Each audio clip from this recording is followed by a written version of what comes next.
The European Cricket League is brought to you by HCL Software, Dream 11 and Andalusia European Region for Sport. Day one of ECL 23 was a cricketing bonanza. We saw all sorts of things. The German team undefeated. The teams from the British Isles had a bit of a rough start but came back with wins. They'll meet first up this morning, and by the end of the day we'll lose our first team of the tournament. I'm Mr. Maximo. This is the European Cricket League 2023 and it starts right now.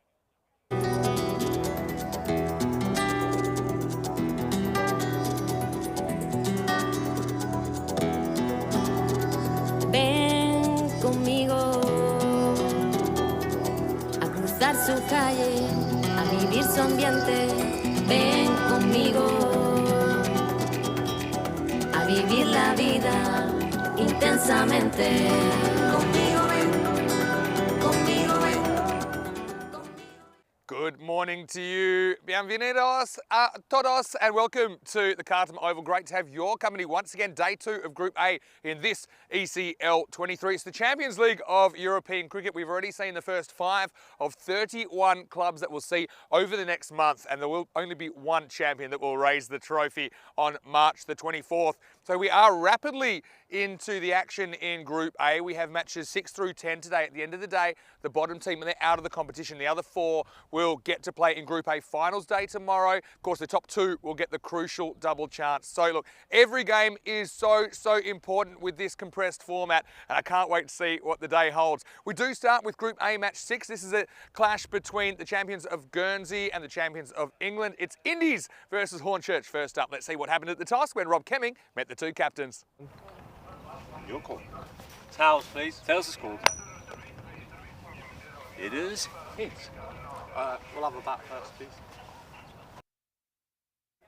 So it is Nathan Letitia of the Guernsey champions, Independence CC. They've won the toss and elected to bat. I do think it's a good toss to win. I think probably for the most part yesterday we saw runs on the board, kind of pressure telling on some chasing teams. When you have to do it, and if you fall behind the rate, it can get a little bit tough. The wickets fall and things can kind of fall apart at the seams pretty quickly. So yeah, both these teams, they did start with a loss, but they came back with a win, so they're 1-1. And look, net run rate becomes really important as well. Just the way things are at the moment, if you freeze the action right now, it feels like these two are competing for maybe that second spot. Depends on what Darmstadt, the German champions, do today. But I think that this game is really important as far as that double chance goes.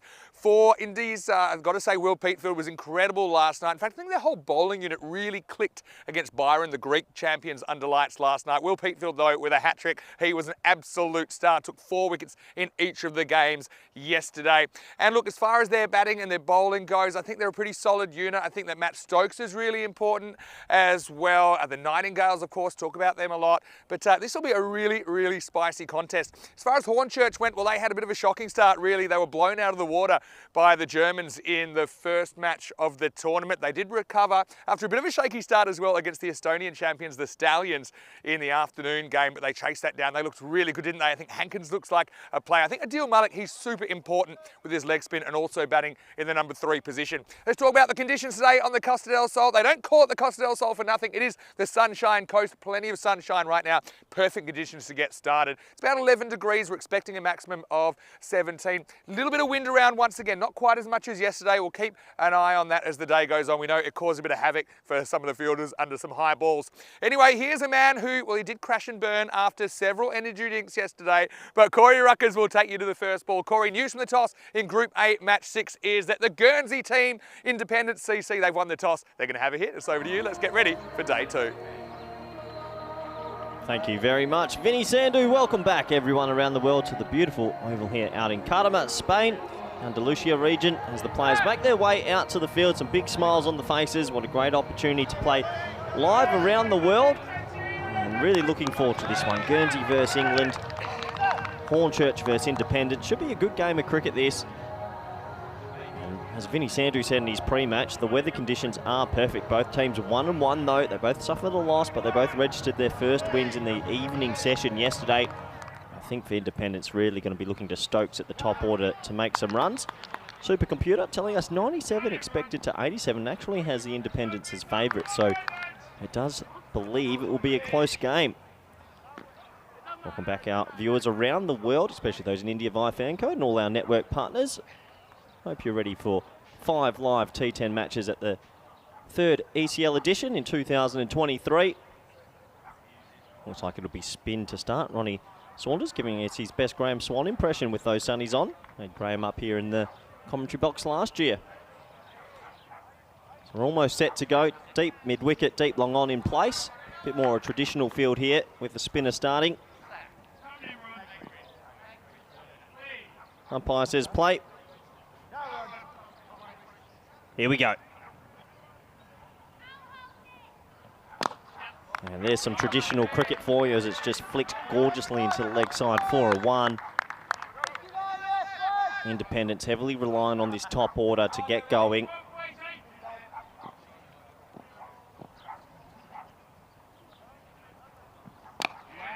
And another very traditional shot, which you wouldn't see from some certain teams out here at the ECL, but these two teams fairly cricket educated. Nice start from Saunders. Oh, it's a loose ball. I reckon he's got a little bit of glove on that. Will it run away? The big man's going after it. Oh, the big man gets down. You can feel the tremor. He does fantastic, though. He's going to save 1 for his team, and they'll get 3. Well, he might be big, but he got there. Mark Whitlock, that's great fielding. Covered 30 metres and saves 1. Not too often we see a traditional 3. A little glove down the leg side. Yeah, well done. Definitely saves that. Just the 3.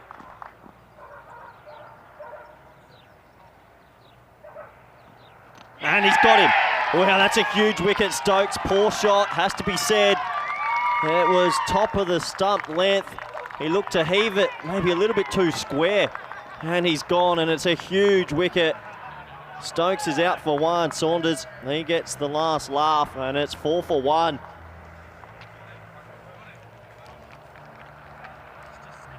Really disappointing for all the independent supporters, I'm sure. Hornchurch supporters, they'll be very happy indeed.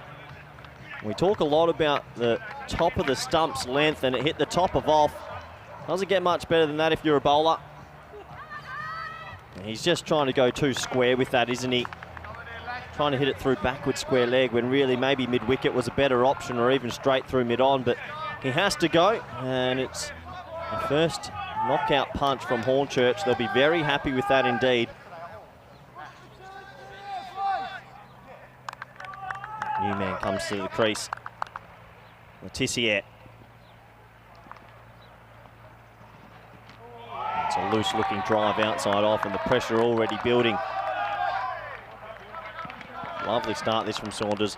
Hornchurch, has to be said, yesterday started a little bit slow in this competition, but we see a lot of teams do that and they get progressively better as the week goes on.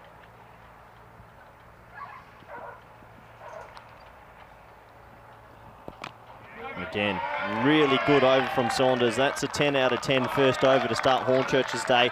And at the end of the very first over, it is 4 for 1. Letitia and Nightingale will be looking to try and capitalise in these first few overs. We have a look at what's coming up over the next month. This is Group A. Obviously, it's shortened now. The groups only go for a couple of days, singular round robin. And on Thursday, we'll be welcoming Group B, VOC Rotterdam, Farmers, Svanholm, Indo-Bulgaria, and American University of Malta. So each week, we'll see 10 different teams, which I think is exciting. The action never stops on the ECN. Our 3rd edition of the ECL, as I welcome back a man who's been at every ECL, Vinny Sandhu. I have. I think you have too, actually, because you played in the first one. Technicality. Yeah. Oh, you were in the team. I didn't see you doing too much. I think you faced 7 balls in the whole series. But anyway, you got your medal, so congratulations. You earned it. Anyway, good morning, everyone. Hopefully you're well. And, well, here's a man with the magic hair, Billy Gordon. Good headband. Nathan Bracken-esque. Yeah, have you seen what Nathan Bracken looks like now? He's running for office in New South Wales. Really? Yeah. There you go. I'll show you a picture. Anyway, here we go. Over number 2. Locked into the offside. Tom Nightingale out there. Captain's joined him now. Nathan Letitia. Underrated bowler, Nathan Bracken, back in the day. Yeah. Very underrated. Little left arm 120s. Go look up Tim Payne getting a leg side stumping in England off Nathan Bracken After back in this the early game, days. maybe. Look at it in the break. Don't do it right now. Morning, everyone in the chat as well. There's Billy. get a run here. So welcome to all of you, whether you're on fan code in India or on ECN or on one of our international broadcast partners. Great to have your company. Huge game. I mean, here's the thing. With Germany in Darmstadt CC being one game ahead of the pack, if they win both, then they've locked up top spot. Now, I'm not saying they will do that because anything can happen. We've only had half the group games. But if they continue to win, then this essentially, for me, looks like potential shootout for second spot and a double chance. So a lot on the line every game in this format. Advances and slashes and gets a boundary. That's a good way to get off the mark. He just let it come to him a little bit further. They did have a deep point out there, but Letitia finds the boundary. 4 runs to independence. Yeah, Nathan Letitia, the captain. He showed a little glimpse yesterday of how good he is through the offside, and there's another glimpse. He really has a quick bat speed and a snap of the wrist, doesn't he? He really does. Good hands. All the Letitia seem to have really good hands. That we've seen. His cousins played for Griffins last year. What a team the Griffins were.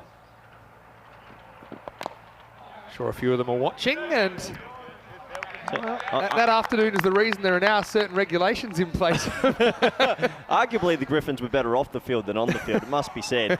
They were a good bunch. But so are these guys. In fact, so are all the players we've seen so far this week. Also, very good morning to all the crowd that have come into the Cartama Oval this morning. It's been filling up. Fantastic. A lot of people have travelled. I think Billy Gordon's hair is going to have its own Instagram before too long. Oh, yeah. It's gorgeous. In the wind as well. Short. Edged onto the body. And slow start. Nightingale not quite hitting him yet. It's an interesting one, isn't it?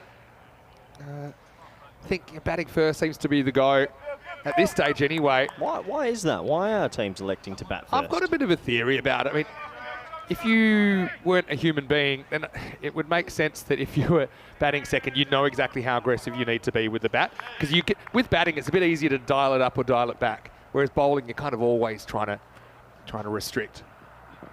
Your bowling plans don't change too much in this form of the game, but your batting can, your decision-making with your batting. So that's why I think at the professional level, you see teams wanting to chase because they're not too bothered by the pressure. End of the over here, it's 11 for 1. But I think that the target does create pressure, knowing you have to do a certain run rate, can force errors, and we saw scoreboard pressure yesterday. Teams chasing, buckling for the most part. This is what the table looks like after day one. Pretty wide open, isn't it? I mean, Darmstadt had a great day. The Stallions are down the bottom. They're in the danger zone at the moment. The 5th team at the end of the day, they're out of the competition. And then you've got Guernsey with that really good net run rate booster last night over Byron in 2nd place at the moment. But you can see every game is going to be important today. 3rd over is coming up. It's going to be Gavin Griffiths. Like call up into the squad for Hornchurch, English champions. Hello to everyone watching in the UK on Viaplay as well. Great to have you with us. Last over the power play. This was the highest scoring over yesterday as well. And batting first. Smashed away to the attempted smash. I'm not surprised by that, Vinny, because you look at how independents have gone about these first 2 overs. Yes, they've lost a wicket, but I reckon there's been 7 or 8 pushes for a single, and really a little T10 education. You've got to get on with it, especially in the power play. No point waiting till the 3rd over. Back yourself and be brave. I know it takes a bit of time for people to work this format out. And right now, they're well behind. They need a couple of boundaries in this over. They sure do. They're very capable though, these two. Griffiths, a rough start yesterday morning. He gets banged over his head, or does he? Fielder goes back, just misjudges it there, I think. Make sure Luke gets here. Luke Edwards just didn't turn and go quick enough, did he? It's one of those ones, Vin, where I'm a big advocate of players actually going backwards from the inner ring. You're going backwards there. He probably could have got there, but just lobbed him, the old lob wedge. So, I mean, you want to challenge him to hit over your head. I mean, some mishits do land in front of you as well, so I don't think you want to go uber defensive, especially with this kind of start. They're not really smashing him yet. Independence. He's down the wrong line here. Channeled by Griffiths. I mean, this is probably the difference as well. When Darmstadt CC, the Germans, came out yesterday, that was the kind of ball that was probably going over the main camera, wasn't it? They just seemed to be on.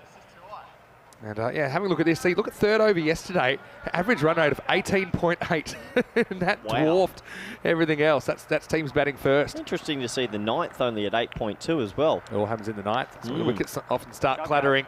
Yeah, but 18.8, it's outrageous. It is, of course, when the batters are theoretically in a bit more, but still have the field restrictions.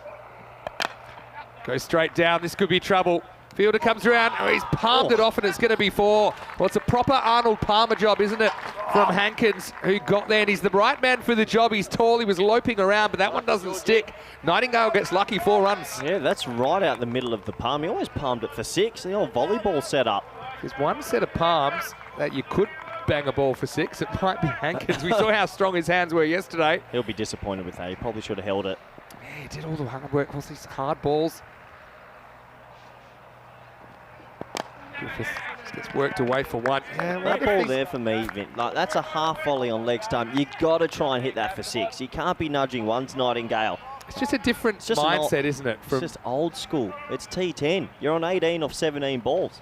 Risk reward. For example, if it's a T20 and you had 7.1 overs left with 9 wickets in hand and someone was nudging a 1, you'd be like, well, come on, hit it.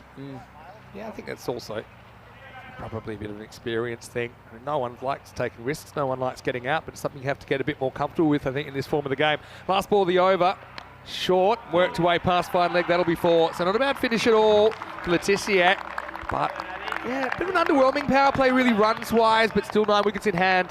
Indies are 22 for 1 after 3. Well, I know I don't have my markers out, Vinny, but this is where the intentometer, this is where... Talk everyone through that. They might be new to the broadcast. I think that there should be a red and green marker just purely on intent, not execution. So if someone's trying to hit a boundary, it's a green dot. If they're not trying to hit a boundary, it's a red dot. And my theory is you should be having 50 green dots and 10 reds, maybe. So this is what you did during when you were coaching Spain. Yeah. So right now, if I was doing it for independence, I'd have 10 red dots already out of 18. That's unacceptable. And then you're having stern conversations with the batters that taking Letizia out the back and having a word. Good luck. I think he's got you covered. Anyway. That brings more personnel. Here we go with over number 4. There's a bit of intent, but this is Adil Malik coming on. Malik's been effective. Yeah, he's leg spinner, he's tall. Give me a handful. Yeah, he's getting a good bounce out of this if he can locate it. And the idea for him is to kind of get the batter drawing forward, but for it not to be a half volley or a full toss. This one bordering on the half volley. A lot of work for the fielder. Does really well out there. Luke Edwards puts his body on the line. Yeah, that's the kind of fielding we're going to need to see. This could be a real tight contest, you know. Yeah, the fans get right behind him. They're sitting down there at deep mid-off in the fan zone. Saves 2. Good fielding, good standards. Always good to do it in front of the crowd as well. Oh, absolutely. Yeah, did really well. That's the difference, isn't it? That's not sticking a boot out, which we see sometimes in European cricket. And yeah, nice crowd shot as well. Where is Hornchurch? It's in Essex, in the southeast of England. Near Chelmsford. It's a beautiful part of the country. I have spent a night out in Essex. Oh. It will not make it to broadcast. After it, doesn't get it. Trouble. Oh, no one really put a name on it there. Billy Gordon coming to his left. Thought it might have been his. He had Chris Sains coming to his right. They hung in the air a long time. So far, the ground fielding's been exceptional, but the aerial balls are still a little bit sleepy, maybe. It is the early morning fixture, 11:30. Here's the intent, though. They know they get it. Move on. Yeah, it feels like early morning. It's not that early. Back and cuts, and this beats Gordon. I think this will be 4. So Nightingale getting going now. It's a tough one for Malik. It's probably just a fraction short of where he wants to be. And nice shot by Tom Nightingale. Cuts it away into the gap. That's a really good cricket shot. Goes deep in the crease, outside leg stump to create a little bit of room and splits the gap. Good batting. That's where you can use the bounce if you go back. Yeah. If you're trying to drive, that's pretty tough. That's live action. Oh, it's a good seed. Oh. Going to beat everyone. Gets a glove on it, Murray. So it'll just be 1 by. Yeah, Malik, he's a handful. Oh, Mark Whitlock out there. What an athlete. He's doing some good yards at the moment. Saves a couple again. Yeah, Whitlock's another spin option they've got for maybe a bit later in the innings. Takes the next one past. It's good variation that slides that one through a little bit. So still not a lot of damage on the scoreboard despite the boundary that over. And it is 31 for 1 after 4. Yeah, so 31 for 1 after 4. They've got 2 men in. So that's that's probably the most important thing at the moment. If one of those 2 can go big, then they've got a chance still. Here we go. Oh. Haven't quite fixed the scale yet, but okay. They've gone from 4 to 7. What a jump. So is this run rate? So it's run rate. So their run rate right now is a touch over 7 and over. Pretty close to 8, to be honest. Oh, there we are, Vinny. Morning, everyone. we're up here and in the box. I've got to work on my robot for when the robot suit gets here. Can't wait. Let's get into over number 5. It's going to be Ronnie Saunders to come back. Pretty good first over. A little bit of Johnny Travolta today, to be fair. Yeah.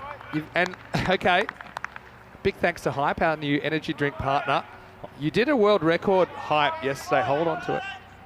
I do believe... 9 cans of Hype yesterday. What goes up must come down. It wasn't a good night for Corey. I heard you crashed. Has a crack at it. Yeah, I mean, it was pushed through from Saunders, wasn't it? Well, just hits the chest pad of Letitia. Joe. Probably high. High. Only thing that was saving him was straight in line. Yeah, good decision. Yeah, very good decision. Good umpiring. Because you can't see the stumps anymore when Letitia's blocking them.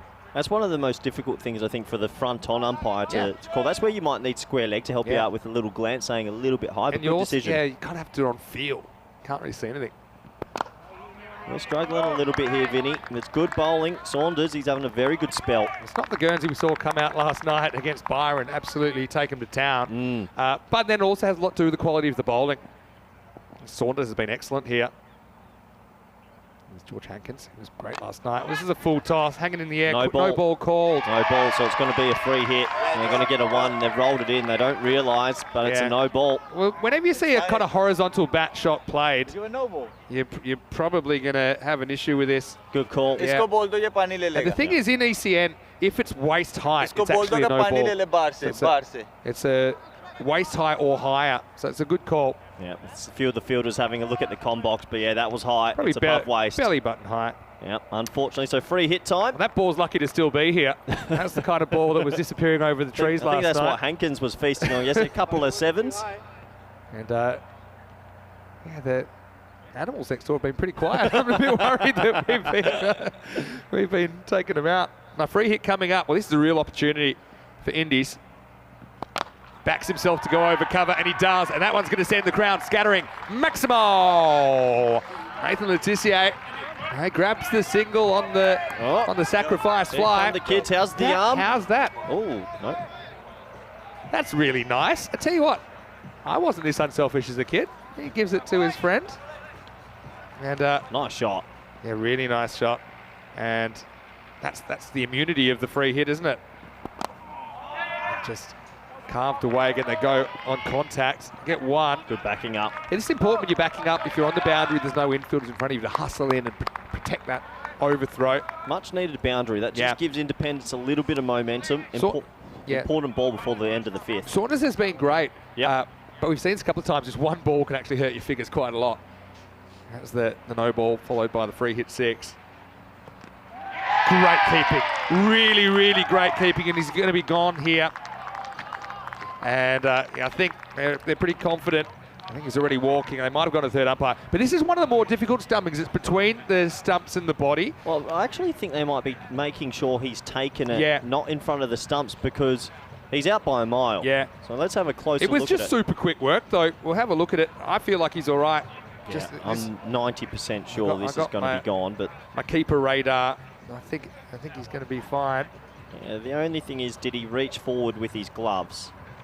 Oh, it might have bowled him. Oh, hold on. Yeah, I think it has bowled him. Maybe that's what they're looking at, because he's definitely out.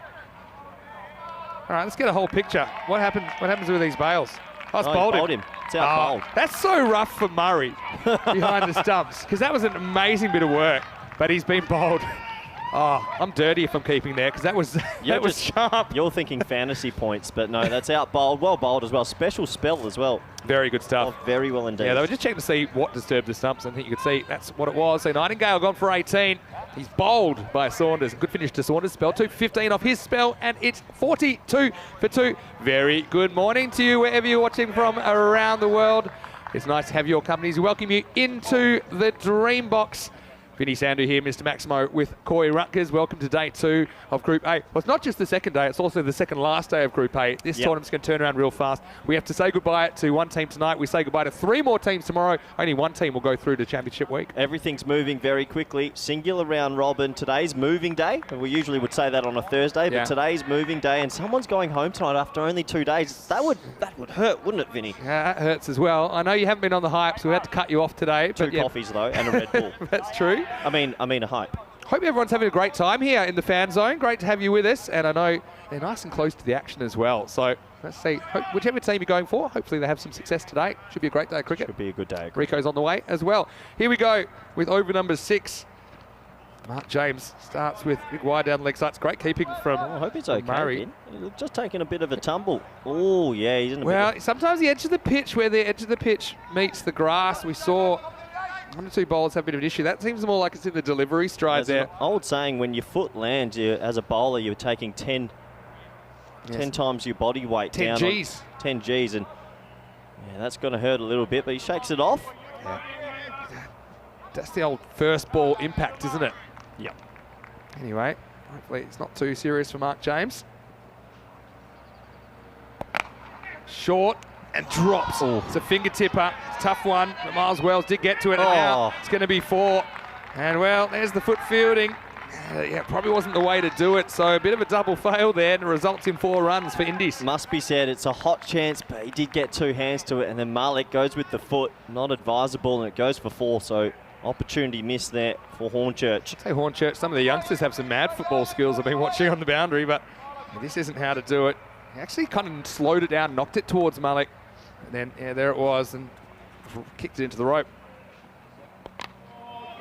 Thick inside edge. So actually it'll test the fielder. That's the way to do it, gets down to it. Vinny, did you see the test last night? I didn't see, I saw the score, but it sounded crazy. Crazy. One run.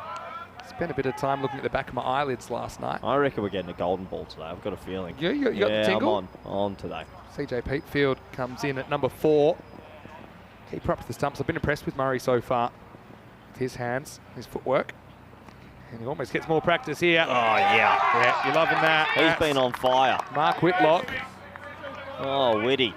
He's my number 1 fielder so far. 3 or 4 times the big man. He's a real character. A flying bus. Yeah, I think they actually had to make the neck hole a little bit bigger for Whitlock at the presentation Could have ceremony. one of the biggest necks in world cricket. 100%. I can't wait. I hope he bowls. He's a bit of a cult figure, I think, in the making, Mark Whitlock. It's dragged to the onside. There's no infielder there. Just haven't got their timing this innings. They haven't been able to string 2 or 3 strong shots together in 1 over. 50's up now in the 6th over. Look, having said that, I mean, Guernsey, their bowlers were on last night. I think they had no weak points there. Did they get much swing under the lights? It wasn't a lot of swing. It was just like good areas. Yeah, okay. Good spin bowling as well. Hit straight. Won't quite carry. Oh, good fielding. Good awareness from Hankins. Does well to staying in the field of play. Yeah, so, and they seem to have their plans worked out, Indies, the way they opened with certain bowlers, they closed with Peatfield. They had some good middle over bowlers as well. Everyone kind of knew their role. Because after this, gets driven back. And a bit of work for the outfielder. Should just be a single. It's the end of the over. James goes for 10 in the 6th. The score is 52 for 2. Well, we like to think at the ECL past scores maybe around that 120. So they got a lot of work to do in the last 4. I think Hornchurch at the moment would be the happier of the 2 sides. Letitia the key, 28 off 18. Needs to explode. Past score batting first yesterday, 115. I'm calling it over the 3 years of ECL we had. I really think 120 is part of this event. Yeah. I'd probably be a few short, but not far away from you. You got to think of the times where we've had 170s and 180s that lift that though. Also a few that have gone the other way. True. Letitia, 28 of 18. Top scorer so far. Nightingale with 18, but couldn't really get going. Malik's going to be a bit of a challenge as well, coming on in the 7th. This is where you really need to get moving. Just feel that could create a chance. Yeah, big over. Really big over. Gone for cover back. Goes for it. Doesn't really get it, but he gets it over. The fielder, Hankins, can't deal with it. Maximo Letitia, he takes a chance and gets away with it. 6 runs. Yeah, this is the over. 6 off the first. It was a 52-metre hit, but that's all you need. Just got enough elevation, really. That's the thing with these boundary dimensions. It encourages batters to go for shots. They know they don't have to get 100% of it to get it over the fielder. Wants to go again. This time he fouls it into his body. I wish he just stayed still there. He looked to go over cover. Just stay still and go back over mid-on. So, yeah, I think that's what some people don't realise. They say, oh, you know, some of these 6s are going miles. But, yeah, it's the incentive for the batters to go for it is there. That's why we see so many big shots attempted. A bit like that one, and he gets none of it. Yeah, another well, big slog really. Just stay still, go straight again like the first ball. On the clock here, I think they're okay at the moment. Most teams have been pretty good with the time so far. Yeah, they'll be fine, Vinny. Well bowled. Sees him coming down, darts it in at the pad. So after the 6, 3 consecutive dot balls. Yeah. You can see there, plenty of batting still to come for Indies. Poll in the comment section I noticed, 57% of people favouring the Guernsey side in this contest. Yeah. Waits for it. It's a slow turn that time, had to generate the pace. Couldn't beat Gordon at cover points. This is a good comeback from Adil Malik. Sacrilege to hit a 6 first ball of an over and then 4 dot balls. That just can't happen. What a good comeback from Malik. Goes with the angle. It's a quicker ball angled in. It's going to be another boundary, so they do find the ropes again. So it's not a write-off that 7th over in the end. Independent CC, they are 62 for 2 off 7 as Malik goes for 18 in his spell. Yeah, quicker into the body, does get something on it this time. So 10 off the over, but an opportunity miss. It feels to maybe turn into a 15-run plus over. Just a reminder that there's plenty happening at the moment. Oh. And if you'd like to know more about it, you can always send us a message at European Cricket, or you can get me at Mr. Maximo. And 5 O's, yours. Vinny. Yeah, 5 O's. Where's the 6th? Belongs to cricket. See Rutgers _28 if you want to send Corey a message. Rico will be here a little bit later on as well. Thanks to everyone that sent me a message. A lot of messages saying how much they enjoyed the first day of action. And it's nice to see ECL back. Get your questions in. Get them in. And also, yeah, check out the Facebook page at European Cricket as well. Here we go with Mark James coming back for over number 8. Little edge. Find the fielder in the circle. I want to say hello to Shrug and James Stewart and CNF lovers. And to Helix. Everybody else is watching from all around the world. And I've got a lot of viewers on Viaplay in the UK, British Isles, and all the Channel Islanders that are turning in as well. Anyone from Isle of Man watching? Anyone from Isle of Man. I don't think they want to watch too much cricket at the moment. Goes after it. This is another one that's out of the ground. Goes with the angle. Letitia goes boom, Maximo. I need a bit more of that. We're into the last 3 overs. The final fling is here. Well, Nathan Letitia, when he stands a little bit more still and goes through mid-on, looks $1 million, and he does exactly that. He's got enough power in that frame. I'd like to see him try that again. Don't move too much, back over mid-on. It's the length from James. He had something to work with. Now he elevates over cover, and this one is much sweeter. Maximo! Back to back, and he brings up his 50. A little bit of an under-the-radar 50 from Nathan Letitia, but it's been a good one. Brings it up off 26 balls. And the captain just trying to bat his team into the game, and James in some discomfort. Oh, James looks like he's been taken down. Letitia, that's probably shot of the innings. I said stay still, but he shows me backs away and over cover. Well, he was pretty still at the point of contact, though. Yeah. That's the thing. Look, James has struggled from the very first ball when his front foot landed here. He's battling through, but Letitia is only going to grow in confidence. Goes again and hammers it straight down the ground. Tattoos it, Maximo! And this could be big, big trouble. Yeah, James, if he's not right, you'd wonder, is it wise to finish the over? Because right now he's losing this battle. Well, right now Letitia's in and he's smoking them. 3 back-to-back sixes. They needed a big over. They really did, and this is the one. And can he keep going? There's still 2 balls remaining, I believe. Hello to Zach Knight as well. Great to have you in the chat. Adash saying he loves the fast-paced tournament. A lot of different teams in a quick space of time. He's bowled. Well, James does well. One-legged warrior, and that could be a big wicket. That saves you a lot of runs down the stretch.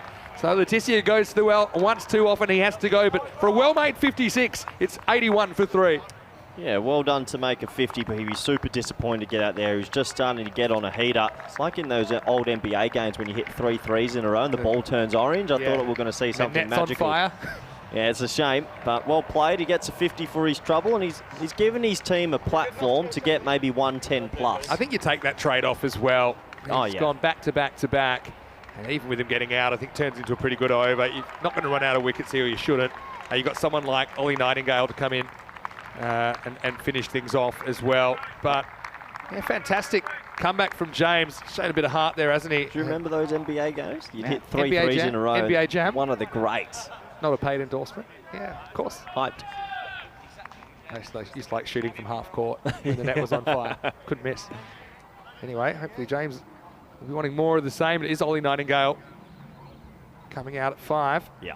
I knew he'd try that. Got to say, Murray's been brilliant down there. He makes early position down the leg side. You got to. Yeah, it's good keeping because he would have been blinded for a brief moment. That easily could have been 5 wide. So good work from the keeper. Yeah, the batter ain't made of glass, so it's really tough. You've got to get your eyes one side to the other as soon as you can and try and track that ball as well as you can. This time he wants to go leg side, and he does. But he's going to be gone. Really, really good fielding. That's rowdy Ronnie Saunders out at deep square leg, who skates around to his left, and so Ollie Nightingale goes without scoring.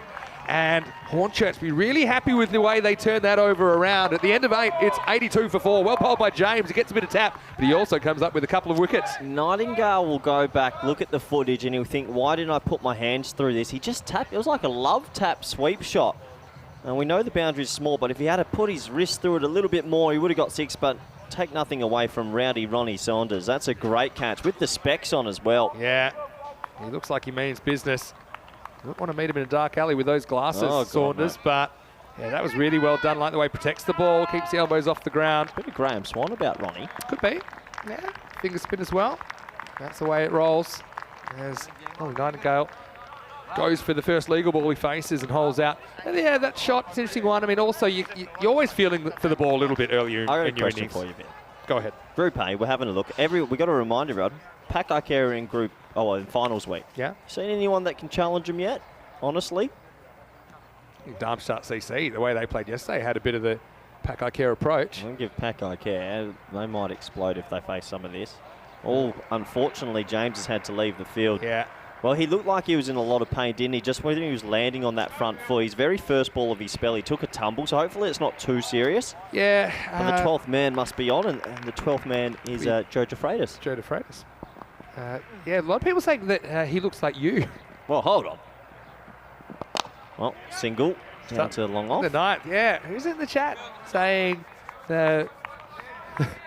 Oh, please. That Ronnie Saunders is a bit of a Corey Ruckers lookalike. I get told I look like a little bit like Jason Roy.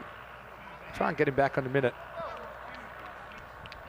Well, he's probably having a man of There he is. Corey, are you fielding as well? Well, he's having a man of the match performance, so it wouldn't surprise me if it is me. His hair's better than your hair. Hey, hold up. Let's get the blazer on him later. Get him up here and I'll go field. Catcher's better than you. Oh, there's a little 4. It's almost a slower bouncer from Gordon, wasn't it? But Pete fields it together now. Little top edge over the keeper, 4 runs, and they won't care how they get him. They just want to get this 100 plus, potentially a few more. What are we looking at now? That takes him to 87. Yeah, any bit of bat on it races away. 1 bounce, 2 bounce, 4. He's also getting called a second-hand Jason Roy, but that's what you get called. You get called a Jason Roy lookalike as well. Wow. There I am. Somebody find me the milkman. There I am at backward square leg, just relaxing. Here comes Bracken. Should just be 1. Because of that sort of sedate start, 88 for 4, 9 balls left. Boy, can they get to 115? A couple of big 6s in there.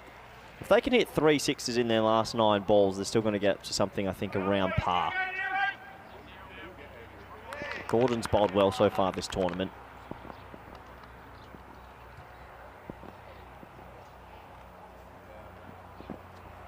Plays down the wrong line here. CJ Petefield and Will Petefield batting together. Will Petefield, what a night he had last night, taking a hat trick. With his first 3 balls that he bowled, he took 4 wickets in each game. That's 8 wickets in a day. It's a pretty good day in T10 cricket, must be said. Bowling late in the piece, I know you get a bit of tap, but if you want to clean up the wickets, the janitor. Just rock up, put it anywhere. He bowled a lot better than that, though. There's another slower short ball. Catch it, Corey. And well taken. Well, have a look at him there. Call him who you like. The Saunders in the action once again. And yeah, making the batter generate the pace off that shorter delivery. So Hornchurch, certainly 24 hours has made a huge difference for them at the moment as Petefield has to go. CJ Petefield, that is. And the score is 88 for 5. They just look like they've talked about their bowling a little bit more and their off-cutters, leg cutters into the wicket. Keeping it outside off, a few Yorkers. They've bowled really well, it must be said. Besides Letitia, all the other independence batsmen have really struggled. That's the luck factor, isn't it? I mean, we saw a top edge of a similar ball go for 4 earlier in the over. That time it finds the fielder. So disappointment for CJ. He's only able to contribute 4 in this game. And with 7 balls left, 88 on the board for 5 wickets. Yeah, no one else has had the power to get it over that sort of leg side. Leticia's one-man band at the moment. Someone needs to come out here and really play a little cameo. The comparisons with you are going down now after 2 catches in a row. Gordon bowls well, gets it up in the block hole. Anthony Stokes has to block it out. So we're going to the 10th. Oh. And a bit of running repairs. Oh yeah, but that usually helps the old tied around shirt on the ankle. It's 88 for 5 after 9. Yeah, it looks like it's just the impact on the front foot the first ball he bowled. Bowling, fast bowling or medium bowling is not an easy thing to do. The body goes through a very... When you actually think about what cricket bowling is, it's an awkward action, isn't it? It's an unnatural act. What is natural, though? Good question. 2 for 15, Saunders looks good. James, he's got his feet up now, his foot up. 2 wickets for him, coming back well. Other wicket went to Billy Gordon. Gavin Griffith's going to come back for over number 10. His first over went for 11. So around the 100 will be interesting. I think you'd have Hornchurch favourites, but you know, the bowling unit from the Guernsey team, they were pretty clinical last night. And against so were Hornchurch with the bat when we saw them against the Estonians. Probably top order determines how this game rolls. Gavin Griffiths, a lot of high-level cricket. Now they're going to throw. People are running everywhere at the moment. Well, I mean, you've made the time. Oh. There we go. This is not magic spray, Mary. Where's the magic spray? Magic spray, Sharon. Shazza. No magic spray used, though. You okay, Corey? What are you getting done there? The old fingers. That'll do. Anyway, here we go. Over number 10. And this is skied. And who's after this? Keeper wants it. And, well, I tell you what. If you're now they're going to think about going for 3. There's no one covering the stumps, and I think he's going to be run out. Well, that was quite incredible. If you're a fan of foot races, I've heard of the hare and the tortoise. I think there was 2 of the latter on this occasion, but it will end up in a run out. You can't really blame them for trying this on because the stumps were unattended. But that'll be 2 and run out. It's 90 for 6. Talk to me about this one. Well, not too sure what I've just witnessed. It went straight to Mark Whitlock at 45, but the keeper calls him out of it early. Paul Murray. Murray just goes charging after it. This is one time you don't want to see a collision. Would have created another universe. This. And then he says, hey, somebody go there because I'm throwing it to you. It doesn't even bother taking the glove off. I got to say, it's pretty smart work. Heads up play from Griffiths, who just sees the lights are on but nobody's home at the keeper's end. So he's like, hey. And look, I don't mind that from the batters because they basically try and catch the fielding team napping. But you might as well try it on. Yeah, it's not a bad effort to try sneak another throw. I think Mark Whitlock at 45, that was his catch though. Probably, but once the keeper calls it, you normally get out of the way. 5 to come. Reverse-age, miss-age. Yeah, reverse Malachi. Missed that by a long way. Not a bad option if you can get a little bit of bat on it. Flies away. Yeah, true. They do have that short third man in the circle. If you get it finer than him, that's normally a boundary. Interesting shot first ball though. Jack Brown out there, 4 to come. Jay Brown. Boundary or 2 gets him up to the triple figures. Always looks a bit better, doesn't it, on the scoreboard? Oh yeah. Psychological barrier, isn't it? Short again. Short and slow. Yeah, and I think they tend to do it really well by not slowing the arm action down a bit. So when you see a short ball, you're naturally kind of a bit jumpy, that you don't want to be late on it. And you could see he just had to adjust his shot. Brown does get off the mark. Been a good close to this innings. Actually closed pretty well against the Germans yesterday and against the Estonians as well, Hornchurch. Had a run of 7 dot balls. Can they get a boundary? Darmstadt They need a boundary, Vin. Got to get to 100, surely. Peatfield will be trying. This is going to be dropped. And they'll just get 1, I think, in the end. I suppose it does save the boundary. That's Sains out there. He batted well yesterday. Yeah, I'd be disappointed. He made good ground to his left and he got 2 hands to it, but just spills out as he lands on the ground. The edge wasn't thin enough to fly away for 4. It was kind of a bit of a clonker. Sains. One half of the Chuckle brothers, who tend to field behind the wicket.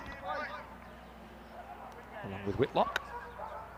Let's unearth a few characters from a club we haven't seen before in ECN. It's this one bounce. That's really good fielding by Hankins. I think there was a split-second moment he thought, should I go for the catch? But he does the right thing and just stops it. You don't want to concede a boundary. It's just a block. You're going for the block there. Uses that big frame and just gets right behind it. It might have bounced off Hankins' six-pack almost all the way to the circle there. So lucky, just a little bit of give.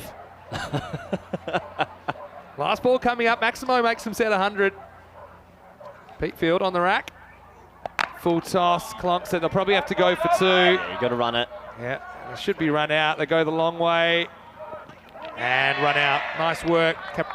They'll have a look at this, but for me, looks like 1 and run out. That'll make it 94 for 7. Again, umpire's just having a review. So yeah, interesting target, isn't it? I mean, Hornchurch, they bat well, they win. If they don't, they won't. I think that's what it comes down to.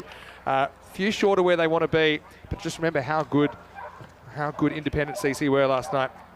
Yeah, look, they're probably 15 to 20 under par. It's going to take a big bowling performance from Independence to stop Hornchurch, who is starting to figure out this T10 format. As his last one definitely run out. I just want to check it to be sure, but it'll be 1 and run out to wrap it up. Murray had a good 10 overs behind the stumps, I thought. Yeah, he did. Did some really good things. Got robbed of a stumping by the Bales. But yeah, he was solid back there. Made some good stops down the leg side, I think. They probably saved some 10 runs. So nice work by the Gloveman. But that will be the end of the first innings of the day. Independent CC from Guernsey, they won the toss in match 6 of Group A. They elected to bat. They've got 94 runs on the board. Hornchurch feeling, I think, the better of the 2 teams at the halfway point. The fans are happy, Vinny. A lot can change. It's very early in the day. I see everyone having a nice time. Middle of the day here on the Costa del Sol. Right now, they'll know the job is only half done. This time yesterday, we're chasing a lot more than this. It was a bit of an unknown. They're getting settled. They're getting ready. And I think probably they're going to want to put their foot down in the power play. Somebody like Hankins up there who batted very well yesterday. And Paul Murray, he was opening yesterday as well. So I think power play becomes all important. But yeah, 2 teams that did start with a loss came back with a win on day 1. And should be a good contest heading into the second half of this one. Always nice to see the crowd getting behind the teams. A lot of supporters have travelled from this one. But it was rowdy Ronnie Saunders. He was up and about here, and he's one big reason that Hornchurch were able to keep Independence to just 94. Yeah, he bowled really well. They gave him the new ball. He got the big fish of Stokes, and at the start, it was a little bit more of Hornchurch restricting the Independence batsmen. It was Letitia, though. He came out at number 3, and he did take himself a little bit of time to get going, but once he did, he batted beautifully. This was palmed over the rope for 4. Hankins with the shake of the Arnold Palmers. Letitia, every now and then he plays some gorgeous shots through the leg side. Looks like he's very strong in the cover region as well. The fielding standards overall by Hornchurch, especially the ground fielding, was exceptional, and you could see the supporters in the background. They really did enjoy that, throwing their bodies around, doing everything they can to try and get the points in this early morning fixture. Overall, Hornchurch, they bowl a lot of spinners, don't they? And it did work, and Saunders, even though he copped a little bit of tap, bowled a really economical spell. Letitia was trying his best to break the shackles, but wickets were falling at the other end. We thought this was a really good stumping, but on closer review, it had flicked the top of leg stump and the bail triggered off, so it was out bowled. Another wicket, James came in. He got a little bit of tap and unfortunately an injury as he had to go off the field after his second over. Malik, well, you got to get down and use your hands, don't you? It wasn't through lack of trying. Hornchurch, he restricted the runs really well. Letitia showed glimpses of breaking out. It was 3 back-to-back 6s, and this was the stage where we thought, well, are they timing their run?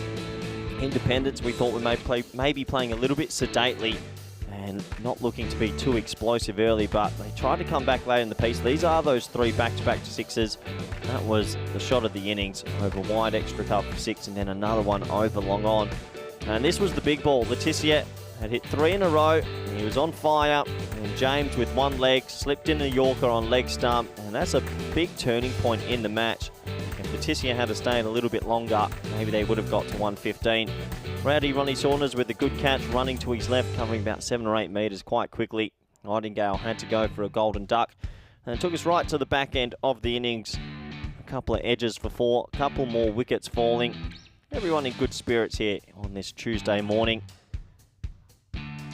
good defensive effort from Hornchurch. I think they bowled really well this morning. A lot of cutters into the pitch, mixing up their pace a little bit more. And there was a couple of run-outs right at the end to wrap it up. Paul Murray with the cheeky run-out. Probably should have left it to his mate to catch. Yelled at Griffiths to get to the stumps. He did. So 2 and run-out. Now, for the very final couple of balls, there was a dropped catch here. Good diving effort to his left. And the last ball was 1 and run-out. That's the right way to be for Independence. You just got to keep running till you run out on that last ball, but he's out by a couple of feet. And that did take us to the close of the first innings, a 94 for 7, but I think those men be very happy with their work. They bowled in better areas today and definitely used their changes of pace to great effect. Let's take a quick look at the scorecards, shall we? And 94 for 7 for Independence. Looking at that top order, it was one man, Nathan Letizia, 56 off 28. Tom Nightingale, 18 off 15. 15 balls is 25% of the innings. I think he just had to show a little bit more intent. Only 4 extras overall, and no one in that middle order really got going. So it was only Nathan Letizia, the captain, that showed a glimpse of what this team can do. We'll have a quick look at the bowling figures now, and yeah, really impressive effort from everyone. Rowdy Ronnie Saunders, 2 for 15 at the top, 1 for 13 for Billy Gordon.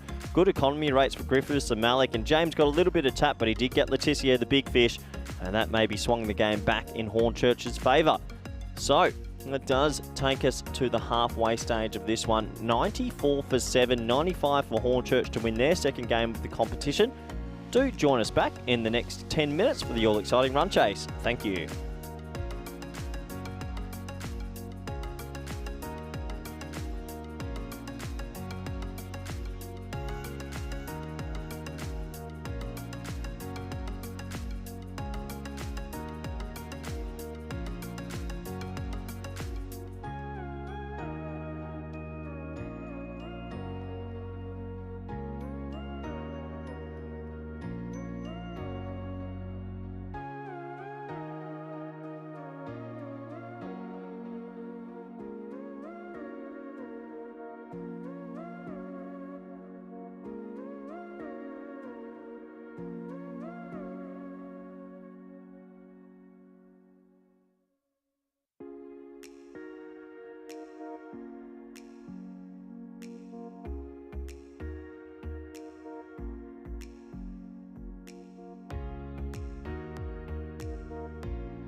The European Cricket League is brought to you by HCL Software, Dream 11, and Andalusia European Region for Sport. Hello, welcome back to the Costa del Sol. Great to have your company. Day 2 of Group A. Second day and second last day of Group A. Only one team will go through. Should be a really spicy contest here. Two teams that won one and lost one yesterday. Hornchurch, the English champions. They're chasing in this one. There's Kieran Galet of the Guernsey champs, Independence Cricket Club. Story so far is the Indies won the toss, selected to bat, scored 94 off their 10 overs.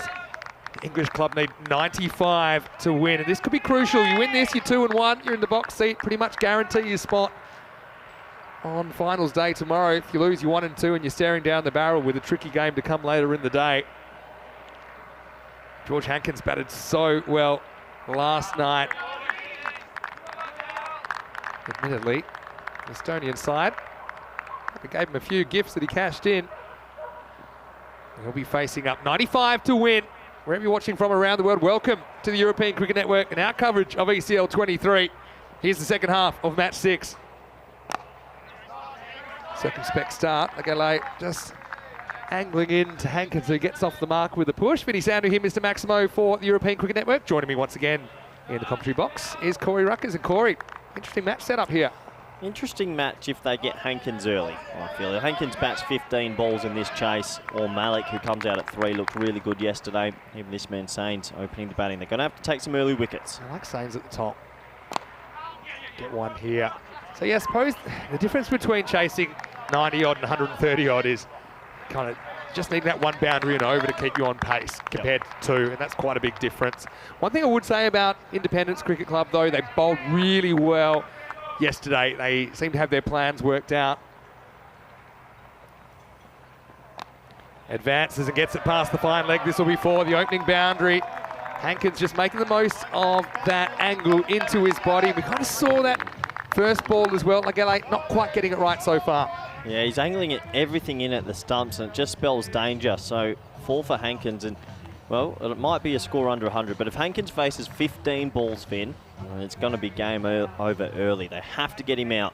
He had a couple of tree toppers last night that he smashed into the property next door. This is short and picks out the fielder. It's Mark James. Just a single. Just a single pulled out. Another pace-off delivery into the pitch. Good fielding. Well done out there. So you can see that one boundary, and suddenly they're kind of on target for that 9.5 and over. This will help with a wide, so it makes the adjustment, but over-adjusts. Let's be honest, Independents need to have an amazing little moment, a couple of moments to get themselves back in this game. I think they're going to need 3 early wickets at least. Sure, but I mean, we have seen these kind of scores defended quite often, but you're going to have to play really, really well. Probably need a bit of luck as well. And that's what can sometimes happen as well, I think, with these kind of targets. Not saying I'm making too much of that shot, but sometimes we see batters go in their shell a little bit, knowing that they don't have an outrageous run rate required to deal with. But then it's amazing how quick it can get back up there. Goes after this, picks it out, fielder comes around, can't do anything about it. That's out of here. Maximo!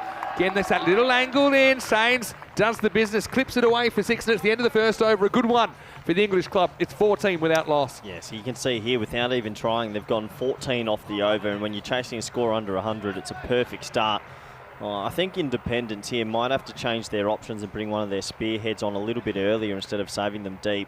This would be my question as well. They had that plan worked out, I think, last night against the Greek club. As we say, 17 matches since the Golden Ball. This is that kind of a total. It's almost in the Goldilocks zone. No.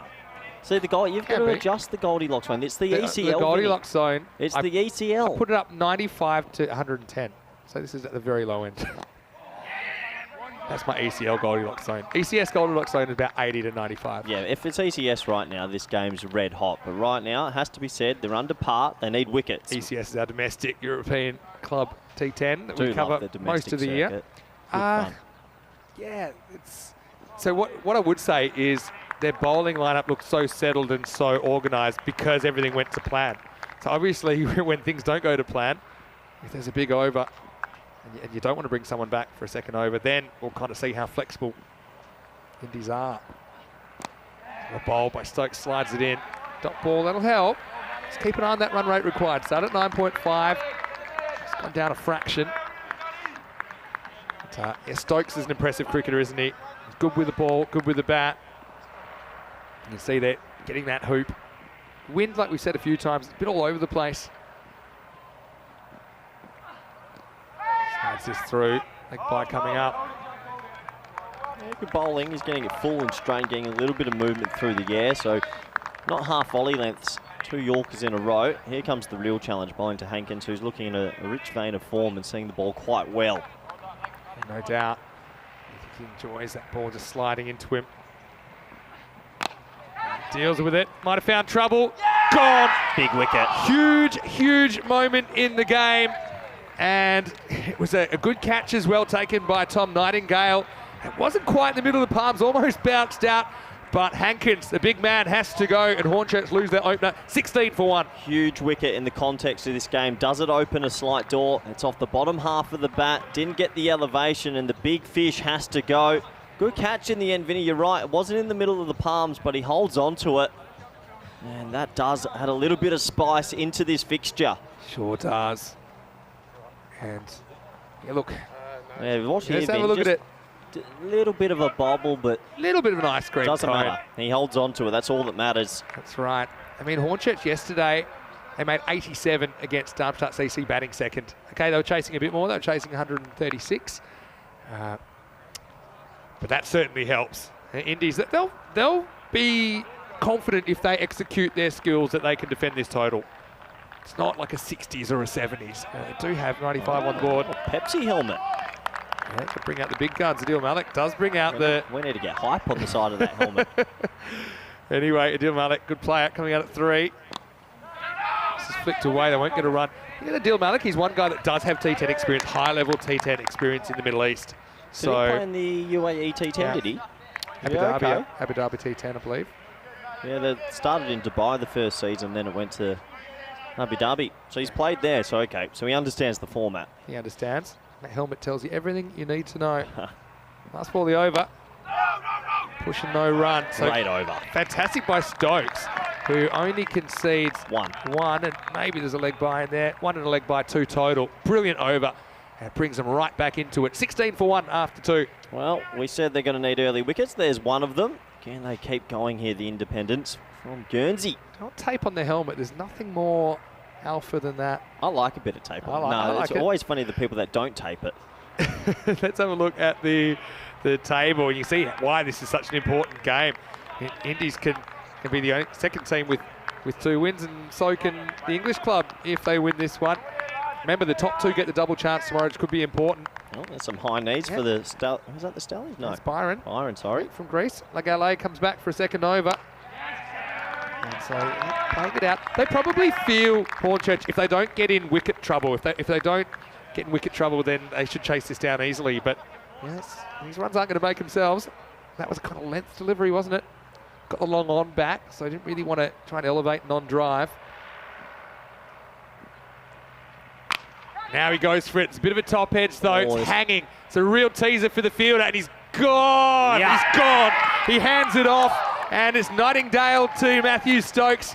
They'll check this, but I think there's no problems at all, and that's a big wicket as well. Sains goes for 7, 16 for 2. Boy, oh boy, game on. This is going to be out. They're going to have a quick look at it, but I'm 100% sure. We've got a great angle from the commentary box. He kept his composure. Yeah. He took the catch over his head and passed it to his mate. That's out. Sains has that dead man walking kind of look, doesn't he, as well?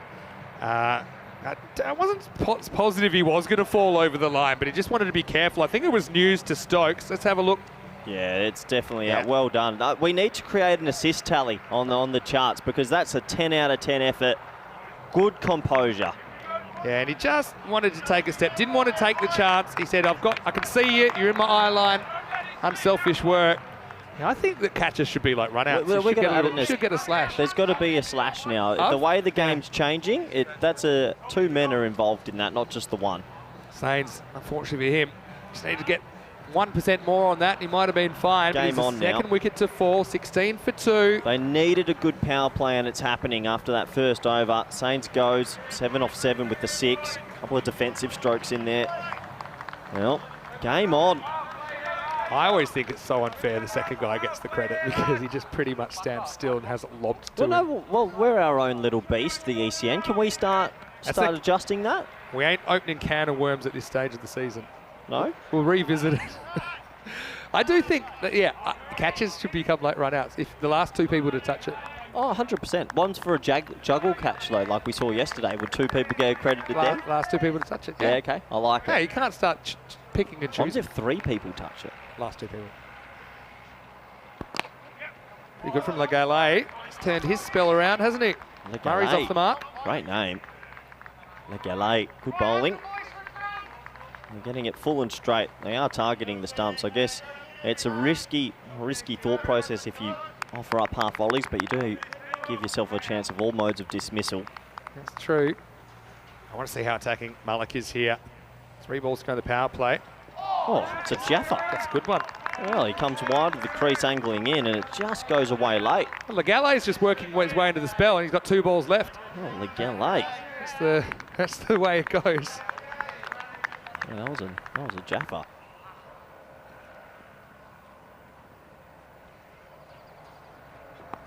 Goes for it straight and goes for it well. Maximo. That's how you get off the mark. Don't count this guy out. He can get them there in a hurry. As Legale bowls in the slot this time, he doesn't get away with it. Yeah, Malik doesn't mess around, does he? That's a gorgeous stroke. He barely even touched that, and that flew for 6s.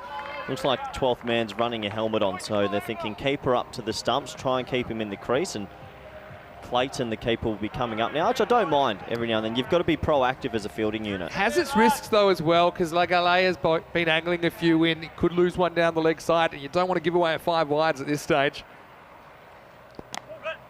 Malik goes 6 and 1, and he's done. As Legale goes 1 for 22. And at the end of the power play, it's game on. Hornchurch 24 for 2. Yep, you're all right, Vinny. Game on. Good power play for Independence. 2 wickets, the top order, but that man on your screen there, Malik, they're going to have to get him early as well. I want to say a quick hello to a few people that are in the comment section. To Ryan O'Connor, just mentioning, Will Peatfield still to bowl. And suddenly that could be a tough chase. He certainly has bowled really well towards the end. Will they bring him back on a bit earlier, depending on how this chase is going?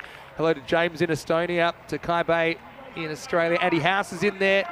Virat fan saying the fielding was impressive. And Ramesh Satheesan, who we'll see with UCCP of Romania a little bit later in the tournament. Online today, Vin. Why wouldn't you be? Hello to Shrug, watching from Jersey as well. Spying on the Guernsey team. Well, this is trouble. It's big, big trouble. And that's out of here. Maximo! And it's a proper loosener, isn't it, from Anthony Stokes? You can't really afford those. This will be an interesting one. Yeah, it's probably not too high as far as no ball goes. Ball, Vinny. You can't offer that up. It's probably because he's got the back knee bent and it's coming down, but still got the treatment, didn't it? So yeah, that'll be 6 runs. And one thing about Anthony Stokes, certainly bowled well last night. That first one came out all wrong. Yeah, when you've got only 90 odd on the board, you have to be pretty special and you can't make a mistake. The ball retrievers need a bit of help. Yeah, unfortunately, that ball looks like it's been lost to the abyss. Yeah, bit of a shame, that first delivery. Yeah, I tell you what, we're up there. We're looking for that ball in the jungle. We can't see it. When the ball retrievers can't find it, you know it's trouble. But anyway, yeah, that's the thing with double-digit totals, a couple of 6s. Suddenly, the game swings back to the batting team pretty quickly. Stokes, nonplussed with his first delivery. This is hit straight down the ground, and 6 more. Maximo!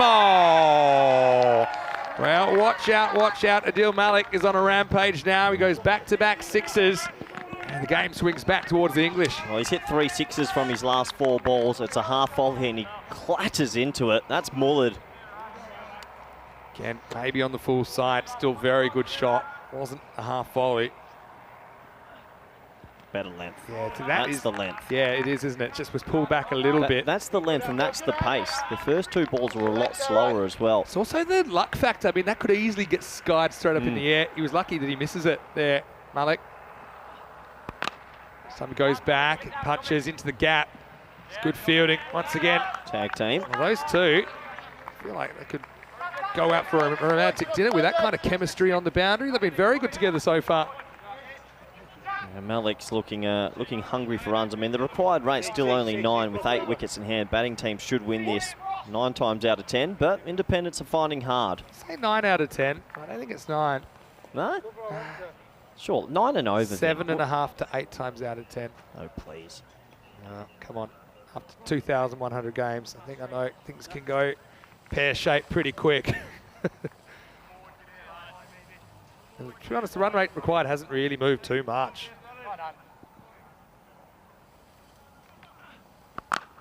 Drags this one.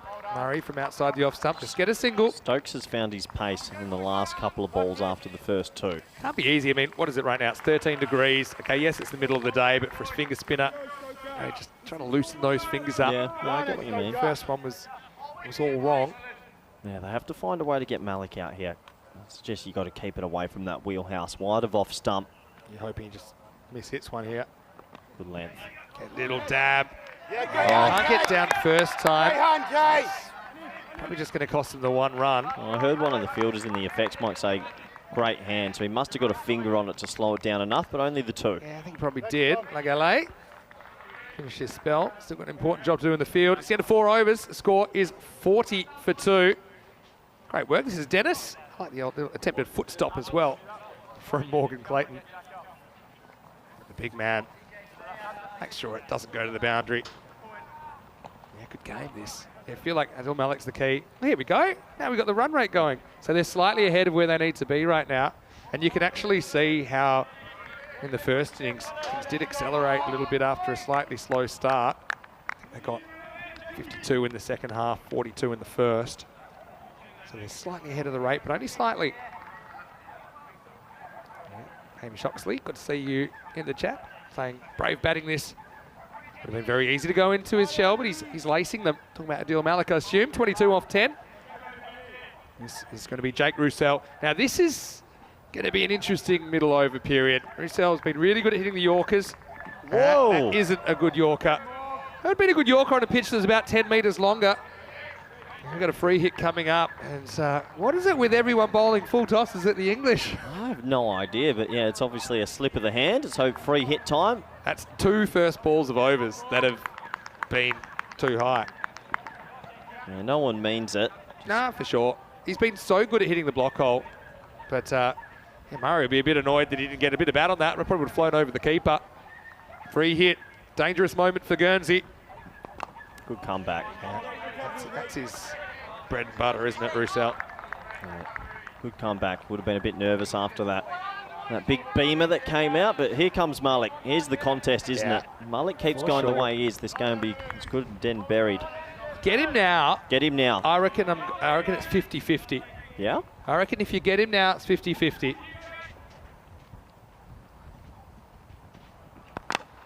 In the air. No one's catching that. No one on the field anyways. Flies over the scoring tent. Maximo! This man is starting to show us what he can do. And Hornchurch, they're pretty happy about it. Well, Malik looks like he can block sixes. He didn't time that, and that flew. He's a gigantic man, and he's looking like he's in red-hot form. Just misses the block hole, doesn't he, there, Roussel? That was not out the middle of the bat, and that went a long way. Metre short of the target. Oh. This one's half a metre short. Off the inside half of the bat for 1. Not easy for independence here. You feel a bit of tension out there, and why wouldn't you be? You don't want to be 1 and 2. You don't know how the other results are going to go either. And if you end up 1 and 3, you could very well be in the danger zone, depending on if the Stallions can find a win or 2 today. Yep. So, Roussel hasn't quite been as deadly accurate as last night. Another full toss this time, not quite as high. Well, what's going on here? It didn't run. That was crazy cricket. He's hit it to deep mid-wicket and they didn't even move. I think he didn't see the fielder out there and he just thought it was 4. And he's kind of in front of the light tower, which is a similar colour as the shirt. Oh, he thought he was going to be caught and just thought, oh, well, I'm out. So, yeah, I think he thought he was going to be caught. Wow. I don't think I've seen that before. He remembers to run this time. Yeah, well, I mean, I'm glad they sorted it out. That could have easily ended up in a 2 batters at one end situation, which would have been a total disaster. Anyway, does get this one away. Brings up the 50. Yeah, interesting. Not seen that before. No singles out here, boys. Yeah, interesting. Anyway, here we go. Malik back on strike. Doesn't hurt him too much. Big delivery, this one, isn't it? Goes after it. Doesn't quite get it, but he's going to get enough. Maximal! Well, Adil Malik, he is such a danger man. And if you don't get him, you're not going to win this game. That's the end of the over as well. 5 down. It's 56 for 2. He must be using a tree trunk as a bat because he hasn't timed many of these sixes and they are flying. Really impressive. I mean, usually when you see the bat turn so much and it sort of skews with the bat swing, it gets caught. But he is hitting big sixes, massive. And you see the difference in the length. A Yorker that bounces between the batter's feet, that's really hard to dig out. But if you're a little bit short of that, a little bit short of like 1 metre, these guys are so good at just kind of getting under it and getting it up and out of the ground with these ground dimensions. What did you say? He played in the UAE T10. That's top tier cricket as well. So obviously he's got a lot of experience and he's taking them home here. And Roussel, I mean, he literally, most of that over is just a metre off where he wanted to be half a metre off. And that makes all the difference, especially when you're only defending double digits. Anyway, still could be a very interesting game, especially if Malik goes soon. Anyway, great to have your company and hope you're enjoying the 3rd ever edition of the European Cricket League, the Champions League of European Cricket. And well, here's a man. He can change the game pretty quickly, Will Peatfield. He is being brought on earlier, has been bowling 8 and 10, but they know they just need somebody to deliver for them. So Will gets over number 6, bowling to Murray. Murray, that hurts. Ramps it into his own torso. I thought he ramped it into his throat at full. Oh no, it looks like high in the chest. Well, hope he's okay. But here's the thing about keepers. They actually love getting hit by the ball. You have to be a bit crazy. I can tell Murray's one of us. And yeah, he ends up wearing that. Yeah. Interesting option to want to ramp first ball though. Yeah, interesting option to ramp it into your own body as well. Probably know that Peatfield's going to be going full. That was his go-to last night. It's just kind of fooling at the stumps all the time. Anyway, Murray knows all about it. He's a tough cookie though. He's not too worried about it. Still plenty of work to do. This is a good contest. That's huge. Full toss and out of here. Maximal! That one is jungle bound as Malik cashes in. Once again, full toss in the English. They've been so brutal on these. And really, it's their game to lose now. Peatfield doesn't quite get it right. I think we said as they were walking out there to bat, Hankins and Malik, they had to get early. They got Hankins, but they haven't got Malik. He's taking them home in a canter here. Good batting. Knee-high full toss. Oh, he's powerful, Vin. He's extremely powerful. Yeah. Whatever tree that's the trunk of. I want one of those bats. 41 or 14. His bat it must be massive. Feels massive. He's blocking sixes. 41 off 14 without raising a sweat. I swear at one stage he was 1 off 6. It's a bit slow to start. Slightly better. Almost up in that block hole. Just the one, but that's fine at the moment now. Conrad's got a good point, and I was thinking the same. Hornchurch have received the most full tosses that he's seen for a long time. Yeah, something about the Stallions yesterday, and even today. I thought the Stallions were bowling underarm yesterday at one stage. I think we'll probably want to prove a point today that wasn't indicative of their bowling efforts. Say hello to Terry as well. A few people liking your blazer, Corey. Oh, thank you very much. Yeah, James liking it. Still blowing his mind that you're wearing a blazer. Terry saying that he's got a tingle. Not sure if it's golden ball or pins and needles. Definitely isn't golden ball. Can't see that happening from here. in there as well. It'll have to be dramatic. But, yeah, I mean, you're seeing the difference between executing your skills and not. And you're seeing it in real time here. Still, slim window for Guernsey. Chases it wide, spoils it. Now we got trouble. If that hits, he's gone. Now they think about one. And there's a lot of wandering around middle of the pitch. A bit of Brown's cows about this, but doesn't really hurt him too much. Well, besides Malik in this innings, everyone else has looked a little bit out of slumber at the crease. Run out opportunity missed. Everything's heightened in this form of the game. So running between the wickets is certainly one of those things. You have to get out of the habit of ball watching and really lock eyes with your partner. Make sure you're on the same page. Yeah, Peatfield tries the slower ball but loses it down the leg side. So it's very early. There's still over 30 runs to go, or 30 runs to go now. But if Guernsey lose this one, And obviously, they've only got one game to go. And they're going to take on the Talon Stallions in match 8. Depending on how Talon Stallions go, potentially could be an elimination decider.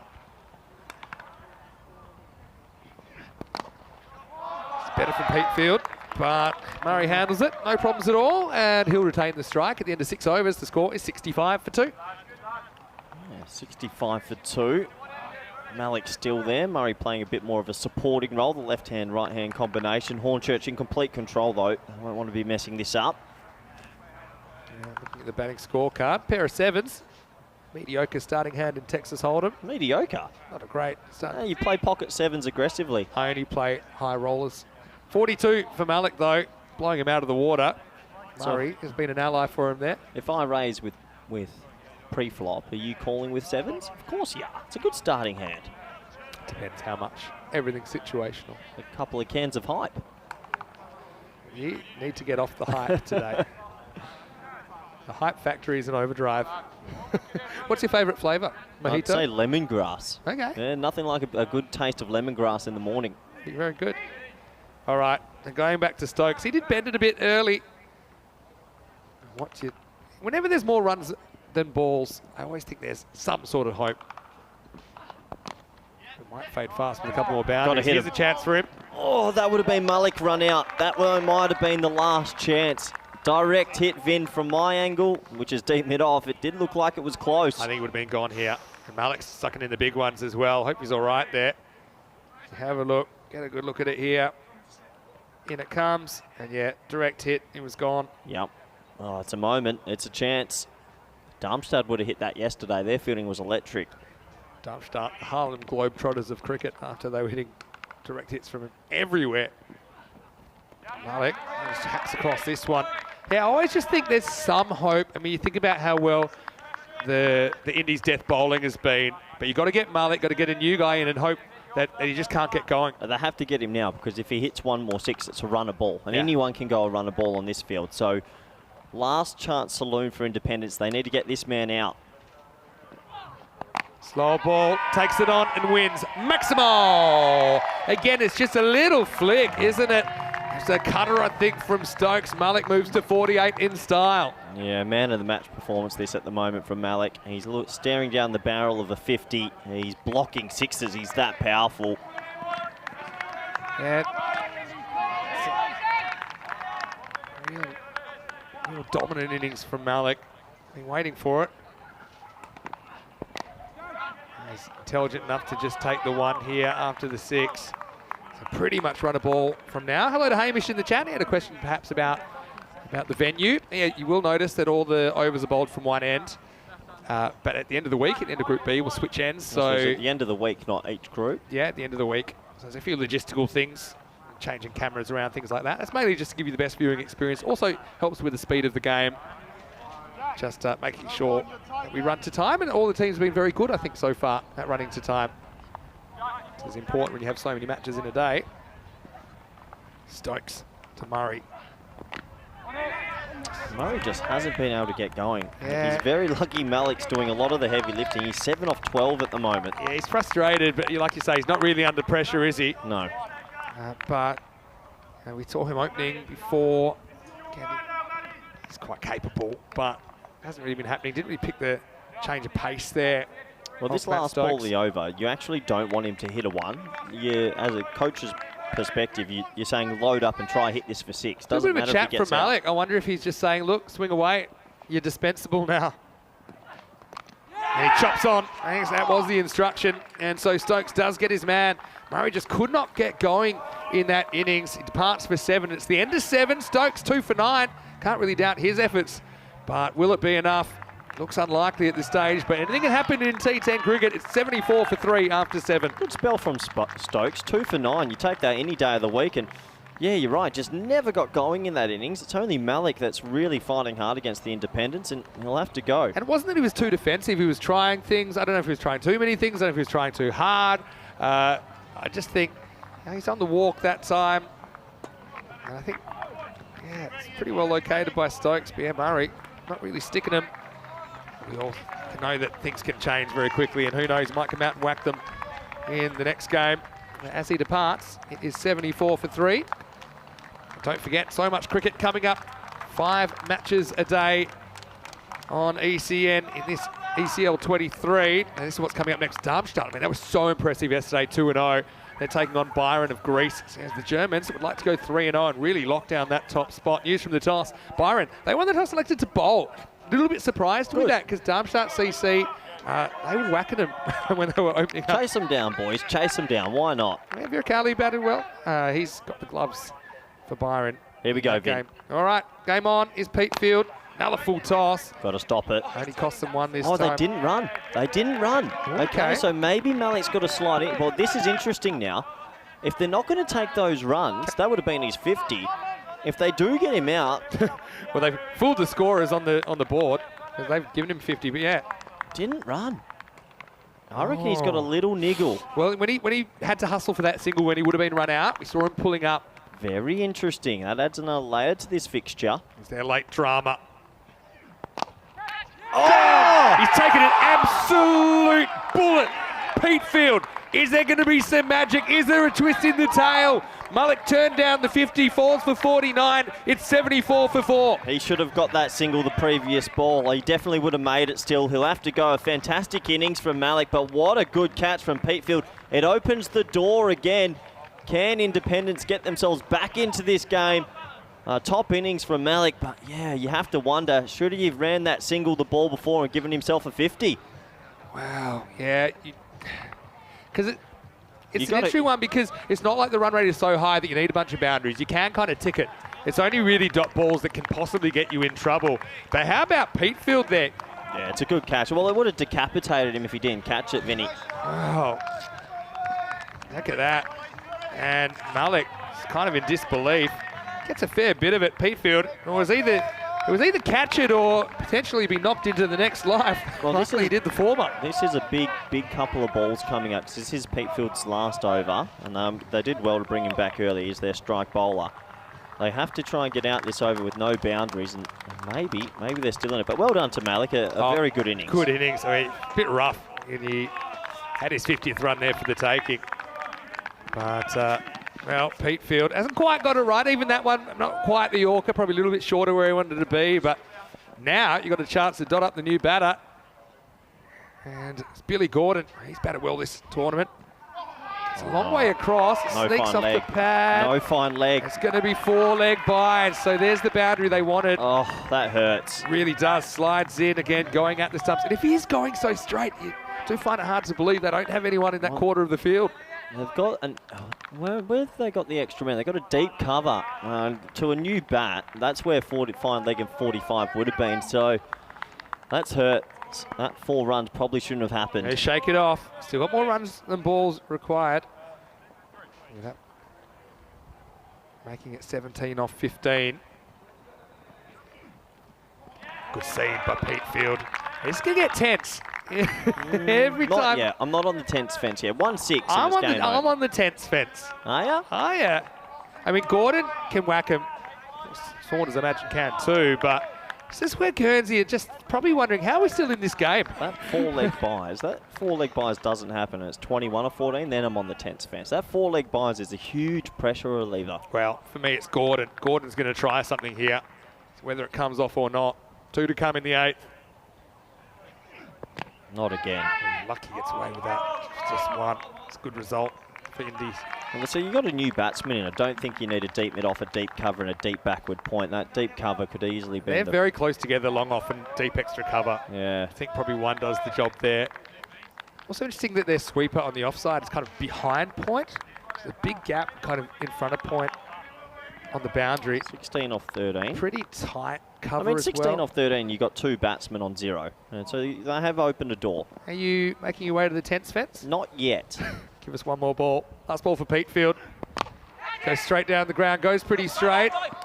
And I think he's made the stop here. It's pretty close. Oh, this could be a match-saving stop. It's tight. Yeah. I think he's done it, but it's hard to tell. I didn't see the rope move before he slaps the ball away. So this will be super interesting it's a nice to see. shot, so though. Big moment in the game. Again, what's this last foot? Is it on the rope or not? That's okay. Yeah. Taps it. Yep, that's fine. Well fielded. Yeah, because if there's any doubt as well, it goes to the fielder. And for me, you couldn't... Well, it's a match-saving stop. That goes for 4. You're in a lot of trouble. So well done. He saves 3 runs. Yeah.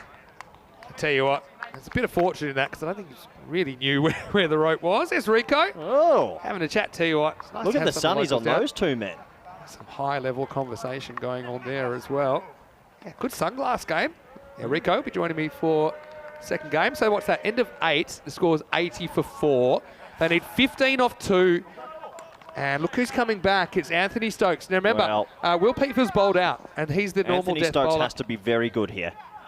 That is... Oh, he might get away with it. Where's this gone? Even if it's just 1, that's a good That result. is so lucky. That was a Gundy ball. These guys run in. The first ball of a lot of overs have been juicy full toss. That should have gone to the moon. And in one sense, the batter's lucky because this could have gone to a fielder. And in one sense, the bowler's lucky because this could have also gone into downtown Cartama. You just got to go back to darting it outside off stump. Good pace. Singles are fine for Guernsey right now. Oh, he's dropped him. He's definitely dropped him. I know they're hard up stumps. You're a keeper, Vinny. Talk me through it. I don't blame the keeper at all. It's a big deflection. They either stick or they don't. Oh. Lucky it doesn't get past the keeper. He runs. Needs to be knocked down. Well done. Well done. Does, yeah. All right, Vinny. I'm in. Yeah, you're on the 10th fence. I'm on the 10th fence now. All right. It took you a while to get here. Yeah, I'm in now. I'm always way ahead of you. You said 9 out of 10. 9 out of 10 times every time. Here we go. Tosses it up, lures him into it, but this is sailing out of the ground. Maximo! Rowdy Ronnie Saunders gets them 6 to the total. And, well, talk me through it, Corey. What's going on? What's he doing, Vinny? You don't float up a half volley. Just keep darting it. He gets bored and offers fruit. Oh, well, if you're going to bowl that, I'm sorry. They just got back into the game and he offers up a flighted delivery because he wants a wicket. There was a high element of risk to that delivery. There's also potential reward. Now it's under a run of ball, 7 off 8. He was doing such a good job of bowling darts outside off, and then he gets bored of it. He throws up a slow ball and goes for 6, and now they're in trouble. Can never breed the coach out of you. It doesn't make sense. Never breed the coach out of you. They get bored of dot balls. They get bored of doing things. Just stick to what's simple. Don't overcomplicate it. Hello to Taranjeet. Nice to have you with us. Oh, my word. Well, we're going to the last. 6 required off the 10. The score is... This game could have been over. The game is on, though. 89 for 4 off 9. Now, I guess the question is, who bowls the last? They've got Roussel. Well, he's the kind of guy, I can imagine him bowling the last over. Could hit his Yorkers yesterday. Today, it's been a different story. But a tense over to come, because it's an over that could have a big bearing on where these two teams finish on the ladder, potentially if they get the double chance or not. Gordon just missed out on another full toss. That would have wrapped it out. But look, it's gotten to the last. And first and last balls should have been First and last ball should have been hit for 12s. Yeah, so I mean, here we go. Must be said, when you get the game to the last over, anything can happen. Mikey says in the comment section that Corey has collapsed the 10th fence. I knew I shouldn't have come in. You should have gotten off the fence. It's not big enough for the both of us. All right. To win this, they're going to have to take a couple of wickets, which will be dot balls effectively. So that's the only way, surely. Here we go. Roussel. Driven. One. Has to be just one. Easy throw. Where's your dot going to come from? You need your dot's probably coming from a wicket, a skied ball, a bowled. And then the new batsman, you've got to hope you get another couple of wickets or dots. And what's your strategy? I mean, if you score for every ball you can't lose, how much are you looking for the boundary? How much you're just looking to pick up the one? Gordon clonks another full toss down the ground. I'm not too sure of this. I understand they're hitting singles here, but if they are to lose a wicket, the new man's going to feel a lot of pressure. Whose golden ball sweepstake game is it? Is mine? I've gone a little bit quiet. Interesting. 4 off 4. Boundary does it for him, though. Any boundary. Goes for it. There's your dot. There's your dot. There's your dot. They brought cover tight. Good captaincy. Okay, here we go. Whose golden ball game is it, Vinny? So 4 off 3. Cover maybe could go back a little bit. They're ahead, so they're going to have to try something. Here comes a big shot. 4 off 3. 3 singles for a golden ball. Goes for it. It's going to be gone. It's going to be gone. He's got it. Wow. He's got it. And late drama from the Cartama Oval. Saunders holds out. It makes it 4 off 2. Game on. It's 91 for 5. I told you, these runs aren't going to make themselves. 9 out of 10 times, Vinny, you chase this down, but maybe it's that one time. Deep cover had actually come 5 metres in off the rope as well, so he made that quite comfortable. It's 4 off 2 all of a sudden. Hornchurch, who were in complete control of this chase while Malik was there, faltering at the back end. This could be a huge capitulation if they aren't to get these runs. Wow, what a game to start our Tuesday morning. Good catch, Vinny, under pressure. Good catch. On the board, there's always pressure. Whose golden ball game is it? If they were chasing 95, they would be making like 110, but that's the power of the chase. Yes. You're gunning for a golden. So 4 off 2. golden ball's on here, I'm telling you. No. So well, they need 3 off 2. No, 4 off 2. 4 off 2, Vin, don't confuse me. Here we go. It's 4 off 2. Yeah, 4 off 2, so 3 for a golden ball. Yeah. So this is what happens if it is a tie, golden ball, 1 more ball, batting team needs 2 to win, 2 or more to win. If they don't do it, they lose. Now Simple as that. They don't need a tight cover here. You can keep him a little bit further back. Penny to be in the thoughts of the new batter as interesting, well. they're going to squeeze the new batsman as well. Cover and point come extremely tight. Here we go. 4 off 2 required. Oh, Edge, no. And that's the game. That's the game. Luke Edwards comes out, and he has a bit of luck. And it's good enough for Hornchurch, the English champions, to get by with just 1 ball to spare. It's a cruel game. A credit to Indies. They pushed the English team all the way, but it is Hornchurch 95 off 9.5, defeating Independence CC 94. What a game to start day 2. Well, they almost made a meal of it, and a little bit of luck goes their way. An edge for 4. And you have to wonder, could have they had a third man? Easy to say in hindsight, but a good game to start the Tuesday morning, Vinny. You do go hindsight, don't you? Think new batter. It's deep square. You want him to earn the boundary, not nick a boundary, but hindsight's 20/20. Well, that short third man, a lot of teams will con on. You got to have him fine. The more T10. He's almost, he's like a catcher as well. Yeah, but anyway, look, a lot of relief there for the English fans and the English team. And I told you, this format, it really tests you. I mean, some concerns there as well for Adil Malik. Obviously, he looked to be struggling a little bit with a leg injury. We won't know much about that, I'm sure, until a little bit later. But yeah, I think it's pretty relieved English batters walking off the field. And I suppose the difference there for Indies, their bowling just didn't click today. They bowled too many bad balls. Some of them they got away with, but just could not get that Yorker the way that they had it last night. And so, well, that's just the beginning of day 2. Don't forget, we have Darmstadt CC of Germany and Byron of Greece coming up in match 7. We're only about 20 minutes away from coming back for that one, match 7. News from the toss, Byron winning the toss and bowling. Get ready for some boom boom with Azmat Ali and Mohammed Umar opening the batting for Darmstadt. May have been in very good form indeed. Having said that, Virk Ali, he's also been whacking them. As we have a look at the highlights, it was 95 to win. If you thought it was going to be easy, Corey, you had another thing coming. Yeah, well, you were right, Vinny. You had that feeling it could be a tight one, and it was. It was a nice start, though, for Hornchurch. They got a couple of boundaries away, and it looked like they might get there in a canter because the first over went for 14. But it was this very first wicket that started the wobble. A nice catch down there at deep mid-wicket. And the very next wicket really brought them back into the game because they were able to get the dangerous Hankins, and it was a great piece of double, what do we need to call the pass over fitting? What would you call that? What do you call it when someone passes it over? I call it tag team. The old tag team I'm a bit of a wrestling fan, but yeah. Yeah, it was amazing, wasn't it? It's what brought them back into the game. Yeah, it was, and so it was an interesting one, wasn't it?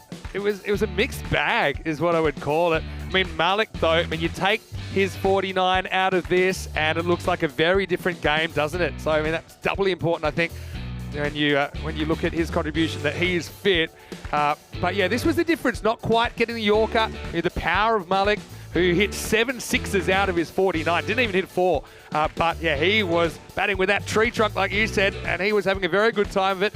They knew they had to get him, though. I mean, at the other end, Murray was just kind of struggling to get going. He couldn't hit a boundary in his 13 balls. But Malik, well, he had no such problems as he cracked the ball, strike rate of 245. Then Murray chopped on, and Malik was still there. It was an interesting one, wasn't it? He turned down a single that would have been his 50, and we thought that might be to do with the fact that he was struggling a little bit with an injury. And then he hits a bullet back to Petefield. And this was really what sparked the late tension, Corey. Yeah, it did. It brought them right back into the game. Unfortunately, there was a 4-leg buys, which I think here, that 4-leg buys hurts. And it's a crazy thing to think that, but it did swing it a little bit back to Hornchurch.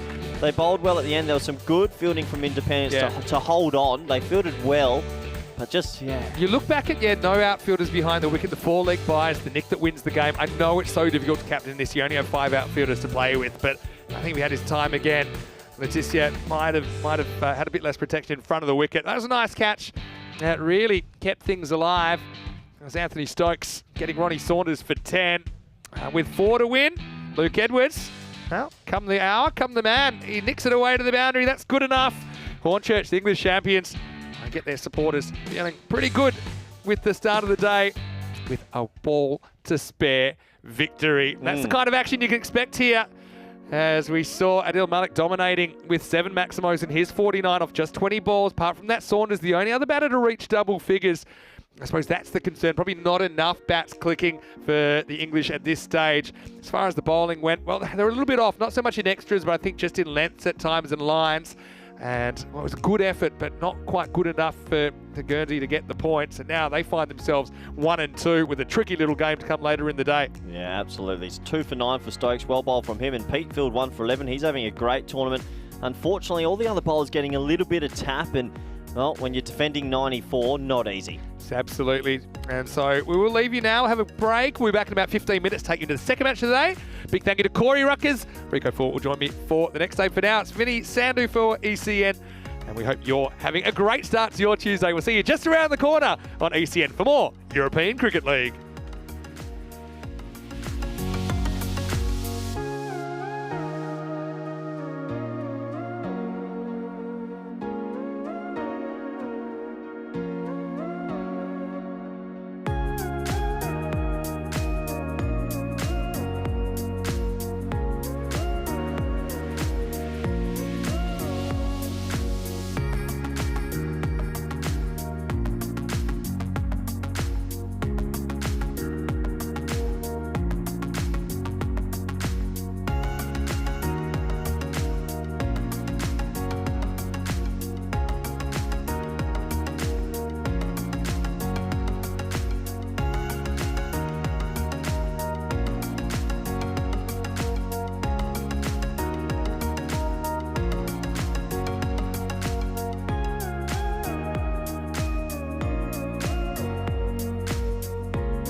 How we play cricket on the Costa del Sol.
The European Cricket League is brought to you by HCL Software, Dream 11, and Andalusia European Region for Sport. Ven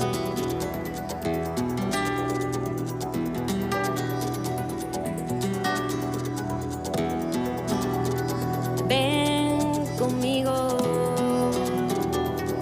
a cruzar su calle, a vivir su ambiente. Ven conmigo a vivir la vida intensamente. Conmigo ven, conmigo ven.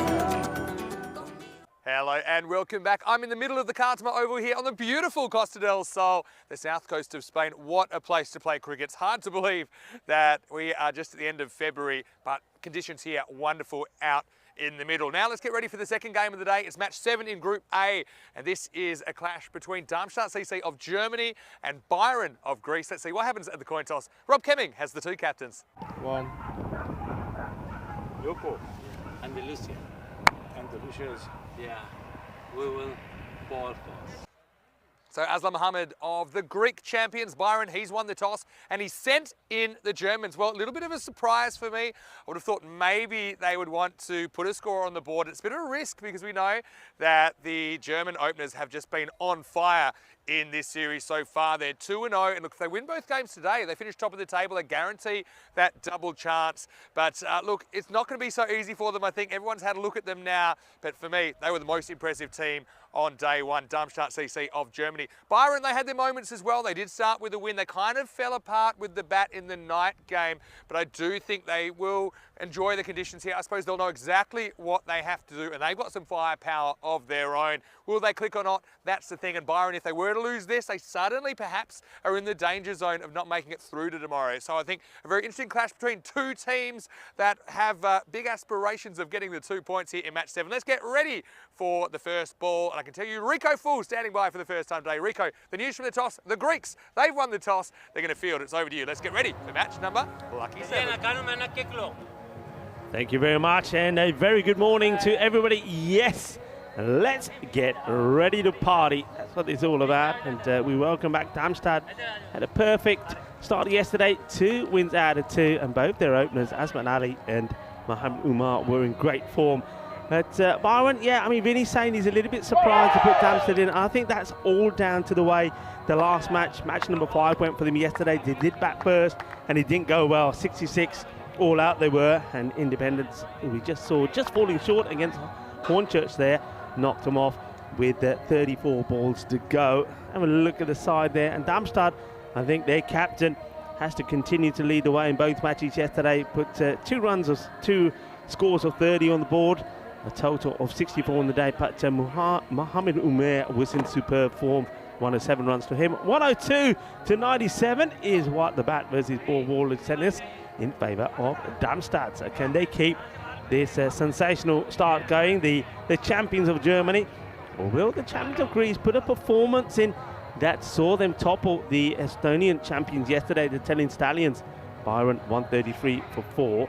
Italian Stallions 91 for 9, the 42-run victory. So Byron, we know what they can do, but I think a lot will rely on Verkali. Well, Verkali's going to be behind the stumps to start off with as we get ready for this one. Asman Ali will be opening the batting, and the first ball will be bowled by a guy that I thought bowled absolutely beautiful yesterday. Certainly has bowled the ball of the tournament so far. That's Farhad Azim. He certainly gets the ball to come back in, and he's got a bit of pace about him, got some wheels, as they say. A very good morning to everybody in the fan zone. It's been nice and lively and bubbly this morning. Good morning, buenos dias, and feliz dia de Andalusia. Yes, it is a public holiday here in this part of Spain, the Andalusian province. A happy Andalusian day. And, it's time to party. Which one of these two teams will be partying? Darmstadt looking to keep their 100% record intact. Here comes the first. Bat versus ball. Azim gets worked away on the onside. Gets a single straight away. Nice start. Yeah, what a fantastic start to the day. A very close encounter we just witnessed between the Independents from Guernsey against Hornchurch from England, and going all the way down to the wire. This one has that sort of feel about it as well.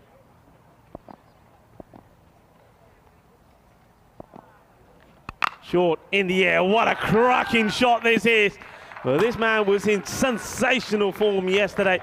Mohamed Umair, 107 runs yesterday. He was just unstoppable. 58 of 23 in match number 1 against Hornchurch.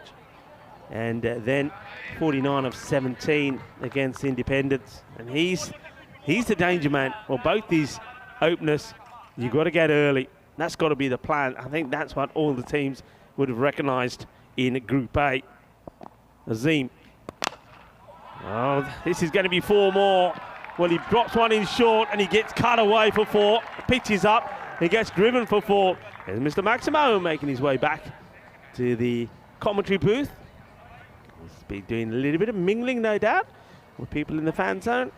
No victorious cervezas yet, Vinny. It's not that time. Yeah, I know a lot of people here in Andalusia will be celebrating. And Malaga is in the province of Andalusia, region of Malaga. It's well known worldwide for its Victorious Cervezas, one of our partners here at the Cartama Oval. And no doubt we'll be celebrating the Dia de Andalusia with a few of those as well.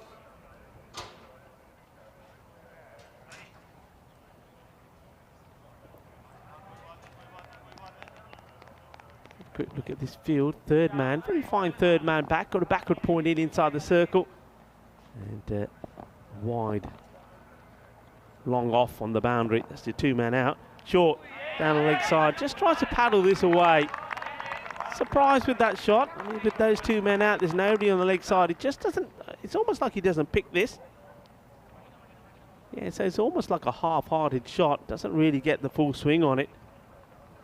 Might get a chance to see this again. So it's short, it's in the zone to be blasted, and then maybe just arrives a little bit quicker than he expected. Last ball of the first over. And that's nicely played out. They'll take the singles. And it's the captain.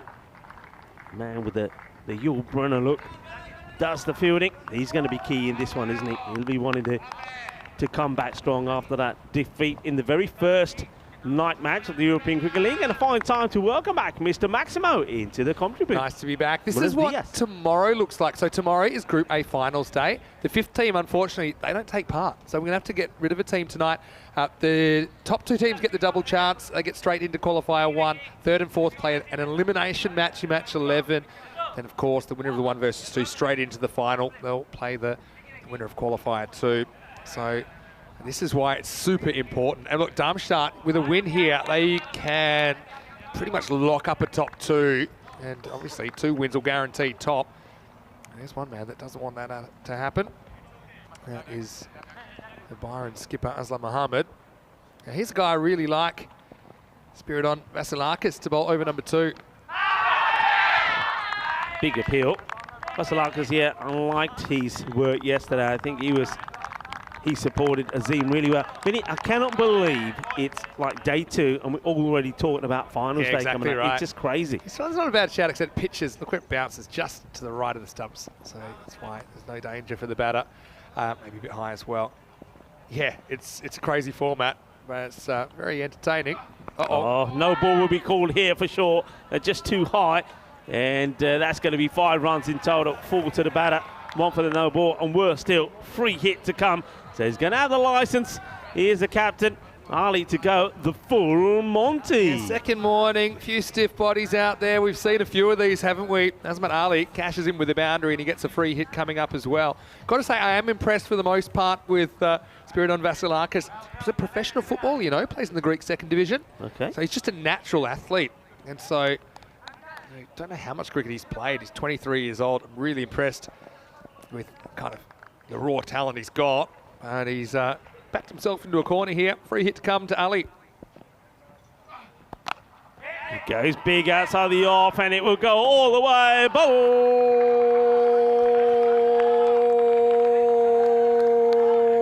Butler. Uppercuts this for 6, and well, that smashes into one of our light generators. Better check that one. If the lights don't come on later, I'm sending the bill to Azmat Ali because that one goes bang, boof. Anyway, hopefully there's no damage there. A bit of damage on the figures though for Vasilakis at the moment. Hey, good morning to you, Rico. Well, good afternoon, I should say. It's been a very good month. Listen, Day de Andalusia, so yeah, Dia de Andalusia. It's a public holiday here today. It's pitching outside the leg. Yeah, so you know why that's made me nervous. What was that? Because the empanada shop might be closed tonight, and that's what I was planning to do after work. So I'm a little bit worried about that, but fingers crossed. You said food outlets should be open. Food outlets will be open. They better be open. Food outlets. I'll be banging the door You'll be down. all right. Don't worry. You'll be all right. Big fan of this guy as well, Spiros Nikakavouris. Really throws himself around in the field. Yeah, great catcher. Took 2 very good catches yesterday. Yul Brenner was a pretty good one as well. Again, well, taking it on here. It's going to have to get his bat down pretty quickly. He does. Good running. I'm liking this. Both batters have been prepared to play their shots, but they're supporting each other pretty well with the running as well. He's just tied himself up a couple of times with this kind of shot. He gets so far forward, even though that it looks adjacent. You see how far forward he is. There's a long distance to go, probably climbing over the top. But yeah, Azmat Ali certainly turned it on the field yesterday. I mean, Darmstadt CC, I called them the Harlem Globetrotters of cricket yesterday because they were just hitting stumps from everywhere. They had 4 direct hit run-outs. I don't think I've ever seen that before. And let's see if they're as ruthless in this one. Byron trying to get an early breakthrough. It's going to be a little bit too wide. Vasilakis just losing his shape there a little bit. You can tell where he ends up as well. Ends up right in the middle of the pitch. Yeah. So the umpires will have a look at that as well. The umpires for this match out there at the moment. The bowler's in. Suleiman Saeed, the Italian stallion. Look where he is, right in the middle of the pitch. Yeah. And Tyrone Peters at square leg. The bowlers are not made of glass, so umpires cannot see through them. It's just something you have to learn to get off the wicket, the side that you're bowling. Umar on strike. He's a live wire. Oh. He has no idea. Both the batters are having difficulty picking this one up from Vasilakis. I love this because he actually has no idea, Umar, where this has gone.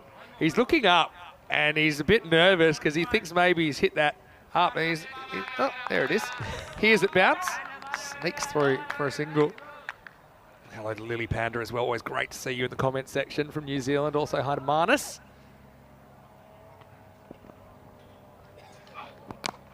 He goes up, and I think he's going to get most of this. He does. It goes the other side on the boundary fence. 6 more. This is a cracking shot. Well, that ball wants to go into that centre. Maybe look up for 1 or 2 grizzly items in there. That's Jason, he plays for the Swiss national team. He does better fielding than that when he's on the field. When he had to protect the crowd, and he fails here. Just have a look. Let's see what we can say with this shot. Hits the road. And Jay, well, that's 4 runs, my friend. In anyone's language, gets 6 in this instance, but it is the end of the second over. So score is 31 without loss after 2. Yeah, so we're talking about the finals tomorrow. Obviously the table is super important. We'll probably get a look at that in a moment. But first, we're going to go back to Farhat Nazim. Full toss. This will be called as well, I'm pretty sure. He's going to go to the boundary. They're not helping the cause here. I think they're going to go upstairs, have a look at this. This has got to be high, Vinny. Yeah, it's probably around waist height. I mean, they probably want to have a closer look at it. The batter's looking around. Yeah, this is... I mean, I know he's a tall guy, but this is high. Yeah, let's have a look. That's no ball for me. Yeah, it's got to be called. I think that's waist high. Got to be called. At that pace, it's got to be called. They're still having a look at this, I think. They're going to go with the umpire's call. I like to see those. I don't know why, but for some reason, I love the way the batter called. is just standing there saying, I know they're having a look at this. Let them look. I'll get the shout. Well, to me, that's waist high. Yeah. It's hitting him in the belt. And so I'd like to see it called. But anyway, to get away with it, as being consistent. Umar does get a boundary, though. Well, this is where it hurts you because he's going to have to go. Whereas I know it's a tough one for the umpires where I think if the correct call, called on that no ball, that would have been a free hit. I mean, it's one of those, isn't it? The batter, of course, knows it's not a free hit. Exactly. So it doesn't make any difference, but I think in hindsight, he'll have a look at that and say, hey, that one should have been called. Thing is, if you're not absolutely sure it's below the waist, it should be called. That's the way the regulations are written. So, yeah, I don't know. It's not a great delivery. But who cares? All's well that ends well for Farhat Azim as he tries out the shorter stuff. And that's a big wicket, isn't it? Because Umar has been an absolute freight train so far in this contest. But he goes, the opening partnership is broken. It's 35 for 1. Yeah, I mean, it's a big wicket, isn't it? I've already sung about his praises yesterday. He was in awesome form. It also means, though, that Darmstadt is probably not a bad thing going into finals day tomorrow, and we will see them there, no doubt. Exactly where, well, we know by the end of today, but I think it gives us an opportunity to maybe one or two of the other batters go out there and have a decent knock. But you do see the back of a man who was, well, in fine form yesterday. He would go, but the captain's still there. Umar will go for, well, unlucky 13 of just the 7 deliveries that he faced. Good catch there from Verk. Yeah, does a pretty good job behind the stumps, doesn't he? Azim to Shakur. So that's for the wide. Yeah, Shakur, I've seen him playing for the German national team a fair bit. I saw him in the ECC last year. Good player, nailing down that number 3 position. It's the thing, Darmstadt CC had such a great day yesterday. The question is, can they keep going at that kind of pace? You feel like almost always you have a slip somewhere along the line. Obviously, these are very short weeks, only 3-day groups. But still, it should be interesting to see how they go today. Good delivery, well played as well, good bit of cricket. Shakur yesterday, he was getting his opportunities, probably didn't get as much time to bat as he would like, but he's got that opportunity today. When he did go out, he had to get on with things pretty much straight away. And he was able to do it. He was able to play some good, quick shots. He made a short, quick innings, so opportunity for him to shine. Captain Ali back on strike. Yeah, this guy, impressive with the bat and in the field yesterday. 2 of those direct hits were his. Slow delivery, takes the pace off. Just rotating his strike. Oh, he wants 2. Oh, well, I thought he was going to overcommit there, and an opportunity for the captain of Byron. Aslam Mohammed would have been certainly involved in getting the run out here. Very keen to get back, wasn't he? Yeah, what happened here? You can see a late decision to go again. Suppose the eye contact saves them there. Yeah. Otherwise, it could have kept going, and then we would have had a real mess on our hands. 2 balls to go for Farhad Azim. Whipped away to square. Clean pickup, gets the throw in. And once again, these Darmstadt batters, one thing they've done well is run between the wickets really well. And you made the key point there. They always look at each other. Eye contact is everything. Yeah. I actually think eye contact's even more important than calling. If you go to a really high level when there's crowd noise and all these things, you often can't hear calls. But you just got to get a sense of where the ball is, but then really lock into your partner when you're making those decisions. Everything's heightened. I said this in the first game. Everything's heightened in this game. Everything's a bit more intense. And the pressure affects different people in different ways. Azim to finish the 3rd. Go down the leg side. It's quick delivery, but couldn't get the direction right. So another one goes up on the extras. Want to say hello to Luke as well. Saying Darmstadt looked the best team in the group yesterday. We'll look to build on their good performances for sure. Yeah, no doubt about that.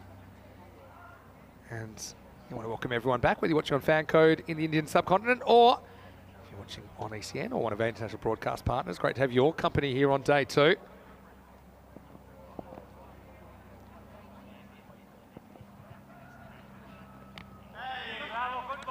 Once again, just takes the pace of this one, just rolls his fingers over it. He'll take another single, end of the over. The power play comes to an end. 41 for 1 at the end of 3. Hey, look, not a bad one, really. When you're going at 40-plus power play, you're setting yourself up for those bigger scores, aren't you? The Darmstadt CC, they're just really, really comfortable in the format. And normally, I'd say it's an uncomfortable format. That's what makes it so watchable, because I don't think most of the players would say this is the format that we don't. There's formats we like to play more than this because they can be a bit more comfortable. But the fact that they're uncomfortable, I think makes it great TV, because you're forced to play shots quicker. When you're bowling, you're always kind of in the crosshairs. And I think, for me, I think the English team and the Guernsey team, they really enjoyed that first game just because the intensity, and the supporters were loving it too. Yeah, they were. I mean, I was there on the side, and they were going through the motions. Were the the Hornchurch supporters. 1 minute they were up, 1 minute we're down. Good delivery, good start from Mumtaz. He's a key player, isn't he, for Byron? Yeah, he sure is. He's a bit of a beast at the top of the order as well, potentially for Byron. But yeah, that's the kind of length, isn't it? When people are going at you, not much you can do with that as a batter. You can only really get the bottom of the bat on it. And again, That's what we talked about, Vinny. Perfect delivery. for all the tricks you need, I mean, this is probably even more important to be able to do what you're trying to do. Yeah, you appreciate the length there. You see, it's key, even the batter's trying to come out to that, can't make anything off it. Funny thing is, if he goes deep in his crease there, he probably can pick that up, Shakur. He's getting itchy, he wants to go big. Fielder will field on the boundary, no mistakes there. And that's Qasim Mohammed. So Byron, I mean, they've got, I mean, it's a big day for all these teams, obviously, but if Byron were to lose this, they've got Hornchurch later on in match 9, and so yeah, they'll probably be looking over their shoulder a little bit. Oh, well bowled again. Fantastic bowling. Really loving this. I mean, it's an art, really, to just get one after the other.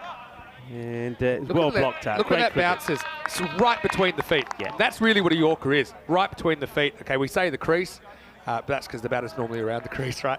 But that was an absolute picture-perfect Yorker. This one was just slightly, and that's the difference. That's the difference the length makes. I mean, talk about, Vinny was talking about the ball before, then have a look at the length of this one. He gets a chance to get the swing in, gets a chance to get under it, goes to the boundary. So look where this one bounces, you see? That's a really good shot of it, because that bounces in front of the front pad, and he's just got something to work with. He's got something to go with. Slices it over point. He's a good player, Azmat Ali. It shows you how small the margin of error is. This time he comes down, he asks a question, but I think this is also, well, a couple of things. He's drifting down leg, I think, and the batter does come a long way forward as well. Really good shout, but the thing is, it's got a long way to travel, doesn't it, after the impact. But I tell you what, if you take the batter out of the equation here, you could say that was potentially going to endanger the stumps. But I think, yeah, the doubt factor, even though it hits him on the back pad, probably for me just sliding past the leg stump with a bit of seam in as well. So Mumtaz not the worst over. He's going for 6, and after 4, it's 47 for 1. See, it started at 11. That goes up to 15. Now it's back at 11. Even though I make it 11.75, so I'm still working on that. We've got 4 weeks to get that one right. Looks like one of the pyramids. One of the slopes, one of the ski slopes in somewhere like Austria or Switzerland. It really makes it look like the run rate is nothing. Yeah. That's 11.75. It's actually a pretty good start. Time for the captain, and he's going to get taken. He's in the air, but it keeps on going. The wind's behind it as well. Manos arriba, árbitro, porque eso es 6 carreras. Qué guay, qué genial, qué grande. Así me gusta. That's well hit, and it's the second 6 that Azmat has smashed. See, he is the danger guy. Now he uses his feet. Gets a little bit lucky there. That's actually Shakur, beg your pardon. He hits his first. The captain has got 2 to his name. Just held that one back a little bit. Cleverly done by the skipper. Aslam Mohammed. Well, the grunt is slower delivery. It's like a few world famous tennis players getting that serve in. Well, they're about power. This is about pace off. Tell you what, I think that Aslam Mohammed did a terrible poker player. He's got a big tell. If you hear a big grunt, it's a slow ball. It's a grunt you can hear around the ground as well. Well, does he get enough of this? Yes, he does. It goes all the way over, smashes into the European cricket. Stronger together. Fence. 6 more, and well, doing it in 6s here in this over. So the captain not having the best of starts there, Aslam Mohammed. Yeah, and it's one of those ones that batters are encouraged to go for boundaries. If they don't get it quite right, they can still get away with it, like that time. And this is going to be another one. Volley. Ginna sona shakka lagya una dos, tres, Calypso style. Yeah, what a shot. And this is one that he is able to get a length on again. It's just a good batting shape, isn't it? Slightly inside out. One flew over the spectators. Well, they're going after the captain. This over's gone magical already. And it's going to go even more because this is huge. This is brutal. This will go all the way, and I'm pretty sure I want to look at the height of this. This is pretty high. I know he's come out. It's called on the field. Yeah, it's been called. So that'll be 7. The over goes to 27, and he's in danger of going supersonic, liking that from the umpires, calling it straight away. Yeah, just we've seen a few of these. This is what happens when you get the Yorker wrong. You're trying to go full. If you release a little bit early, it's gonna float. That one was also floating out of the ground. So 7th heaven for Darmstadt CC, who are on a rampage once again here in Group A. Free hit to come. He gets the warning for the height, but well, Shakur making the most of his opportunity. He's raced on to 28. The ball to go in the over. Are we going to see a supersonic over here? Caught, Free but hit. not out. Not out. And he's saying, hey, why isn't that out? And then, there we go. Tyrone is saying, hey, did you forget? Did you forget? That'll be the end of the over. That's a nice little moment there. I'm liking that for Tyrone Peters. I'm happy that the non-striker remembered it was a free hit because it's an easy one to get caught napping. Asmat Ali hustles back so he doesn't get run out. He's like, hold on. I think he thought that it was going to be a bump ball. Well, I'm liking that moment. Loving it. And I like the moment from Tyrone Peters is saying, remember, it was a free hit. Oh, yeah. Look, 74 for 1. I think he thought that they were saying it was a bump ball. But come back to you in a second. I just want to say a very warm welcome to all of you, wherever you're watching from around the world. We're into the 6th over. Great to have Rico Full in the box for the first time today. And I know Danny Hudacek just messaged me. Wanted to say hello to you as well, Rico. I know he's watching everybody from the Czech Republic. Look, so many people watching from so many countries around the world. So great you can join us for this festival of cricket. And it's just going to keep going and going and going. 109 matches in total in ECL 23. Mumtaz is back and he gets smashed down the ground. And that's 6. Maximo. Sonic boom time as Shakur moves into the 30s. 34 off just 11. And he's really hit his straps. Well, I tell you what, I mean, the last over went for 27. Shakur just went ballistic. And he's now going after Armin Mumtaz. That's a cracking shot. And it made a cracking sound as well. It did. Mumtaz didn't get the Yorker there. Goes pretty full. Catches a bit of the pad on the way through. Just flicks the pad as it headed down the leg side. Shakur will be upset that he doesn't hit this. Yeah, Shrug said in the comments section, and I agree, I don't think I've ever seen so many full tosses in 7 matches. A lot of bowlers trying to go full. I suppose that's what happens when you get it slightly wrong.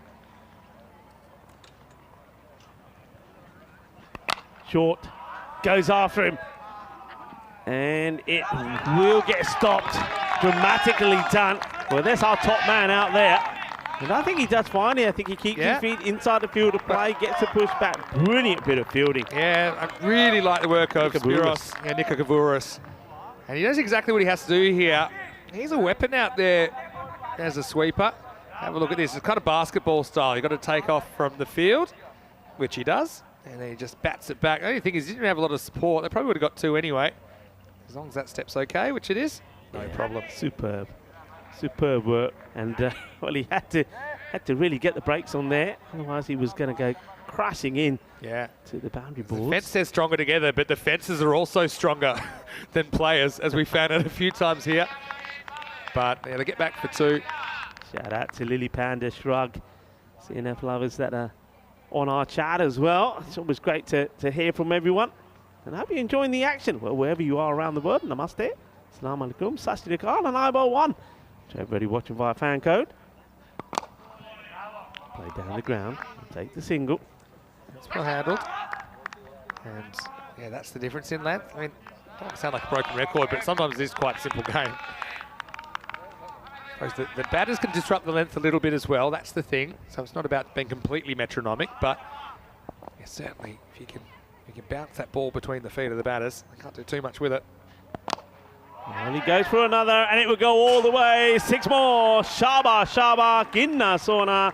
Well, this is just brutal batting. It really is. You know what I like about the Darmstadt side so far? I mean, they are putting away, and not just the bad balls. These balls are not necessarily bad, but they're going after the right balls. They're very selective. They know which ones not to attack. Yeah. They know which ones to attack, and they're getting it right. And you just saw where that ball bounced, right? Just short of the front pad. Just couldn't quite nail it. Anyway, it's the end of the 6th over. The score 90 for 1. 33 for Azmat Ali off 17, but he's been overtaken. Shakur is going to be booked for speeding. 37 off just 14.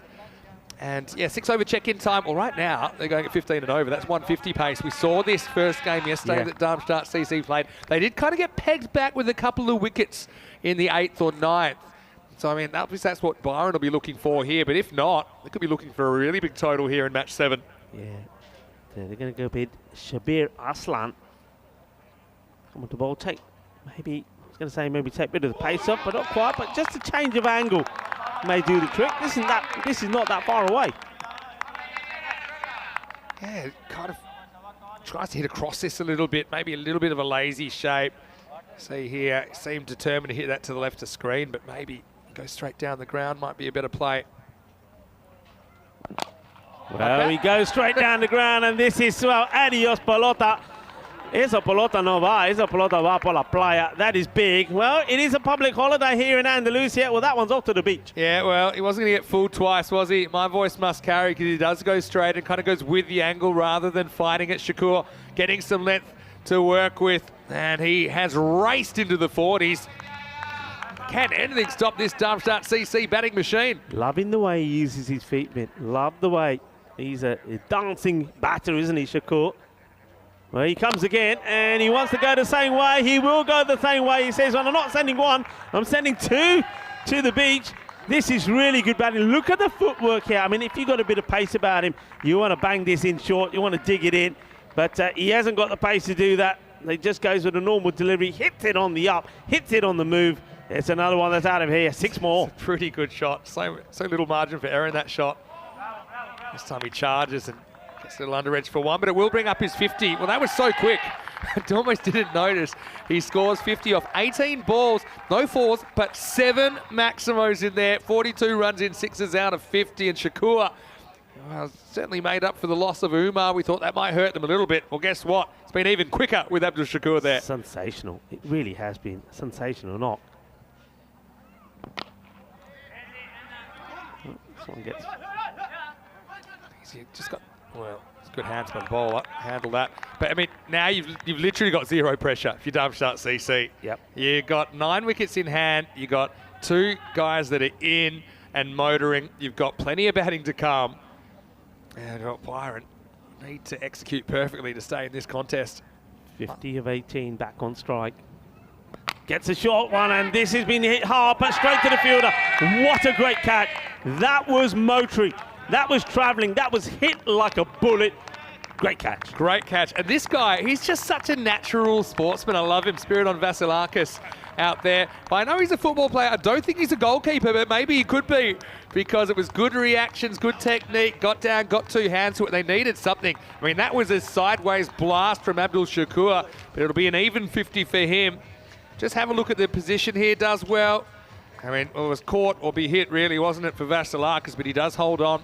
And at the end of 7 overs, it's 104 for 2. Yeah, he's not a goalkeeper. Can't be a goalkeeper. Goalkeepers don't catch the ball anymore. Well, you notice that? We would have punched it away. Just punch it away, yeah. You're not punching that, I tell you. No, you got to catch it.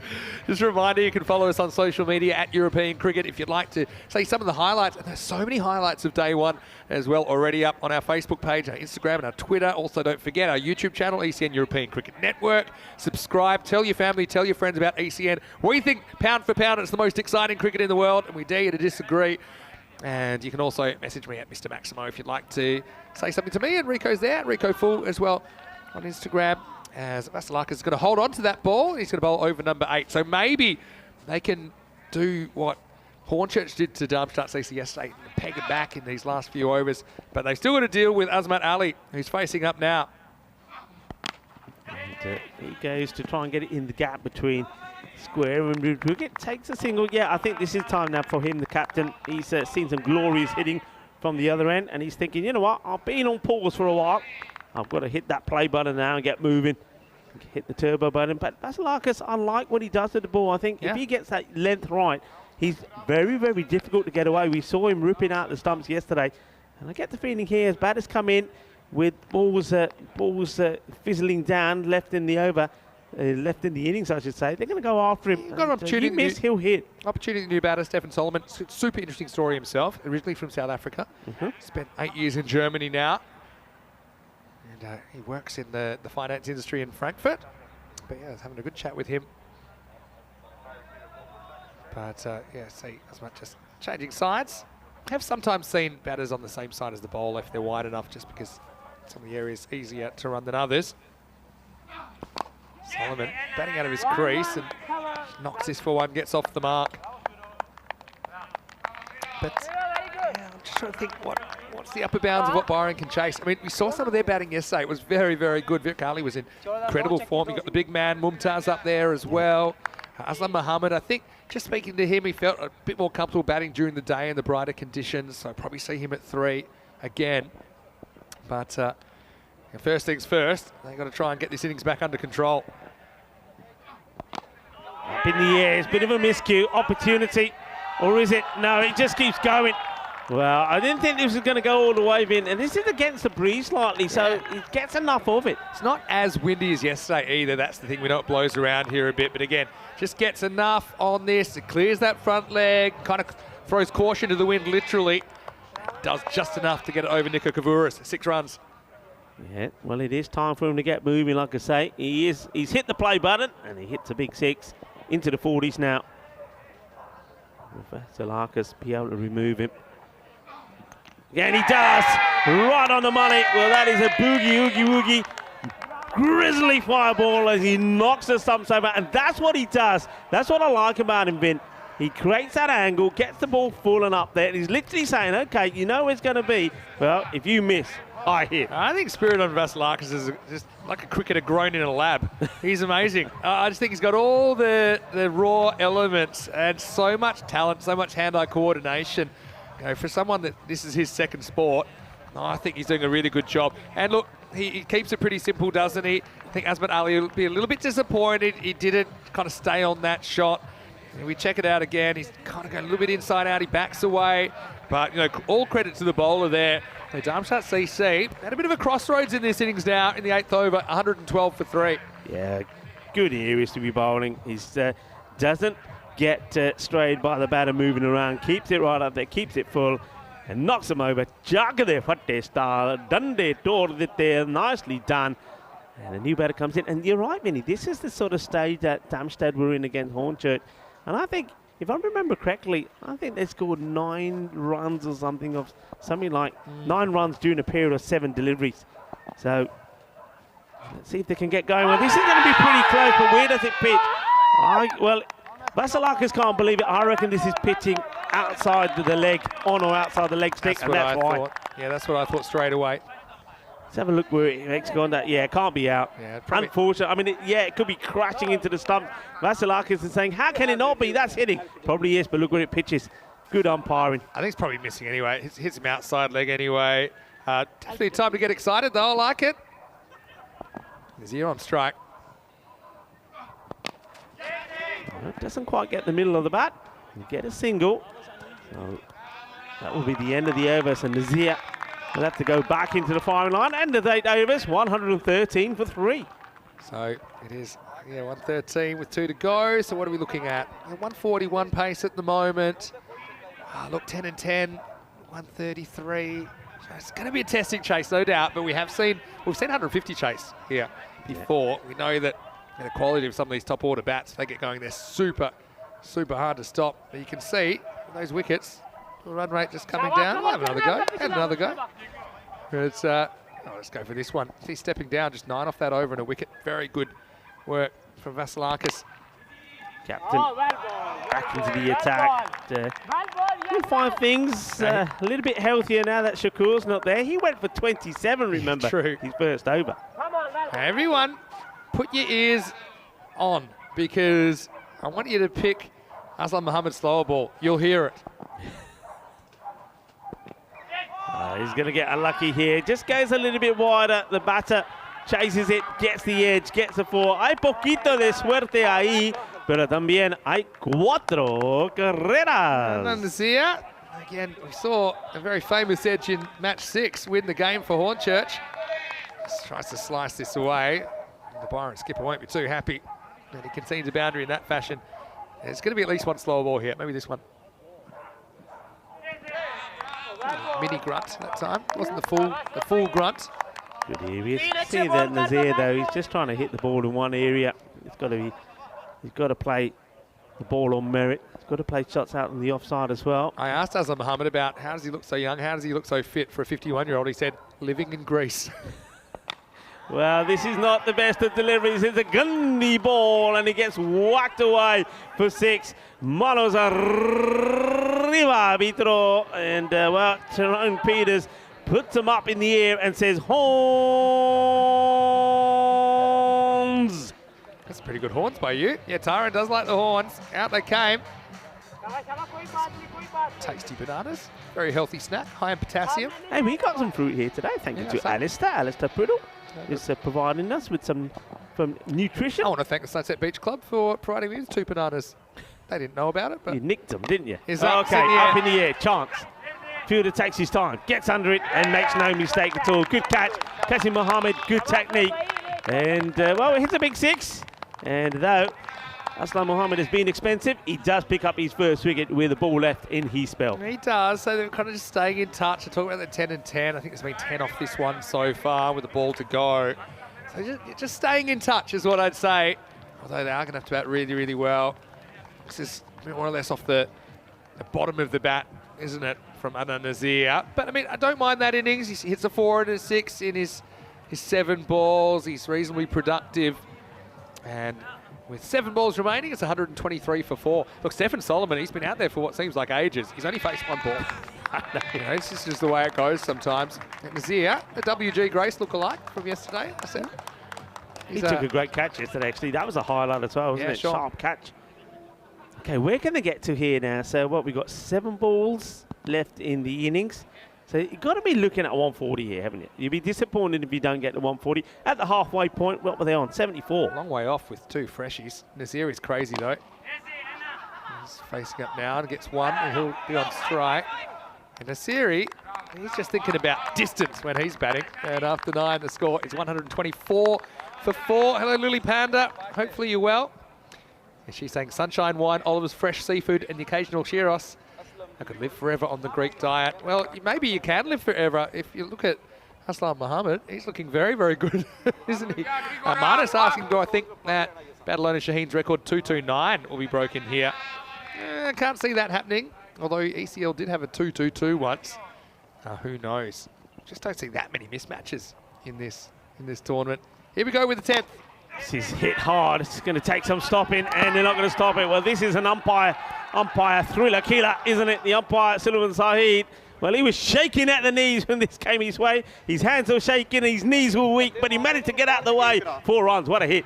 Yeah, well, let's twist again like we did last summer. And Sully, better wake up.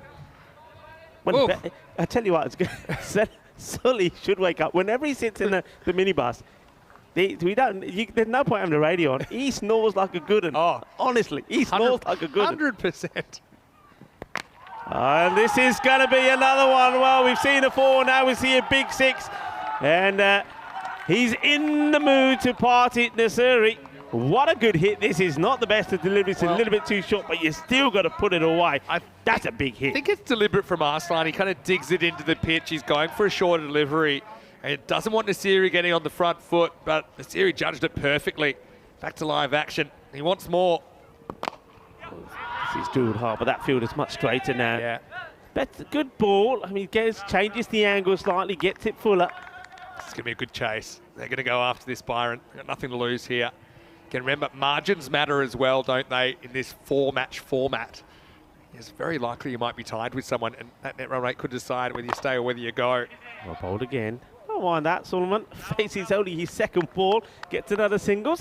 He's got 100% strike rate, so Nasiri comes back on strike. He's the man that you want out there, the way he's been hitting at the moment. I think he's going to come down and have a go at this no matter what. A lot of people liking the camera angles of the batter walking off the field. Well, hello to Andres, who's got that camera. Goes for it and just drops short of the fielder. Taking a good catch out there already, Kazim Mohammed. And he's saying, come on, what are you doing? There's 2 here. Yeah, he's absolutely right. Poor Solomon, though. He's faced 2 balls. He's been there for about 4 overs. And Nasiri's saying, well, hold on, I'm the new dominant batter. He's like, well, you don't even know what I can do. Anyway, last ball.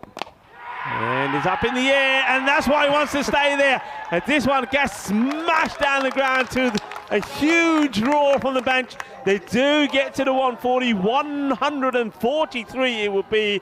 And Solomon turns down the single, smashes it big, and then takes his helmet off and says, everybody, take a look at my dash in here. Oh, he's a beast. He actually was there for the last 3 overs, and he only faced 3 balls. And it was almost 2 balls if they sacrificed him. But yeah, I mean, this man's built for power. And yeah, all the way from the south of Africa to the south of Spain, Solomon finishes things with a bang and gets them up into the 140s. Darmstadt CC machine in motion and firing here in match 7. They've set 144 for Byron, the Greek chaps. Well, they have to go after it, but they're going to have to bat very, very well to get close to this target. Yeah, they've batted well. Look, in the 2 matches before, they've batted first each time, 135 and 122, and now this one, 143. And you got the feeling, look, I can understand the toss, why Aslam put them in. I think it was all about the way they batted, well, the way they batted themselves yesterday when there was 66 all out. So confidence with the batting was low, but I just think they missed the trick there. I think there was an opportunity to not let the German Darmstadt team get those runs on the board, try to do what, take them out of their comfort zone. It didn't go well, as you have a look at the highlights. Yeah, well, there's a fair bit of boom. We expect that from the Germans. Top 3. So dangerous. A few full tosses again. The full toss virus has been a bit contagious amongst all the teams, hasn't it? But yeah, the captain out there, Azmat Ali with Muhammad Umar. And yeah, really, you couldn't really criticise the approach, even though Jay's fielding was a bit poor in the fan zone. But yeah, this is what we thought may have been a no ball, wasn't called. And then Umar pays the price very next ball, skying one Vukali behind the stumps with the gloves, makes no mistake. But that just brought Abdul Shakur at number 3, and we really saw what he could do. He scored a half century off only 19 balls with 7 maximised. Shakur was just scintillating to watch. He was blazing the ball all over the place. 7 sixes. He didn't deal in 4s, just 6s. That's all I want to do. He said, when I hit it, it stays hit, and he did. Some of his hitting was just absolute clinical. And, well, you got to say, he took the captain to the cleaners. Then the Aslam Mohammed had no answer to him. He was blasted for just 27. Well, this one was the last ball in that over. It was a free hit. It wasn't out. It wasn't out because, as we saw the umpire, Jerome Peters, saying, it was a free hit. You can't be out of a free hit. But the boundaries are coming. This was an amazing piece of work once again for Nicoburus. I think he's just sensational out there. He just covers the field so well. There were some good catches as well, but only when they had the opportunity, because most of the time he was out of here. It was big, and it was an exciting knock, and that was a 50 that came up. When he got to 50, and then he would get out to this. What a catch. That was going like a laser bullet. Great catch. And it's, well, a young man that's really been impressing us. Vasilikas was out there to take that catch. And, well, he held on to the ball as well. Because though he was hit for one big one, he also smashed the timber as he came in and knocked them over. Jack their foot their style. That was the end of the captain. But not before he made a valuable contribution of 41 of 21 deliveries. Loving the action, loving the highlights. Big shout out to Spring Productions. And I know wherever you're watching from around the world, you'll agree that the action shots and the angles that we're getting from Spring Productions are absolutely sweet. Well, that was pretty sweet as well. Sweet out the middle, sweeter than a bowl of Rasmalai, but the catch was up to the mark as well. Kazim Mohammed looked pretty cool and comfortable behind that one. And they just kept coming, they're just going, and you just thought then maybe that Byron were going to slow them down towards the end, what Hornchurch were able to do against Darmstadt yesterday, but well, not this time. Darmstadt, they had other ideas. And then Mr. Popular, the big man, Hercules himself smashes the last ball for a big 6, getting them to the score of 143.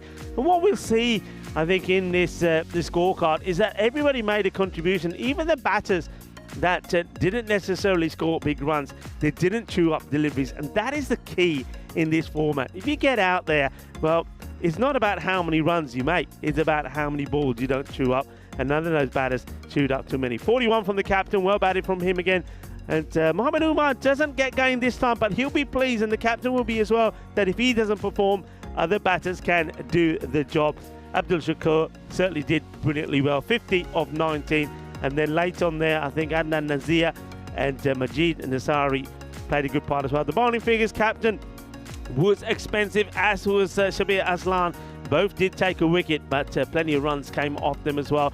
The other three bowlers were more or less where you'd want to be in this format. So just a couple of magical overs that took the score to where it was. As we look once more at the mid-match summary, Abdul Shakur, well batted. What a fantastic knot that was. He plays the ball to all parts of the ground, was supported well by Azmat Ali, and then a big six towards at the end of the innings, which made it look pretty healthy. Bowling-wise, well, nobody really was able to dominate, though once again, Spiridon Vasalakas, I think he certainly shone out there, took a very good catch as well. So it's going to be a big score that's going to be required by the team. There's champions from Greece, Byron, 144 required.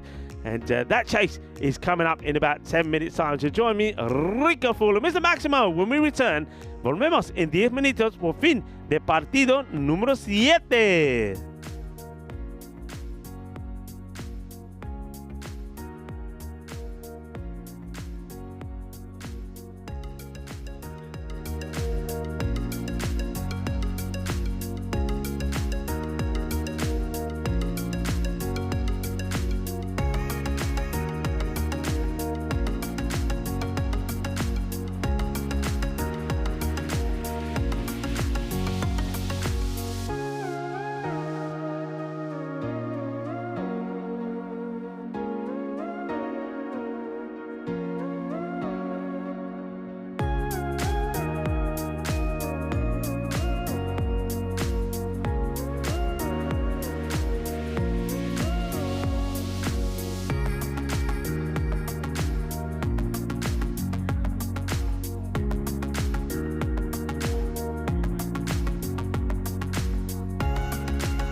The European Cricket League is brought to you by HCL Software, Dream 11, and Andalusia European Region for Sport.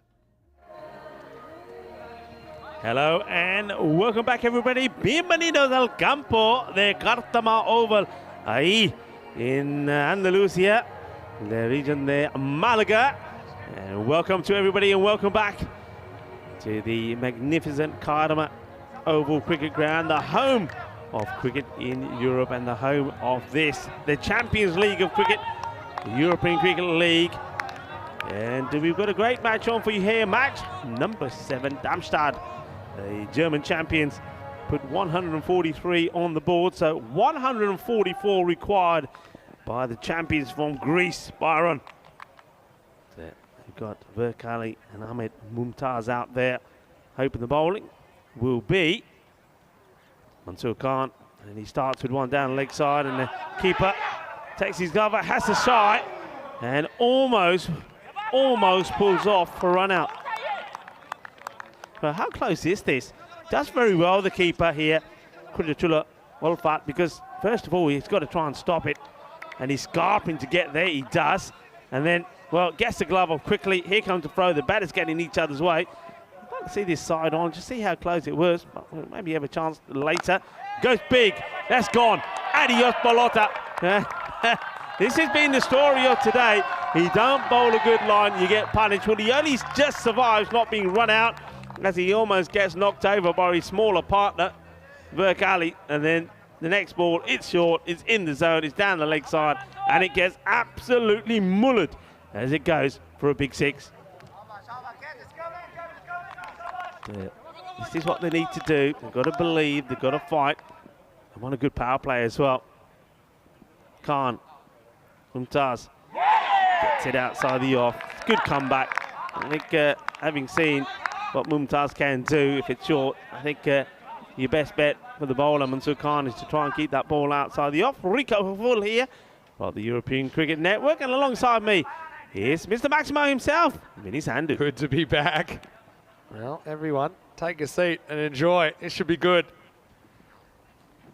It's 2 good deliveries, 2 good comeback balls after being blasted over cow corner. Yeah, well, Mumtaz, it's kind of American football style, that extra wide they took, but got away with it, banged the next one, missed a couple. You see they're going to be hyper aggressive in this power play. You kind of got to be. Byron made that kind of 45, 50 power play, I think. Shouts to catch it, but nobody's catching this, as this one goes all the way over the fence once more. 6 more. Once again, it's all about length. Just loses his run slightly, the bowler Khan. He runs in, then he gets into a bit of a shuffle, ends up being short. The good thing I like about Mumtaz, Vinny, he doesn't try to hit it hard. He just stands tall, hit through the ball. That was kind of blunt force trauma, that one. It wasn't really out of the middle, but it was just muscled over the boundary. Oh, you can't be bowling there to it because you're going to get pasted. And that one is big. Adios, Bolota. 6 more, and that will go all the way. And Tyrone Peters, he puts his hands up in the air. And you know what he's saying, Vinny? You know what he's saying? Yeah, horns. Yeah, that is a proper horns as well. I tell you, that ball might end up on a milk carton because that one is missing. It was halfway up the trees. And I have no idea where that ended up. Well, the magical start they wanted, 20 off this over. There's still a ball to come. Mansoor, if he's got a Yorker in the lockup, it might be time to bring it out now because this is a guy they want to stop sooner rather than later. Yeah, well, he got it right after being blasted for the first, got 2 dot balls in, but then he's gone short again, he's got punished. And this one now is club straight. Well, this is an exceptional shot. Get out of here. This is outrageous. This is huge. This is sensational. This is the European Cricket Network. Crossbar challenge complete. This one endangers several of our crew up in the camera tower. It's just a flat bat smack from Mumtaz, and the big mummy's away. 26 off the first over. And how are you guys going? Give us a thumbs up if you're all right. Chris Taps up there. Chris Taps is saying, hey, how many of those helmets have you got? We could do with a couple. Well, they should be on danger money up there. That was an absolute blast. Hello to Lillian, to Tarek as well, to everyone tuning in from all around the world. ECL action to Neville. He's lurking as well. 18 matches since the golden ball. It'll be a high-scoring one. think the highest scoring goal to ball we ever had was 167 in Cyprus. So that just shows you anything's possible. That's one way to bring the rate down, isn't it? Just hit 26 off the first 6 deliveries. That'll do nicely. Oh, no need for the zoom on those cameras. They were very lucky to survive that. Anyway, no problems. Let's get ready for over number 2. And I think they're going to take the pace off here with Umar Khan. Don't mind this. I think you need to change the rhythm. And Virkali hasn't faced a legal ball yet. He had one that went down the leg side, and they snuck an extra. He's facing up now. Hit this well, but straight to the fielder who takes the fizz out of it. And now, well, he takes the fizz out of the ball, but now his hands are fizzing. It was good fielding, but he'll wish that he stopped it, because now you got the big mummy who's on strike. He's trying to give his helmet away now. But, I wouldn't say no to him. But look, I think that single allows Mumtaz to kind of keep on this roll and see how far he can get away with this. Yeah, I think this is, I mean, the change, I like the change as well. This is about the skipper, and Hasman Ali saying, okay, he definitely wants the pace on, and also take the pace off, and also get a bowler on who's going to be able to get the ball a bit fuller. Yeah, I mean, this will be good. I mean, I like that they've changed the type of bowler to him, because he was just loving the pace. He was eating it up, wasn't he? Yeah. But the mummy returns here in over number 2. Now Umar Khan trying to keep him quiet. Gets called a wide. Tough call, but I mean, if the ball's not completely inside that tram line, it will be called. Check out the replay. Maybe a tiny bit of the ball. In fact, there's no ball called. Well, no ball. So I think this is for the keeper encroaching. Or a field indiscretion. So I think there was there must have been too many men out at one point before the ball has been bowled, I'm guessing. Yeah, it's called a square leg. So, well, it was going to be a wide, now it's a no ball and it's a free hit. So the mummy will love that. The bowler won't like it too much. There Correct. we go. Got the license to go the full Monty here now. This is going to be good. Everyone hold on to something. Mumtaz hits it firmly to the fielder, who does very well. Just manages to keep his foot inside here. Okay. And just looking at the rope there, I think that little winch in the rope helped him. Yeah, I mean, it gives him a bit of room here. Have a look. Keep an eye on the foot, just there. Oh, he's okay. Just good shot, lovely shot, lovely use of the wrist there. So I think this is all about Ali saying, hey, don't forget about me. I know Mumtaz is a 6-hitting machine, but Verk Ali yesterday 67 of 31 in a player of the match performance against the Tallinn Stallions of Estonia. He's a class act himself. Oh, he's more than a second fiddle. Don't you worry about that. Well, nice combination as well, and the brute force from Mumtaz. He's got a few more tricks up his sleeve as well. Shorter, gets away with that to Verk. I don't think he'll get away to it to Mumtaz. Yeah, inside edge onto the pad, get a single.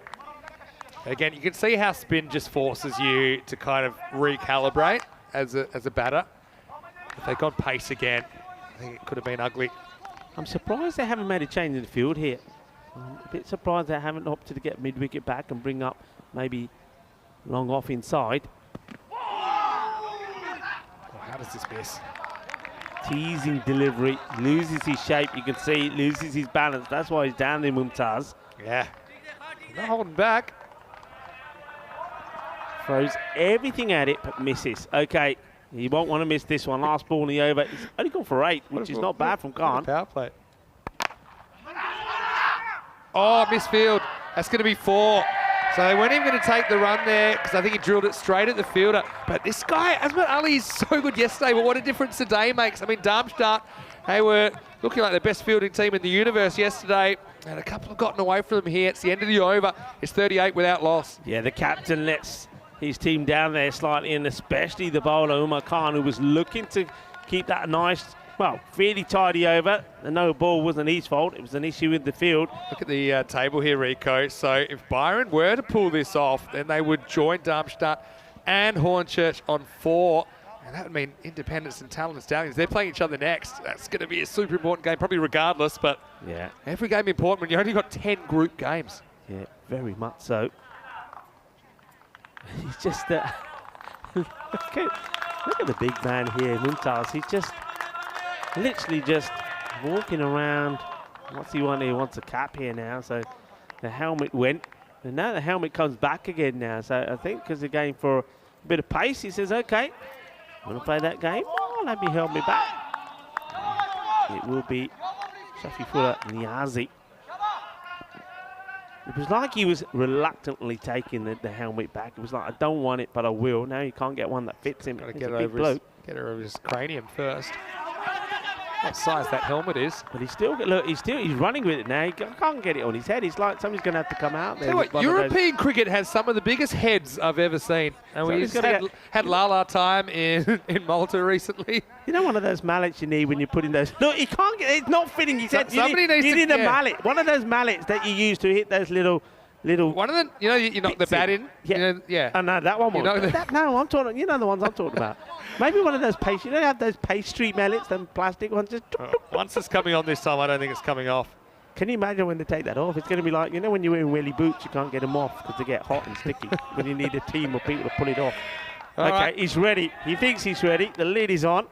Third overs yesterday went for an average of 18.8 in the first innings. Oh, well, this one is going to take some stopping. And they've all framed themselves at it. The wicketkeeper, Olfat, had a good try. Yeah. Luckily, he got a glove on it. Otherwise, that would have been 5 wide. There's been a couple of those. There's one in the first over as well, right? Can't really organise a dive here, Olfat. It's kind of a running scramble, and it kind of bat away like a goalkeeper tipping it around the post. I suppose it's a good result because you get Mumtaz. Oh, I guess so. But I mean, don't count this guy out. He showed us what he could do yesterday.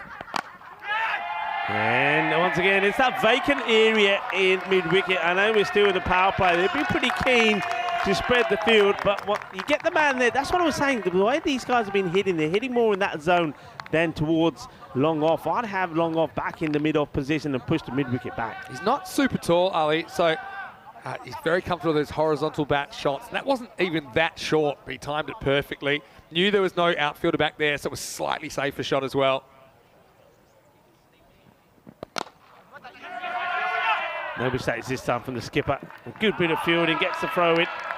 And you can see the bowler there. I think Niazi just trying to punch it back into the stumps. Yeah, and these were the kind of bits of fielding that resulted in run-outs yesterday. Just kind of like quarter chances all coming. Hope they didn't use up all their direct hits in one game, Darmstadt. But you see, this is more like the Azmat Ali we know. Deals with a slightly awkward bounce. Batters scramble home. Here's Big Mummy. Going down leg, not going to be out. And the more you want the wicket, the louder you appeal. I think right now they really want one like that to get this back under control. That is so true as well. I like that. And the quick shake of the head from Tyrone Peters. How many stumps is this missing by? Yeah, a lot. I reckon 5. But anyway, don't know if you don't ask.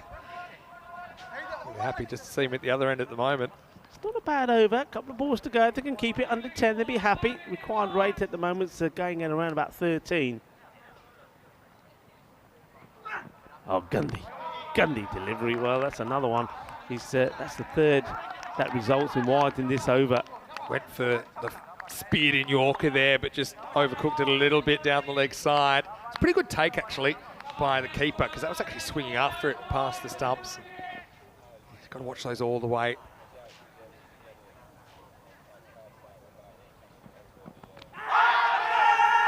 Not out, too high, going down leg. And, well, I was worried for the batter, Vinny. I thought that was going to hit him, where. Well, almost did. Tell you what, Darmstadt, if they don't win this, they might go to the World Appealing Championships. That was way too high. You know they say don't rub it, don't show pain. He says, I don't care, it hurts. What? He swings at this, starts rubbing it straight away. He says, ouch, that does hurt. Sometimes rubbing it can make you feel better. Last ball, the power play coming up. That's a nice shot down the ground, but he hasn't got enough of it, and it's a good catch taken. Comes across, takes a catch, gets the wicket, and it's Abdul Shakur. Well, he had a highlight of himself, made 50 with the bat, and now picks up an important catch, gets a breakthrough. So third overs, we typically see a lot of runs, but we also see a lot of wickets because the batters know time's running out with the power play and the safety of just 2 outfielders. This one doesn't get over mid-off. This is probably a shot that you get away with later in the game. because the fielder does start back. Nice catch, he just skips around to his right. Abdul Shakur makes no mistake. A funny little innings, wasn't it? But unfortunately, it's over, and the first wicket has fallen. It's 48 for 1 at the end of 3. Yeah, he gets to 12, doesn't he? But then falls off the 8th delivery that he gets. It just doesn't get the... It was the right shot to play, but didn't get the desired connection that he wanted. But the big man is still there. And I think they won't really breathe a sigh of relief, Darmstadt, until they get Ahmed Mumtaz out. Because even though they lost that wicket, like for like, 48 for 1, at the same point, Darmstadt were 41 for 1. Yeah. It's so hard to stay at this pace, though. Let's have a look at... Taking a long time to get out there, isn't he? Yeah, I was going to say, that big clock up there. Have a look at the clock. Kind of got more or less under control, but still 16 and over. But yeah, a lot of those coming in the first. The 19 off the last over. Pretty handy. Darmstadt seem to get the wobbles in the 8th and 9th, but always come good in the end. The field can be spread now, so as you see, the mid-wicket is in place. So fairly straightforward field. 3 men on the leg side, square leg mid-wicket, long on, and then on the offside, long off, and a sweeper on the offside. New batter comes out there is Qasim Mohammed. Qasim probably won't want to waste any time either. Hit this field. Gap over cover. It's probably one area to look. Straight down the ground, a bit of a gap as well.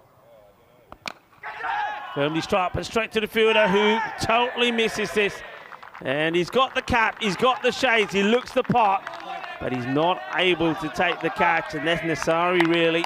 He's going to be disappointed that he's not able to have got anything on this at all, or not take the catch. Stefan Solomon out there and under the big hat. And yeah, just kind of went straight through his hands in the end, didn't it? Have a look. You see, just couldn't get under the ball. Again, this time of the day, you got the sun to grapple with there. Anyway, a bit of a lucky break for Byron. This is where you need the big crowd. You get the big Bronx cheer fielding the next one. No, it wasn't a regulation chance. I mean, it was a bit more difficult than that. Solomon, originally South African.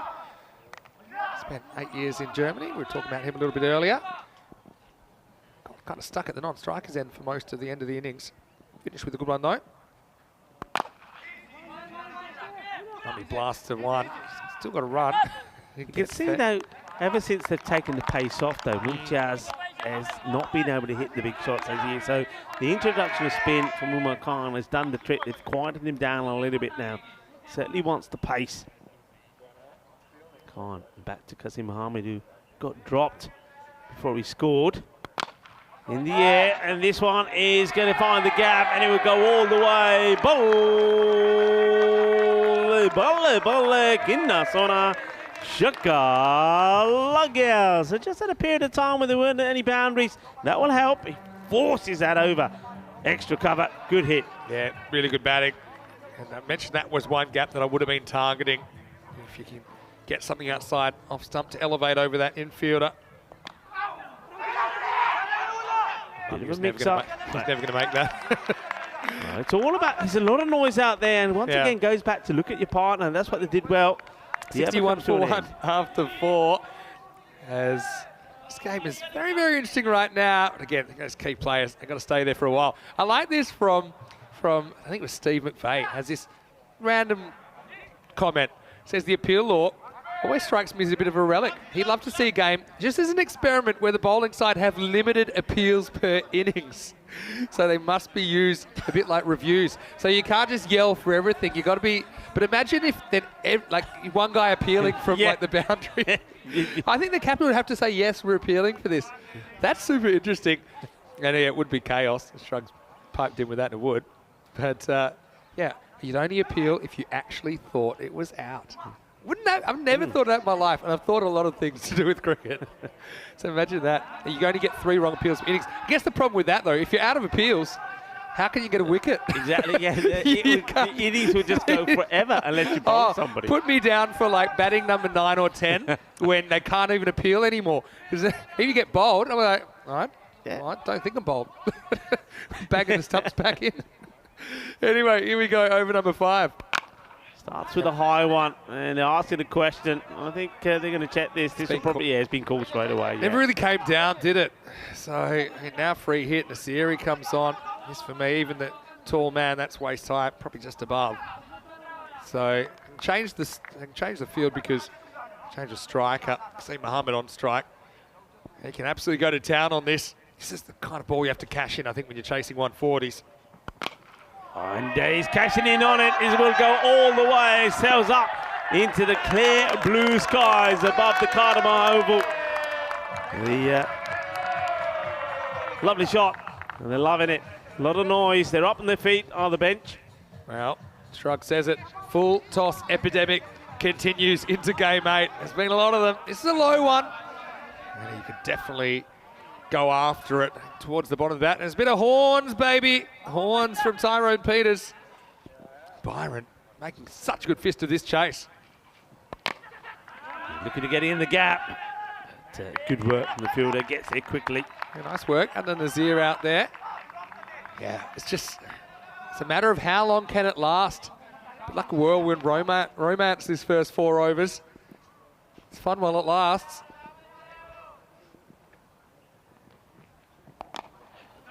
It's going to be 4 more. Well, he's been moved in from the field, hasn't he? And that was Stefan Solomon that was out there to move him in. And, that was the area where you had that chance maybe to remove Kasim. But made a change in the field, and then it's not a good delivery really based on the fact that the field is coming from that area. They had the cover back and square leg up, and I think Mumtaz is a bit more leg side conscious. I don't know if you have to spend the deep cover. And this will go all the way as well. He fetches this from outside the off stump, and this is just brutal power hitting. What a hit that is. It takes him into the 40s. Well, Byron, are they pulling off something sensational here? Well, they've got it down to 120 pace. They need 12 and over from here. And like I said, that's why I'd have the leg side outfielders, although it doesn't matter when he hits them over the top. He goes and fetches that. So you'd think with the cover being brought up, a lot of batters, as you see the horn signal again from Tyrone, a lot of batters would try and hit that ball over cover. He doesn't care. He's sticking to his guns. Byron, about in 1925 in Corfu. Very, very proud club, historic club. Here's the mummy. Well, he's muttering it all over the place at the moment. Well, Mummy's got the honey, and the honey is doing the work. He's just clubbing sixes for fun, and moves very close to what is going to be an extremely quick, fast, and electrifying half century. 48 of 17. Oh, the mummy's alive, Rico. The mummy's alive. And he's going absolutely nuts. This has gone magical now. 25 could go supersonic with another one of those. Where do you bowl to him? I mean, I suppose you can't give him any length to work with at the moment. He's just planting that massive front foot down the pitch and swinging away. Well, where to bowl to him? It's simple where to bowl. You pitch the ball full straight on off peg. They haven't been able to do it. The 2 balls he's had outside the off stump were dot balls. And that was earlier on from Mansoor Khan. The balls he didn't put right were smashed. 26 came on the first. This one's gone for 25, and whatever comes of this, we're going to see 2 overs of 26 here. Oh, this is pretty close. It's pretty close. They get the 26. So 52 have come off 2 overs, Vinny. Crazy stuff. 52 have come off 2 overs. Yeah, it's been magical stuff from Byron. And that's the end of 5. Let's have a look. I mean, he just gets in, but he had to work for that single.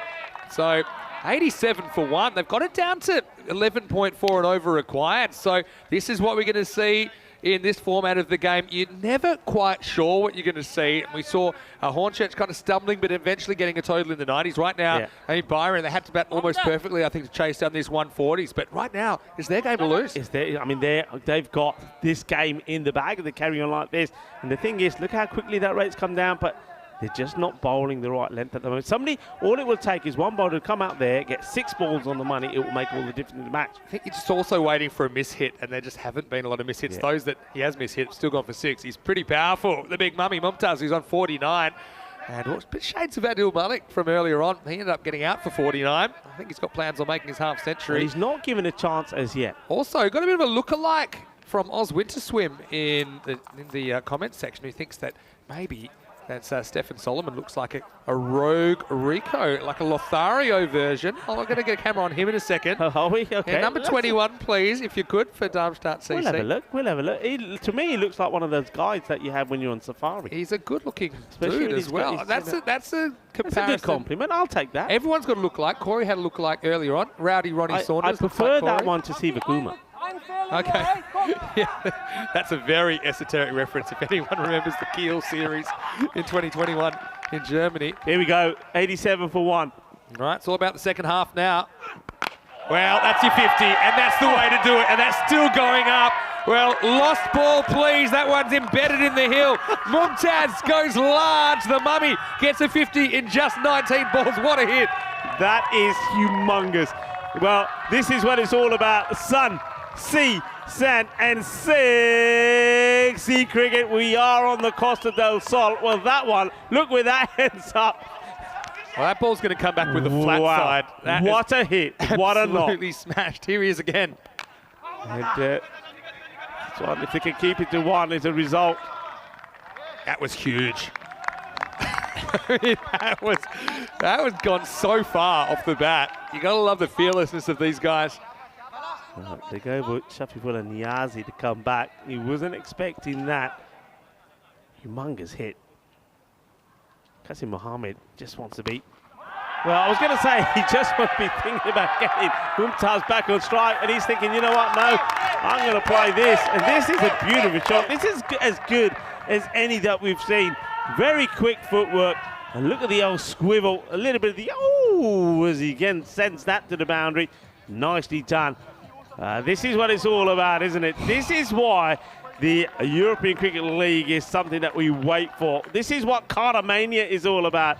You don't see better than this. It's the finest and the most entertaining form of cricket that you'll ever see. This is the European Cricket Network. It's a saturated solution of cricket highlights, all in a convenient 45 minutes per side form.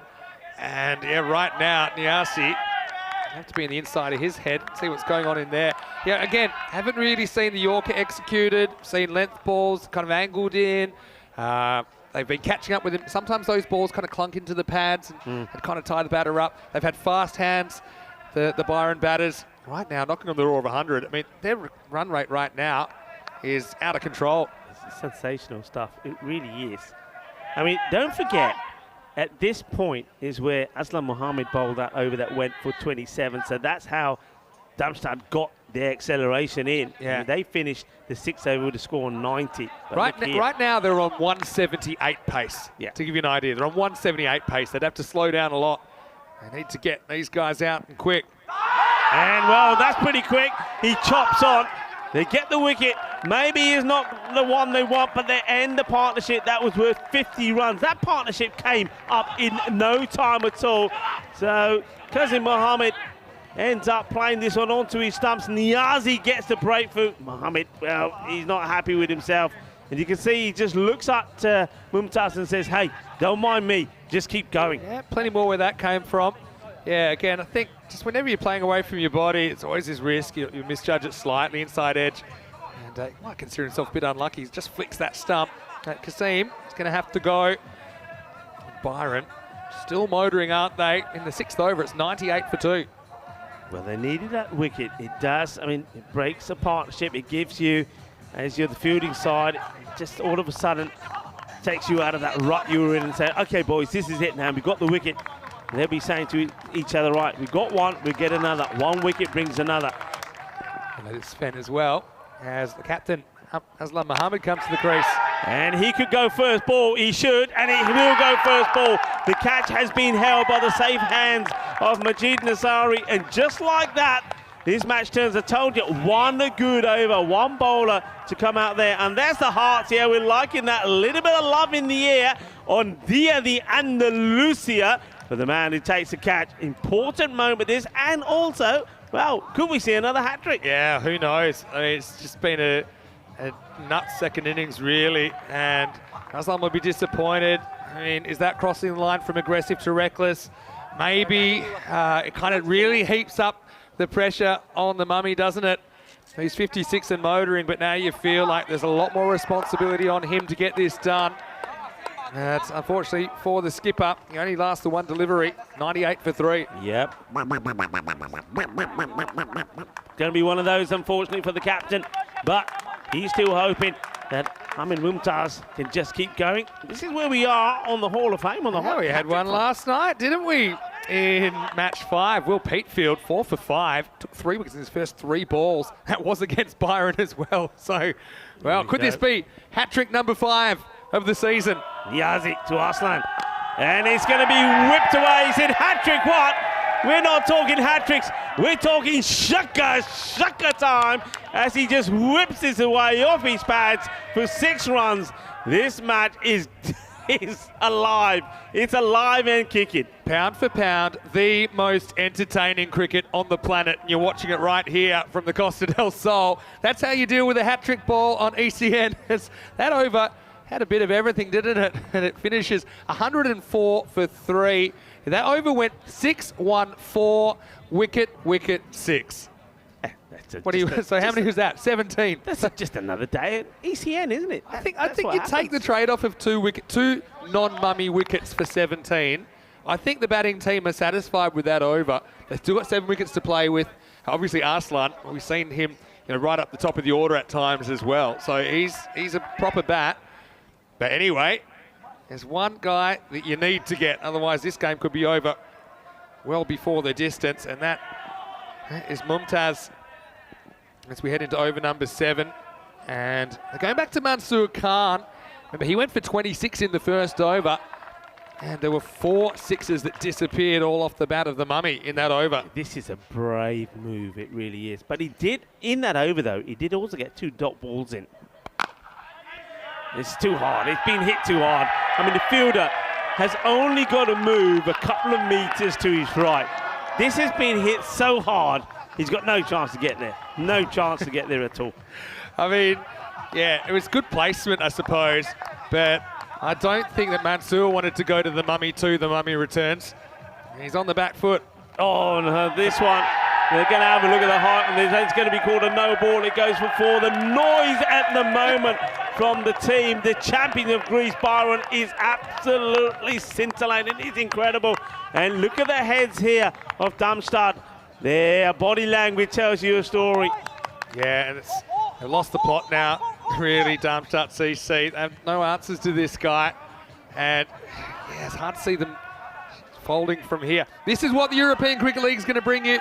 There are going to be surprises around every corner. Just when you think a game's going one way, there's going to be a surprise. We saw it with the Stallions and Hornchurch yesterday. Now, see, oh no, I don't know if there's a nick on this or not, but it should have been stopped. It's 4 byes, though the wheels are off the Germans. Look at this. I want to see this again. Look at Arslan that goes right. I mean, you think they won the match here. Look at this. He doesn't hit it. It's a bye, but he still runs up to him and he's giving him a great big hug. It's almost like saying, look, watch this. Look at this. He's loving it. He's loving it. Hey, Mummy's so good he can score even when he doesn't hit them. Oh, here we go. Boom, boom, boom. Let me hear you say, hey-oh. Well, Tyrone Peters says, forget saying, hey-yo. Let's just go manos arriba. Horns. I love it. Well, this is what it's all about. What a knot this is turning out to be. Anything that hits that woodwork is going to the fence. Oh, what a hit. What a hit. And there he goes again. He's just a hit. 6 hitting machine. Shaba, shaba, shaka, shaka. Ajita, swad aa gaya ki nahi. Kinni soning batting. Zabardasti, zabardasti. And look at that. Oh, yeah. Oh, yeah. It's party time, all right. Tell you what, that's the happiest guy that's just made a golden duck I've ever seen in my life. I mean, if you're a fan of watching pain, and I'm not going to kind of judge people about what you're into, but you'll be enjoying this, because this is just, it's powerful and it's relentless from Mumtaz, who's 76 off 25. Firmly struck, pressure on the fielder, handles it well, throws his body at it. Oh, they're going to do this easily. What a result as well, because it throws the group wide open. And there's no easy games in Group A, tell you that much. I mean, even the Stallions without a win I mean, they've got the big Hulk at the top of the order, Saif. They've got Faraz Abbas as well. I mean, with only 4 group games, Darmstadt hit a real roadblock here. Last ball, the over. He says no. Good luck getting a single there. He's saying, what are you thinking? What are you thinking? He said, look at me. This body is not built for running. This body is built for hitting big sixes. That's exactly what he's done. I mean, a 6 count, Vinny.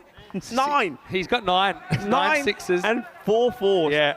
So there's 12 sixes in the innings as well. Hey, let's have a look at what's coming up next. Match 8. We're half an hour away from a start there. Independent CC from Guernsey won the toss, elected to bat against the Stallions. Chance for the Stallions bowlers to come back. I think they've kind of lost the plot themselves against the English yesterday. But watch out for Saifur Rahman and different keeper for them today. Hediarachi coming in to the side for the Estonians. And Faraz Abbas, he was quite incredible yesterday with some of his hitting. It was only a pocket rocket, but he certainly whacked the ball a long way. All right, 14 required of 3 overs. And this one will go all the way as well. Manos arriba, arbitro, porque eso es 6 guerreras. All right, I'm just going to put this out there that, he can't make it, can he? Can't do it. I know what you're thinking. Well, I mean, he deserves a ton. It doesn't bother getting up for that. Remember, he almost got run out by running into his partner. Anyway, this is up. It's in the end. I think he's going to be gone here.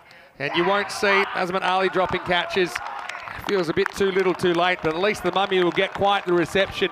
83 of 28, and this will be a memorable victory for the Greeks.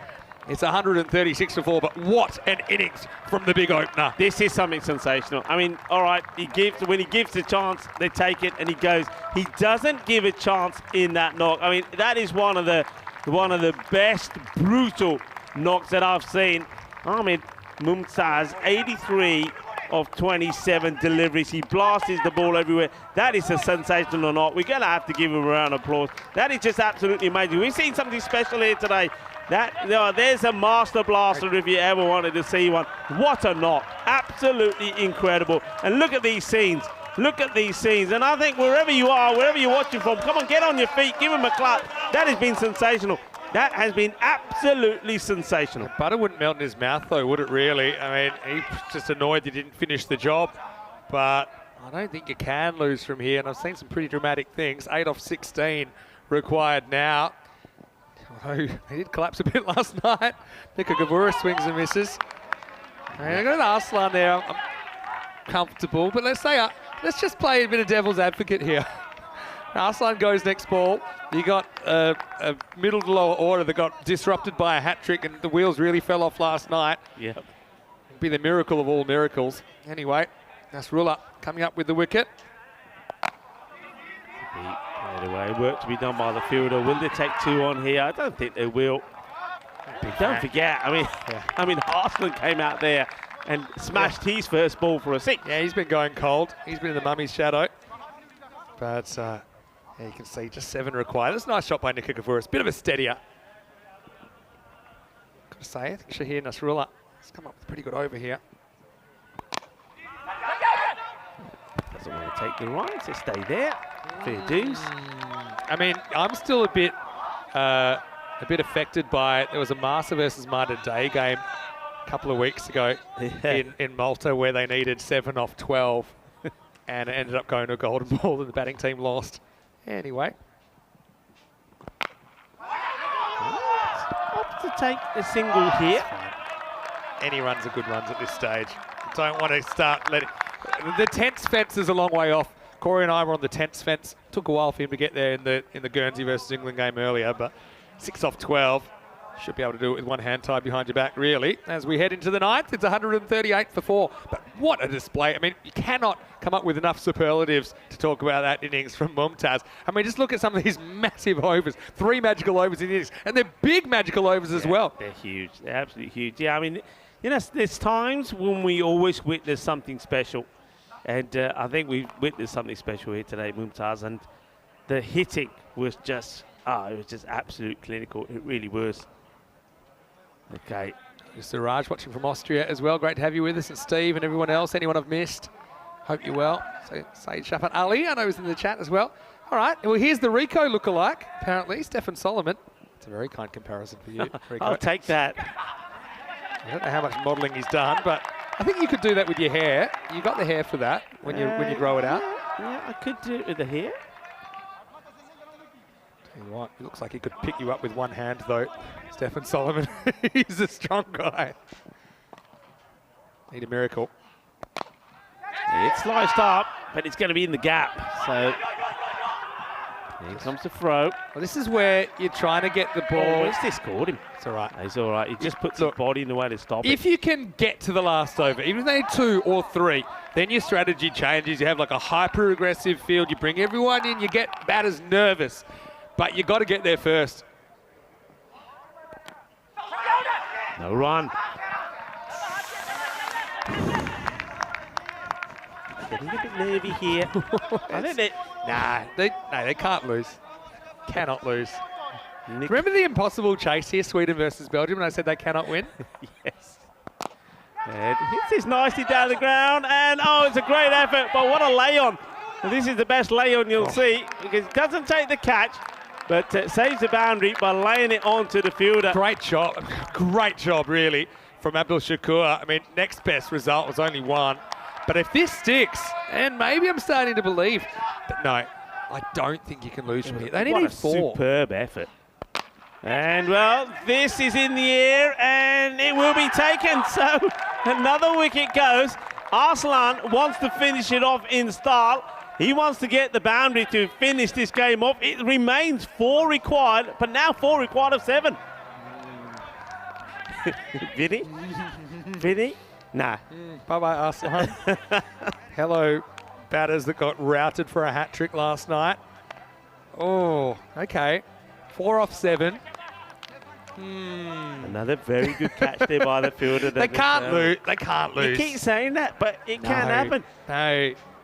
I'm sounding like Corey from the first game. You never say that. You never say that. Look, we've seen some. Oh. We've seen some incredible things, haven't we? I mean, the last you just mentioned some finishes that we've had. I mean, look at the 5 golden. Every one of those golden balls that we had in Malta could have gone anyway, and every one of them was sensational. Everyone. What about Mara Day's one? I mean, come on. So, having witnessed all of those things and having witnessed the final in Malta, anything is possible. Well, this becomes a huge ball. Yeah. And it's Zois Tempsius who's going to face it. And I'd love to know what the heart rate is in his chest right now. Solomon, what an over this is. In the air. We're going to the last here. Yeah, okay. So it's the end of 9. It's 141 for 5. They just sneak in for the time, and that's something, luckily, they didn't give up the 5 runs, so they don't have 5 to play with anymore. They need 3 off 6. I think your strategy's got to change now. I think you really have to manufacture dot balls. For me, I'm not having 5 outfielders. I'm having some more in. And, you know, my cover, my mid-wicket, you got to bring him in and try and create dot balls and create them like not even trying to run. Yeah. Okay, because if you have the fielders back on the ring, they're always going to run, and if they both run, it's very hard to run them out. So it's this guy, it's Nazrullah who's going to bowl, and he bowled a really good first over, 1 for 8. But they got nothing to play with. They got no mid-wicket in the circle. I think I'm surprised. That's an error. Mid-wicket up. I mean, I would even go as far as having your mid-wicket come up and maybe even push on with the square leg up in the circle. 3 to win. In the air. This is catchable. Oh, no. And he's put it down. Oh, he's put it down. Oh, man. What a huge moment. Oh, man. Mohamed Umar puts down a straightforward dolly. Oh, and he went crocodile style at this. What's going on? I mean, I suppose having no mid-wicket, you get it outside off and maybe the batter drags across it, but that was absolute soda. Now, and that was a third of the runs they needed right there. Now, any score ties the game, 2 wins it.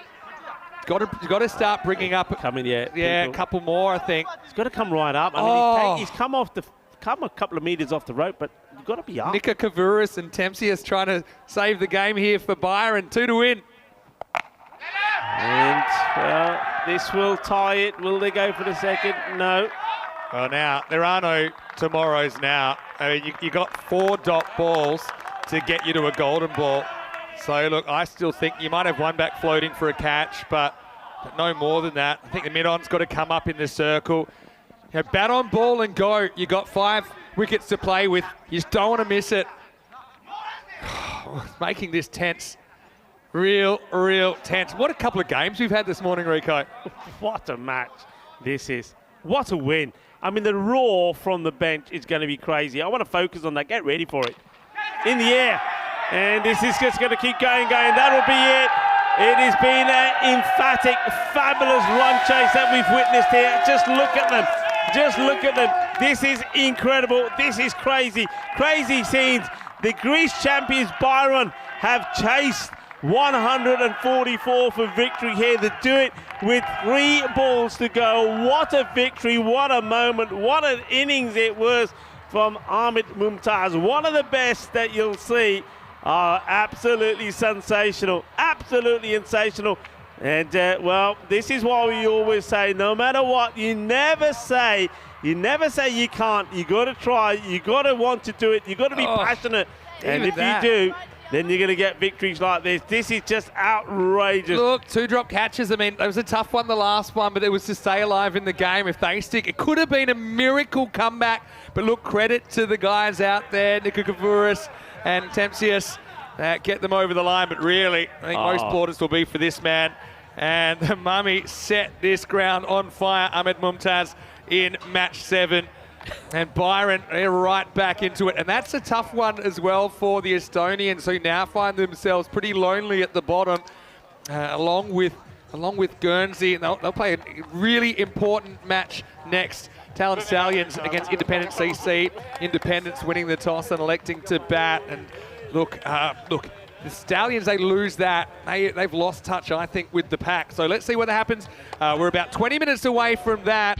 But, well, just sit back and enjoy these highlights. If you're a fan of blunt force trauma, you'll enjoy this from the Mummy. Yeah, look, if you want, and I'll say this, if you want to sit back and you got, say, 10 minutes or something, and you want to see something special, well, these highlights will always come to you, because watching him back there, Ahmed Mumtaz, well, some of the hitting, some of the force, some of the power, some of the dynamic hits, well, it will just make you drool at the mouth, because this was sensational stuff. It really was. It's been a long time since I've seen an innings like this, because this was all about brute force. Yeah, remember, he almost ran himself out first ball and wide. It would have been gone before even facing a ball. 87 came off the first half, 60 off the second half of the innings with 3 balls to spare.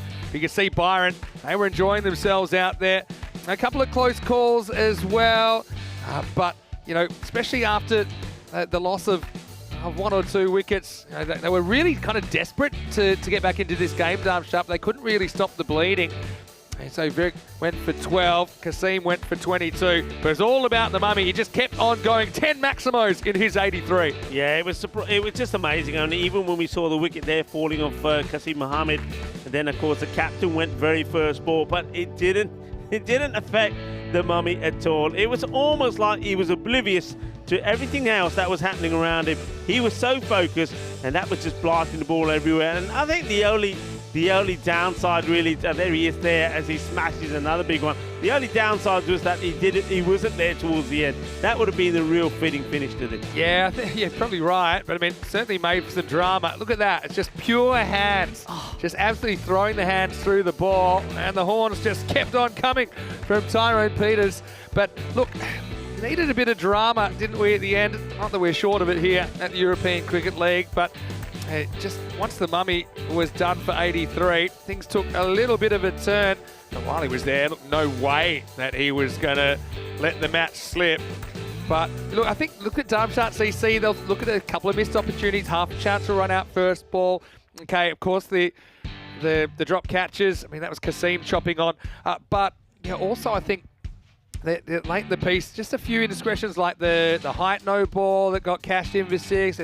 When you looked at how close this game got, even if they had another 5-10 runs to play with, I think they probably do this. That was nicely taken by Nasiri, who did a little jig. But yeah, things are about to get pretty crazy. And even though Arslan came out there, he whacked a 6 first ball. That was a hat-trick ball, by the way. Yeah, hat-trick ball that went for 6.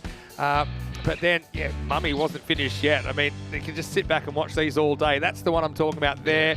It was too high, went to the boundary. Then the 4 byes as well. That's an avoidable as well, isn't it? Yeah, the Mummy Well, it's making our highlights package run a little bit long just because there was so much that he did. 76 runs to his 83 in boundaries. Wasn't a huge fan of running, you'd have to say. And, well, Byron, they were in an unassailable position, you'd have to say.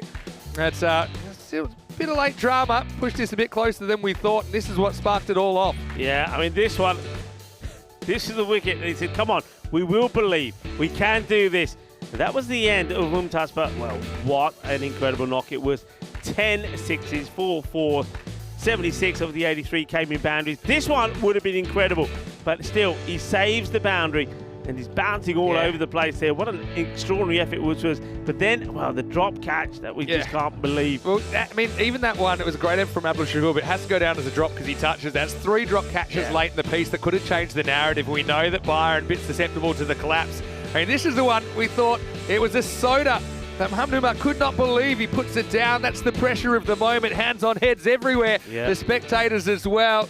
And then they just needed a couple. This was to keep the game alive, and it kind of bounces off the hands of Umar Khan across the rope. And Byron, well, equal parts overjoyed and relieved, I think, after that successful chase of 144. They do it with 3 balls to spare. Yeah, that's quite amazing. I've just witnessed, I mean, just witnessing that, and just a few days ago, I witnessed the run chase in Malta as well, with the Southern Crusaders chase down a 140 score as well. It's things that you don't see that often, and when you do see it, it's quite spectacular. That was something special. This one today, though, on the big stage here at the Cartama Oval, is absolutely brilliant. Well, it is a public holiday here in Spain. It's Dia de Andalusia, and on Dia de Andalusia, we've seen something quite sensational.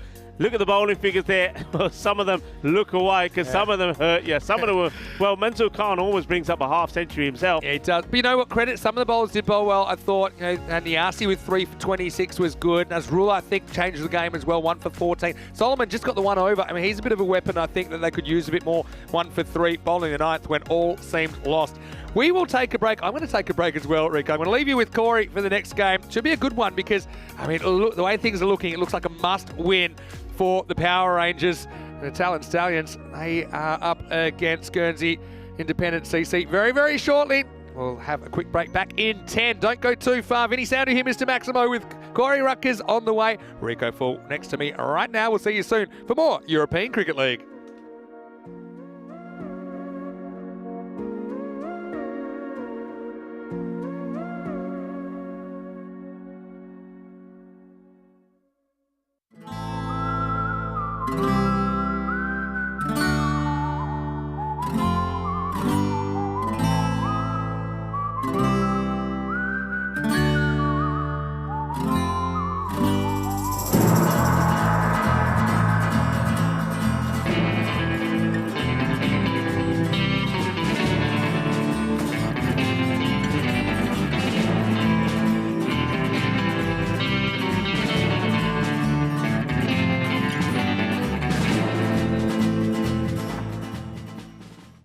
This is how we play cricket. On the cost of our soul.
The European Cricket League is brought to you by HCL Software, Dream 11, and Andalusia European Region for Sport. Ven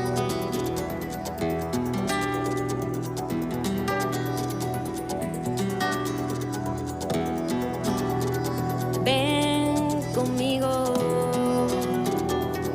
a cruzar su calle, a vivir su ambiente. Ven conmigo a vivir la vida intensamente. Conmigo ven, conmigo ven.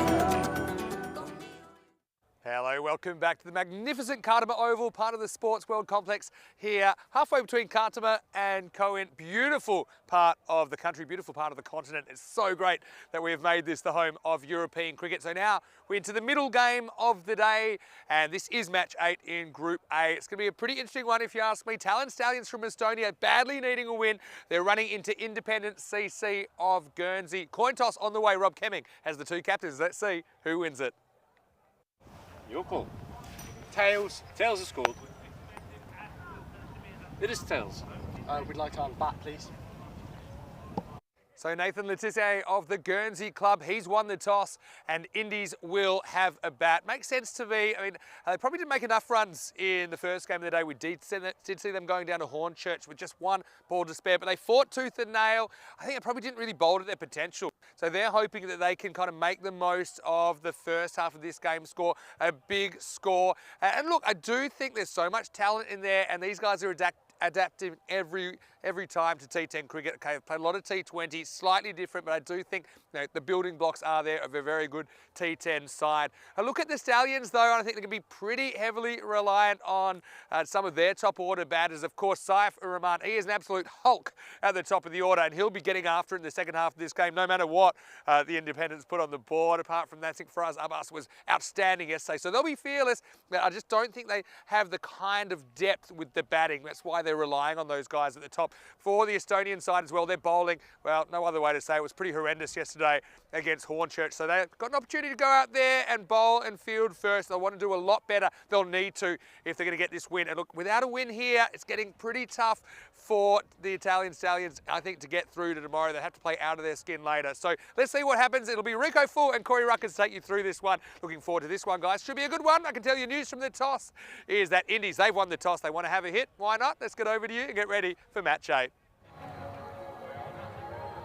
Thank you very much to Mr. Maximo Vinisandu, and welcome back. Welcome to this match, match number 8. And what an important one it is.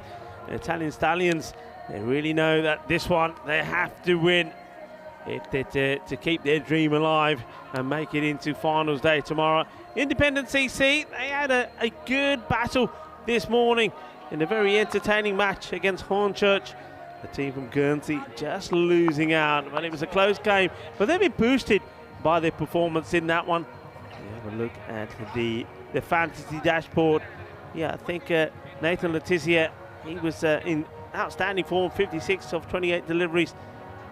And, then we also had Matthew Stokes bowl very well as well, but they need to be at their best in this one. The bat versus ball wall, tipping Independence 92 to 85 in this one. The umpires are out for the match, Nilkesh Patel and Ian Rubbage. And as you heard from Mr. Maximo in the middle, the Independents winning the toss. They're going to have a bat first, and I like that move, a positive move. So looking to try and bat the Stallions out of the game. Bowler will be Aditya Panwar to bowl the first. And well, while we're waiting, it's a fine time for me to welcome a man I always look forward to seeing in the commentary box. A very good friend, fellow commentator as well. And also, well, he's the coach of my team, Spain. It's Corey Ruckers. Welcome back. Thanks, Rico, and here we go. It's played away on the onside. So run straight away. How you doing? Yeah, good, good. I enjoyed the last match. I was watching from the sun, and a really impressive performance. It's blown the group wide open, but there's one thing we know. The Italian Stallions, the little team from Estonia, this is a bit of last shot saloon. A loss here, and I'm pretty sure the permutations aren't looking good for them. Yeah, they've got to go well. No run there. They would have had a chat last night. I happened to be on a bus with a few of the players last night. And After making 120 versus the English side, I think they had high hopes, but let's be honest, the bowling was well under par. Yeah. I heard them on the bus last night. They really want to come back a bit more active, a bit louder in the field today, so good luck to them. It's played out in the gap. Got a sweeper out there on the offside, so the bowlers so far bowling to the field. Well, it's already a better start than last time. I think in their previous game they would have offered Hankins about 6 full tosses by now and were collecting them from behind the tree. So much better. They've obviously got a plan. Panwar looking to get the breakthrough. It's not badly bowled. And the non-striker commits there. Nightingale gets going and then gets sent back. Panwar does the fielding himself. Also with the independence lineup, very heavily reliant on this top 3, Nightingale, Stokes and Letitia. So if they can get a couple of breakthroughs, it might cause a few wobbles. Well, he goes for the shot this time and he's going to get it right. Just the length, a little bit shorter. He knows it's a safe shot to play with nobody out there on the leg side. And once he hits this, it's going to stay hit. And that's the first boundary, 6 runs. Yeah, nice shot from Stokes. Deep in the crease, gets a length to work with and pounds that over wide mid-wicket. He looks a very technical player, Stokes. They'll be needing to remove him early.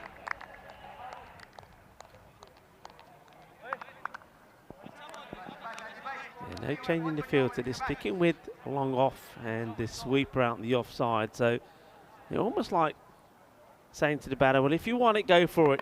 But you're going to have to take a risky shot on. This is nicely played. That's that fielder we're talking about. Really well fielded. Great arm. Yeah, very good fielding. And look, good over from Panwar, who yesterday wasn't his best day. Does take us to the end of the first over. The score is 9 for none. And that's a nice view of the grounds. And this is what we've got coming up. Let's look at Group B. I know a lot about, obviously, VSC Rotterdam. How are you feeling about Group B? Because they're here in 2 days, Vinny. Rico.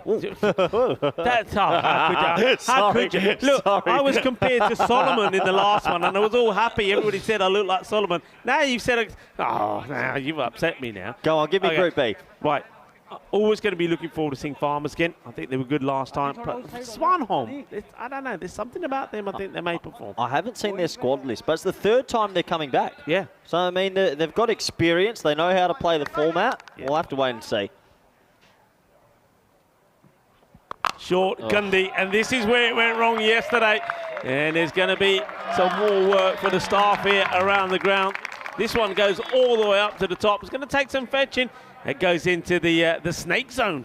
Hopefully this isn't a sign of things to come. It was a long hop, Gundy ball as you mentioned, and a player like Stokes, that's a freebie, ain't going to miss that. Another ball gets lost behind the tree line. Yeah, Zishan Ali. You ever gone for a walk behind there? Imagine if we go collect the balls one day. There must be thousands from the last few years. Yeah, there must be. I think Andrew O'Connor had that idea this morning. He had a bag with him and off he went. He came back with 2 bags. I mean, there's a lot of balls up there. No, I haven't never been back up there, but I've been told there's a few wild dogs running around there and wild boars as well. So I'll stay this side of the fence. And this one's a chance, and they take it. It's a breakthrough. And they're up and about because Matthew Stokes, he'll go for 14 of that, his 6th delivery. They have to take their chances if they're to remain in this competition. And they take the first opportunity that comes their way. Yeah, good call, Rico. Any overhead catch is always a little bit tricky, and it's Stokes. He looks a good player, but he's had a few starts in this competition, hasn't been able to go on with it. It's a better delivery, a better length. He cloths it straight to mid-wicket, and the first one goes. Can the Stallions get a couple early wickets and get themselves back into this competition? Yeah, good catch there from Rifat Khan.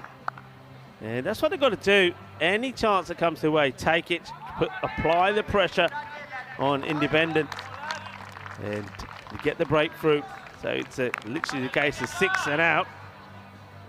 Yeah, 6 and out. One thing, Independents have been very reliant on that top 3. Yeah. Another wicket or 2 here. Everyone loves an underdog story. I wouldn't mind seeing the Stallions really make a good fight of this. Better comes in, and it's the man who scored a half century against Hornchurch earlier today, 56 to 28. He's in good form, but you can't feed him. He can't be bowling short, so that's where he was. Is at his most ruthlessness. Good delivery. It's on the pegs. Gets played out, single taken. Yeah, just a single for Letitia. Off the mark now, so nice comeback here after the first ball was dispatched for 6.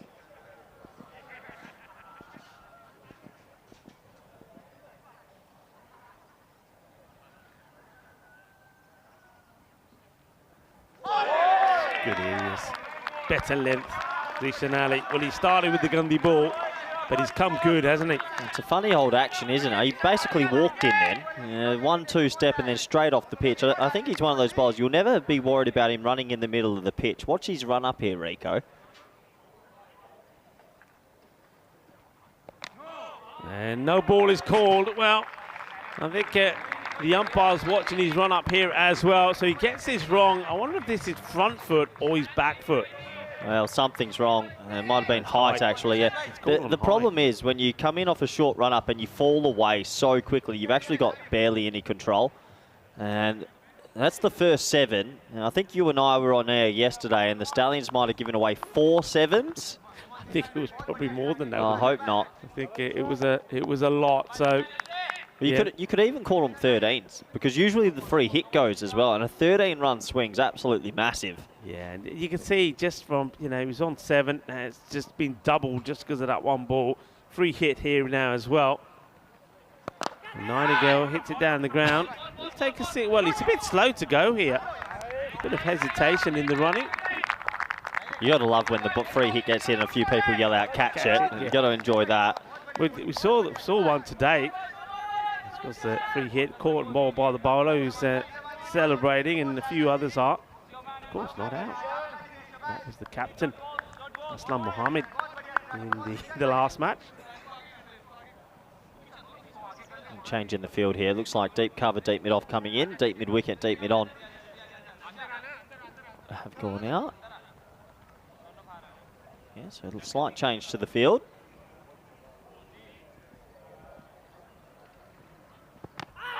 Yeah, answer the question. Not out. It was a bit of woody sound there as well. I'm not sure what it is, caught any of the bat as well. Yeah, I think it was sliding down on that angle as well. Maybe a bit high. A few things that were working against it, Rico. At the end of 2 overs, it's now 24 for 1. I guess we get to look at the table. This is going to be interesting because you and I were talking off air. And, well, the Stallions still have 2 games left, but the problem is if they lose this, Independence will go to 4. Every team's on 4 and they can't catch them. So it is a last chance saloon. Yeah, they've got to win this, otherwise they will be the first team that we'll be saying goodbye to. Yeah, it's tough as well when you've only played 3 games and you've already got to say goodbye. Not easy. Panois goes a little bit too wide here. I don't mind that. I don't mind it. The bowlers are thinking to get the ball up there and trying to get it in that area. It's a far better option than bowling too short. Yeah, you'd take even 2 wides and then the dot then instead of bowling too short and getting hit for 6. Yeah. Firmly hit, but gets it over the infield. Good shot to play in the power play. And Nightingale, well, we saw him perform well last night when he shone when the lights were on. And he's starting to shine here in the sunshine of the Costa del Sol. Has to be said as well, the field placements maybe a bit behind par. Deep cover. Yeah. It doesn't go there that much and to warrant warrant it. The word go. You've got to have deep mid on in T10. Managed to go down, it does, and that sums it up. I mean, you've got a fielder out there who's sweeping that area, but at the moment, they're not needing him, even that one there. I think if I'm a bowler and it's in the first 3 overs, to not have a deep long on, where everyone's basically trying to hit it 80% of the time, you're running a big risk. One straight down the ground, and decided at the last minute not to take the single. And they spiked the ball into the pitch with that throw. Letitia just hasn't got one out the meat of that bat just yet. Made a nice 50 this morning.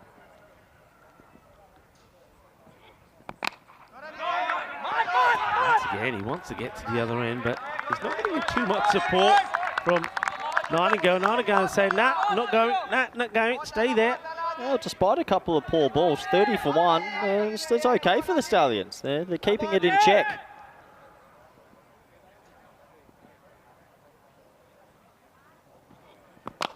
And this time it's aerial, and it will stay here. This is a good, and it goes all the way. Bolle, Kinna, Sona, Shakalagia. Well, he found the middle there, Corey. Yeah, he did. It took four bites at the cherry, but he got the 5th away.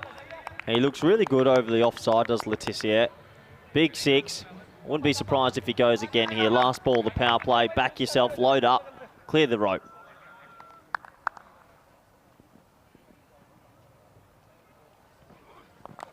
And it's a chance, but too wide of that fielder. It's a disappointment for Panois. He'll go for 25 of his spell. And he causes the rash shot from Letitia, but unfortunately for him, the fielder there at third, not able to get to it. 4 runs, end of the power play, and it will be 40 for 1. Yeah, those 2 boundaries probably swayed the power play to the independent side, doesn't it? 40 for 1. Yeah, this game does swing quite quickly with the momentum. Yeah, 3 overs gone in this one, all on the line for the Stallions. Yeah, I mean, they've got to... I mean, this is their final, isn't it? Oh, it is. You treat this as your final. Almost every game they play now is a final. They can't really slip up much more. Even if they were to win this game, doesn't guarantee with the net run rate permutations that they'll go through. This group's wide open at the moment. If you were to tip who's going through Group A, could you say at the moment, or still... I mean, when you see that the first innings of the last match, you'd say, yeah, Darmstadt looked good, but look what happened. They got blown away. I think for me, Hornchurch is starting. I liked what I saw this morning with the ball. Yeah. They've got fire with the bat. With the ball, it started to get a bit more slower balls, quicker balls, changing it up, spinners. I think Hornchurch are going to come good. Yeah, I mean, you would expect that. I think after the failing first time round against Darmstadt. Question for you. So I want to put your coaching hat on here at the moment. So going back to that match this morning, okay, close one. Goes down to the last over. 4 required of 2 balls. Third man. Yeah, we spoke about it on there. I mean, yeah, I was surprised, I must admit. And I was watching as this one would go to the boundaries. Not the cleanest of hits, but once again, a little bit too short. Gets worked away behind square. 4 runs. Yeah, I was watching it from the side then, and I talking to a few of the spectators and a few nervy Hornchurch supporters, and I said, this match is going to be won by an edge that's going to go for 4, because I saw the field at that. Well, even if you don't have the third man, you have to have that guy really fine. You saw at the ECC, a lot of teams had a very, very fine man to try and stop it for the edge. So you're right, Rico. It's probably an opportunity miss for independence. We'll take the single now after the fielder wasn't able to stop it cleanly. Just got to keep working hard here on that non-stop. Got to be working hard. It's not going to be easy, but keep working and try to. I mean, maybe what we've seen him get to 91, chasing 133 against Byron, and then we saw them set a score of 121 against Hornchurch, which was a good achievement from them. So if the batters get in, we know what they can do. Good work, nicely fielded. That's what they've got to do in the field. They've got to play hard. For Abbas, he's going to be a key player, isn't he? He's one to watch. But trying to keep this score to around about 110-ish. Yeah. And they've got a chance. Yeah, definitely. Well, they made 120 yesterday versus Hornchurch. So the batting cavalry's there. The bowling's the worry for them. But at 47, they're doing okay. Corner wide. They've definitely spoken about their lines, haven't they? They're really trying to hit that wide tram line over and over again. Yeah. Ekanika is probably one of their top bowlers. Just try to finish the over off with that one. He goes again, and he comes back well. A very good delivery, liking that. A good over for Ekanika. Just 8 come off it. The score moves to 48 for 1. Yep. Just a 7 off it. Really good over. 48 for 1. And all 3 batsmen, 14, 15, 16. Don't often see that. You'd want one of these two, if you're an Independence fan, you're wanting one of these two to really kick on and probably make a 50 from here. Yeah. For sure. And a glorious day here on the Costa del Sol. Yeah, I think it's February in Europe and we're playing cricket. This is fantastic. It's February, but at the same time, it's the end of February, last day in Feb. Is it the last day? It's the last day in Feb. I'm not ready for March. Where's the year going? Hey, and by the way, Feliz Dia de Andalusia, public holiday here. Ah, very nice. Does that mean the empanada shop's closed tonight? Well, that's not good. The same as Vinny said, the same thing. Oh, no. Full toss, and here we go again. It's a 7, baby. Another no. 7. Was that the second? Second 7 of the innings. What are we going to make up a name for a 7? We got to give it something special.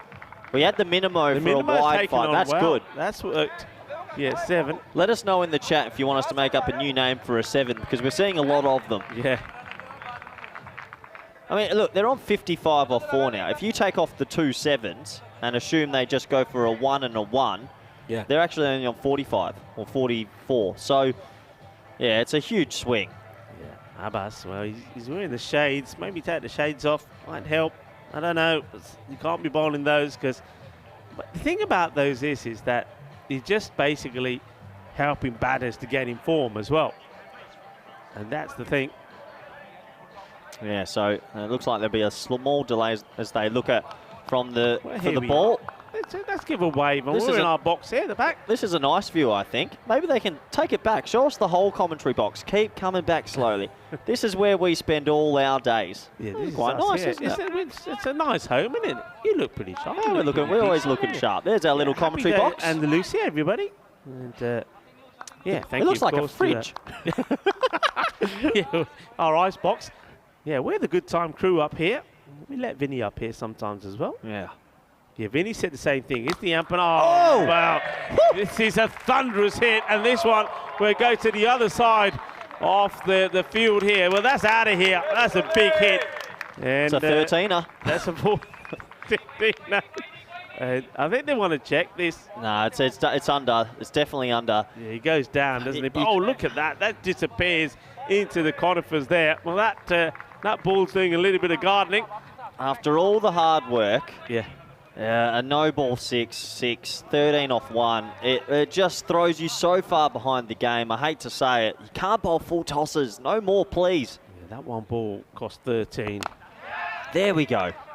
There we go. Can you do that for another 34 deliveries? I think the empanada shot will be open. Don't panic. Okay. You'll be okay. It makes me feel good. But look, it's an opportunity for us to give a huge shout out to the Junta de Andalusia and all their support while we're out here in Malaga. Nice looking shot, but better areas. Better areas. Fuller outside the off, making batters play on the offside. Yeah, nice looking shot that. Just the single. Brings on the man with a bit of a hot hand at the moment, Nightingale. Firmly struck to the fielder. No issues from the man who took the catch earlier, and it was a good catch as well by Rufat Khan. Clayton Spotwood in the chat says, call it the 7-up. That's not bad. 7-up. Yeah, bit of lemonade. Bill 7-up. That's not bad, you know. Oh, it's a 7-up. 7-up. Lemonade.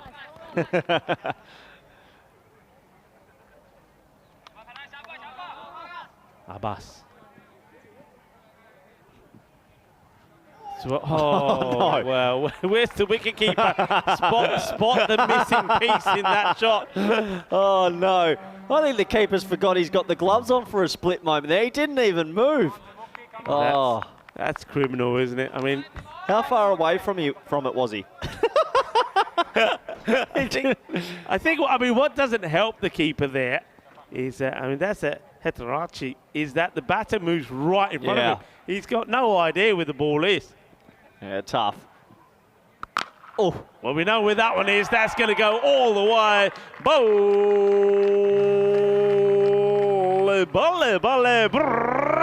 It's another Maximo, and the over will go magical. And not only does it go for 22, there's the 4 bars that came off it as well. And they are rocking and rolling at the moment as we reach the halfway point, 74 for 1. It doesn't look good. I mean, we're just saying that it's all about trying to contain. We're saying they need to try and keep that score to around about 110 to give themselves an opportunity.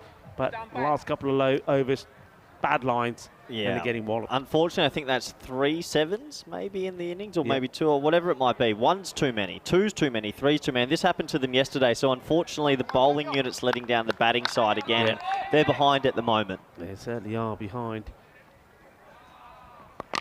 And this one shouts to catch it, but They're going to have to fetch it. Unfortunately, hits the fence. It's 4 more. And Nightingale, I'm liking his approach here.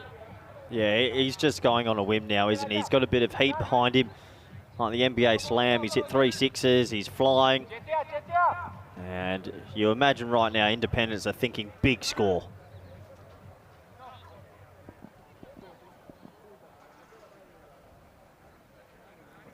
Oh no, here's another. Oh no, it's a 7-up. It's a 7-up, Rico. It's a 7-up. Well, start getting the fizzy drinks ready because it's a 7-up again. And I can't believe it. The amount of full tosses that the Talon Stallions have offered in the last 2 games are phenomenal. And look, it might be a tightish call there, but hey, a 7's a 7. And unfortunately, it's just getting from bad to worse. Yeah, I got no issues with that one. I think it's from what you're bowling, shouldn't be bowling there, and it just gets down and helps it on its way. And now, well, last one did the free hit resulted in another 6, and 1 ball went for 13. So what's this one going to be? Don't mind the old 7-up, Shal. That's quite a good name, actually. I think that's good. I mean, people on the chat always come up with the goods. Well, he's had his warning, and he comes. Better. Free hit. So let's say a single. I think it's 3. We've had 3 7-ups. Yeah. So let's take 21 off 86. That's 65. It's a huge, and then if you think about the free hits that were then cashed in on because the batsman's got the immunity cloak, you probably already cost 30 runs. I mean, they should be on 56. It's a huge swing. And Timber knocks him over. Letizia will go. And Paul, well, a highlight for him. Well bowled. Yeah, well bowled. After being dispatched a little bit, he gets it straight. He plays all around it. It was probably in the slot, but he misses out. And look, it is a personal highlight. One I'm sure that he'll be showing the friends and family once he gets home later tonight. And Letizia, well, he'll have to go. No 50 this time around. He makes 23 off 14. 2 4s, 2 6s, striking at 164. It's not too bad in the T10 format. Yeah, nice highlight there for the bowler. Just gets it right up there, full straight. Letizia goes right across the line and sees the stump shattered behind him. Nobody wants to see that. And then says, OK, I better go. Yep, absolutely. There's a highlight for him. Letizia, he'll feel like he missed out there. That probably was there to be dispatched. But if you miss it, you keep it full and the batsman misses. You miss, I hit. 23 for him. Independents still in control of this. 86 off 5.3, 2 wickets down. They're looking at, well, they're good finish here, Riga. They're looking at 150. Yeah, they are. I mean, one thing that Stallions have done is they've got rid of 1 danger batter. So they're hoping that, especially if they can bowl a better line and not stop bowling the full tosses, that they can try and put a bit of a squeeze in here. But still, though, you're still looking at a big score here. It is Paul. Nice ball. Yep. Pitched full. There's a sigh of relief when it's not a full toss, isn't there, at the moment? Peatfield is the new man that comes out. CJ Peatfield. Yeah, brings Nightingale back and strike who's raced to 40 off 16. So he'll be looking at a 50 here, personal milestone. 2 strokes away.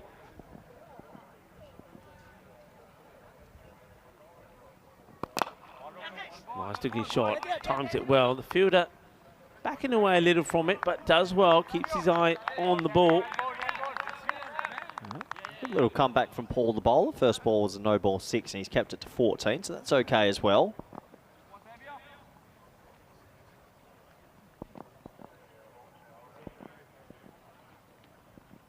Oh no. It's, well, this is pretty high as well. The fielder, extraordinary effort to try and stop it. Yeah, a great effort in the end. It goes for, it's not called a no ball. It was close though. It does go for top 10 out of 10 effort. You probably get a good view here, Rico. Well, yeah, I've just seen that there. It was a great effort. I mean, it's close. I mean, if that's called, you're not going to argue with it, are you? I think if that's called, the coach is walking on the field and he might be pulling a few of the boys behind the shed for a talking to. Okay, where are we at? 6 overs down, 92. They're going along nicely. It's a good rate. I mean, looking quite easy here to be posting the score around about 140, I think. Still got wickets in hand. Loving that shot. It's beautiful, isn't it? Yeah, it looks absolutely stunning. If you had told me, I played in the original ECL, if you had told me a few years later we'd be in Cartama with 31 teams, Estonia playing Guernsey in a T10 fixture, it's actually mind-boggling how big this is going at the speed it's going as well. Yeah, well, look, back in 2019, what was it, 8 teams? Yep. 8 teams. Well, look at it now. We've got 31 teams. It's the biggest cricket competition in the world. There's no other competition that has 31 teams playing in it. It's phenomenal. It's amazing. It really is amazing. It's great. And what a moment for all of these players as well. And he takes him on, and is high up in the air. He gets under it and doesn't take the catch. Does everything right, just the technique there. I think maybe tries to take this crocodile style, but the catch goes down. Zishan Ali.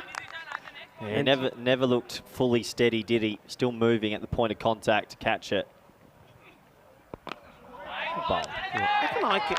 I like his bowling. What he's doing is he's drawing the batters out of the crease. And you saw the one before where the catch gets dropped out. And then batter, he's already committed himself and he had to play at it because he knows if he doesn't, he's going to be done by the keeper. This is uppish. That's a very good shot. And this is just a little bit too short. So he's got time to rock back, hits it on the up, gets it over the infield as 4 runs. Yeah, very nice shot indeed. Not easy to go inside out over extra cover off the back stool, but he does exactly that. And yeah, Ekanaika trying to bowl it wide, but it's a gorgeous cricket stroke. Looks like he'll adjust and come around the wicket now. Yeah, that's a nice shot of the hat-trick hero from yesterday. Oh, it's an edge. And it's a chase on the Iba. And, well, is he going to flip this over himself? He does. Well, he gets there, and this is where the flick back goes wrong, and now he's taking it out on the surface. And the arm does the 360. And the ball, well, instead of going backwards, goes forwards. Oh, unfortunately, he flicks it the wrong way. He goes, here you go, fence, and 4 runs. I just get the feeling there, though, he may have put his left arm down the other side of the boundary when he went to do that anyway, so it may have been 4 straight away.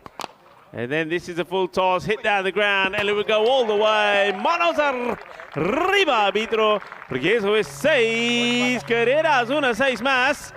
And now they're not helping the cause, Corey, not helping the cause. It's another full toss, Rico, and it's almost as if sometimes they're bowling underarm and saying, hit me. It really would be upsetting if he were the coach of the Stallions right now. The bowlers just aren't delivering. Yeah, and look, you can always get in touch with us a number of ways.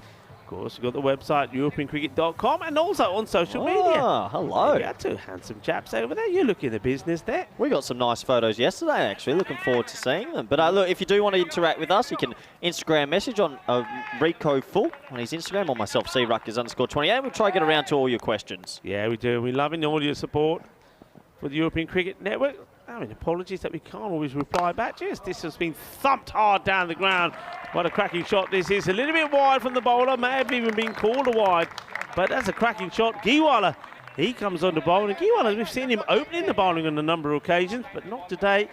They want to be using him to, I think the plan was to bowl out, bowl the 8th and the 9th. And that's not the start he expected. Blazed away down the ground. And now, I'm catching it. Oh, this Rico, is huge. Rico. Corey, stay here. Don't go diving for that. Don't do it. Don't do it. Come back here. I'm pulling you back here. I almost got that. That's his 50, Rico. That was right on track. But what a special innings that is, Rico. What a great night, Nightingale. He gets the 50, 52 to be precise with that 6 of 21 deliveries. Well batted. Ball Badania, Tom Nightingale. And look, liking that. Look at the way he's played his shots. He's played all around the ground. Good knock. 52 of 21. Yeah, very good night. He was looking for us in the commentary box, and that was right on. Rico. Well, stay put. It's 6 more. Shabba time. Well, somebody get me a leash. I'm going to keep you on a leash. I'm going to keep you tied back. Give me a hype energy drink. Get me a hype energy drink right now, because he's trying to get us in the commentary box. Oh, wow. Oh, I dare say it. Are we thinking early? He's 58. I don't want to say the word. But there's plenty of time here for him to get to a magical figure. Giwala wants to come round the wicket. And now he's going to get unlucky. Gets a bit of an inside edge. The fielders, they put the big boot on it and stop it. Get the throw it. Special innings, 59 off 23 from Nightingale. Sounds like a book you'd read just before you go to bed, doesn't it? Oh, Nightingale. Nightingale. just hear them saying, come on, speed it up a little bit. I can see why. Keeping an eye on that time. It should be okay though. They've got this over. Then the next to completed in up in the air. Well, will they take this one? Yeah, they will. He gets a little dive forward as well for his effort. So they do pick up a wicket. And it will be CJ Pitfield who will go. He went out there, played the right approach, didn't he? Played some good shots, quick shots.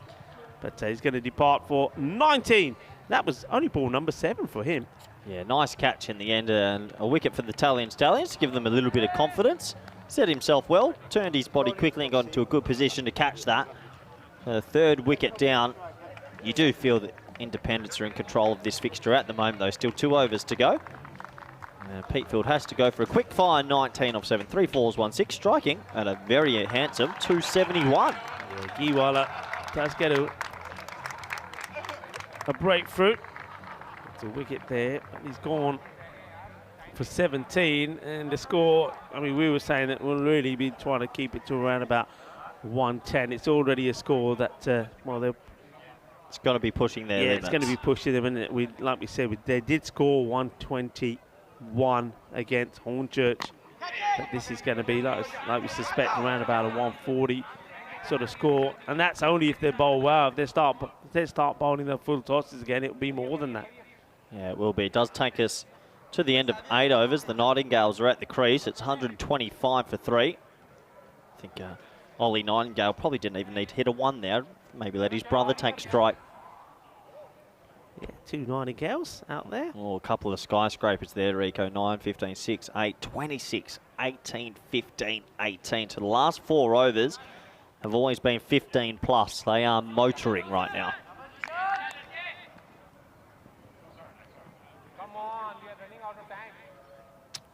Oh, a little bit of byplay between the batters and bowlers there. Makes good room for himself. I like that shot from Ollie Nightingale. He commits early, gets himself in a position early, and just puts it in the gap. Good shot. Yeah, nice shot. Back of a length, straight. He moved across to make it happen and gets 4 for his troubles. So the Nightingales looking to cash in the last 11 balls of this first innings. It's almost like we're on sort of bird watch, you know? Yeah, talking Nightingales. Gets down on one knee, places out. Sounds like a Harry Potter book I forgot to read. So here comes the man of the hour, though. This is on strike, Tom Nightingale. Slices it and puts a spin. Does well, the fielder. Yeah, it does very well. Look, the effort's been there from the Stallions. Their effort, I'll give them a 10 out of 10. It's not through lack of trying, just an execution problem.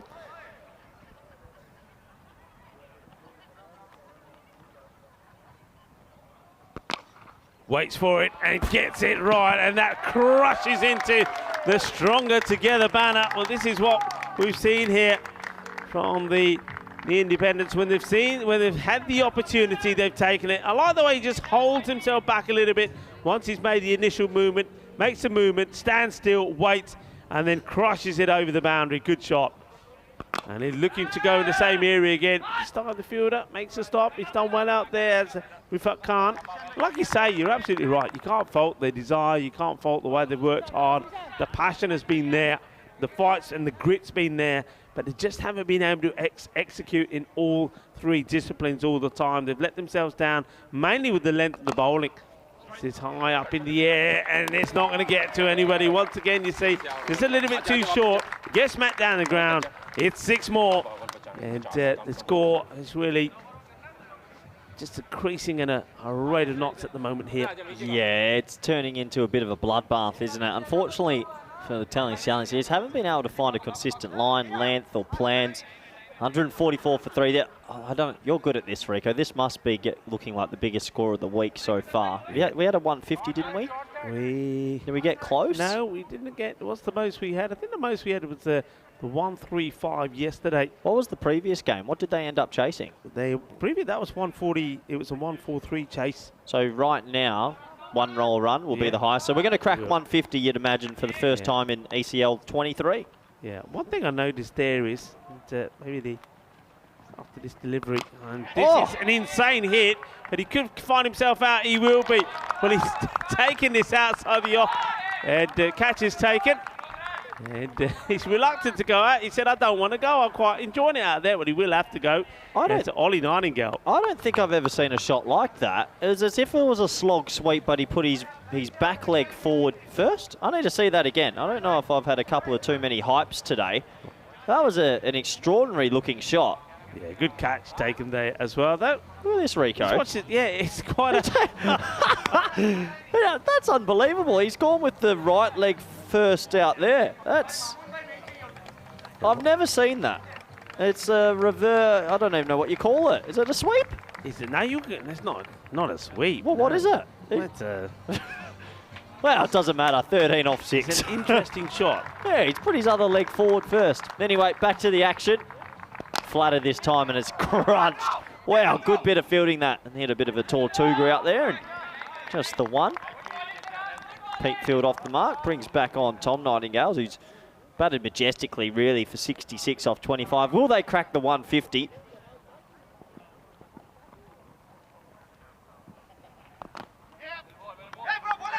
A run-out chance. No, he's made it. Now we'll look to the third umpire. Good bit of work from a bus to get back to the stumps, but for me, I'm pretty sure he's safely home. Yeah, I think he gets back okay, good technique. Yeah, I can understand the umpire wanting to check just to make sure. Here we go, let's have a look at this. Where's the bat? It'll be coming through about now. Slide it in. Ooh, a little bit of a bounce, but he's safe. Yeah, he's safe. And also, quick to learn. Run and slide on the surface, not on the turf, because they do tend to plug. Abbas, be too wide. Yep. Trying to hit that wide tram line. 3 more to get to 150, first time this year.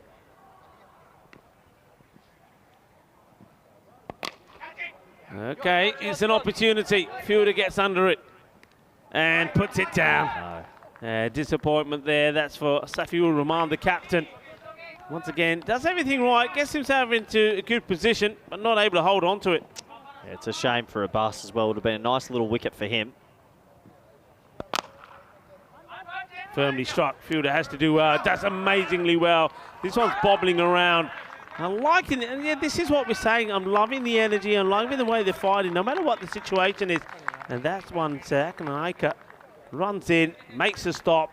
Look at that. That's good work. Yeah, great effort. Really good effort. And good match awareness by the batsmen. They came back for a quick 2. So that's the 150 up. First time this year in the ECL. And last ball of the innings. I shouldn't have said it. The amount of times to say last ball innings and it's a wide. Yeah, amazing. That'll be it. No, one more to come. I won't say this. No, don't say it. Don't say one more to come. Don't drink it. Finish with a bang, though. Oh. Right, okay. All right. That's all right. I don't mind that. Oh, you can do that. He took off very early. Yeah, I don't mind that at all. Just reminding him. Nothing wrong with that.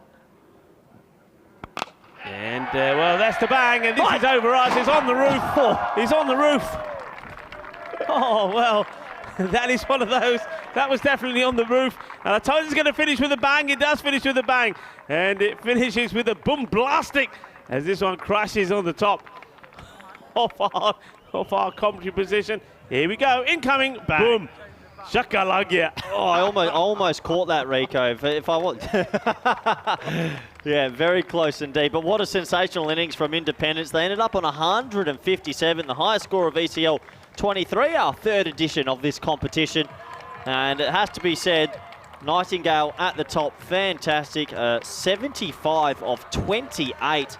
A standout innings, and the Independents, well, maybe they're finally finding their batting boots. Yeah, I mean, that was a very good knock. I mean, the thing about it was, again, it's all about the way that he timed it. The composure was good. Played some very good shots. I mean, okay, sometimes he got some bad deliveries, but shots all around the ground. And they'll be pretty happy with this. And I think one thing about the Independents, and I was very impressed with their performance against Hornchurch as well. Just a few things that didn't go their way. They ended up on the losing side there. Well, but it's been good. Yeah, well, Hornchurch aren't playing, so let's have a look at the Stallions versus Independence. Well, look, there was some short bowls early, and Stokes, he latched onto them. He batted really well at the top. He's a technical player, and he did look the goods until this shot. It was a nice catch overhead. He took some good catches. I was impressed with Rafiq Khan out there in the field. I mean, he's bouncing around, took some catches. Not the first time that we see him, but there was a problem. It was once again the full tosses, and 3 of those were called no balls as well. So there was 3 7-ups in that one. But some of the hitting here, some of the power hitting was pretty good. This one just goes all the way over the boundary. And one thing they were able to do is just keep the acceleration going all the time. They didn't let up, even though Stokes was to go. And Letizia came out, played some lovely shots, but even when he went, they always found a way. But Tom Nightingale, what an innings it was from him. He had him down and out, didn't he? Yeah, he did. He batted beautifully throughout the innings. He hit it to all parts. Yes, there was some poor bowling, and yes, they bowled some gundy balls, but you've still got to hit him, and he did exactly that. The Dogs this trip are having a great time. They've got about 40 balls back there, Rico. They're having a great time indeed. And I'm loving some of the action as we see those balls going through those conifers to the other side there. We're going to have to take a camera up there and just see what is on the other side. Maybe take a little walk down into the dog park over the other side. But yeah, there was well, like we say, they tried hard. That was another 7 as this one went all the way. And well, they were in 7th heaven, weren't they? Enjoying themselves, smiles on their faces. Yeah, and you can understand why there were smiles on their faces. Italian Stallions, though, this gave them a little smile at the back end. Letizia playing all around one. The full tosses just kept on coming. The effort was a 10 out of 10. I will not blame their effort. Unfortunately, just a few mistakes with the ball and in the field. Yeah, I mean, that catch going down there from Zishan Ali, and then later on there towards the end, Safiur Rahman puts one down as well. But it's a length, and that's one thing. The thing is, though, I mean, the Italian Stallions, I mean, it's going to be hard work for them to stay in this. It looks like that they're likely to be the first team to be eliminated in the ECL 2023.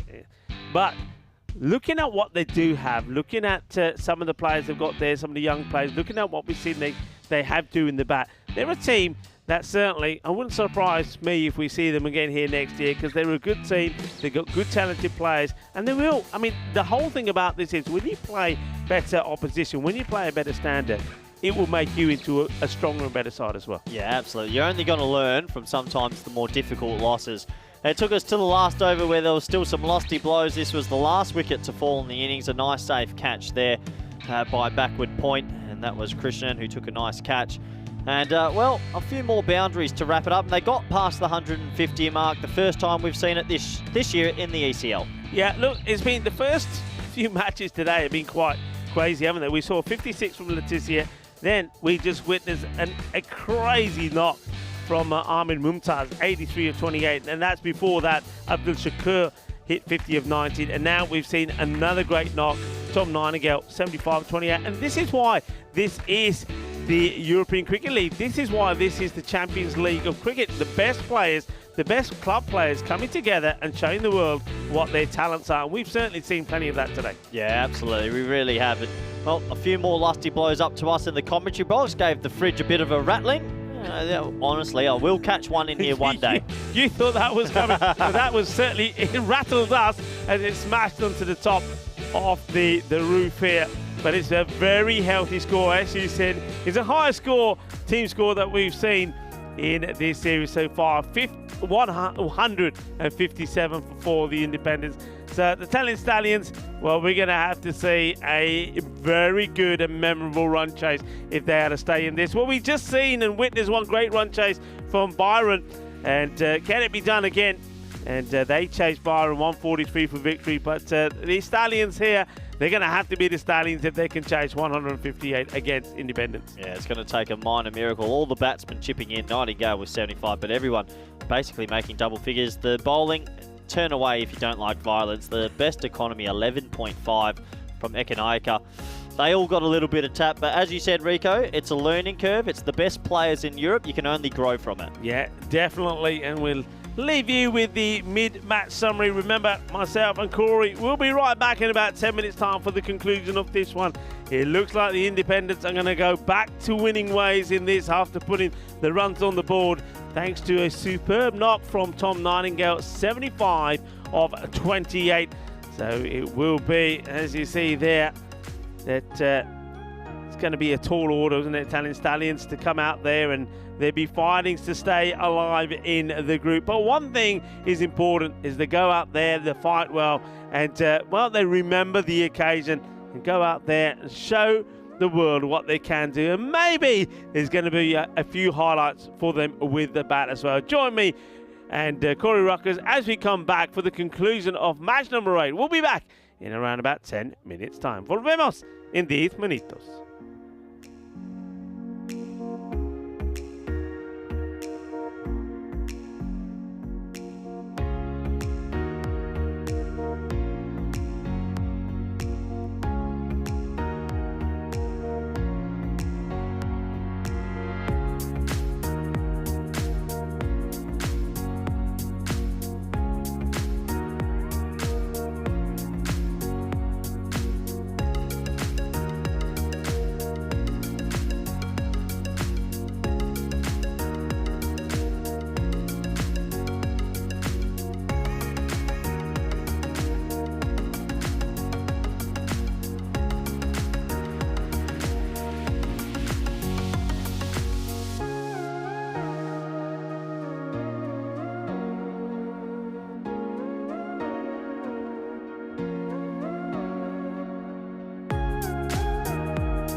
The European Cricket League is brought to you by HCL Software, Dream 11, and Andalusia European Region for Sport.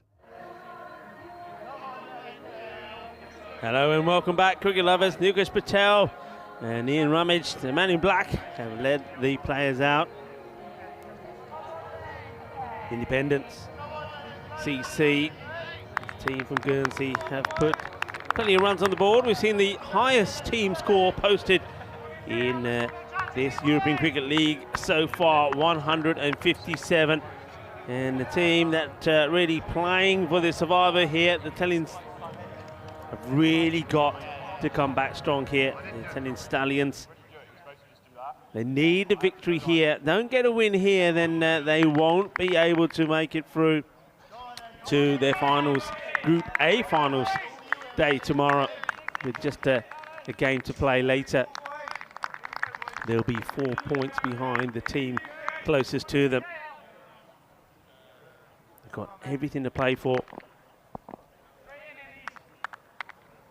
So get ready for the action. It's going to be Kieran Le Gallet to start.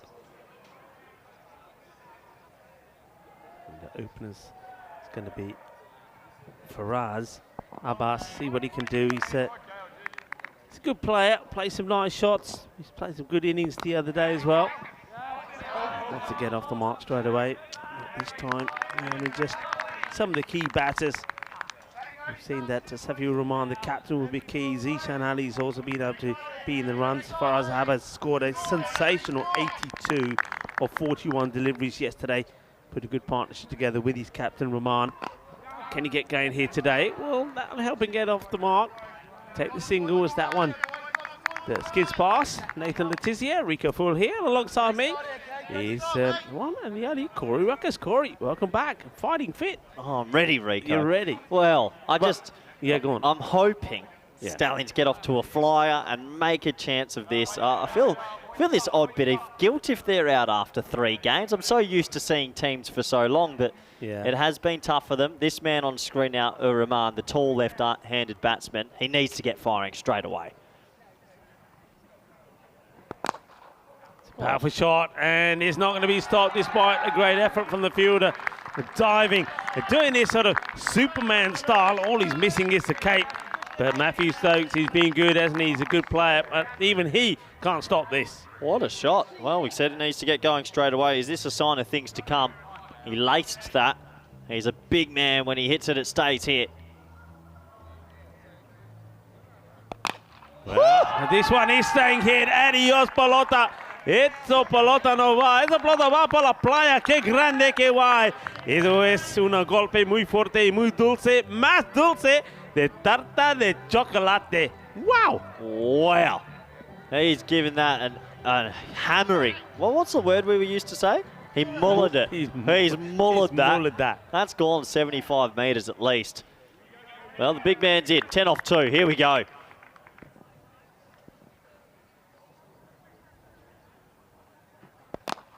Slower. And this will go to the boundary as well with the man inside the circle.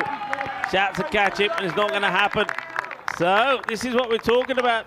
4, 6 and another 4. Well, the captain, Rahman, is hungry for more. Yeah, it's a slower ball. It's a good piece of bowling trying to change pace, but he picked it just well enough. Another 4. Here we go. The pressure's on. Shot. Shot, Rico. He waited on that. A little bit of width, and he laces it through the offside. It's 19 off the first. Rahman, 18 off 4. Well, this is the start they needed. And they get just that. And Kieran Le Gallet doesn't know what to do about this, doesn't know what the reply is. He's tried things, took the pace off, tried in different areas. But this is the thing that I think some of the teams, maybe the teams like here from Guernsey and also Hornchurch, are not used to. Just not used to European cricketers coming out and just smashing the ball from the word go. The score is 19, and it's also 19 matches since the Golden Ball. I believe this might be your game in the sweepstakes, so I hope not. No, you're right, Rico. That sort of brave bang. One thing, I think you said this last year when Spain had to chase 140 versus Ireland. Yeah. Is when you have to chase something ridiculously big, there's only one way to go. Yeah. You play freely. God. Edge. And Abassi tries to play freely. He gets a feather edge, and Stokes, who's having a pretty handy day with the ball, he picks up his first. Yeah, good catch taken behind the stumps there by Clayton, and it is Faraz Abbas, who is the dangerous man.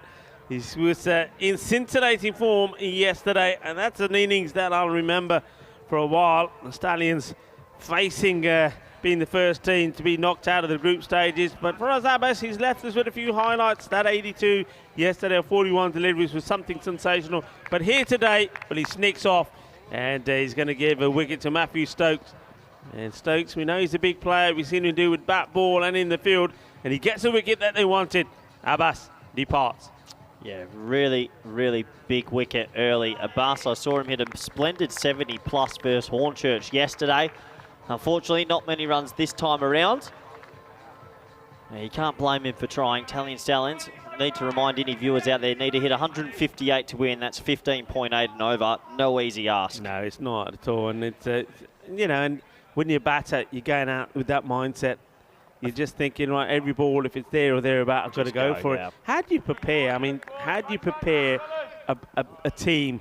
I mean, you're a coach of a side, you're chasing that score. How do you prepare the batters? What are you saying to the batters when they're going out there? It's just, you've got to back yourself. You have to back yourself. And it's sort of a, no, don't be selfish, don't be selfless. And if you get out trying to hit a six and do that, it doesn't matter. That is the nature of the beast. I think on the network, I might stand correct, 106 over all our ECN, ECS, ECL, ECCs. 163 is the biggest chase, something like that. So this would be up there. So just over the field, that's going to be 4 runs. The bowler disappointed. That it couldn't be caught up with by, well, it's Legale that goes for this. And does he time the jump right? Well, I think this sort of does go through him. I'm not surprised the bowler is a little bit disappointed. And, well, it's Galley's the name, not Ballet. That's probably why he's not able to catch up with that. Doesn't really time the jump perfectly. So it's going to be 4 more runs. So Panois is up and running. Yeah, a little bit of luck that time for Panois. The edge goes for 4. How will Stokes respond?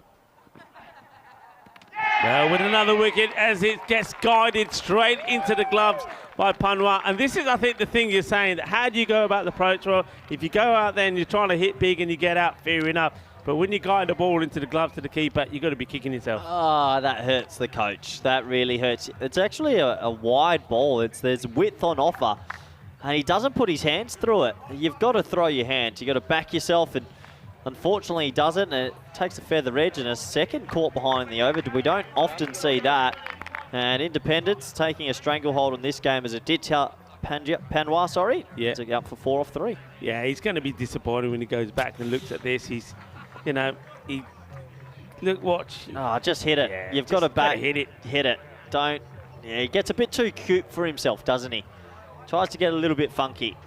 Yeah, nice smile on the face of the bowler. Stokes, he was disappointed not to have had his man earlier when it went for 4. But this time, it's nicely taken by Clayton. Zishan Ali, the new batter in.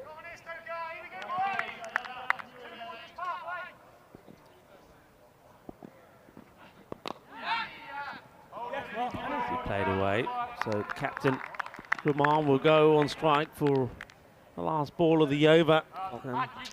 You sort of feel it's one man or it's out the tournament. Rahman has to play one of the greatest innings we might ever see if they're going to get close to this, Rico. Yeah, it's without doubt. And we have seen some sensational innings today already. And of course, everybody's still talking about that one in the last match and the chase by Byron, getting the 144 required. And that was Ahmed Mumtiaz, 83 of 28. What a knock it was. Well, you need something of that scale. Well, he punches this over, and it's going to be, well, I think it bounces maybe just before the rope. We're going to have a look at this again. I think only the camera will be able to help us. I think maybe just before. Difficult. I went to signal 4, and then I panicked a little bit. Very close indeed. It's a nice-looking shot. Doesn't land on the rope. Good effort. 10 out of 10 for the effort. That's on the rope, yeah. 6 Might be runs. right on the rope, so that could be 6. We'll have to wait to see if they spot it in the officials' tent. Yeah, it's given a 6. So The right decision in the end. It does take us to the end of 2 overs, and it's going to be 30 for 2. Yeah, well, if they do leave the rope like that, next time round it will be a 4. But maybe that's the plan there from the fielders trying to catch up with it. It's a good effort, but not quite. It's end of the over, so they get a boundary at the end. 30 for 2. Look, the actual rate is not so bad, I suppose. It's the wickets they've lost, and this is the table there showed you why it's such an important match for the Stallions. They need a victory, and that will help. Well, they bowled a few. It's about time they got a few back at them, right? Yeah, nice shot, and there's one of our new men strolling around there. 6 runs. Yeah, full toss, bang. Where's these robot mascots? Because that's exactly where the robot would be sitting. Yeah. It's Jai he finally does stop one, and there's another one up in the air. Chasey's on. Just the one. No, they're going to go back for 2, so good aggressive running. Hey, look, the rate's okay. The rate is okay at the moment. Rahman's 24 off 5. He's going to need some support if they're going to pull this off. And if anyone doesn't know out there what the table standings are looking like, Tally and Stallions have to win, or unfortunately they'll be the first team out of ECL 23. Well, you've got to have the intent, I suppose. So Zishan is disappointed he's missed out on it. Trying to give as much support as he can to his captain. Yeah, I like how Ali's come out here, though. He's thinking one thing and one thing only. How far can he hit that beautiful little grizzly ball? I was going to say grizzly kookaburra. There's been a few. We are using the Grizzlies now, aren't we? Yeah, yeah, we're on the Grizzly, one of our partners, Grizzly Bear Sports. Full toss once more. And Spores are wide for sure. Yeah, that's a loose ball and probably should have been dispatched. I suppose that's what happens sometimes though when you know you've got to go after everything. There's deliveries there which you would normally leave. You'll take the wide and say, yeah, that'll do. But here at the moment, you see Zishan, he's just thinking boundaries. And chance, fingertips. And it's going to be 4 runs. Good effort. And once again, yeah, the fielder, he's a little bit gutty with himself there. I think that, is that Pete Field? Yeah, it was Pete Field. And yeah, gutted's the right word because he actually got there. 2 hands to the ball. It's tough. But it does cost them 4 in the end. And I think the Stallions are going to need a lot of luck. Maybe this is starting to turn the tide going their way in the luck side of things.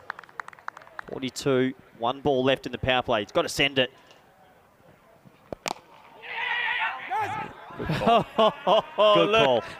I like it. Oh, and now they're going to go. You said good call. They take a single anyway. Oh, this is just, it's not a good look for Independence, but you can see the batter. Zishan has hits it well, wants a single. Captain Rahman stands firm like he's rooted to the ground, says, no, I ain't coming. He said, stay there. Look at him. He's standing in the middle having a debate, and then, well, they decide, all right, we'll go afterwards.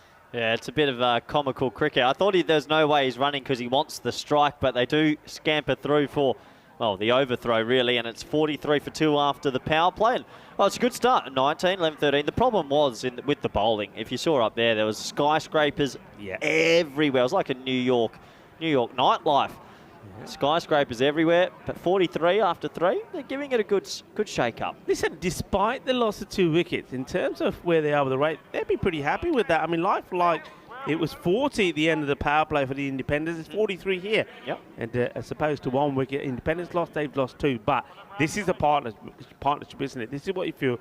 These 2 stay together, anything can happen. They could be stronger together. Oh, I like how you did that. Slipped in the all stronger together. Mantra Rico, well played.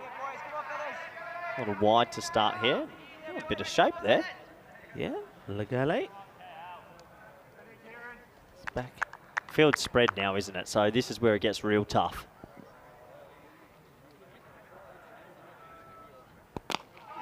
Firmly hit. Fielder will just see it bounce in front of him. Doesn't want to commit, doesn't want to give the boundary away. I suppose just the thing here with this rate, it's approaching around about 16.5. You stop the boundaries and, well, the match is then pretty safe in your hands. Rahman, 24 off 5. Can he just keep going?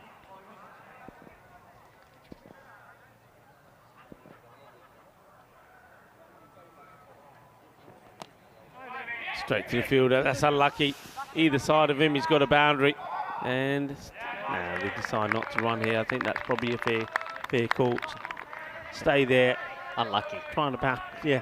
There's one man just standing there at short fine leg, and he couldn't have hit it to him any more perfectly. So that's unfortunate, but hey, still on strike. 24 off 6.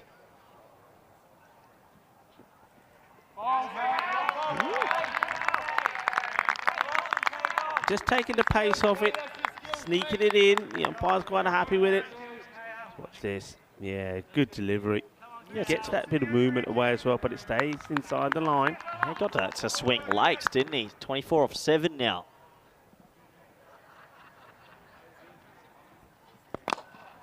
Shot, and this will be 6 more.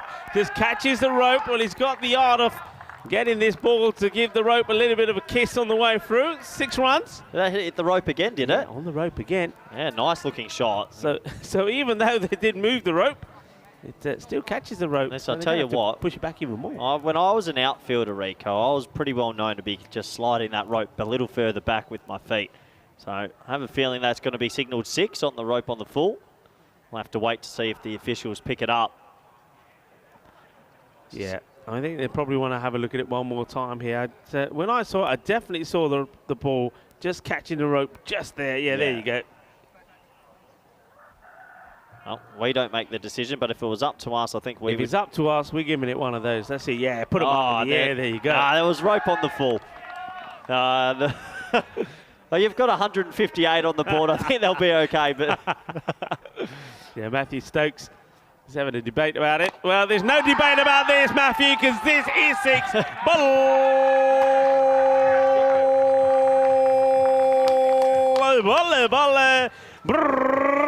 Well, Rahman, he says, well, all right, if you had doubts about the last one, Matthew Stokes, how about this one? What do you reckon? I think you put them up in the air, Matthew. Come and put them up in the air. Thank you very much. Good sporting. I think if people don't know at home, everyone can hear us out there on the field. Matthew Stokes having a bit of byplay with us. As that is hit hard to a hole, but he's going to be gone.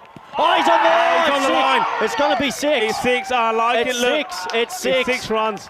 Well, it can't be run out at 6. It's 6 runs. You can't be run out off a 6. It's going to be 6 runs. Oh, no. I can't believe it. Look, first of all, fair play to the fielder. That's Ollie Nightingale that takes a catch. He straight away says, no, it's 6. But then everything else is part. Ollie's already given it at 6.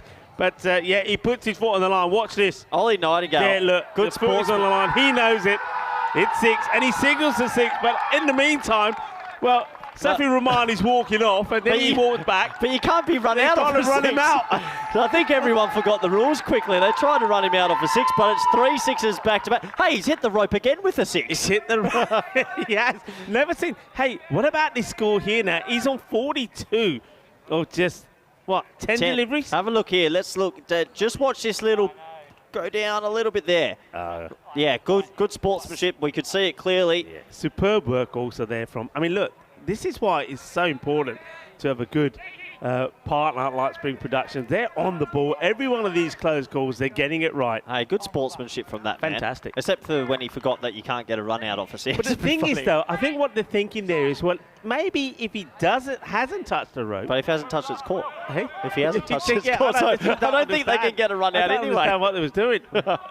Well, they thought maybe it'd be called a no ball. I don't know. Rico, still trying to run him out. 63 off 4. I know. Don't tell me they're going to do this. Here we go. The main man with the ball, Pete Field. This guy's been good. How good has he been? Yeah. No one's been able to lay a glove on him in the few games that he's bowled. And I do agree. Bring him back early. Try and get ahead of the game instead of leaving it too late. Yeah. If I'm Ali here, you got to get some sort of bat. You got to try hit a boundary, but get something on it so that you can get Rahman on strike. He's on a heater. Yeah. He bowls so well. I mean, we know he's taken two forfeits. He's also taken a hat trick. But that caught him bowled this morning. Oh, wow. Good looking shot. There's the fielder out there. No issues at all from the fielder. Good pick up, good throw. Quickest 50s in ACL. Probably Nabi, Edwards, O'Dowd. Last year Hussain. Anyone else? But Big Bubba Khan. Mohammed Bubba. Oh, no, not Bubba Khan. Mohammed Bubba, maybe. What are we talking about? 12 balls? I think it might be. Have we had an 11 ball 50 or 12 ball 50? I think on the ECS we have. I know our stats guru would be listening out there. Yeah. Let us know what the quickest 50 is, because it could be on. Awesome. 6 more. Bolle ginna sona zabardasti batting from Safiur Rahman. And that takes it to 48. So we're going to see a 50 that comes up here in 12 deliveries. I think, I still think the record is 11. I think it was broken about, was it last year at some point? Yeah, I can't remember. We'll have to look into it. But if he gets 2 runs off this ball, he's going to be right up there. 48 off 11. What an innings! Not looking for 2. This is 6 or out, I reckon. This is the way that he bats. Well, it digs it out. That's such a good delivery, and that's what Pete Field does. He gets the ball right up there. That's the Yorker delivery. It's his danger ball. So, well, I think that one being a single means that if he was on for the record, not anymore. Partnership 48. Rahman has got 31 of those. Ali is playing his role in this one as well, but he's got to keep going. He's got to keep going. Yeah, Ali's playing a role, but he has to also explode a little bit more. And he does. This is going to be 6 as it sails over the fence. And a few supporters there taking evasive action, but don't worry. It's a Maximo. And it's a Maximo there, the other side of the fence, is trying to save the people, save some of the people in the fan zone there. I think that might be one or two of the independent supporters. What a great hit. Surely they couldn't. Tell you what, there's 77 or 4.5. Wow. I didn't see any of this coming.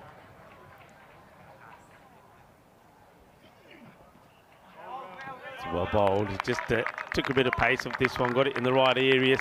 But this is the thing that I was saying, though. I mean, Italian Stallions, whatever happens here, if you are going out, go out in style. And that's what they're doing. That is what they're doing, you know. And I'm loving this. I mean, Safiur Rahman. I mean, thing about this is, we've touched on this before. This is the stage for the big player to perform.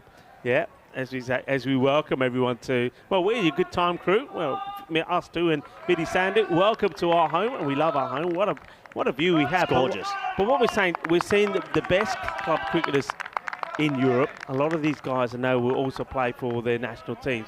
It's a time for them to shine. So whether you're winning or whether you're not winning, the opportunity is there to do something spectacular. And that's what we've seen today. It's been an example in all the matches so far. We're seeing it right now with a man that's on 49 off 12 balls and make that 50, and he deserves a big round of applause. So it's going to be a 50 off 13 for Rahman. While he's there, the Stallions will believe there's a chance, and it's good to see his teammates that are on their feet and gets a warm round of applause. So that's the quickest 50 we've had this year, surely. Yeah, absolutely fantastic knock. And applause all around, and also, and that's what I like about this. A few of the independents saying, "Hey, well batty, buddy." Oh, Gundy ball, and well, what a way to put it, and that is called a no ball as well. 7 up, Rico. It's another 7 up. This is a crazy shot, outrageous from Zishan Ali, outrageous. You can see the captain here saying, "Believe, believe." Well, that's another one. Well, they bowled a few. That's another one that comes back to them. It's a 7 up, and they're going to need a couple of them. Whoa, 85 off 5.1. Surely not. They're on here. They're on pace. They're on track. This would be a crazy chase if they got it. Well, we've already seen one crazy one today. Could there be another? And it's up and over. The fielder's got work to do. Does well. This is going to be close. Safe. He makes it, and it's a shake of the head from the umpire. Top running, you've got to be aggressive still. So they get the 2. You can be run out on a free hit, but they get the 2. Wow, what a game. What a game indeed. Remember earlier, match number 7, Darmstadt 143 for 4. Abdul Shakur, 50 of 19. Byron, 147, and they got there. Ahmed Mumtaz, 83 of 28, was the hero, the player of the match in that one. Are we going to see another sensational one here?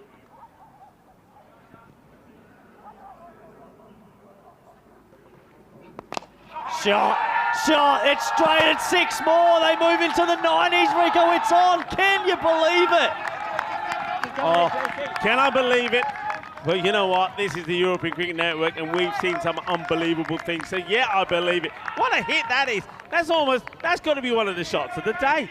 It's a gorgeous shot, hitting it straight. Let's remind everyone, they haven't won a game. Right now, they're 93. Incredible. Whoa. Well, they're pushing. No, this is not, you don't want to run out here.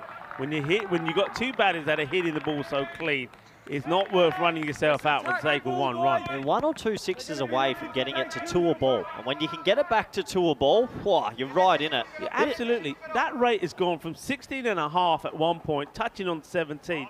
Now what's it at? It's gone down to less than 14.5. Oh, I'm loving this. This is too good. This is why the ECN and the ECL, it's the greatest comp we've got. This is fantastic cricket. Sensational stuff this is.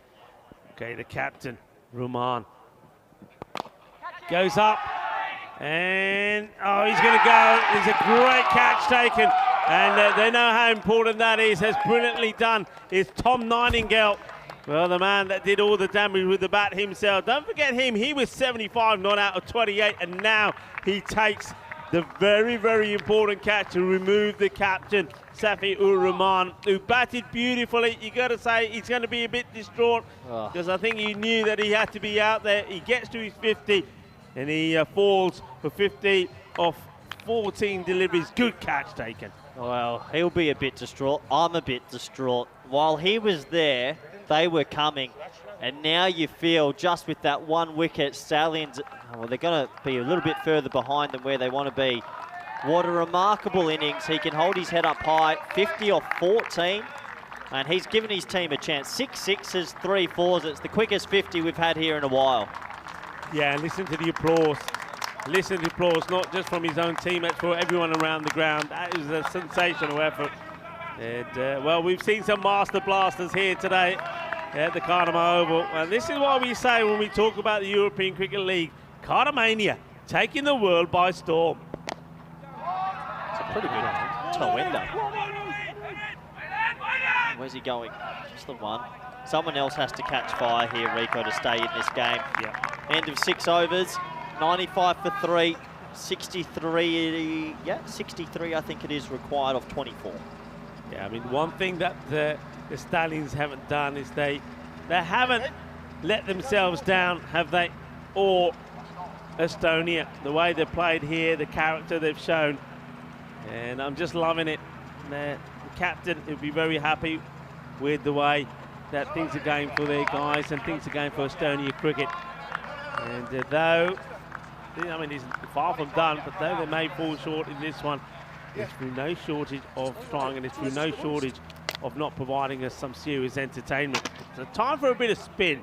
Okay, they've held him back. They've held him back while the left-handed batsman was there. And they're now going to go back to the left arm off spin that we've seen earlier in the comp. It's Anthony Stokes, who's probably been a bit hit and miss with the ball. A lot of pressure to bowl spin at this stage. Slices up in the air, it should be taken, and it's going to be dropped. That's an absolute dolly, and then he spikes it into the ground. Penalty runs. CJ Peatfield. Penalty runs, he spiked the ball. What is it about that part of the ground? I mean, that's where we saw a dolly drop by, it was Umar Mohammed earlier. Dolly Parton, wasn't it? That's a sitter, that's a goober. Not many other words I can say. Oh, well, it's a good job the non-striker stays in his crease. Because this is happening pretty quickly, but what a good stop this is. Good stop. The dot ball and a single to start this over. Very valuable indeed. Good match awareness from the non-striker. Gone. I reckon this is going to be gone. Yeah. And I think the batter knows it as well. Yeah, I believe so. Look, they're going to go up to the third umpire. Did he turn around in time? But I'm not so sure. We'll have a closer look, but wow, those 2 late wickets here for the Stallions are making it tough. Yeah, I mean, then it's the key batters.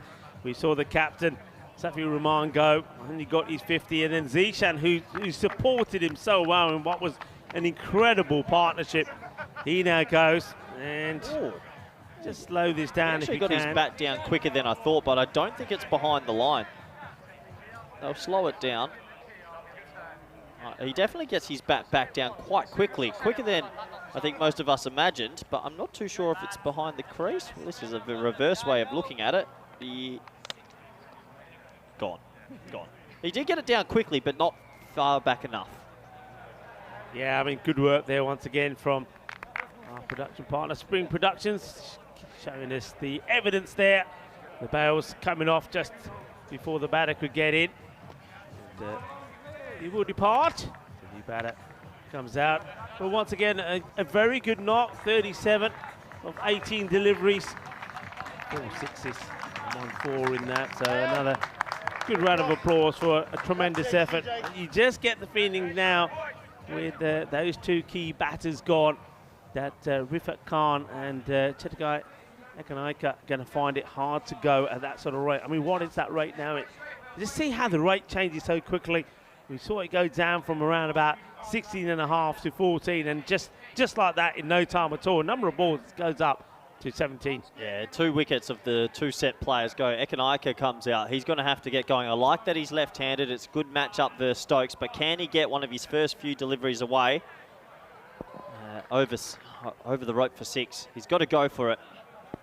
You don't have time. You just don't have time. You're the left-handed batsman versus a left-arm off spinner. Just back yourself. It's 17 and over.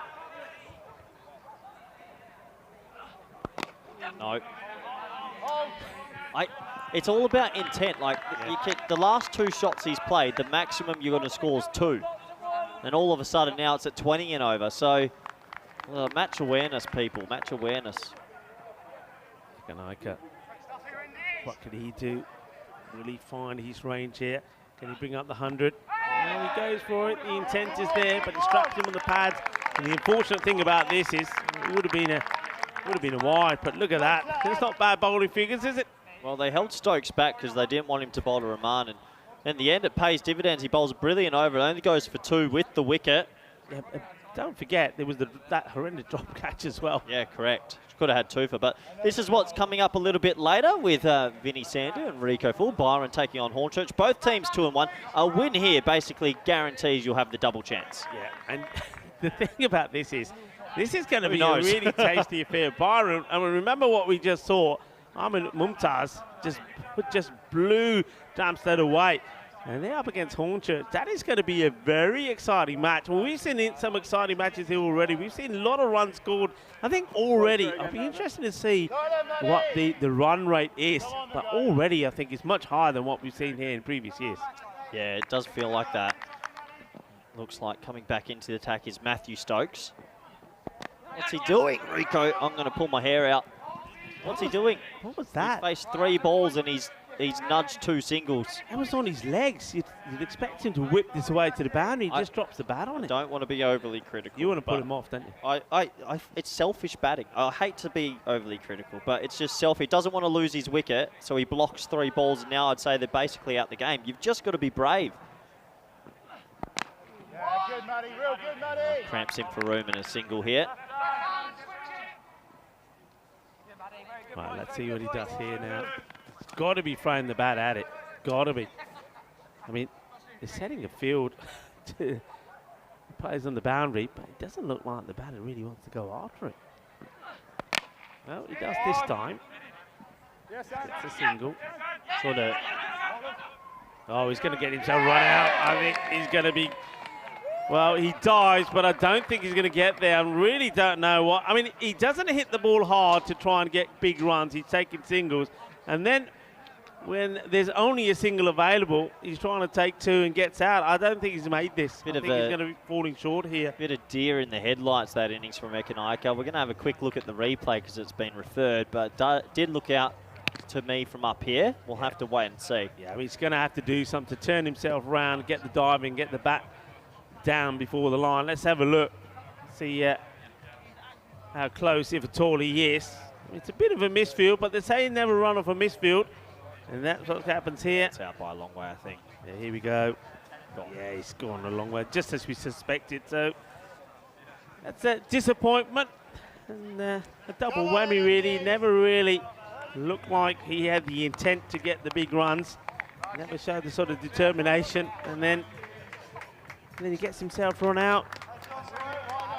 Yeah, maybe a blessing in disguise. Someone else can come out with more intent and try and clear the ropes. Look, they've fallen well behind now. It was a super exciting chase, but those two big wickets of Ali and Rahman, both falling in the space of 3 or 4 balls. Yeah, it's just looking a bit difficult now. Up in the air, and it should be another. Well, they're lining up for it. Well, he's going to make it very difficult for himself. I'm not sure what. I mean, he must have called this, Corey. He must have called it, because I thought there that certainly, I think it was called that Stokes was the one who was coming in. Looked like Stokes looked set to take the catch. Then he stopped off, put the brakes on. Yeah, I think it was a little bit of you, me, maybe, and neither of them attacked it straight away. So in the end, it's a life, and it's a valuable 2 runs.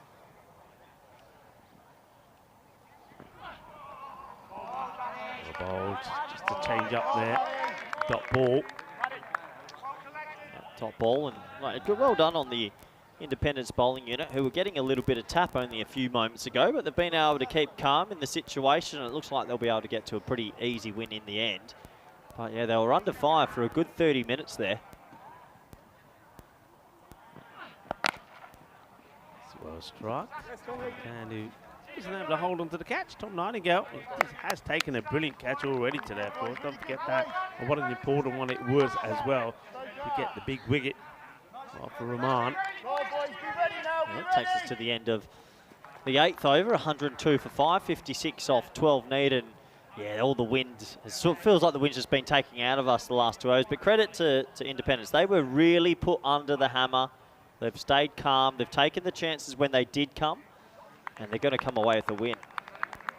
Yeah, and the thing about it is, with the Independence as well, I think from what I saw from them against Hornchurch this morning, more of them here today, I think they're looking at a pretty impressive side.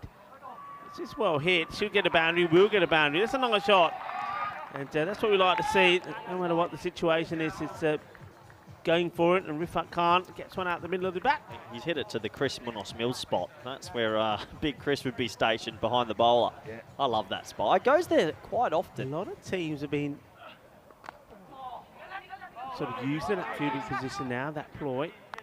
Yeah, it's fun to watch how teams adapt. Yeah. Even over 2 games, 2 days, sorry, we're seeing teams adapt a lot to T10.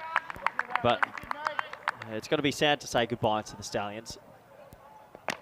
This one is going to be another opportunity, and oh no, he's put down another. Well, he's taken the most difficult one, and then, all right, the one before wasn't easy, but it gets put down by Tom Nightingale. Well, this one, compared to the catches that he takes in these standards, that's a dolly. That's got to be a dolly. What a miss that is. Has to be camera pressure. Well, I want to find out, what's the fines for dropping catches? It's got to be a $5. I reckon if there wasn't 13 cameras on him, he takes it every day of the week. And that's what the TV crews will do. They'll just add that little bit of pressure. Yeah, what are the fines, chap? Dropping a catch, what is it, 10 euros these days? Yeah, it used to be fine. Quite severe in Australia. If you ever dropped a catch, you get in a lot of trouble at the fine session. They might be checking the height on this one. Safiur Rahman, we just saw a picture of him there, the captain of the Stallions. Wonder what's going through his mind now. Certainly he hasn't let his guy down. So it looks like 2 balls left. Yeah, there was just a little bit of a hold up in players. They checked something, that's all okay. Well. Whoa! Yeah, where's the crowd? If there was about 50 supporters behind him, they might have given him a bit of a jeer for that pickup.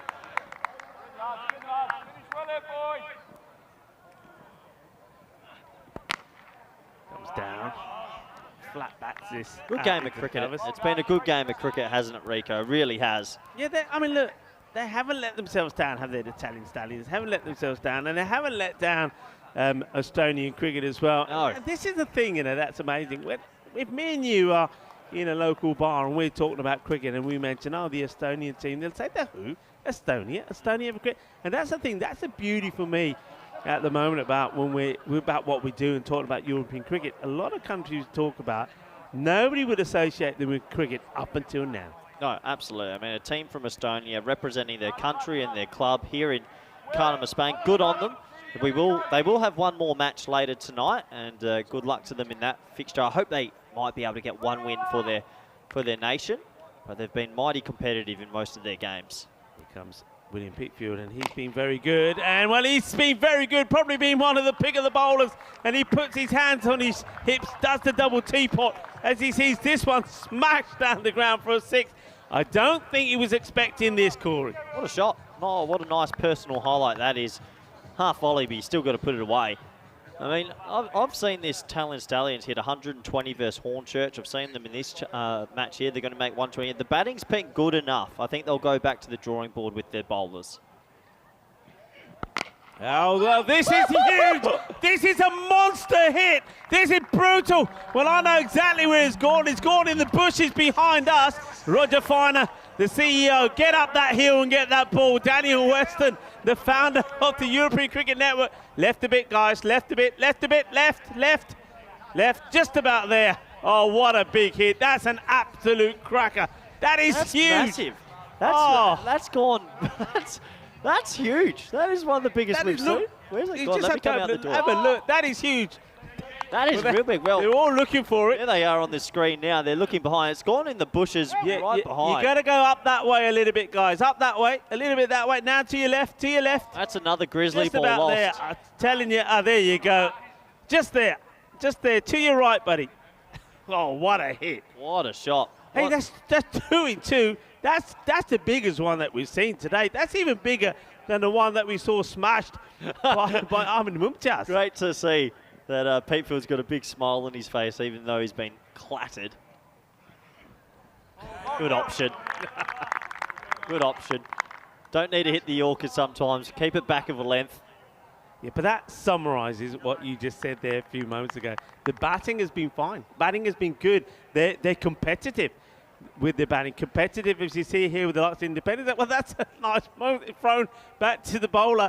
Well, he thought if the batter's giving him troubles, his own fielders are giving him troubles now, throwing the ball back to him.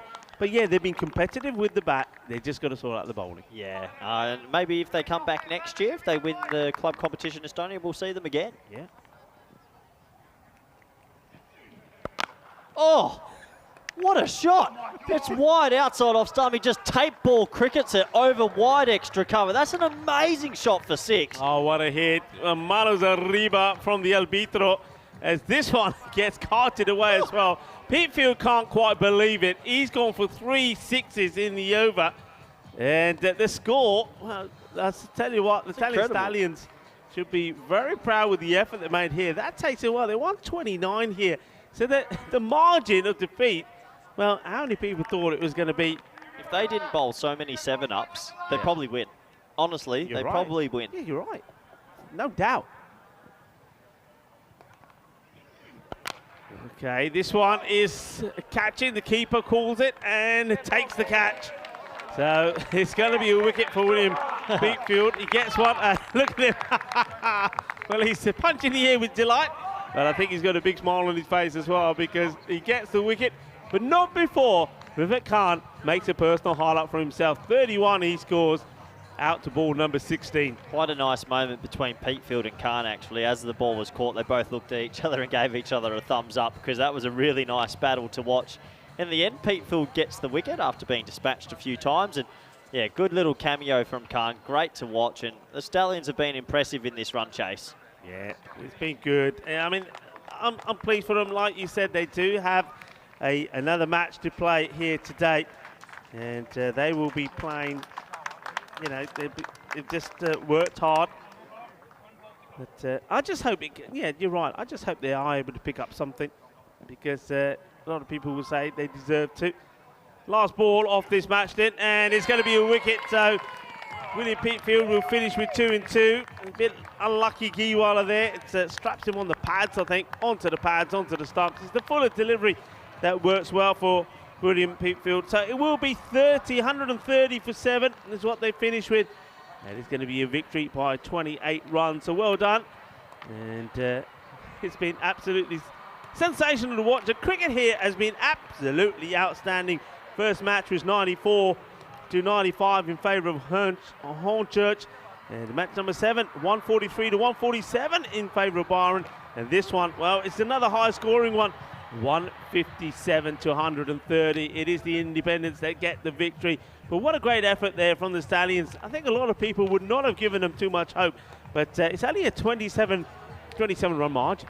Yeah, really, really good to watch. We have a look at what's coming up next, and Hornchurch and Byron. Well, Byron made that shock victory earlier. Will they be able to repeat the dose? A lot of good players there that I know are enjoying the T10 format after speaking to a few of them. This is going to be a corker, Rico. I think it really is. I mean, from what we've seen today so far, it's been a bit of a run feast.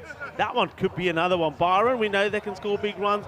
Hornchurch, they're finding their feet as well. That's going to be an absolute cracker. But what also was a cracker was the start of this one, the reply. There were some big hittings, and I tell you something, Independence, they end up winning this one. There would have been concern when Safiur Rahman was out there with Zishan Ali, because we saw some big hitting. Yeah, some lusty blows, and it was the big man, the left-handed batsman Rahman. He raced to a 50 or 14 deliveries. He hit it to all parts. He was really good at landing the ball on the rope, Rico. Yeah. Never seen someone do it more, but while he was there, people started to believe, and it was a sensational innings. Yeah, it was. Well, this is a wicket early on where we saw a batter that we were hoping could give us something special again, and that was Abbas. And you just think, if Abbas had stayed there a little bit longer as well, well, it could have made all the difference. Disappointment, really, though, from Panwar. He just came out, and after getting a lucky four, just guided it into the gloves of the keeper. But Zishan Ali, he was not interested in guiding the ball anywhere. He was interested in blasting it and blasting it to the boundary, and that is exactly what he did. Then we saw a sensational 50-plus partnership between Zishan Ali and the captain, Safiur Rahman.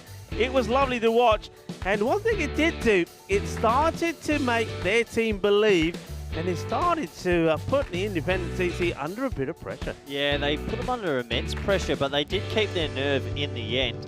It was an amazing bit of hitting and power hitting. This was a good bit of sportsmanship. His foot just touched the rope before he forgot the rules, and everyone thought they could run him out off a six. But these are the small margins that T10 cricket can be decided on. Rahman kept going on his merry way. The strong man was smacking to a pass. He got some good support from Ali, who came out and started hitting it as well.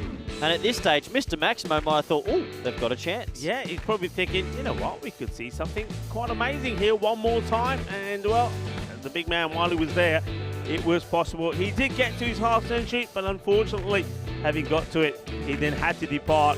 As a very good catch, you have to say, was taken to remove him. It was a brilliant catch from Matthew Stokes. But then Matthew Stokes, well, he got a bit of the butterfingers. Yeah, and this was the changing point in the game. The wicket of Rahman, and really from that moment on, Independence took complete control. A nice safe catch, a warm round of applause for that special innings that we got to witness. And after that wicket, they brought Stokes back, the left-arm off-spinner. This was a goober of a drop, but overall, this over was sensational from the left-arm off-spinner. Yeah, absolutely. It really was. And, well, it was a bit of carnage as well. This was the stumping. So that even though they lost these wickets here, what I liked about the Stallions is, okay, they lost a few wickets, but other batters came in and still wanted to have a go. And that was what it's all about, have a go. This is another run out. You said at the time this could have been a blessing in disguise. It probably was, because I think the left-hander, Ekanaikan, wasn't really getting things done. He wasn't able to get any power in, wasn't able to accelerate. Acceleration came here. But, this was one of the drops I was talking about. So having taken a great catch, Tom Nightingale, when he took the catch to remove Rahman, he then dropped two in the spin. The second one he dropped was even easier. But fair shout to the Stallions. They kept going, they kept trying. Yeah, they kept trying, and a couple of missed opportunities right at the back. And this was the fun last over where we saw one of the biggest sixes we've seen so far this week, even though it's only Tuesday. A bit of fun between Khan and Pete Football. That was the one where it sent the whole crew into the bush. It's halfway up the hill. Look at that. I was trying to guide it. See, they didn't think it went higher. I'm telling higher, go higher. It went higher. And then this one, outside the off. Yeah, fantastic hitting. Fantastic. And Pete Phil had the last laugh. It was really nice sportsmanship between these two. They shared a laugh and a bit of a thumbs up after he dismissed him in the end. But what a fantastic game of cricket overall. 130 plays 157. Just under 300 runs for the game. And, well, we've got to get my breath back a little bit. That was really good to watch. It was good. It's entertaining. And that's what we're talking about. You know, the European Cricket Network and this European Cricket League. It's going to be a frenzy of action-packed entertainment and a fair bit of drama as well. A lot of runs being scored here today. It's a lovely day. Temperatures around about 15 degrees. The sun is shining on the Costa del Sol, and of course it is a public holiday here because it is Dia de Andalusia. And I tell you what, on Dia de Andalusia, there's normally a little bit of dancing, there's a bit of singing, there's a bit of getting together, there's a little bit of socializing, and there's a few fireworks as well. And we've had our fair share of fireworks out there in the middle. Yeah, we have. And in the end, this bowling group, they held their nerve and, well, they got through it in the end. Independence, they ran away as 27-run winners. But I guess that's me done for the day, Rico. I'm going to go have an early one. And you and Rico, yeah, I'm done. I'm out. See you, buddy. I'm out. I can't do this anymore. 2 games a day, I've hit my limit. Go hit the sack, buddy. Go hit the sack. And, well, you know what the problem is, Corey? He's been hyped out. And thanks, of course, to our partner, Hype. Some of the energy drinks. So Corey's just got too much energy. He's frizzled out. But anyway, that match, Byron taking on Hornchurch, is going to be an absolute classic. Join us. And myself, Mr. Maximo, will return in, just about 15 minutes' time to talk you through that one. Hasta pronto, mi amigos.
The European Cricket League is brought to you by HCL Software, Dream 11, and Andalusia European Region for Sport. Ven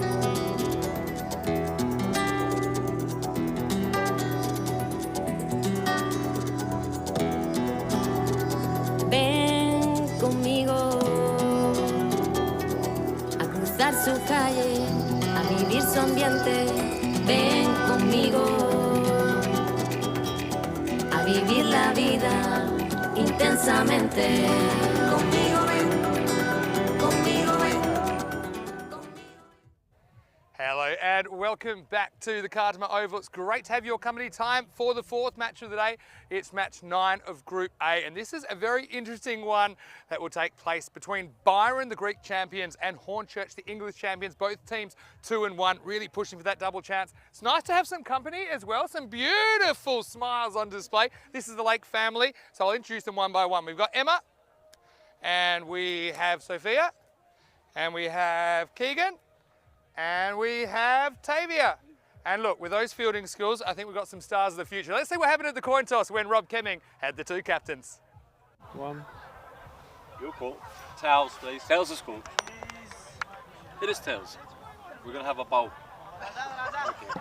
So the news from the toss in Group A, match 9, is the English club Hornchurch. They've won the toss and they've sent in Byron. That might have something to do with the fact that Byron was so good chasing down 140s earlier in the day, looking so dangerous. How about the mummy, Ahmed Mumtaz? That was crazy what he did, 83 off his bat. But Hornchurch, they're finding their straps as well. Good chance to see where these two teams are at. And look, we know this is their last group match. So they're going to leave it on the table here. As for us, are you ready for the game? Let's go crazy! Yeah! Over to the commentary box. I don't know about going crazy. I think he reached that point a while ago. But anyway, I'm loving that. Loving the action from the middle. And Richard Lake's kids involved in the action as well. And hello to everyone else. Of course, it's a big holiday here in Andalusia. It's a public holiday. Andalusia, dear.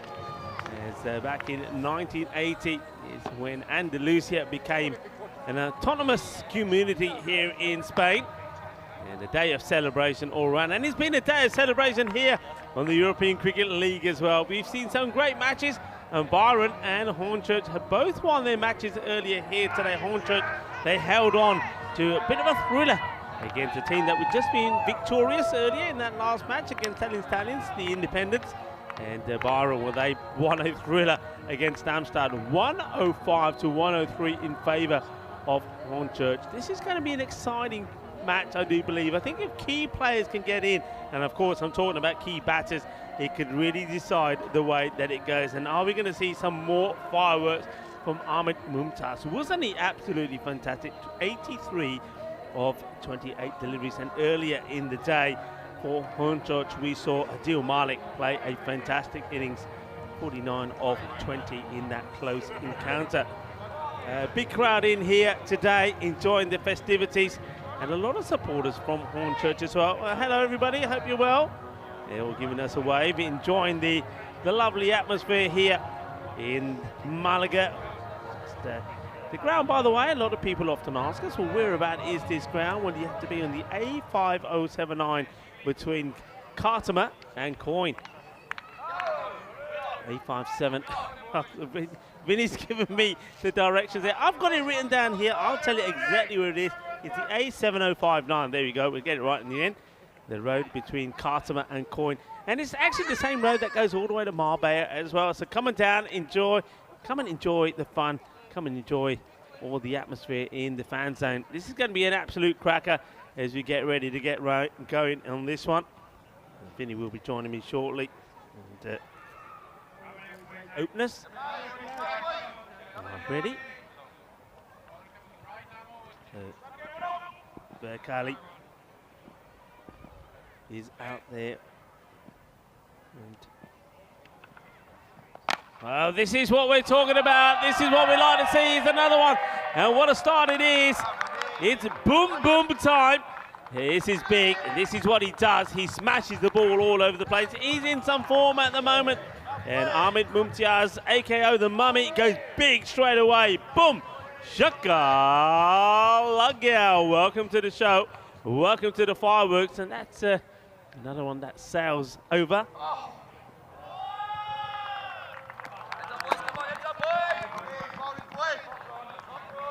So, 4 more runs follows that. 6 and 4, hungry for more. And gets a sneak, gets past the wicketkeeper. Can't do anything about that. Paul Murray. See it here again. Just gets a little bit of the bat. By Suleiman Saeed is out there with Tyrone Peters. Nicholas Patel is the 3rd match official in this one. A big shout out to Sir Rob Kemin, tournament referee, in the air, and this is going to be 1 bounce, 4 more. Well, there's the supporters of Hornchurch. Well, if he's hurting them out there, if he's hurting the team, well, he's after the spectators as well. And it's all about action. It's all about entertainment. It's all about fireworks as well. What a big hit. The captains will be pretty happy about that.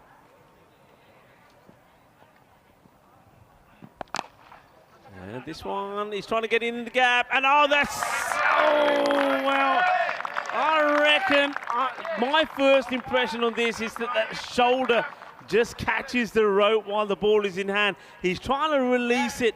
I don't know. We'll have to see this again. Does he release this on time, or does the shoulder just catch the line? So ball in hand. Let's see when he's trying to release it, It's going down, and where's his hand? Oh, it's so close to tell. I just think when I saw it from the angle, I think he just made contact with the rope before he was able to release it. Yeah. And let's see here. 4 runs, but it's a superb effort. It's a fantastic effort. You can see with the momentum he was going in, he just couldn't release the ball in time.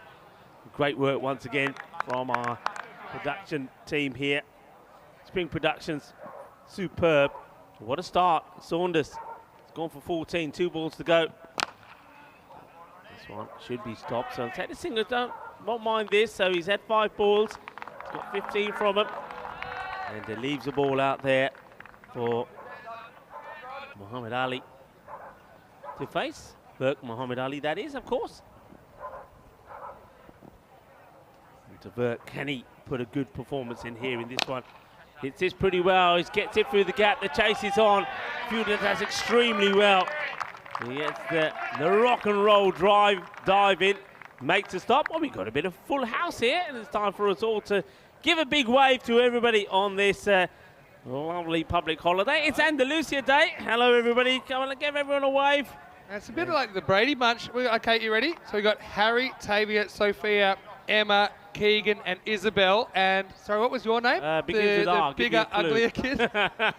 Hey, great to have your company. Real family affair here. Expect more kids as well when the school goes back. We have cricket school going from week 2 as well. Are you guys having a good day? Yeah. Yeah, I'm having a good day too, and some pretty good cricket out there as well. So yeah, come down, and Rico almost sent you down the wrong street. It's the A7059. I got them in the end. So there is a road 5079. There's going to be people driving around in circles. All right, anyway, look, guys, I'm going to go back on babysitting. You're cool to commentate for a while? I'm all right. You just bring me an ice cream as well. Games. Ice cream's all around everyone. Tell you what, Billy Gordon, he's a bit of a Billy the Kid, isn't he? The best hair in European cricket so far. Anyway, let's get ready for over number 2. 20 came at the first. It was magical. And Gordon gets one right up there in the block hole. So first over from Ronnie Saunders. 16. Then you had, of course, the 4 buys as well. So it wasn't a touch on there at all. It went all the way through.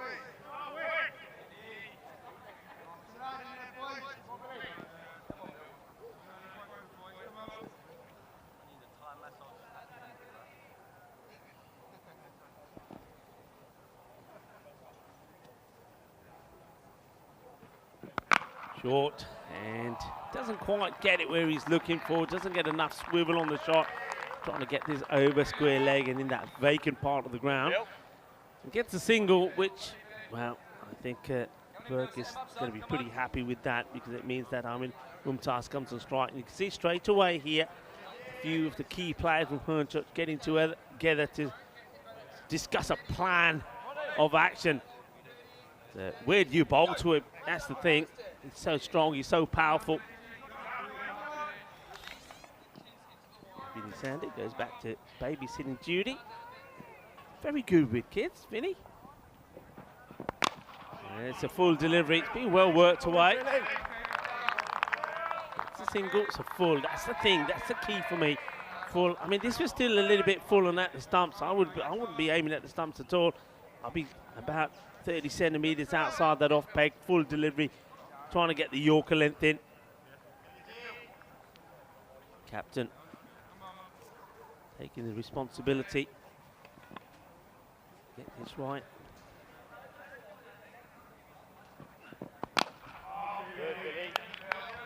Slower delivery. Sort of a bit of a inducker, if you like. Time of day now as well, as you can see on your screens from the shadows. The sun starts to come down, makes it very awkward, difficult for the fielders that are in the firing line, if you like, in mid-wicket. Long on, and also the square leg position. Once more. Oh, well, this is a wide. It's banged in.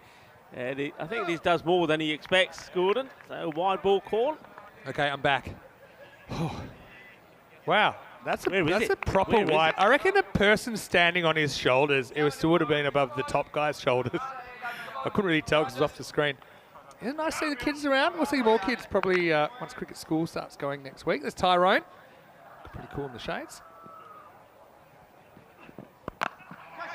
No delivery. They're going to have to hustle here, and they will get there.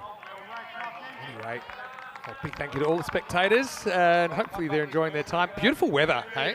16 degrees. Looking pretty good at the moment. And yeah, this is the fourth game of the day, obviously.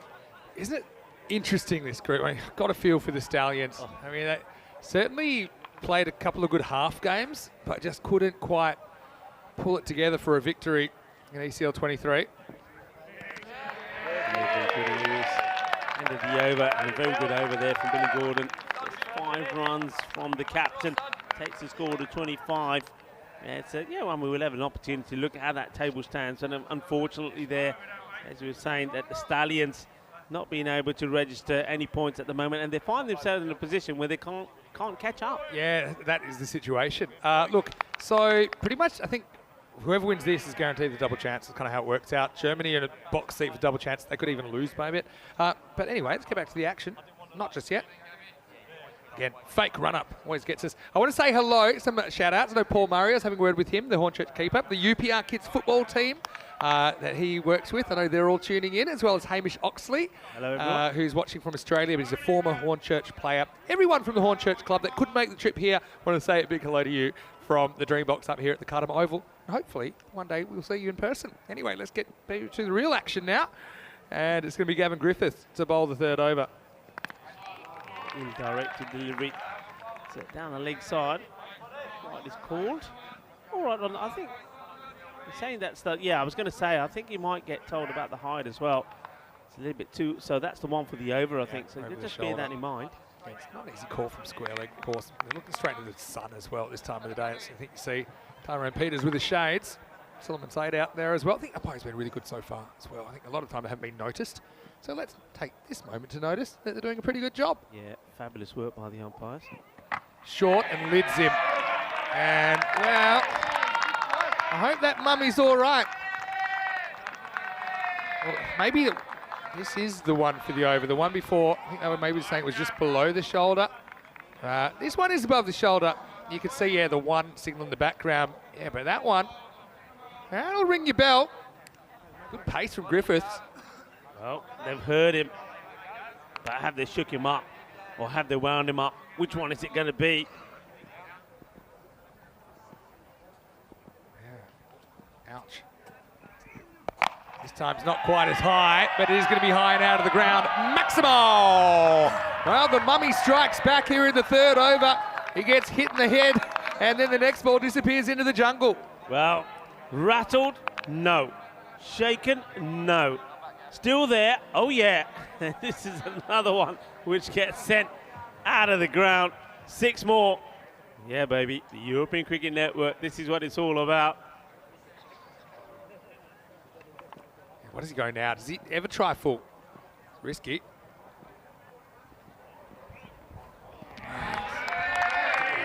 Really from Mumtaz. And Griffiths saying, what's going on? He has good head of hair, but he might pull it out bit by bit. This is the format. We've got a few questions about tomorrow. Okay, Talon Stallions, know they won't feature. But the third and fourth teams, they're in an eliminator in tomorrow morning's play. The top two teams do get the double chance. So obviously, match 14, the Group A final, whoever wins that gets to come back in week 4. Apart from that, the other teams, their ECL is over. Here's Griffiths, interesting over this. Again, similar ball. And Mumtaz, you don't want to become a one-trick pony here. He's kind of looking exclusively leg side. I mean, you've got the offside field up. There's no outfielders at all in the offside. Doesn't really look to uppercut or anything like that. Maybe it's not his game, but you can see Griffiths determined not to let him get on the front foot here. But the thing is this, I mean, Mumtaz, take nothing away. He's a talent. But I think if you do your homework, you know where you get the where you keep the ball to him. And that's the line. Short of a length, outside the off. He can't get under it. He can't work it around the onside. Let's get to go on the front foot this time, but should be handled. It is. George Hankins. Just a single. Gotta say, Group A, if this is a taste of what's to come, it has been super, super entertaining. Like I said, got a feel for the Stallions. I mean, they were very competitive. They were no easy beats.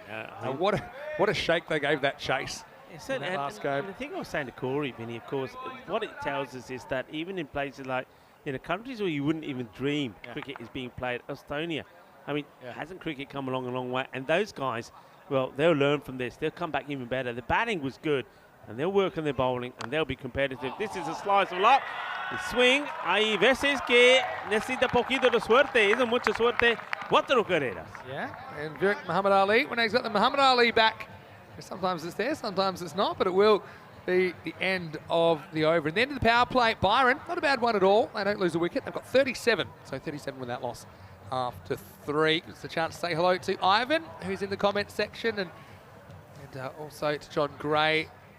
Chris Smith had a few questions after that last game. What is the highest scoring game ever on ECN? Hate to break it to you, it wasn't even close. I think there were 287 runs in that last game. Our record was 403 runs when Badalona Shaheen 229 beat Men in Blue 174 last year. How about that for close? I mean, apart from the Stallions, unfortunately, like I said, they were no easy beats, but 4 teams on 4 points. So, win this game, you get that double chance. Here's Malik, go after him straight away, and they get him. Maximo! That is such a good shot. I mean, you're seeing the first ball from a guy, probably never faced him before, but to trust yourself to go after it, and the Mummy does it again, 6 runs. What a day he's having. Oh, he's been in short. When you look at this, you don't think he's quite there, but he's got this way of being able to lever into a shot. Well, that's a nice shot there of our camera crew. They've been in a bit of the firing line lately. Yeah, that's true. Yeah, they need danger money up there, I think. But yeah, I mean, that's proper cojones to play that shot first ball. Adil Malik, he's pretty professional. I won't bother him too much. I'd like to make a few adjustments. They're going to take the 45 away, the fine leg, and they're going to move it over to like another third man. I don't know, you need 2 of these. I think it's more about leaving the 45 to present a gap. To say, hey, do you want to do something funky? Saying, no, I just want to crush you. Like this, but it goes straight up, and this is going to be gone. Murray does the rest, and it's Murray getting the Mummy.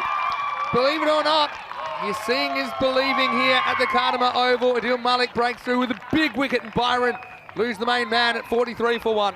Yeah, that's I think this is more about, for me, I'm just going back to that field placement there and change. This is more about mind games with the batter.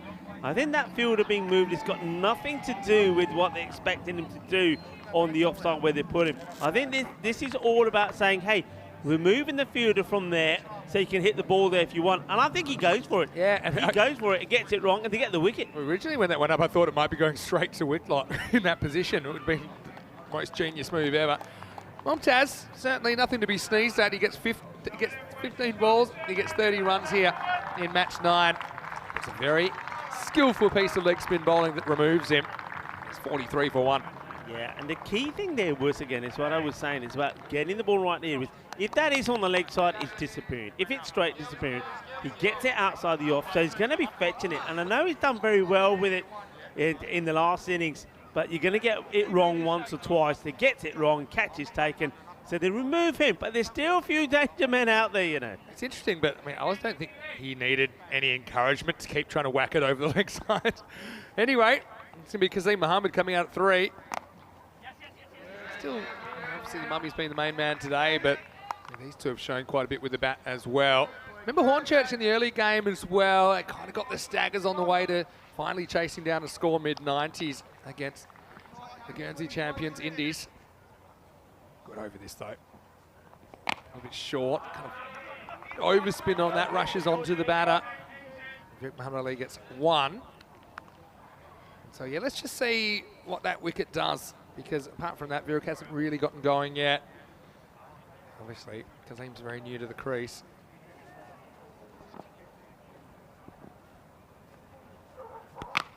Goes for this leg side, picks out the fielder. Never easy in that part of the ground this time of the day. But it is handled, and that's the end of 4. Score is 46 for 1. Yeah, I mean, it gets the big wicket. Malik gets a breakthrough, so that plan of spin to try and remove the big gun does work. Yeah, I think that's been quite effective to Mumtaz today. We kind of slowed him down a little bit before, but then went back to pace and started smacking him everywhere. I wouldn't say it's a weakness. I just think it's an opportunity to just keep changing the type of bowler and disrupt the rhythm of a guy who's hitting well. Another spin option. Looks like this is Whitlock coming into the attack for over number 5. Look at the scorecard. 30 of the 46 runs off the bat of Mumtaz, but he's gone. Still got captain to come, Aslam Mohammed. Entertaining contest. Remember, winner of this guaranteed a double chance tomorrow. Byron would be an epic comeback if they could not only win this game, but remember last night they were kind of torn apart, weren't they, under lights by Indies. Such an even group. The Stallions not getting the results, but the other 4 teams, you could throw a blanket over them. Whitlock is going to be bowling the over when they're ready to go. Just a bit of communication there, and once again I think it's Whitlock.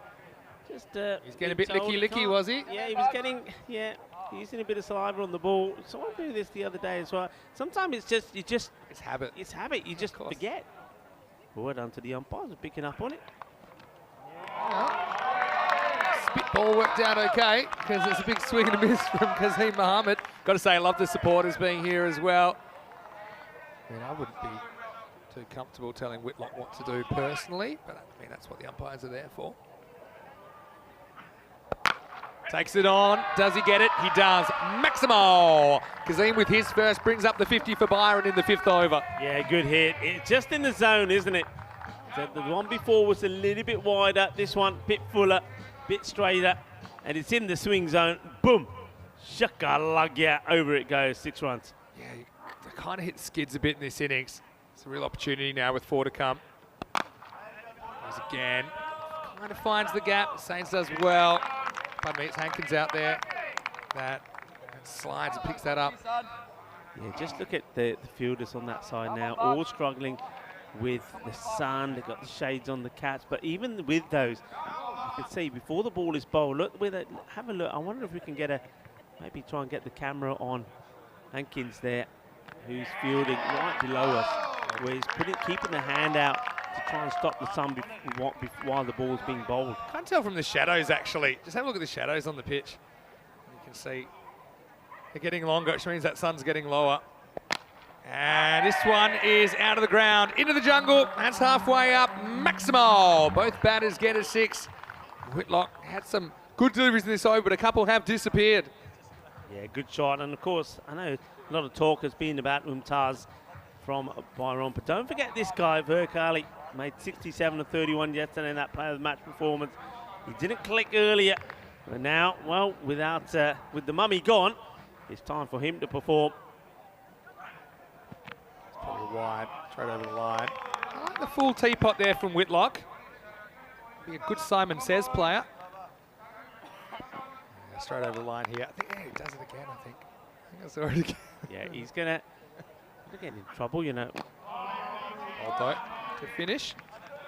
And as we get to the end of 5, and the score is 61 for 1. So pretty even contest here in the first half of match 9. Welcoming you back into the Dream Box just before the sun comes in our eyes as well. Vinny Sandu here, Mr. Maximo with Rico Full. Big thanks to Corey as well. Great job from him today as well. How about the spectators down there? Give us a wave. We've got quite a few spectators here from all around Europe, and some have come even further. So I hope you're enjoying your day. There we go. And look, right now, Hornchurch, they've got a big squad of supporters. I know that they're super excited for this experience, and they don't want it to end. Of course, it won't end if they win the Group A final tomorrow night. Whichever team wins that is coming back. Yeah, and I'm speaking to some of the spectators. They're loving the atmosphere, loving the setup here. And, you know, they said they didn't really know what to expect, but coming here, it was the wow factor. And that's what Cartama does in this Cartama Oval Cricket Ground. It really is quite sensational. Now, this is Rowdy Ronnie Saunders. He has a nickname. His nickname is Wristy. And that's because he's always got a damaged wrist. For 2 years, he's had it strapped up. That is the reason. Well done, but it's going to be a wide. I do like the hands of Paul Murray behind the stumps. But yeah, anything missing legs is going to be called a wide. Is there a story to why? I don't know how he did it. Damaged? I don't know. But it's got to be a bit uncomfortable when you're bowling off spin like he does. That'll do. That's up and that's out of here. Maximo. Well, it's been literal hit and miss off the finger spinners, but that time Saunders disappears, and he might have a sore wrist, he might have a sore neck after that, because he saw that one disappear pretty quick. Yeah, Qasim Mohammed deciding he wants to get in on the act as well. When they hit clean. Good sound. This is an exciting innings so far. Oh, this almost comes back onto the stumps. Quicker delivery, gives it a little bit more. Had the length to work with though, but yeah, misjudged the pace because it did slide onto him a little bit quicker than he thought. This was almost going to come back on the stumps off the pad, but didn't quite have enough. Murray quick to make sure the batter was back in his crease as well. Takes it on and wins again. So this time he gets the pace, he gets the length, and he puts some hurt on the ball. Maximo Qasim. But when he's him big. As Byron swing the way into the 70s. Wow, this is just awesome hitting. What can you say about this? This is about just being brave, and it's proper batting in this sort of format. Go out there, play your shot. Don't be afraid to lose your wicket, and have confidence that the next batters can come in and just take over. That's the way Byron seemed to be. Goes offside. This is more into the gap. 6 more. Seis carreras más. Mohammed goes back to back, and Saunders is starting to become quite expensive. He's got 36 against his name with the ball remaining, and this shows Qasim's no one-trick pony. Goes over the offside this time. Yeah, the first over went for 20 that he bowled. There was four buys in that as well, so 16 technically towards him. Well, he's throwing the bat at it, but he's going to have to go. He throws the bat, hits the pad. The umpire says you got to go, and well. How about this for action? The bat is saying, this is the bat saying, if you're going to play that shot, I'm out of here because you're going to get me out. And that's exactly what happens. Well, they do say it's a format where you have to throw the bat. I don't think it should be literal. Qasim Mohammed certainly knew how to get after the bowling. Yeah, but this to me looks stone dead. See it on the replay. Tell you what, bad time to be a keeper as well. I don't think Murray's wearing a helmet. But yeah, that's gone. That's hit him in front of middle and off. And now the ball goes one way, the bat goes the other way. Well, the batter is going only one way, and that's back to the pavilion. It's a pretty good innings, but it comes to an end. 27 off 10 from Qasim. Good T10 innings for me. It's 81 for 2 after 6. The thing I like about this is the bat goes flying. He's got a mind of his own. He's turning around to get his bat, and by the time he picks it up, the umpire's there with his finger up in the air saying, "What do you mean? What do you mean?" Oh, look at this. This is what you expect to see. The bat has got a mind of his own. They say throw your bat at it. Well, the bat is supposed to have wings. It's pretty hard to claim an inside edge. Supposed to have wings. Hard to claim an inside edge as well when the bat isn't. You're not holding the bat anymore. It actually reminds me there was a last ball game in Sweden, like really early on in 2020, and the batter needed one to win, and as he swung his bat in his back, if he let go of it, he got LBW, he couldn't do anything. He didn't have a bat anymore. This could be another one. Hanging in the air. Who wants it? Well, Gordon was late to move. Just didn't pick that up. Hard to believe that falls safely. Burke gets lucky on 16. Yeah, was out there a long time. 6th over finished with a score on 81, so Can they keep the momentum going? Well, they can, because this is another one that's out of here.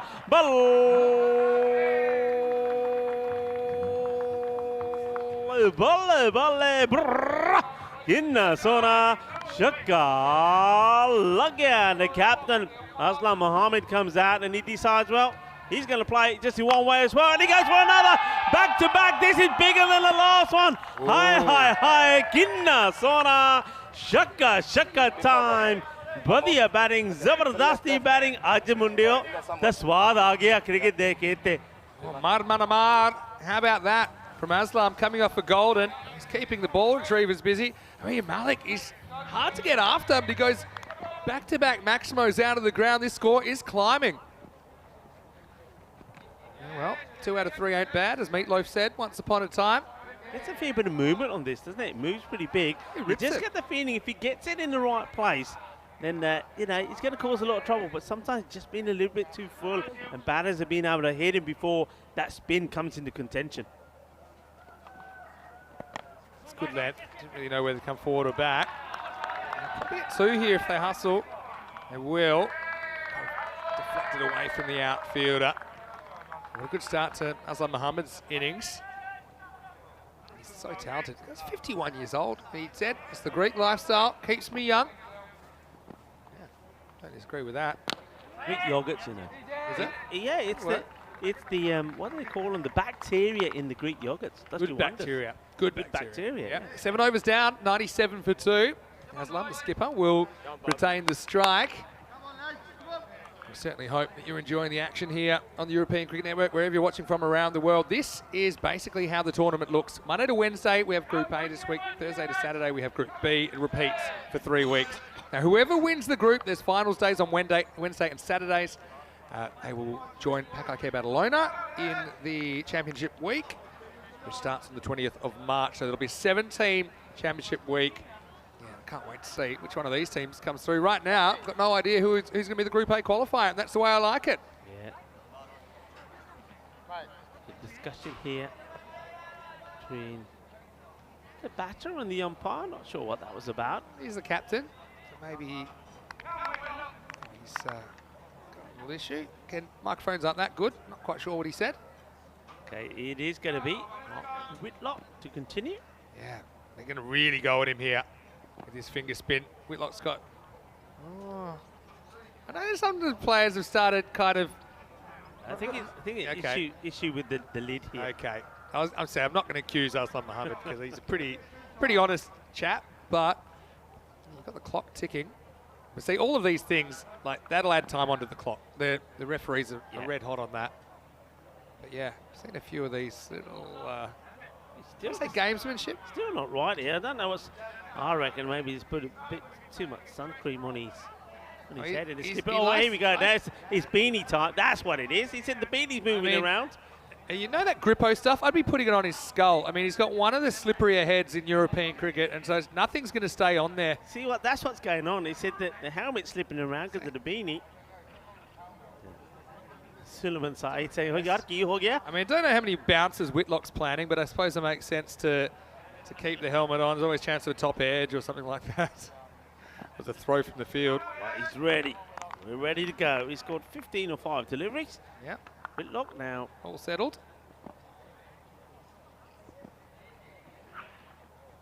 And after all that, we get a wide.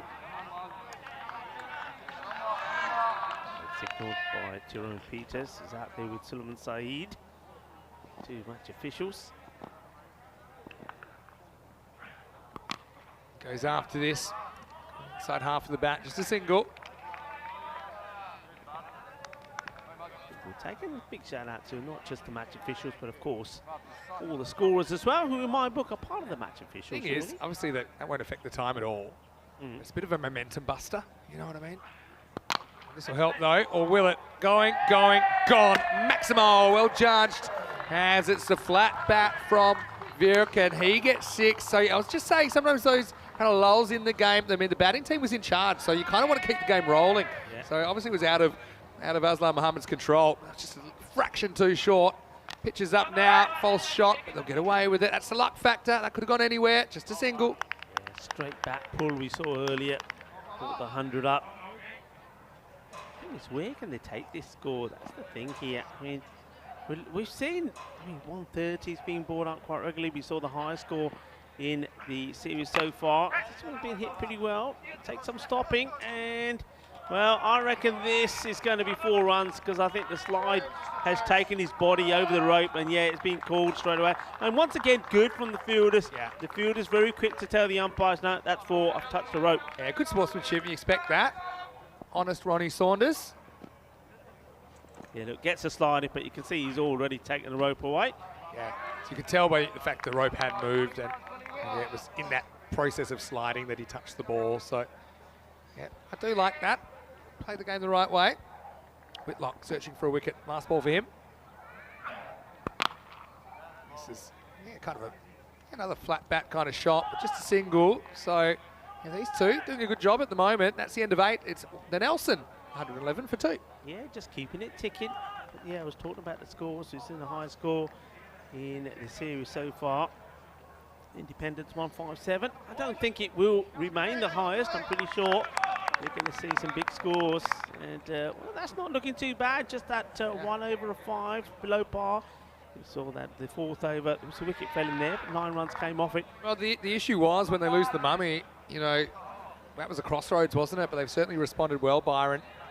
It may be a little bit fragile when you get down to the middle lower order, but they haven't been able to penetrate the top 4 in this game. We say it all happens in the 9th, and it's number 9, Billy Gordon, to come on to bowl.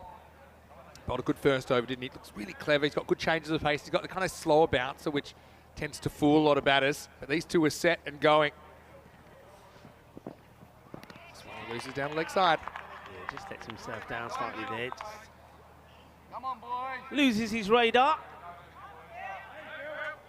A few Nathan Bracken comparisons, former Australian medium fast bowler in the limited overs format. Played a couple of tests as well, I think, Nathan.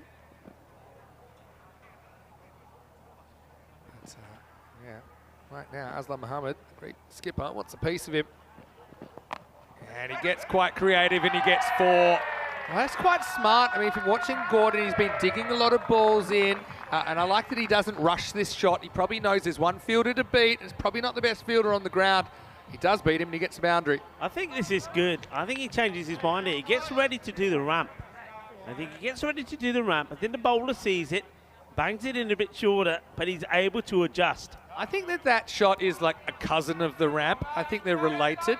He goes to ramp, and just because he has to improvise a bit, but yeah, I think it's smart batting. Get the Ancestry.com on those 2 shots. I think you'll find that they've got some common parentage somewhere along the line. Come back. I'm loving the interaction from just the supporters there looking absolutely brilliant, watching the game, and soaking up the sun as well. The sun is on its way down, enjoying the sun, enjoy the Victoria as well on this Dia de Andalusia, and have enjoyed some amazing cricket today. It's been amazing, really loving it. 10 balls to go. Indiscriminate kind of pull from Virakali. Can't really accuse these guys of being too defensive, that's for sure. Isn't it interesting when we take someone like Aslam Mohammed? I know we talk about his age, it's quite remarkable. He's 51 years of age, but I bet when he started playing cricket, he wasn't practicing shots like that as a kid. They didn't even have those shots yet. So to think about these, constantly adapted his game changing to keep up to date. Wants leg side this time, top edge. Might get away with it. Does. Just get a single. You can kind of tell from the way that Virkin's crept across there that he wanted the leg side. And Gordon does well to kind of make him fetch it from outside the off stump. Yeah, you don't want to get too leg side conscious. I think that then you become easier to bowl to. If you look at the field, there's a deep point. There's nobody in the outfield in that kind of top left quarter. So if guys are going to feed you outside the off stump, you should be able to carve a few away over there. Couple to come. Is that slower bounce? So this one is going to be into the gap, and it's 4. Cuatro carreras. Aslam Mohammed making up for the first baller yesterday. It didn't matter because they won the game anyway. Right now, on the way to a very healthy total, and they're past 120 with that shot. Yeah, in the wheelhouse, isn't it? I like the way he comes forward, gets himself there, and he hits it pretty hard as well. 4 more to him. I think this next delivery is pretty key. 120 already up, so... I think you asked me what the run rate is so far in Group A, and I had it at 11.8 before this game, so 118. Pretty high. Well, this is back of the bat job, and that's how you do it. That's the old. And now I said the ramp was related to the other one, and this one is the ugly stepsister. This is the back of the bat ramp. And try practicing this one at home, and it gets you 4. It might be ugly, but it's still sexy. Sun, sea, sand, and sexy cricket here in the Costa del Sol. It's 4 runs, and that's what we like. Yeah, it's all about being imaginative. All happens in the night. Well, hello to all the ugly stepsisters that are watching the broadcast tonight. But right now, it's the end of 9 overs. It's 126 for 2. And don't forget, if you're out there, and you can always send me a message at Mr. Maximo for an ugly stepsister if you're not. Get those details up there in a second. Anyway, time for the 10th over. Seatbelts on, everybody. Is Griffiths. Big swing and a miss. 126. Got a chase in our hands. But look, we're looking 130s here. This is going to be a good game, especially with a double chance at stake for these two teams. You knew it's going to be a good one. You knew there's going to be plenty of runs involved. Burke has just been a little bit too, like you said before, his mindset's been a little bit too going down the leg side. I think he's has missed out on a few playing straight or playing in the offside. So it just makes it easier to bowl to him. Captain, things to think about. Here comes Griffiths once more. There's that slower bouncer. And it's just natural when you see it dug in short that you're kind of a bit itchy not to be late on it. But, yeah, if you do set up to kind of wait, then if it is a quick one, and you either wear it or it whistles past you, so you can kind of understand why it's a good tactic. It's clever bowling though, isn't it? It is clever bowling. It still takes nerve. When you know batters are smacking the ball all over the place, it still takes a bit of guts to bowl it. But look, yeah, no pace on it. Look how the keeper takes it. Has to take it on the second bounce. Exactly. Pretty good over. Will they even get the 130s here? I imagine they will. Birk's batted through the innings, but he hasn't faced too many balls at all. Right, tries a quicker bouncer and gone. That's clever bowling. It's 2 types of bouncer from GG, and gee whiz, it's straight down to Mark Whitlock. Does well. Again, he's wrestling the sun a little bit. And so a wicket late in the piece for Griffiths. It's 126 for 3. Yeah, and you could see there the look of disappointment there from the captain, because, I mean, he was disappointed with the 2 dots anyway. And then that one, giving the wicket away, he's frustrated because it means that now, with 3 balls to go in the innings, he's stuck at the other end. A new batter's going to go and strike. Exactly. And now you've got the kind of quandary. Do you just look for a 1 and get the captain on strike, or do you go for a boundary and risk swinging and missing? That's where you need to be kind of organised with your running as well. But yeah, Burke just didn't have a lot of the strike during this 10 overs, did he? But it certainly leaves his team in a pretty healthy place, doesn't he? He goes for 25. It's 126 for 3. Yeah, but it's not a bad knock, but he still will play on his mind about dot balls that he played there, trying to play the hoik over cow corner. Far better of just getting a bit of bat onto it. Anyway, here we go, important delivery. Arslan started with 6 last time, and he might leave his captain stranded again. He thought, I can't catch it, just could not find it. So that's a break, not so much the missed chance.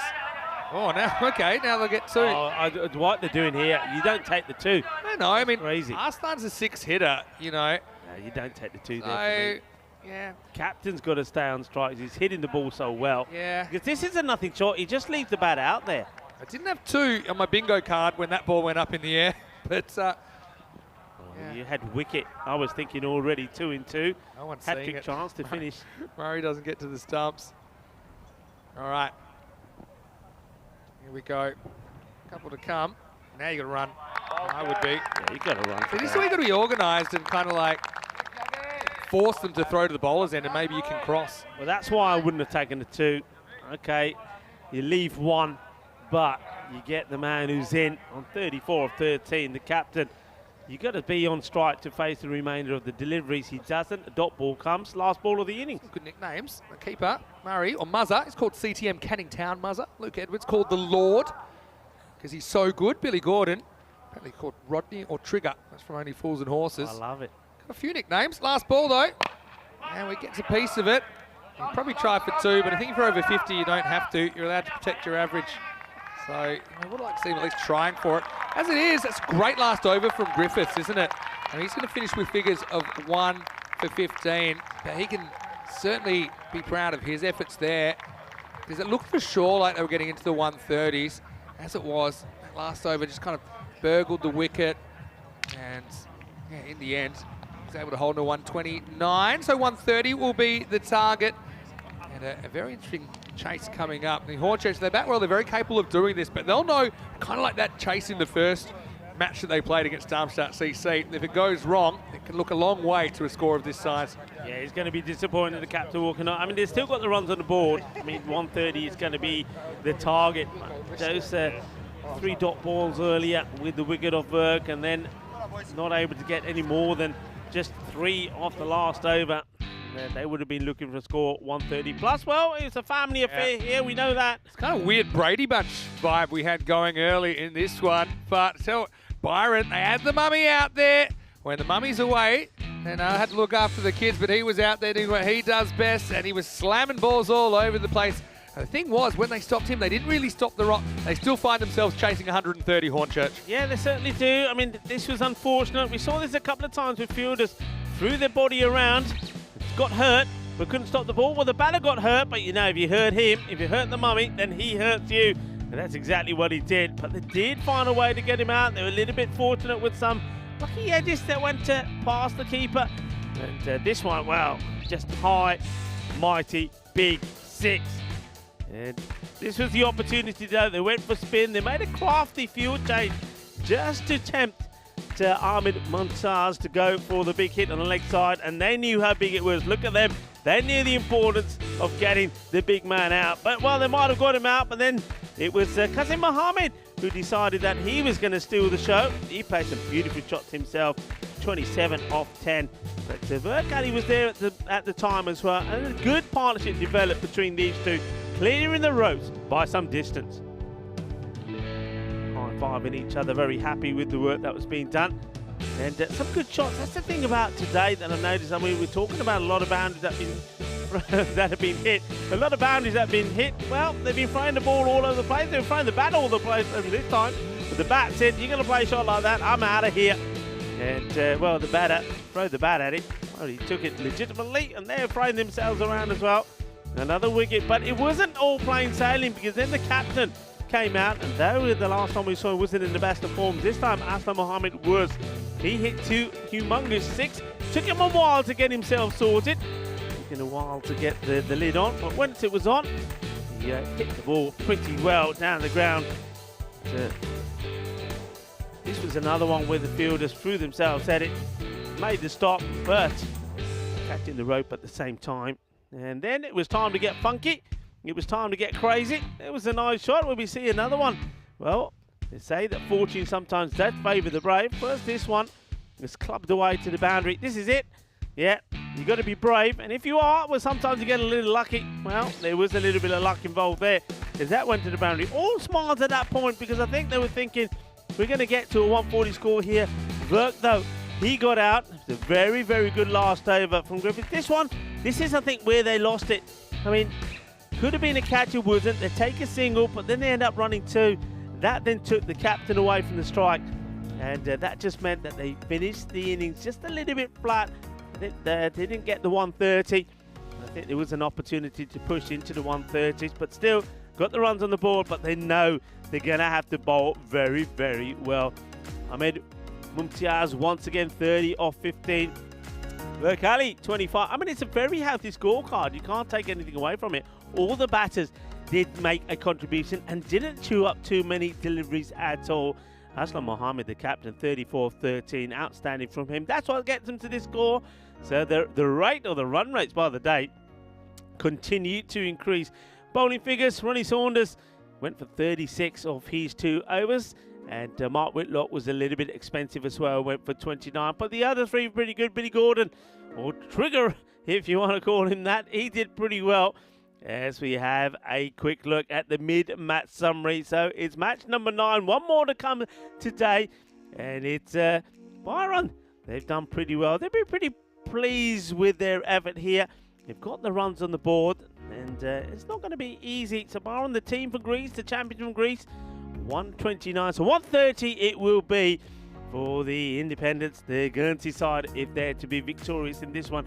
Both of these teams have played earlier. Independents, they're looking to come back from a defeat in a close encounter against Hornchurch. And Byron, well, they were sensational in a victory against Darmstadt when they came back chasing 144 for victory. So join me, Rico Fuller, Mr. Maximo, Vinny Sandu, when we return for the conclusion of match number 9. 1:30 will be required for Independence for victory. Volvemos en 10 minutos.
The European Cricket League is brought to you by HCL Software, Dream 11, and Andalusia European Region for Sport. Hello cricket lovers and welcome back to the region of Malaga for this European Cricket League. Malaga, the 6th largest city in Spain, and the birthplace of Picasso, and known as the capital of the Costa del Sol, and also known as the venue, the region, and the town Cartama as the home of the European Cricket League. It's the home of cricket in Europe at the moment, and we've seen some sensational action from the venue today. And so we get to the completion of match number 9, match 4 in the day. Byron, the champion from Greece, have put good runs on the board, 129, 130 required for victory. Hornchurch from England, looking to knock those off. Here we go. He played, and the chase is on. Well, his ball versus fielder. Fielder will just get there. You know all about Spiros Nikakouros. Gets there. He's sensational in the field. Nikakouros taking some really good catches. Gets around there pretty quickly.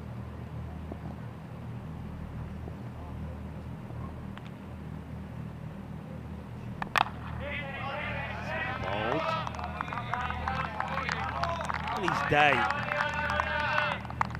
The bowler here, Farad Azim, can be pretty spectacular. Though the batting didn't click late last night for Byron, Azim, he bowled a very fiery spell, and he was pretty successful. And, he bowled some cracking deliveries. One of them, the umpire involved said is the best delivery that he's seen so far in the year. Be played out. They've got to deal with it. They do. Captain AKL Yulbrunner gets the stop. The single. Hornchurch, remember, victorious in the first match in the morning against Independence. Looking to make it a good day for them. Their opponents successful against Darmstadt in an incredible chase. Chasing 144 for victory and doing it. Again from Azim. Batting at the moment with some respect, I would say. Azim got some wheels. Big welcome to everybody back. Enjoy the action. It's been a superb day of cricket. The European Cricket Network. Thank you to everybody that's been involved in the chat and the conversation. And a huge thank you to everyone around the globe that's been following. Big shout out to people that are watching via fan code in the sub-Indian continent. Azim. Hankins. Doesn't feel right. Hankins have to wait as Azim goes back to his mark. Hankins really, I think George Hankins was the man who got things started for Hornchurch yesterday when they got that victory against the Italian Stallions. 60 of 23, got the player of the match award in that one, and he showed just how powerful a player he is in that one. Again. Good position early, keeps his shape, plays it away out to the man at point, takes a single. To strike back to Ronnie Saunders.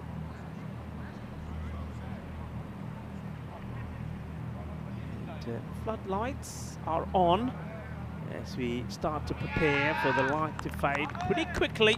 I think in the next 10 minutes or so, sun will totally be going down the mountains to the left of us. That's a cracking delivery. What a seed that is.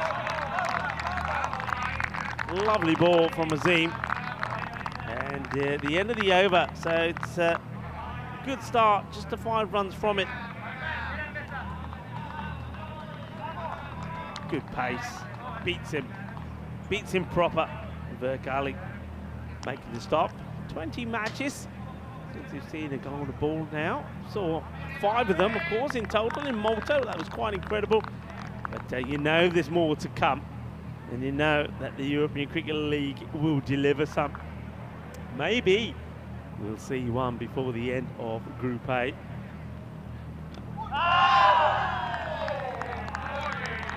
It's mummy time, everyone. It's mummy time. Yes. Into the action straight away. Get the dot ball in. Taz don't want to fall too far behind there on Church. Oh, that's such a good delivery. Asking the question, and the umpire puts the finger up. There was definitely a noise, and I can't think of what else it could be. And Hankins doesn't like it, but will have to go. Vert takes a catch, and it's our man again, Mumtaz, that gets the wicket. And we'll have to see it again. There's definitely a noise. Disappointment from the batter, George Hankins. Just watch if we can pick anything up here at all. I mean, obviously going for a bit of an inside edge on here, and all going up. Don't see anything yourself here, I've got to say, got to be honest. I mean, I thought it was more, when I see the appeal, because I couldn't see the stumps at first, I thought it was more likely that it's going to clip the pegs on the way through. It doesn't. It's a little snick. The umpire thinks long and hard, and eventually it is Jerome Peters that puts the finger up.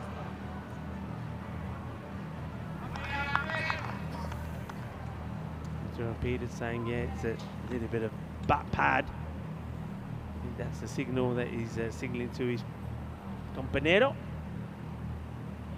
This is not a good delivery. That's a waste, isn't it? Mumtaz for all the good he does, and then he fires the ball to the new batter down the leg side. Here's a man that had a good morning, Adil Malik. 49 of 20 deliveries in a player match performance himself this morning in that victory against Independence. Let's see if he can perform here. It's down. Good. Byron. Into Greece. Setting good standards for themselves. Working hard for each other. This would be a big victory for them. It really would. Trying to keep it tight. Once again, strained down the leg side. So gets a little bit lucky here as Mumtaz. If it was left alone, definitely would have been wide. So sort of spoils are wide there, you got to say. The batter, Saunders. Be looking to try and get something here. A couple of boundaries. What have we got? Ball to go with 2, I think. A couple to come. Short, and he's got enough of this. It will go all the way. 6 runs, and it's almost effortless. Manos arriba from the arbitro. It was too short, and tried something different here. Mumtaz bangs it in short, and you can see that he's just waiting for it. Has so much time. That's Adil Malik. He's in good form. Oh, yeah, that's 6. But somebody had to turn the card the other way around there. Waving the 4 around, thought, oops, hang on a minute, it's 6. Here, come on, get the right scores on the board. Okay, ball to go. 8 of the over. It's not a bad over so far, but you wouldn't want this to go to the boundary. And then it's it's a wicket. Can't believe it. And look, this is a lot harder than you think. That is a huge wicket. It's a gunny ball, really. Adil Malik gets a gunny ball. He should be smacking this to the boundary. And what he does is he puts it straight into the air. The fielder takes a catch. That is such an important catch. The sun is coming down. The sun is right in his eyes, and his arm man again. Spiridon Veliscus takes the catch. Well done to him. They've removed 2 big wickets, and it's a curse of the Maximo again as he comes into our commentary booth. Yeah, it's got a half sun, half shade there. Vasilakis is happy. Adil Malik's not. It's kind of a stand-up sweep. You look, he's not in good shape physically. You can tell that. He's struggling. He hobbles off. And right down the toe of the bat. So drama in the power play. Malik's gone. He follows Hankins cheaply. And it's 14 for 2 after 2 overs. Yeah, I mean, that's a big wicket, isn't it? Big wicket. Both are key batters. We know that. And both batters have produced for Hornchurch. Somebody else is going to have to do it here now. George went earlier for 4 of the 6 deliveries that he faced. Wasn't happy about it, but had to go. And now we've just seen Malik go for 7. Just have a look at those. Have a look at all those 4 of a kind, 4 fours. Every team except the Stallions on 2 wins right now. I suppose the difference is Independence. They've already finished their 4 games. The other 3 teams that are on 4 points can improve. So whoever wins this are guaranteed the double chance. Get the double chance. The recipient will be determined later on. Mumtaz though, this guy can do everything. The mummy with 2 for 8 in the 2nd over. Yeah, it's sensational. And the thing is, the key to all of that is he's not trying too hard. He does get lucky with the last one though. It wasn't a good delivery. And yeah, true. Malik just guides it straight to the field. What a good catch with the sun coming down like that. He's one of my favourite Spiridon Vasilakis. Professional footballer in Greece, turning his hand to cricket. 3rd overtime. Ball knocked away, they'll get a single. Talk me through the Hankins dismissal. I mean, I saw it, I was walking through the fan zone. I thought originally it was given caught behind, looks like it was LBW. How did you see it?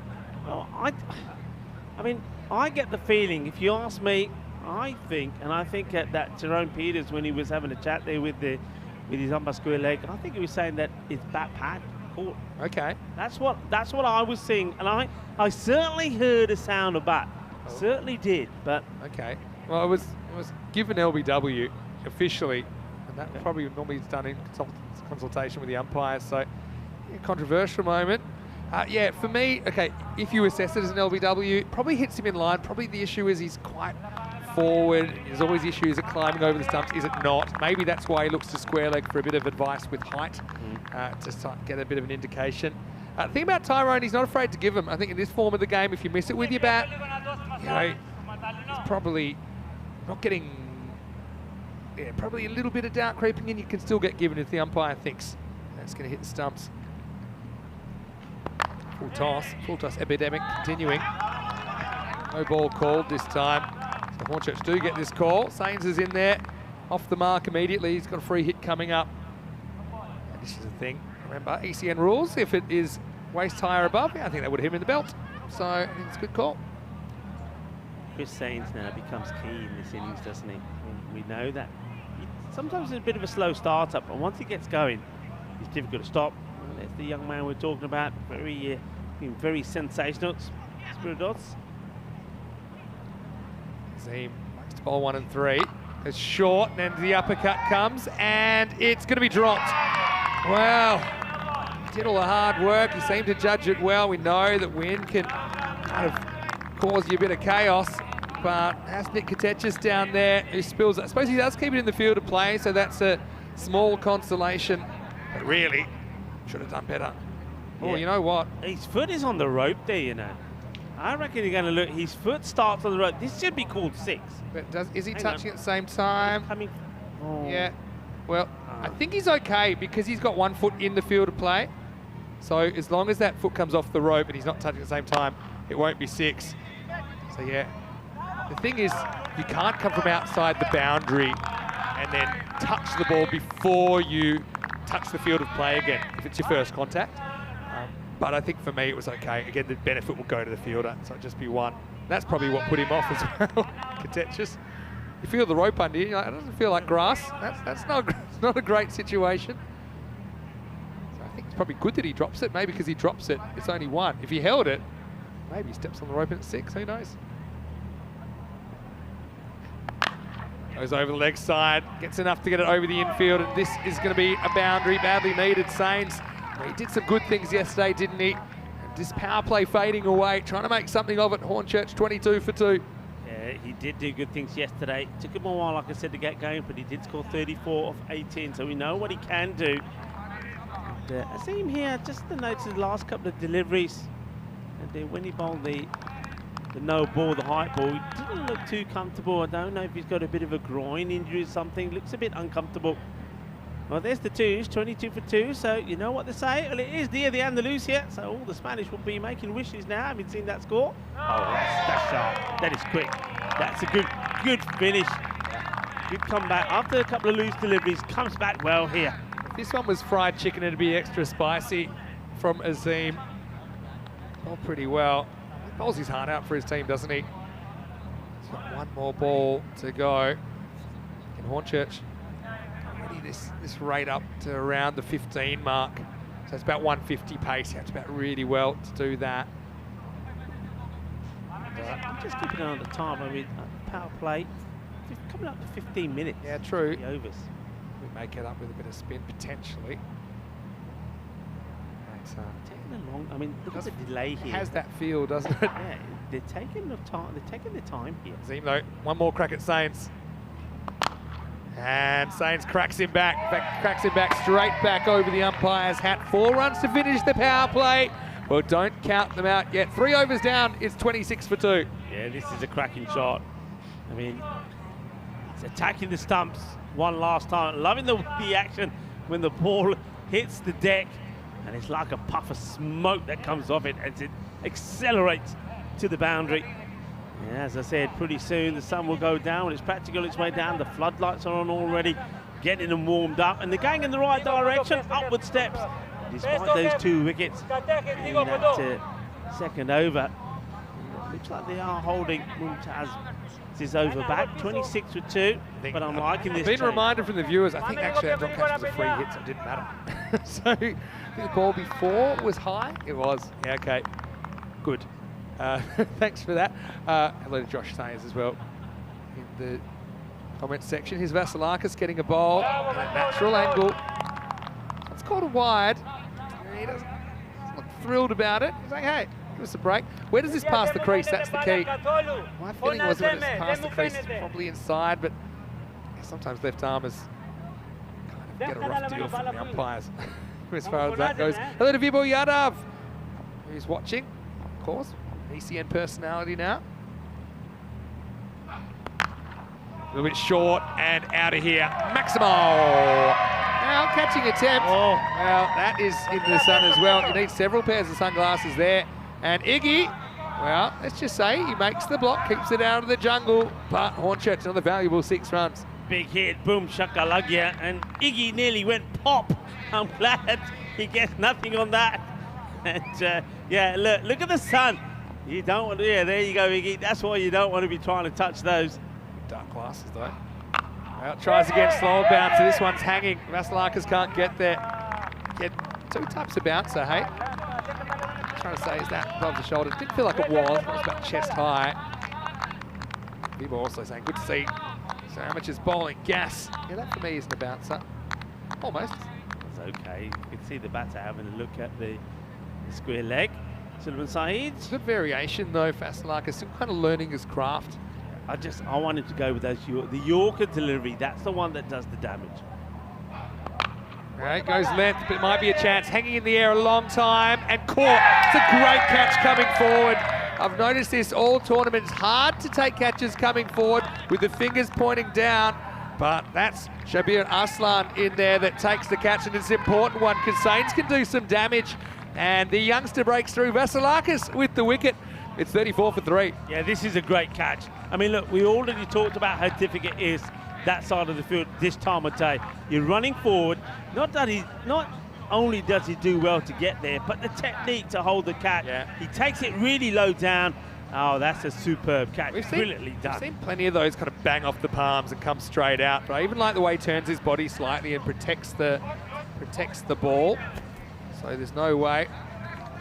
Good catch. To see you keeping busy in the commentary box as well. And Sains, unfortunately for him, doesn't quite crack double digits. He's the 3rd wicket to fall at 34 for 3. They'll need someone else to be a hero, the English. again, it's not impossible for the losing team to somehow sneak into second, but Darmstadt would have to lose and lose badly. And the losing team here would have to have a better run rate than Darmstadt CC at the end of the day, and that just doesn't seem likely at the moment. Yeah, Vasilikas, that's what I like to see him do. I like to see him attack the stumps, get the ball up there. He's got a bit of pace that will cause issue for the batters. And, well, when he's got fielders there that can support him as well, they're going to get the success. So, well done to him. He's having a good series. Sure is. Billy Gordon, though, can hit a long ball. He's going to be attempting it pretty shortly. First one, though, goes back and cuts, finds the fielder. So every top ball is putting more pressure on at the moment. That run rate's clicked over, 15 and over required again.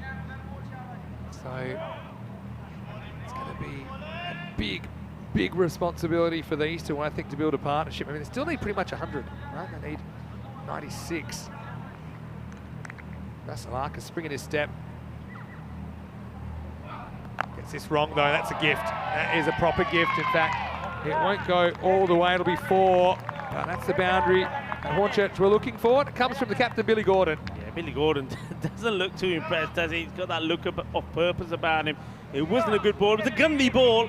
It gets put away. It's another one that hits the generators. Well, don't mess with the lighting now. I'm talking about that. That light's a bit squiff now. Yeah, you can shoot the lights out. You can shoot the lights out here, literally. I think we saw it happen in the Spain game. Yeah, we last did. year. We saw the lights shot out of the last ball of the day.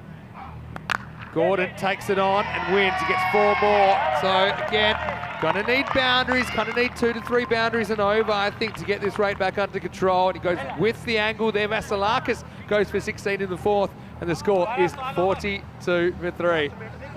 Yeah, lovely shot. I mean, this is just timing to perfection. Timing and placement. And beautifully hit. So Billy Gordon is probably not going to be too happy with some of the wickets going above him, but the captain fighting back here. He's got Ronnie Saunders still out there with him. Yeah. This is a partnership you feel they've got to break. Murray's an attacking batter, but he never really clicked earlier today. Again, different game, could be different for him.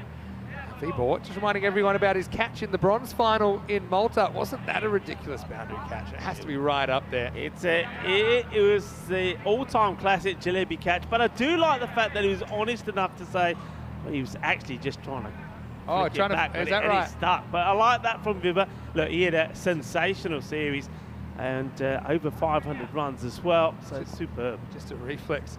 Aslam Mohammed, he's going to bowl some spin here. Do a bit of both. Yes, isn't this interesting? Because Aslam has bowled more medium pace than anything, but he's instructed the keeper to come up to the stumps. And he's just tweaking a few. So he's a very clever, very experienced cricketer, the captain. So he feels that spin's the way to go here in these middle overs.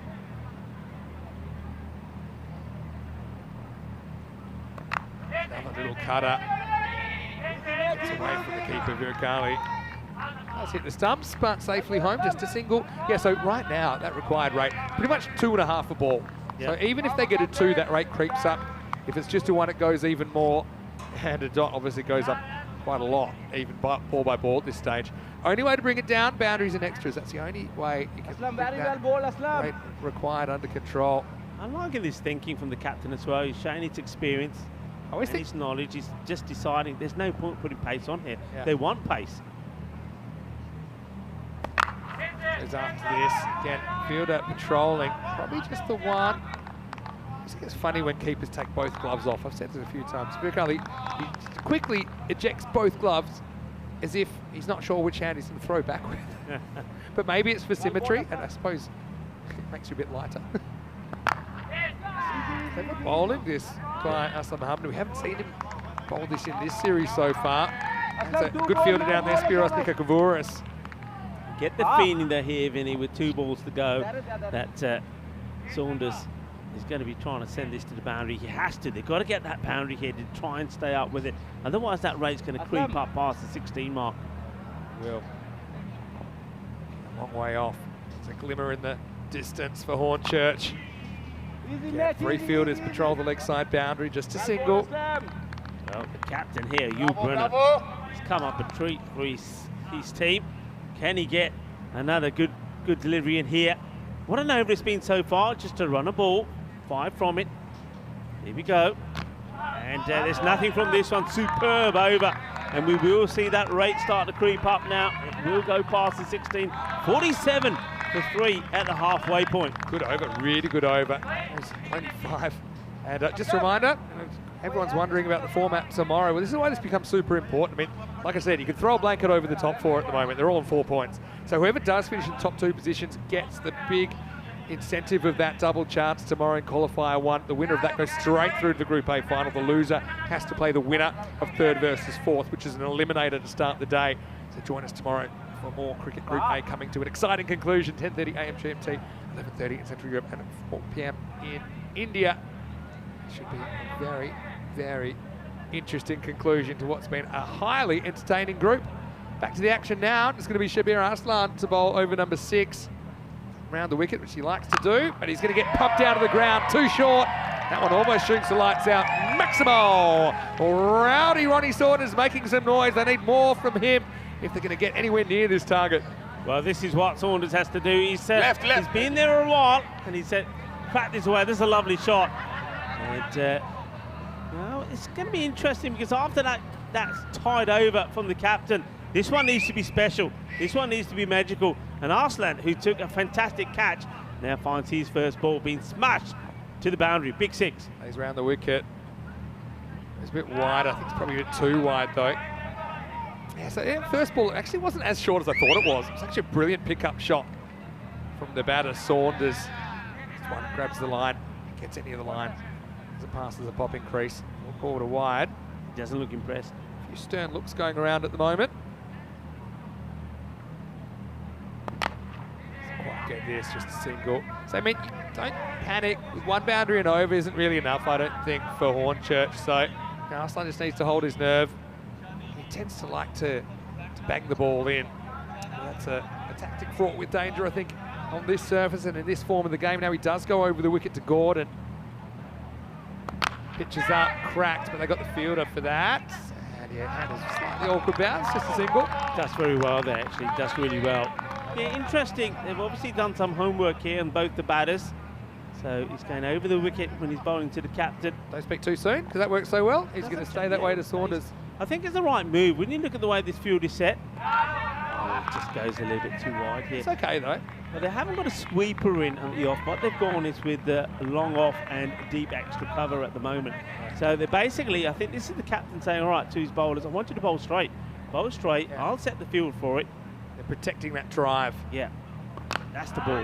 That's what you want. And then to see, it's so difficult to get away. So they got like a 4-man wall down the ground. And so that's, try and show you that shot. So you do go full. Can't quite see it on your screen there, but you've got 4 fielders in the bottom part of that picture. So you don't expect, unless it's really hard, that you'll be able to penetrate that wall. You kind of got to go over it. Key ball coming up here now, Vinny. The last one of the over. 12 have come off it, which is still under where you want to be. A boundary brings them there or thereabouts. So this is a very important delivery. Saunders, well, I think he's got to bite the bullet and go for this. He does go for it. He might have found the fielder. It's been dropped and it's 4. I guess it would have been 6, so he saved something. But Farhad Azim, he found himself right in front of the Hornchurch crowd. That one was a palm buster. They needed it, so they pretty much get what they need off the 6th. It's 63 for 3. Yeah, well, Farhad Azim puts the catch down, and that one could be so important because that is, you know how games can be decided. That one doesn't go to the boundary, even if he drops the catch. If it doesn't go to the boundary, that's a big play. Yeah. Dropping the catch and the ball going to the boundary, that hurts you. Yeah, it makes it even worse when you got the home crowd behind you. And yeah, it is 4. That's the right sign this time. Yeah, would have settled for 1 as the consolation prize. Aslam continuing with more spin. More work for Spiros Nikokavouris down at long off. Good game though. I mean, they're not giving up this chase. Hornchurch, they've got 7 wickets in hand. They're a team capable of the inspirational you have to be if you're going to win the English competition. Saunders got dropped there by Azim on 21. Now wants to make it count. It's not bad. I mean, he bowled a brilliant over, didn't he? Aslam Mohammed, the first one, only went for 5. It's just hard to time him up. You can tell that. Yeah. You know, no 2 balls exactly the same. That's just going to have to use the feet, come down to meet him. Again, puts a bit of pace on the ball. This time it is going to go into the fence. Maximal!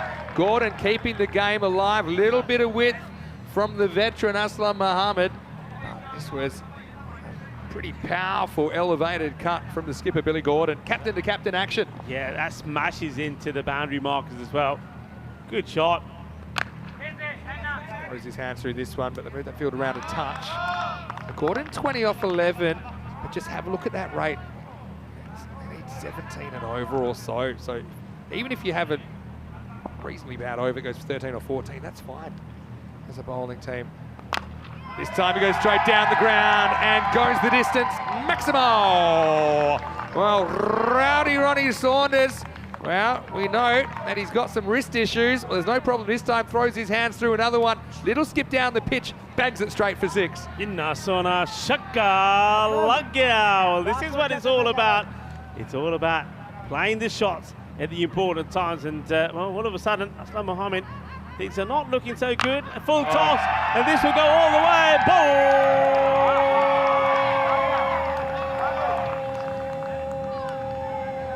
Bolle, bolle, brrr. Oh, they like it. They're loving it. And all of a sudden, this match comes back alive. It's the over they wanted, isn't it? Aslam kind of loses the handle late on, and he overcooks this one. Baseball out of the ground. 7 overs down, 84 for 3, and game on. Just like that, they're back on 120 pace. Still a little bit behind. Well, Alistair might have caught one. It's not easy. He works on his arms a lot and does lose a bit of flexibility with all that extra muscle. But anyway, let's talk about what's coming up tonight. The lights will be on. Darmstadt CC, the German champions, playing for the double chance. Stallions, we know that they can't make the Group A finals tomorrow, but they still will want to win. And look, they've had their moments, especially with the bat, the Estonian champions. Saifur Rahman wins the toss, elects to bat, and I think he's got one thing on his mind, getting a massive score. And Darmstadt CC, probably whatever it is, they'll want to chase it down. Plenty of good players on both sides join us. Around about 35 minutes for the first ball of the final group match in Group A before we hit finals tomorrow. Yeah, the last over from the captain went magical. 21 came of it. He brings his game alive. Salakis starts with a fairly high one. We're going to have a look at this, you know. Oh, there could have been a run out. A direct hit would have been trouble. They still asking about whether this is too high or not. I'm just wondering. Yeah, it looked suspiciously high. It's not an easy one to pick up at this time of the day. Might be checking on this, Vinny. I reckon they're going to have to call this. Yeah, it's a no ball. I saw it straight away. Has to be a no ball. Can't be bowling at that pace, at that height. Has to be a no ball. I'll be amazed if this isn't called, and there it is. It is called. So, free hit coming up. Hornchurch is holding on, and the youngster Vasilakis. What a fine bat led. Oh, this game's on a knife edge, you know. Free hit. License to go, the full Monty. Huge delivery coming up. Doesn't quite get it. He won't go for 4. They might go for 2 if they hustle. A little bit slow to get around. Good throw, might have him in trouble. He's gone. Well, that's foxing in the first degree from the fielder out there. He was just loping around. He was daring them to take the second. But he said, well, when you do, you got trouble because I've got a shotgun. I'm not afraid to use it. 1 and out off the free hit. Disaster strikes for Hornchurch as Saunders gets run out, and it's 87 for 4. This is rapido, the throw. Well, it was like a torpedo. What a throw that is from Azim. This is sensational. This is top notch. Well, this is a bit of world-class cricket, you know. I think they had to go for the 2. Saunders needed it, and they just thought that if they didn't get a 2, they would have lost the advantage of the free hit. Look at the throw. We have to, have a look at this again. This is superb fielding. Under pressure, picks it up, watch the throw, the arm. This is sensational. Yeah, it's great work. It's great work from Azim. But here's the thing.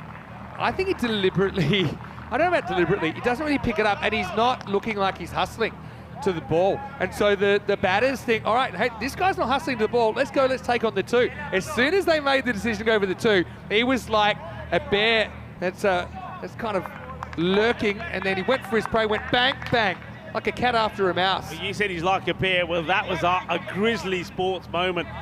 What a pick up and throw. Yeah. That changes the content. I mean, we saw a magical over, which put it back into the balance, I think. But that one maybe swings it back in favour of the fielding side here. That was brilliant. And now you got Murray out there. He's very capable, but hasn't really clicked with the bat here on day 2.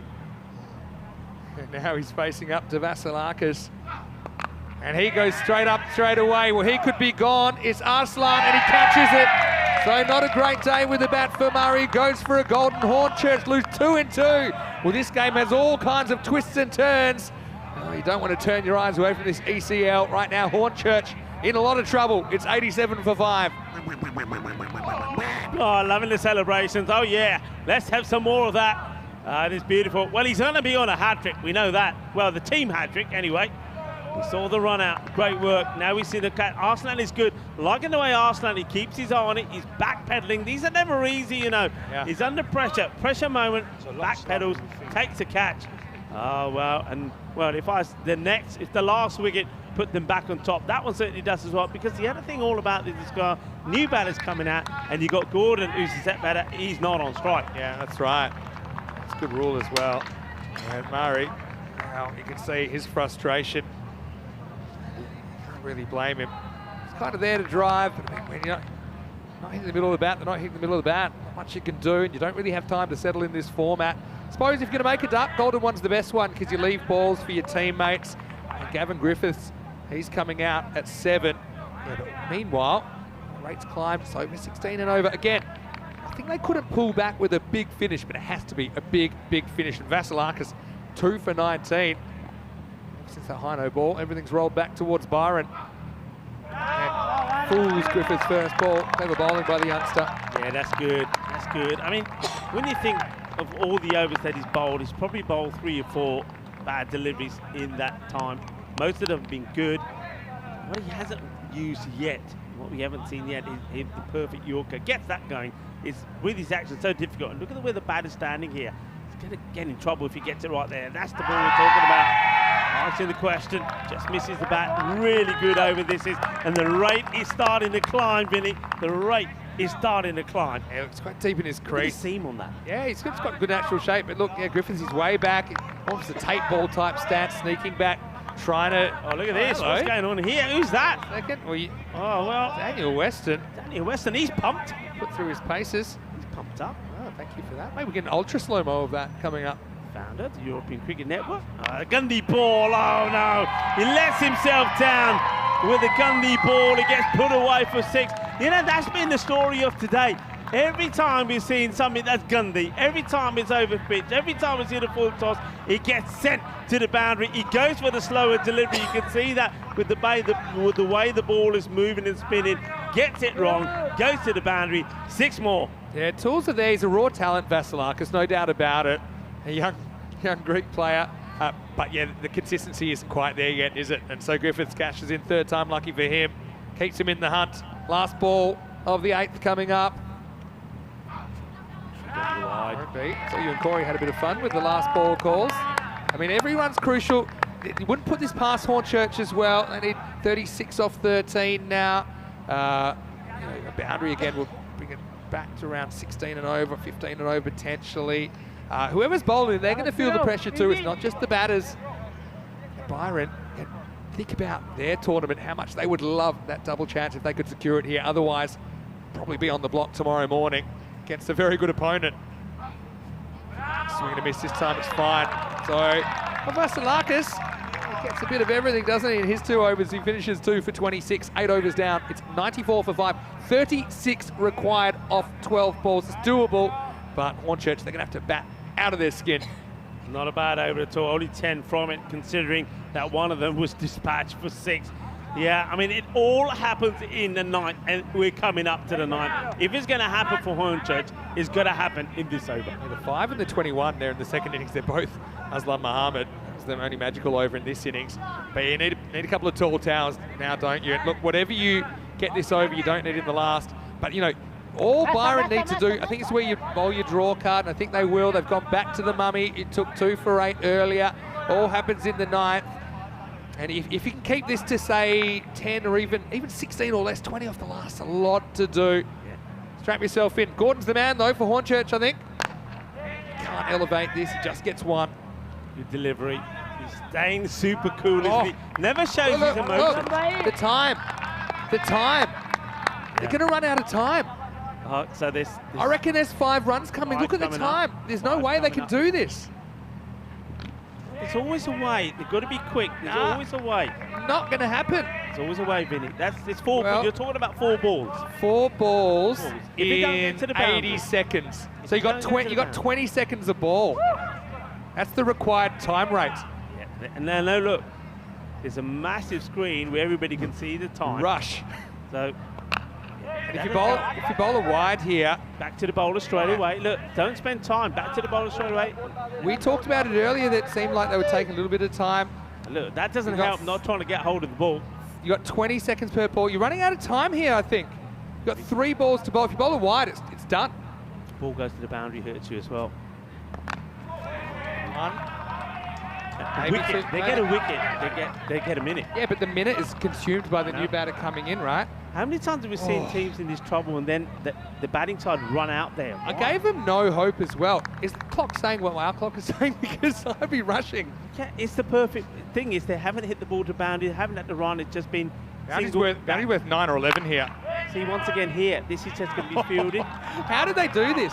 Straight back to the bowler. Look, here we go. Here comes the last ball. I told you. How did they do this? You're panicking. Are you bending the space-time continuum? I tell you what, if he bowls a wide here, it's going to be worth 6.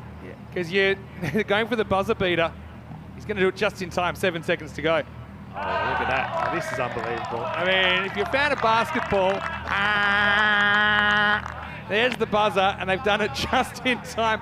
Hornchurch, meanwhile, they need to go supersonic in the last. What a good spell of bowling. What a good spell of bowling. I mean, look at it. He's just so cool, isn't he? He never shows any emotion when he's batting and he's blasting the ball all over the place. He's cool. He doesn't sweat. And now, the same thing there. 2 wickets, 12 runs. Sensational. That really got to be the match. It had to be a perfect over. I mean, boundary was going to be worth 5 extra runs, and that would bring it down to something like 21 off 6, which is still pretty unlikely. But meanwhile, batters just couldn't get him away. All right, need Maximos, and now. I don't think that'll be one. Squeeze the fielders down the ground. I think good teams do this. They try and have that long on, long off close together. You can't really go through them. I think they'd much rather the batters go around them and take a bit of a risk not hitting as straight.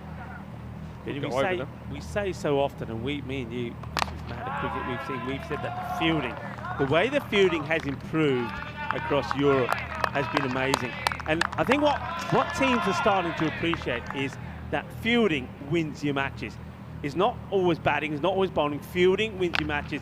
And this match has been won by some fielding. This one will once again crush into the banners there. But it's done and dusted, and I think you can see that in the body reaction from Gordon. That run out for me changed the content of this match. I'm telling you, I reckon it was a good old-fashioned fox as well. And if you don't know what I mean by that, I used to have players, there's one guy, Tom Muscata, you can watch us sometimes, in Australia. He was the master of chasing the ball and looking like it was not a very good chase and just kind of loping after it. As soon as he heard them turning for 2, he was like, whip it, bang, ball in, run out, and ended up looking at this. I would say silly, and I don't know if that was deliberate. Well, we always had fielders on our side who you would have them in the deep, but every time they got the ball, underarm, roll it in underarm. That's the other one. And they even allowed batters in unimportant time to take 2s. But as soon as it came to an important bit of play, arm over the stumps, adios. That's what it's all about. Chance, oh, well, this goes wrong through the fingers of the man that we're talking about. But Farhat Azim has got a golden arm. But when it comes to catching, well, forget it. He's got holes in buckets. Oh, well, when it comes down to it, I mean, net run rate could be a factor for Byron. I think it'll be tough to see them overhauling Darmstadt. Well, Darmstadt would have to drop a lot to go below them net run rate-wise. So it'll be 6 to finish. What an entertaining game. Look, 129 to 114 in the end. Just 15 runs separate these two teams. Azim, well, he was the man that created that run out, which changed the course of this second innings. And the English, well, they're going to finish with a 2-2 record. Byron, they go 3-1, and they are the first team to guarantee the spot in the double chance tomorrow. Again, we still have to see what happens in the other matches, or the other match, I should say, to determine the final standings. We know the Stallions, they'll be out. And this is the last match coming up in around about 20 minutes. Darmstadt CC And I have to chase, and I haven't done that too often. Talon Stallions winning the toss and electing to bat the Stallions. Look, they won't really care too much about the other standings. They just want to walk away from Spain and their first ECL with their first Estonian ECL victory, and they're very capable of doing that. We saw Darmstadt blow a 140 plus total earlier. So join us in 20 minutes for the exciting final match of the group stage in Group A as we have a look at Byron. Well, they're happy now. 10 overs ago, it was all a little bit up in the air. I think that one was given LBW in the end. Hankins hit in line, and the umpire thought it was going on to hit. But the mummy, well, he's been a big difference, isn't he, for Byron today? We saw it with the bat earlier. This time we saw it with the ball. Yeah, he certainly was the big difference. I mean, 2 wickets in that first over. I mean, that one was smashed away, but this one, it should have been smashed away, and it was put straight into the hands of Vasculos. He was absolutely over the moon because that was a tremendous catch under pressure. That was when the sun was right in his eyes. This one goes down. It was a free hit. The catch doesn't matter, and that's why he tried to take it really casually. Yeah, no doubt about it. I mean, they just fell behind the pace and could never quite peg it back, couldn't they? I mean, they threatened to. They certainly they hit a few boundaries in the innings. Have a look at the overall boundaries. We saw 5 4s, we saw 9 6s in the innings, so it's nothing to be sneezed at. Iggy, well, he was a bit busy. The sun was causing havoc for him as well.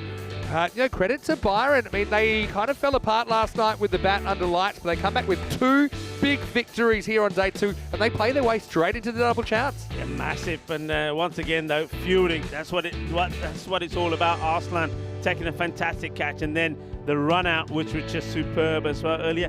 Vinny, what we're talking about here, and this is the thing here, let's not forget this, we're talking about the best team in England against the best team in Greece. Yeah. Greece win. I was just thinking that. Greece win. This is, I mean, look at what's changing in European cricket at the moment. If you told me 2 days ago that Byron would smash 129 against Hornchurch and defend it, I'd say, maybe check yourself. And the Germans obviously did a number on the English as well yesterday. This is the game, though, isn't it? I mean, you look at all of these Group A matches, they're all toss-ups, don't care what you say. And we saw that with Darmstadt earlier, fell to their first loss. They could easily finish 2-2 as well. Aslam went the journey here, and things went magical. Alistair, well, he made up for a drop catch in Malta there. He couldn't believe it. Hidden behind the cube. Nice bit of crowd fielding. And, Hornchurch, the chairman, was up and about then. And, things were about to take a bit of a turn, and I reckon it was a little bit of foxing. He just kind of cruises, and there's, all right, you're going, bang, and it's a perfect throw that nails down Saunders. Viracali does the rest, and that's where it started to really fall apart for the English champions. Yeah, well, Azim, we know he can't catch because we've seen him drop 2 in this one, but boy, can he throw? But what an arm that was. And there's Arslan again. He's taken 2 catches in this match. Hasn't let his team down. This one, folks, has been won in the field. And it is the champions of Greece that have knocked out. Well, not knocked out, but beaten. Vasilakis is brave because Dempsius is not the man that I would be attempting to chest bump. But he is a pretty tough unit. Yeah, Gordon did his best, didn't he, to try and get them back in the contest. 32 off 18 for the skipper. I mean, think maybe at some point, you just have to gamble and open him. Maybe if you can bat 10 overs, you can get a really big score. At least go, top 2, top 3, something like that. But Mumtiaz gets his second player of the match for the day. 1, I think, mostly for the batting, 1 mostly for the bowling. Yeah. As we have a look at this Cartama Oval, heading for sunset very shortly. And, well, the sun setting on the double chance looks like for the English side, although we'll have to see what happens later on tonight. Saunders with 39 before he was run out going for a second run off a free hit. Gordon with 32 off 18. I think he batted well, 2 4s, 2 6s. Griffiths late in the piece couldn't quite get it done at the pace required.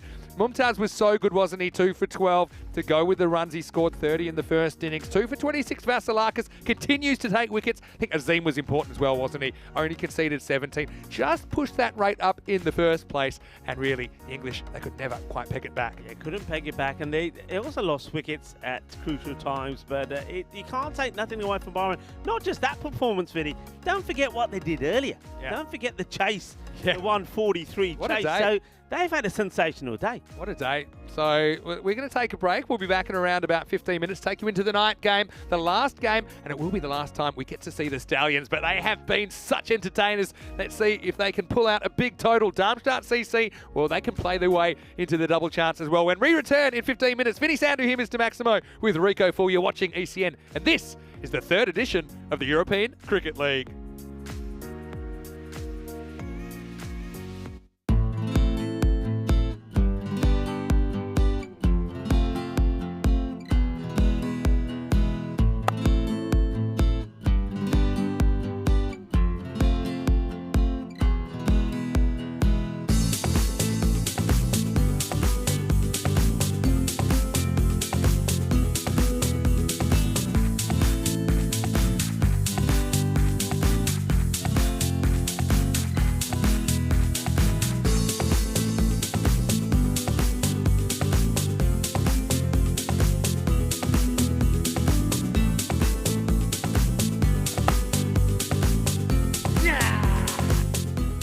how we play cricket. On the Costa del Sol.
The European Cricket League is brought to you by HCL Software, Dream 11, and Andalusia European Region for Sport. Ven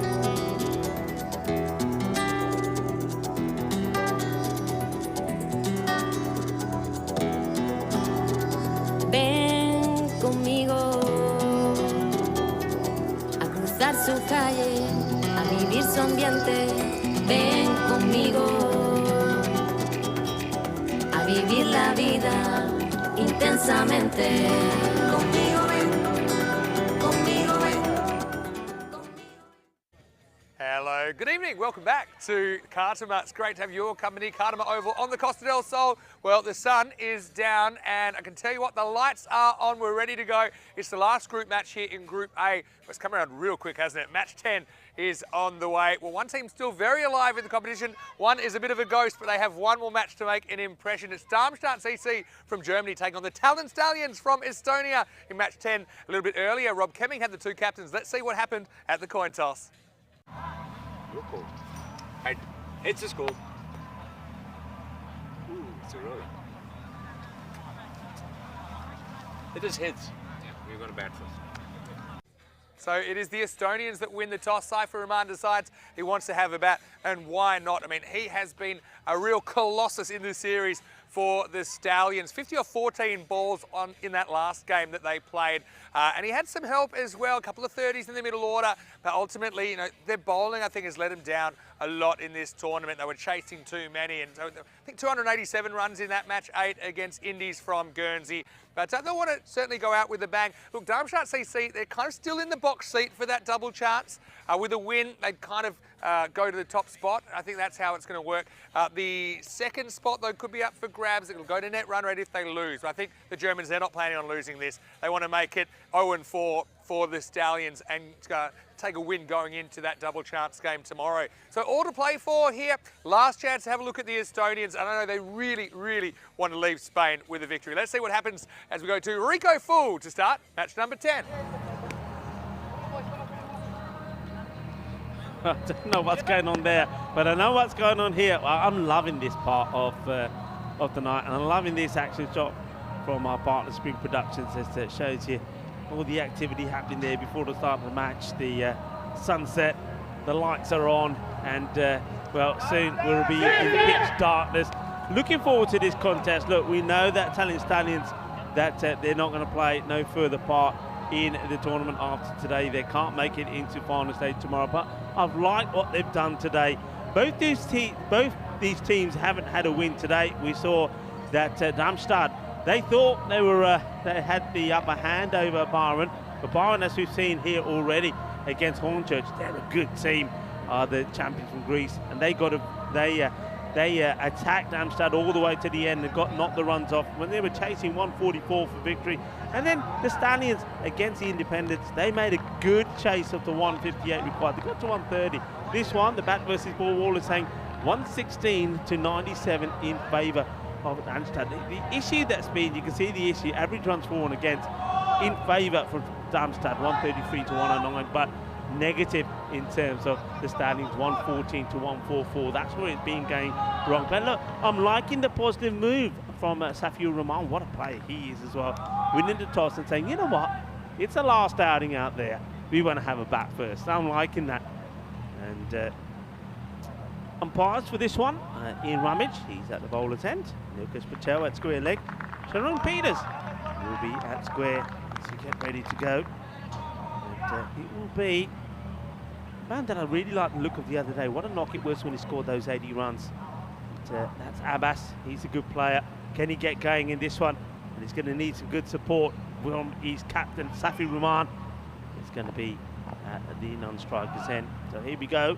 Ready for the battle of bat versus ball for the last time on day 2 of Group A. And finals day for the group coming up tomorrow. Here's the first one from Khan. Push and run. It's going to have to be quick. In comes the throw.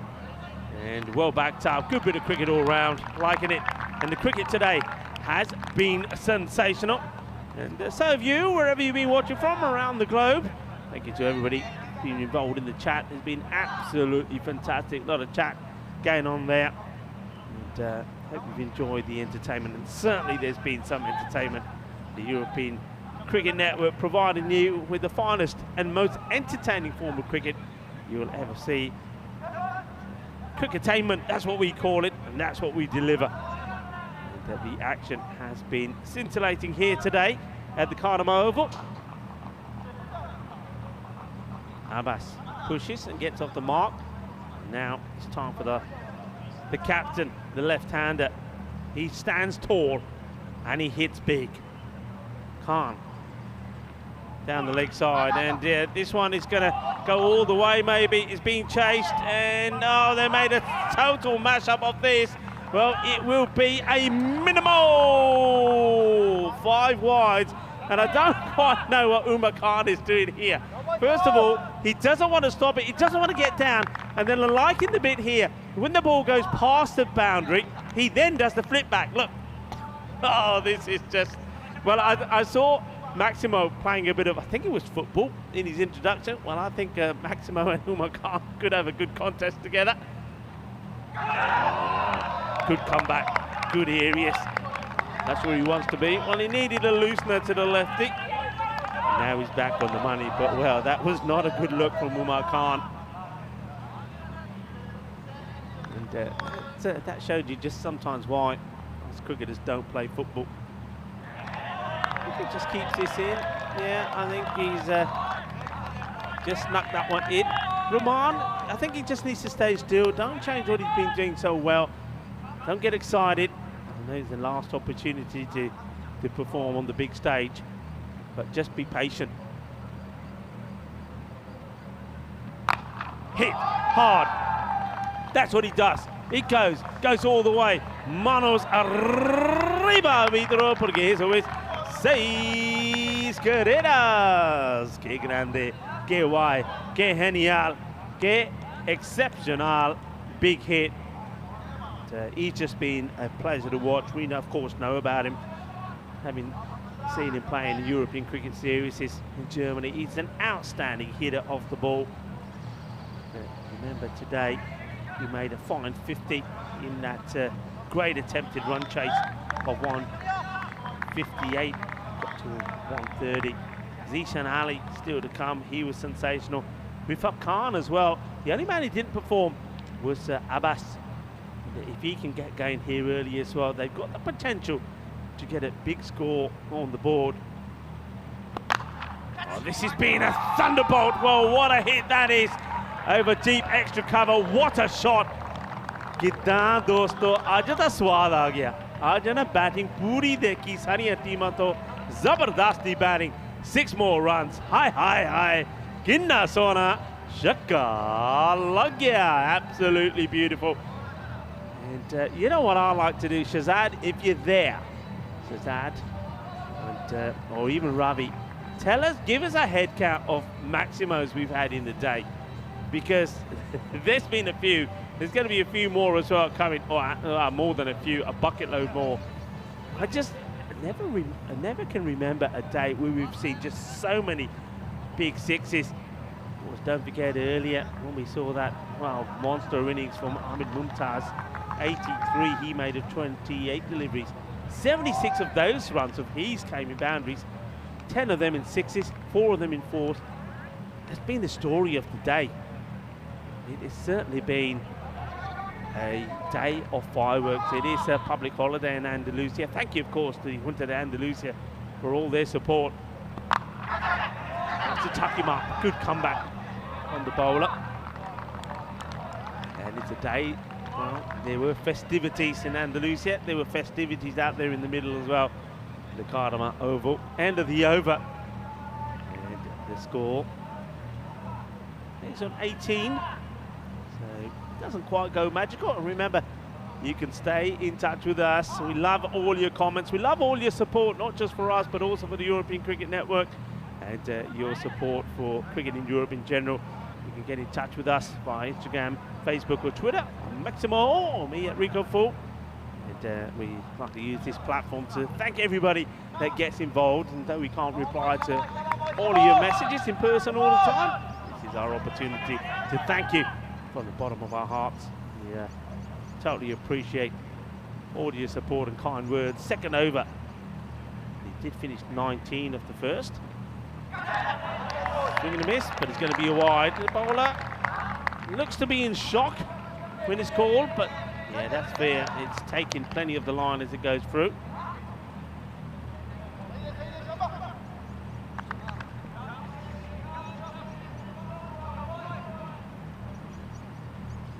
Shafifullah Niazi. In the air, tries to catch it, and you get the wicket. And well, Niazi, he's sending some more love our way. There's a man who looks like he's set to be taking a tour of people around the Sierra Nevada.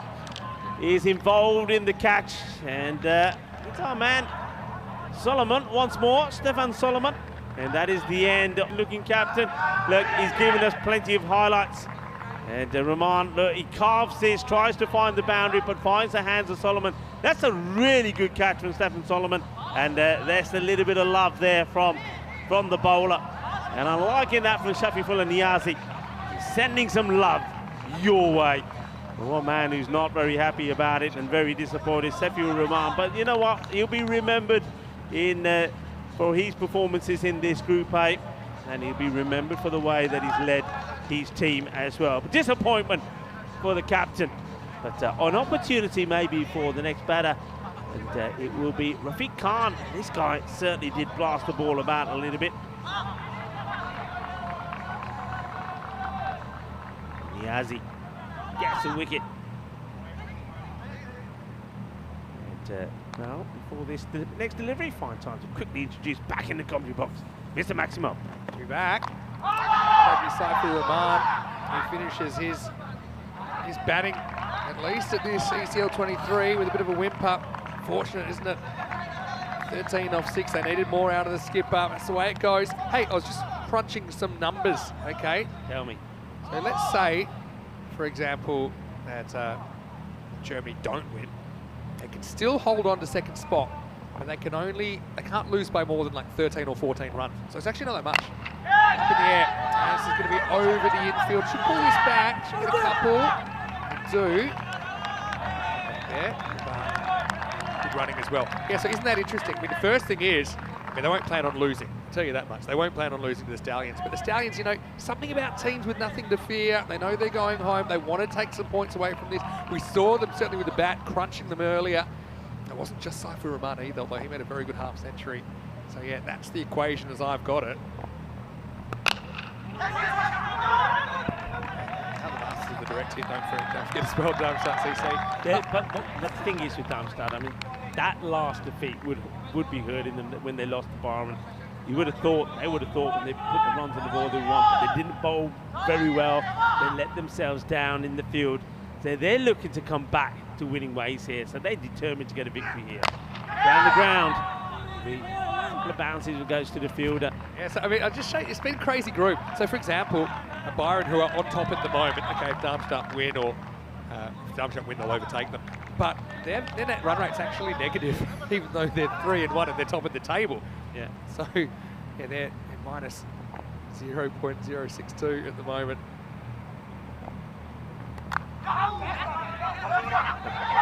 An opportunity to bat it, get it right, send him back. They did make eye contact, said, yeah, they didn't know Bapa's jar. He does, makes it back. And that's not a bad over. It's a very good over. Niazi gets a wicket. And the 6 runs come off it, and he picks up that wicket as well. So 25 for 1. End of the 2 overs. It gives a chance to look at the standings. So see, this is where it sits. So if Darmstadt don't win, they remain on 4 points, but so Independence, so Hornchurch. But if they were to lose by, say, more than 15 runs or so, then their net run rate would take a hit. Remember, there's only 4 games, so each game actually affects your run rate a lot more at this stage than when we have 8 kind of or more group matches. So about 15 runs the magic number. So there'll kind of be 2 numbers in the second innings. The more important one, I think, is to make sure you secure that double chance, which is crucial. And well done, Byron. 3-1, despite getting a pasting 24 hours ago. Shows you how quick things can turn around. Second over, Mount Stewart to bowl. First over went for 19. Now, I want to say a quick hello to Marco Vike, who's watching. Oh, he's a very proud talent hippo, and he's in the chat right now. very good homegrown player in Estonia. Marco, great to see you. We'd love to see you on the network again soon. We've got to get back to Estonia. Visit my place. I'm loving the mics around the ground and picking up all the voices and all the screams and all the woos and the woos. Just really adds to the excitement. There's the captain. He's obviously not very happy to be back there. He'd rather be out there smashing the ball to all parts of the ground. No body language expert, but that's the stance of someone that's a bit disappointed. Yes, certainly is. He's going to miss. I wonder what his diet is. Do you reckon he eats smaller cricketers? Just choosing them. But the thing is, he's going to hurt at this moment in time, but he's got to be very proud with the way they play. And some of the performances, especially with the bat, this is going to be 4 runs. He gets it right in the gap. The chase is on. But, well, there we go. We know that you always know which ones are fit and which ones aren't. The fit ones jump over and get the ball. The unfit ones say, excuse me, can you get the ball for us? Broken bat boundary, I think. Rifat Khan. Bat he was using earlier was pretty good. So here's the thing, yes, Saif will be disappointed, but let's say he can carry his team to a famous victory under lights here. They'll go feeling pretty good. Yeah. You know, what's done is done. They played some good cricket, and particularly with the bat, I think they've really turned some heads. They have batted well. There's no doubt about it. They batted well, and sometimes they've been unlucky with the bat. Just the bowling, just the line they've bowled with the bowl has been too short, too much leg sidage, and against good teams, against champion sides, you're going to get hurt. Great learning curve though as well, for sure. Couple to come in this power play. This is a tremendous shot, a great effort from the fielder. I mean, if this was caught, it would have been a sensational catch. But look at the height the fielder gets here. Really, he's got springs in his feet. But what a good shot, well controlled, knows what he's doing, gets it over the field. Yeah, classy. I think that's Solomon over there. I mean, that's a guy that I reckon can slam dunk just watching that. He also was a former professional tennis player, you know. It's got such an interesting story. Yeah. Okay. Your doppelganger. Last ball of the third.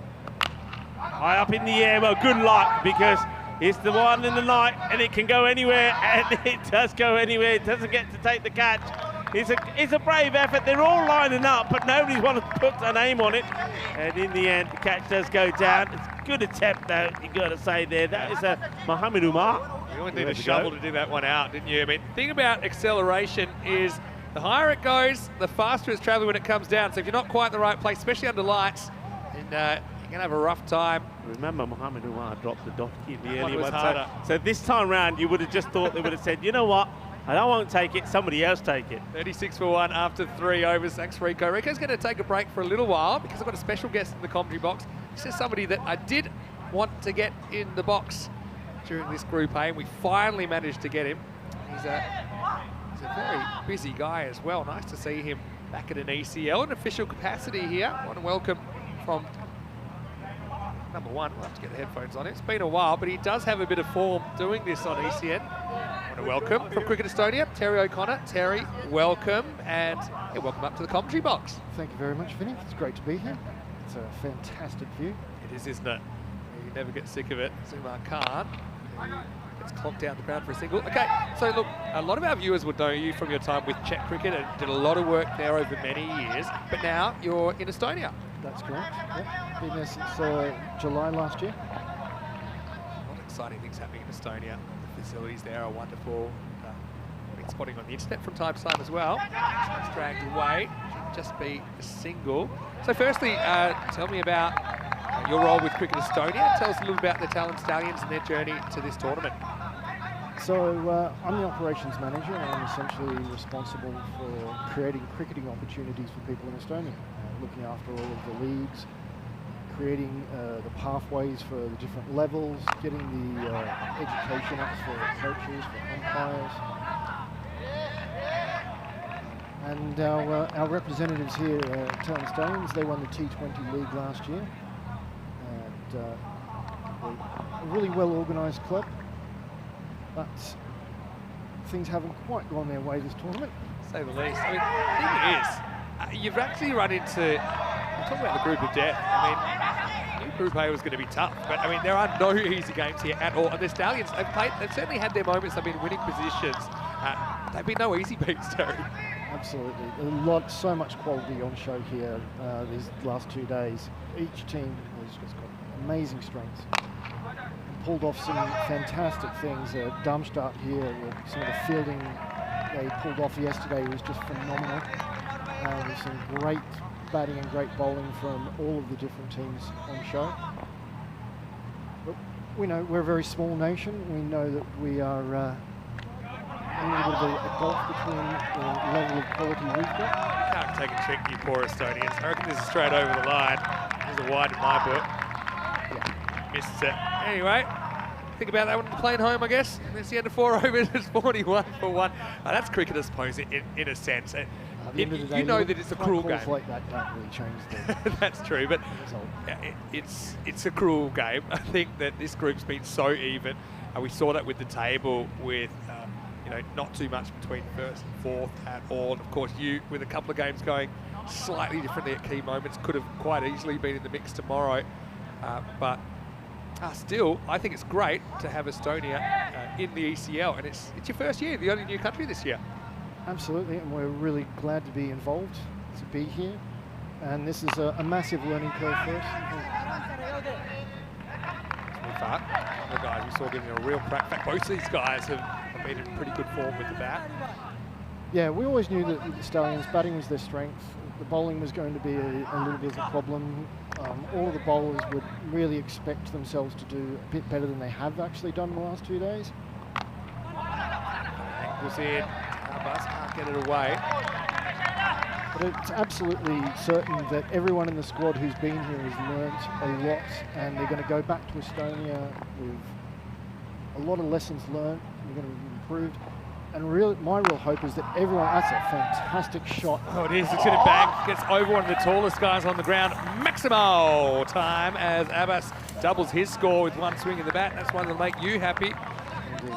But I mean, I think you're right. The guys will go back to Estonia. And I think this experience will kind of rub off on the other teams. Of course, I'm sure it's very intense rivalry to get the qualifying spot now for the ECL. My real hope, I want the whole standard across the board in Estonia to lift, and I want everyone back at home seeing exactly what needs to be done to get things to a higher standard so that we can come back in future years and compete at a higher level and pick up wins, whichever team it is that's representing us in the ECL.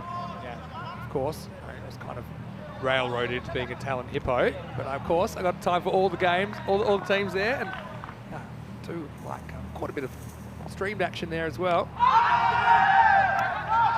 well, this is a funny one actually. He's going to be run out. It's the total schmozzle.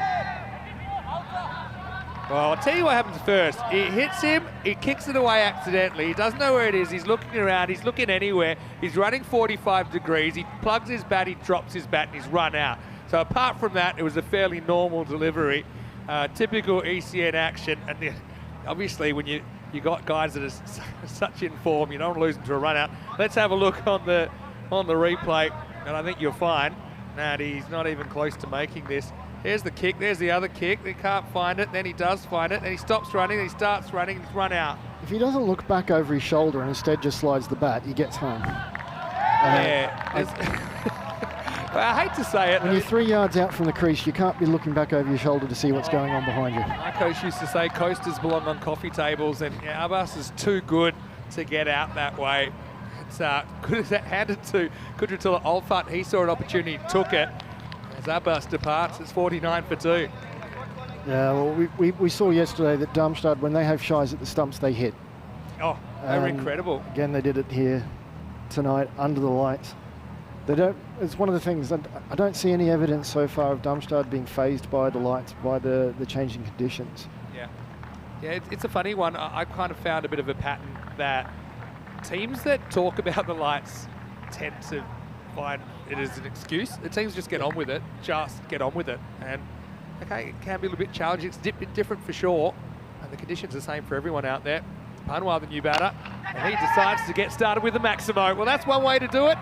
And, well, Panwa actually, at the non-strikers end, did look a bit like Rifak, and that's what happens here. Elevates it, gets it out of the ground. Nice shot. Lovely shot from Rifak there. Lovingly known as Riffraff back in Estonia. some special viewers in here as well, Terry, at the moment. Last ball of the 5th coming up. This is off the hip. This is going to be another boundary. So, well, he loses his partner, but he doesn't spend any time grieving. Riff-raff turns around the corner. And it also takes us to the end of the 5th over. It's 59 for 2. Again, that's good hands, good fast hands to get through that. And I just noticed that Ragnar is tuning in at the moment. She's your, I won't say sidekick, because I think she's very much your equal on the not Estonian sidekick. cricket. She's the host. So tell us a bit what's happening with your YouTube and with some of your Terry's Tips videos for Cricket Estonia. I've been enjoying them. Well, yeah, I'm glad you have been. So we're basically just building on what has been done in the past. You may be aware that last year, Estonian Cricket Association was the winners of the ICC Global Development Award for Digital Engagement. And we're just now extending that, going further with lots of little aspects. Ragnar, who you mentioned, she's the host. She's also the wicketkeeper for the women's national team. Great job. Wicketkeepers make the best hosts as well, Ragnar. I knew you were going to say that. Tell you what, Terry, I don't know what you've done here, but this, does he move? Oh, it's a big wide. There's a couple moves after the ball's bowled. Anyway. I've got my Estonian hat on, but I don't think we're getting the calls here, really. Really? Anyway, you'll get something here. They might get 2 on the fumble. Up goes the stop sign. Hey, Ragnar, love the work you're doing. I say my Estonian needs work. We've got James Stewart. He is in Estonia watching right now in the chat. Hello to Chris Schinkel as well. I'm here with Terry O'Connor, Operations Manager from Cricket Estonia. He's my special guest commentator for the first innings of this game. Toss, knocked away for 1. And hello to Marco Vike, who's in the chat as well. Mention him. Another wicketkeeper. He's wicketkeeper for the men's national team. Yeah, and he's a good keeper as well. Just remember him Very playing good. in the ECS in 2020. Hi, Marco. Also, hi to David Robson. And can't say discredit too much about your comment, although it's kind of more a sign of how things have been going. Things haven't really been rolling your way. Number 1, I rate you top of the table in outfits. I love the Power Rangers outfits. Feel like we could have done more to get a horse on them for you, but yeah, that would have been a nice touch. I like them. I can't. That's gone for too many. This is up, and it's just going to be 1. Hey, so you said Ragnar's in the chat. I want to ask you about women's cricket in Estonia and how that's going. Women's cricket in Estonia is very, very good. It was actually extremely strong about 10 years ago. The women's team used to travel around Europe, play against the Netherlands, against Germany, Belgium, Jersey, Gibraltar. There you go. Oh, it's called. So you've done well. It's gone down the leg side and it kind of nutmegs the keeper. So Umar said he's been good, but he loses the handle on this one. Is that the infamous Minimo? Yeah. I've got to say, I'm not a huge fan of Minimo. I'm more of a Firewire guy. Okay. You get your Firewire reception. But yeah, we'll leave the Minimos to Rico then. Yeah, Minimo. I used to call it, the reason is, sometimes I'd call it Minimo Maximo, like if he hits the rope on the full. Yep. I'm open-minded. So. Yeah, the women's team is a little bit of a pause for a couple of years. COVID put the brakes on things, but up again, going really, really well. And tell us about the kind of makeup of the Estonian women's team as we get to the 6 over. It is 69 for 2. I mean, probably have people from all kinds of backgrounds there, or what's the kind of... Yeah, well, I'm actually the head coach of the women's team, and our training squad of 20 at this point in time is mostly Estonian natives. But the vast majority of those who aren't, they're not from traditional cricket playing countries. There's only actually 2. Okay. And the others, we've got Latvians, Ukrainians, there's a woman from Bulgaria, and yeah, it's a great mix. There's a number of the women who have been playing for over a decade. There's a number who've only been playing for 2 years, but they're training hard every single week, and they're getting better and better every week. And very hopefully, we're going to see them playing on the international stage. We've hopefully got a women's T20I we'll be hosting in Tallinn. Wonderful. Later this year. That's great. And hopefully we'll have our women's national team playing in some ECN events.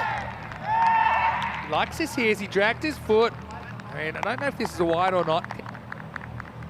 It's really quick hands behind the stumps from Kudratullah Alfat. He already has a run out.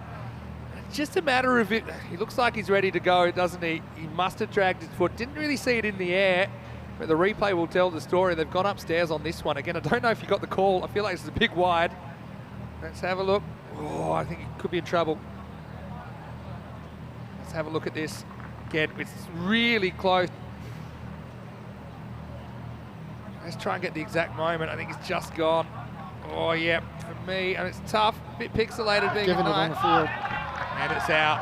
So it's going to be a wicket. Tell you what, smart keeping. I mean, Ragnano, you're probably not happy with the dismissal, but you've got to admire the keeping there of Kudratullah Olfa. It's big wide. Don't know if it got called. So put that with the rest. That's 3 wides we haven't gotten so far this But who's counting, Terry, at this stage? Smart keeping it. You can see it's just a fraction up. Didn't land. Bails were off. So a disappointment for Rifat Khan, but he has to go in at 70 for 3. It's a shame. Rifat was doing really, really well. But there's still some more batters in the lineup. New man to the crease is another one who can hit the boundaries. Yeah, well, he might need to. Don't think not tracking that badly. At 11s at the moment.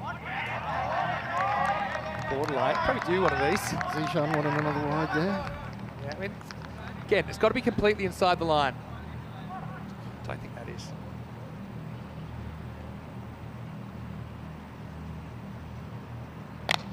One won't be wide either. Or for 1. Yeah, so I think that's great. Now, question from John in the chat. A couple of questions actually. I'll go to Conrad because his is easy first. Also hello to Kush, but he's asking, is it dewy there now? No real dew, right? Dew hasn't been a factor so far in the night games. Not that I can tell anyway. Seems pretty dry. So hello Conrad, nice to have you with us. Yeah, but I want to get a question to you from John Gray. Uh-oh, look. Oh, wow.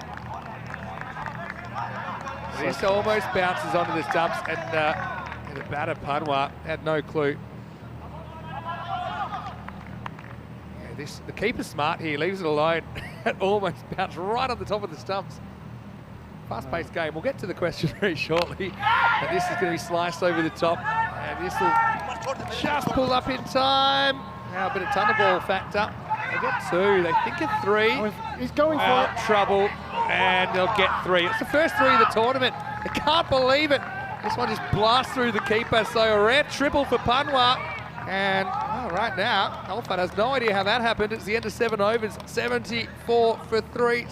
Fantastic running from Aditya and Zishan there. Yeah, the line between silly running and good running is pretty thin sometimes. But yeah, you see, they thought it got so far away from the other fielder that it was worth a 3rd, but I don't think anyone could believe they were taking it. Better throw there, I think had him in trouble. But yeah, tested Alfred, he couldn't deal with it. So Keeper was expecting a Darmstadt direct hit. Yeah, well, true. It's probably fair. Unfortunately, you're not going to make the top 4 at this stage, but we do have finals day in Group A tomorrow. Hopefully the guys can come down and catch the final. It's always great. I know you've seen a few finals down here. So we start with the eliminated 3rd versus 4th. First versus 2nd, we only know that Byron's in there. We can't really confirm the other team in that qualifier yet. And then, of course, we have the afternoon games. So Stefan Solomon, who got called a bit of a Rico look-alike earlier. I think that's good for Rico. This one is called a wide. Okay, question from John. Let's get to it. He said, tell me a bit about the background of cricket in Estonia and where do you play games in Tallinn? Tell us a bit about the ground.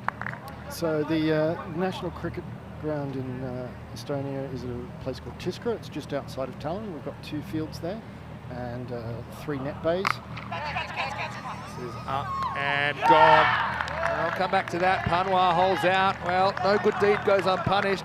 He hustled through to get the 3, but now Solomon breaks through. And so Tallinn, they lose a 4th wicket, 75 for 4. Catch under lights, isn't it? I know that some of the players would find it a bit of an adjustment playing under lights. Yeah, it's a new experience, but like you said before, you've just got to go out and play your own natural game and put it aside, focus on what you do well. We've got a lot of plans for the facility at Tiskra, and hopefully we'll have a multi-sport indoor centre there in a couple of years, where we'll be able to train and play indoors, as well as a 3-storey clubhouse. Yeah, because I've seen a bit of indoor cricket actually. that's been going on. Obviously, from my time in Estonia, they said once they tried to start playing in April, but the snow was an issue. So the actual playability. We don't have any matches scheduled for this year until the start of May. Yeah. And, so indoor cricket, is that the kind of indoor cricket? How hard's the ball? It's not the kind of indoor cricket. Just using a yellow ball. Yeah. The typical yellow indoor ball. Yeah. I mean, it's not really indoor cricket as you know it from Australia. Yeah. It's or European version. Playing inside a hall. Yeah. But it's something to keep active, to keep the skills going over the winter months. Quite legitimately, we've basically got 7 months of the year where we can't play outside. So it makes life really difficult. This one almost carries to the field, who knocks it down. So it says Krishan, he's off the mark immediately. Okay, tell us a little bit about the qualification criteria for ECL then. So the domestic season will come up. You said it starts in May, runs through to August or? Well, the T20 league happens first, and so that's May, June, and first week of July. Okay. So we'll know who is our T20 champions for 2023, and who will be the ECL representatives next year, first week of July. Wow. Okay. Cool. Then we, in the rest of July, we have a bit of international cricket being played, and then August, September, depth is down, does not get anywhere near that. 10, not so wide, probably owed a couple. I won't get it for that one. And yeah, so in August and September, we'll have both a men's 40 over competition and a men's T10 competition running through those 2 months. Better contact this time, it'll get a boundary. Nice shot. As they need some runs, Ishan Ali certainly very capable of finding the boundary, gets a bit of width and puts it away. Nice batting, picks the gap. Okay, so you're saying that the domestic T20 winner gets the ECL spot, is that right? Yeah. Cool, so we know that. The T20 competition is our premier competition, that's the pinnacle. That's kind of the way it's going as well, of course, with T20 internationals all being recognised, that's kind of format it's been.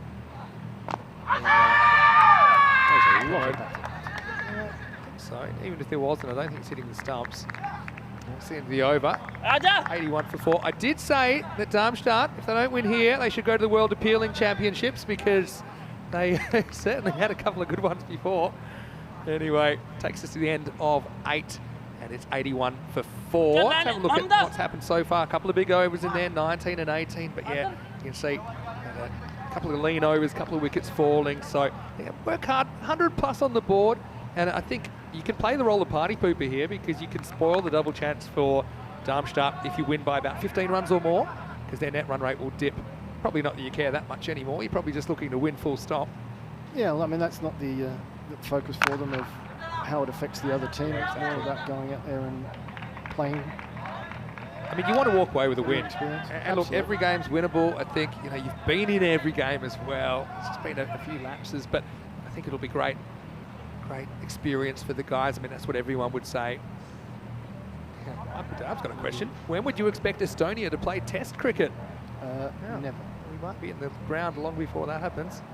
Oh, well bowled. Nasiri slips through the Yorker and Krishan can't deal with it. It's good death bowling, isn't it? It was quite fast as well for a spinner. So 10 balls remaining and the score 82 for 5. It's a very impressive ball, and see from the expression on Krishnan's face that he was well impressed with that delivery. Yeah, it was good, wasn't it? He was not expecting anything like that. I think we've had one of the lights go out. Yeah, just had a bit of a blowout. Yeah, he bowls the lights out. Smart work by Nasiri, who has 2 for 6 off 8 balls. Again, I just think that we'd love to also have some more ECN cricket in Estonia. I know that our calendar's pretty packed. I know that yours pretty packed as well, right? Because you have quite a small window. But yeah, I really hope that we can get there for some ECS cricket before too long, because we had a great time there. Just had the weekend series. No Stu Hook will probably retire because he's got an ECN average of 228, and he probably doesn't want to risk that. But yeah, Mr. Muscles, hello if you're watching. Always great to see you. Well, the thing about Stu, he's such a cricket tragic, there's no way you can keep him from going out to the crease and having another bat if there's an opportunity. So he's not going to just retire on that. And I loved it that his teammates gave him a bat that says Mr. Muscles. Showed me it last time. Hello to Zishan, who's watching from Malta. Says him, Billy and Glenn are having shapes. They're having barbecue shapes. Remember barbecue shapes? Yeah. Of course, because your history, you grew up in Australia. That's right, isn't it? Yeah. How? I lived the first 30 years of my life in Australia. So you just recently come. Kanaka, the new batter, left hand. Nice looking cut shot. Picks out the fielder who knocks it down. Suicidal 2 on the way. Turn it down, that's probably a good idea. Tell us how you ended up in Europe in the first place. I moved over to London in 2004. I was essentially working in IT, designing databases. And I got a German girlfriend and moved to Germany. It's a good shot. I reckon that may go, but it may not go. And it's caught. That's smart work from Shakur. And Ali got it 95% of the way there, but it wasn't enough. Nasiri cleaning up here. It all happens in the ninth. The lights have gone out. The batters are disappearing as well. The score is 83 for 6. Okay, so designing databases. Interesting. Yeah, I can't do that anymore. That was almost 20 years ago since I stopped doing that. But I couldn't get any work in Germany because I didn't actually finish my degree. Right. Australia and England didn't care about that. Germany did. So I got some work in the Czech Republic teaching English. And so I was living in Dresden, and Prague's an hour and a half away. Yeah. So didn't think that was going to be a problem. Yeah. I was only supposed to be in Prague for a year and a half, and then we'd go back to Germany, and plans changed. Yeah, it can happen. 14 years later, I was still in the Czech Republic. Beautiful city, though. It is, yeah. Stu Hook's in the chat. Hello, Stu. Obviously, his ears pricked up. I talked about him protecting his average. There's a new batter out there, Zahan Khan. Get that away. Again, intense there. A sneaky little couple of boundaries. Maybe they can get the high 90s, maybe the 100.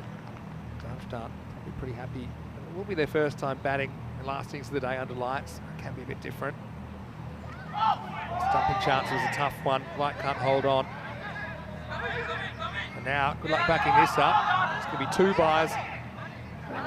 Probably owed a bit of luck. This is a tough stumping as a keeper whenever it's between the batter's body and the leg stump. It's a bit awkward. It was also quite low. Yeah, I think he just misjudges the bounce slightly.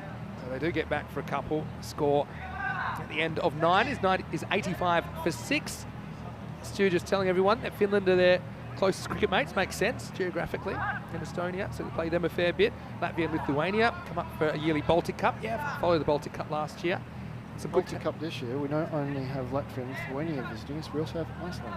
Oh, wonderful. I know they've got 4 clubs in Iceland. And yeah, we were meant to have an ECS in Iceland. It's one place that I haven't been, and I really want to go. And it's not an easy trip there, and you're on the continent. But yeah, I'd love to jump over and cricket related or not cricket related. Some of our crew that did go in 2020 because the series was cancelled the night before due to corona restrictions, so they got to spend the week in Iceland, didn't have to work. They went out for apparently the most expensive dinner in ECN history. Too cheap there, no Prague prices anyway. Anyway, this is going to be a thigh-high full toss, whacked away, and a bit of foot fielding time. I'll come back for 2. Umar's got a good arm, but won't be able to stop. They think about a third as it's kind of knocked up in the air. I love the old scramble of the 10th over. Hey, okay, before we go, Back then, that was very intelligent from Chetya. You have done a fair bit of commentary on ECN, especially through the formative times of the ECS and the Czech Super Series was when we first came together in 2020. I was thinking about it earlier today, and I think including this, it'll be 43 or 44 times.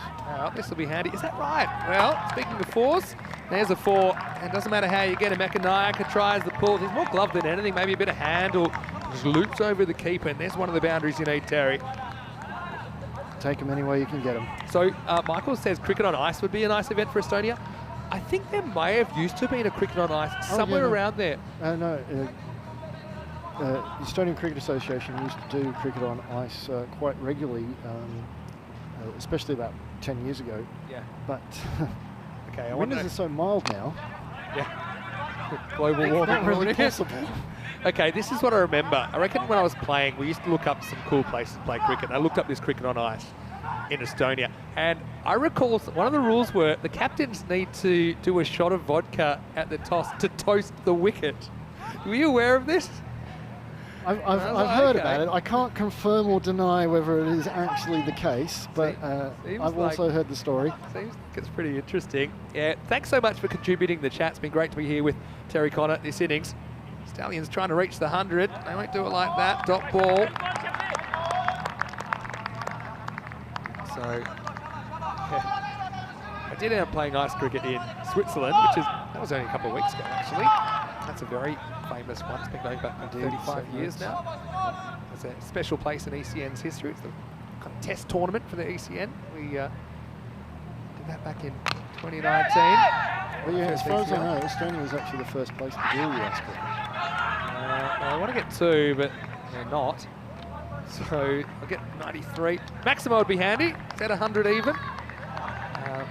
But yeah, so 43, 44 games. And of course, Danny Hudacek also wanted to say hello. Got Joe Foster. I wanted to say hello to you as well. Got a lot of people messaging me, a lot of friends in the Czech Republic. They're missing you. And obviously hello to everyone back in the Czech Republic. They're very thankful for your contributions. And I love what you're doing with Estonia right now. Here we go.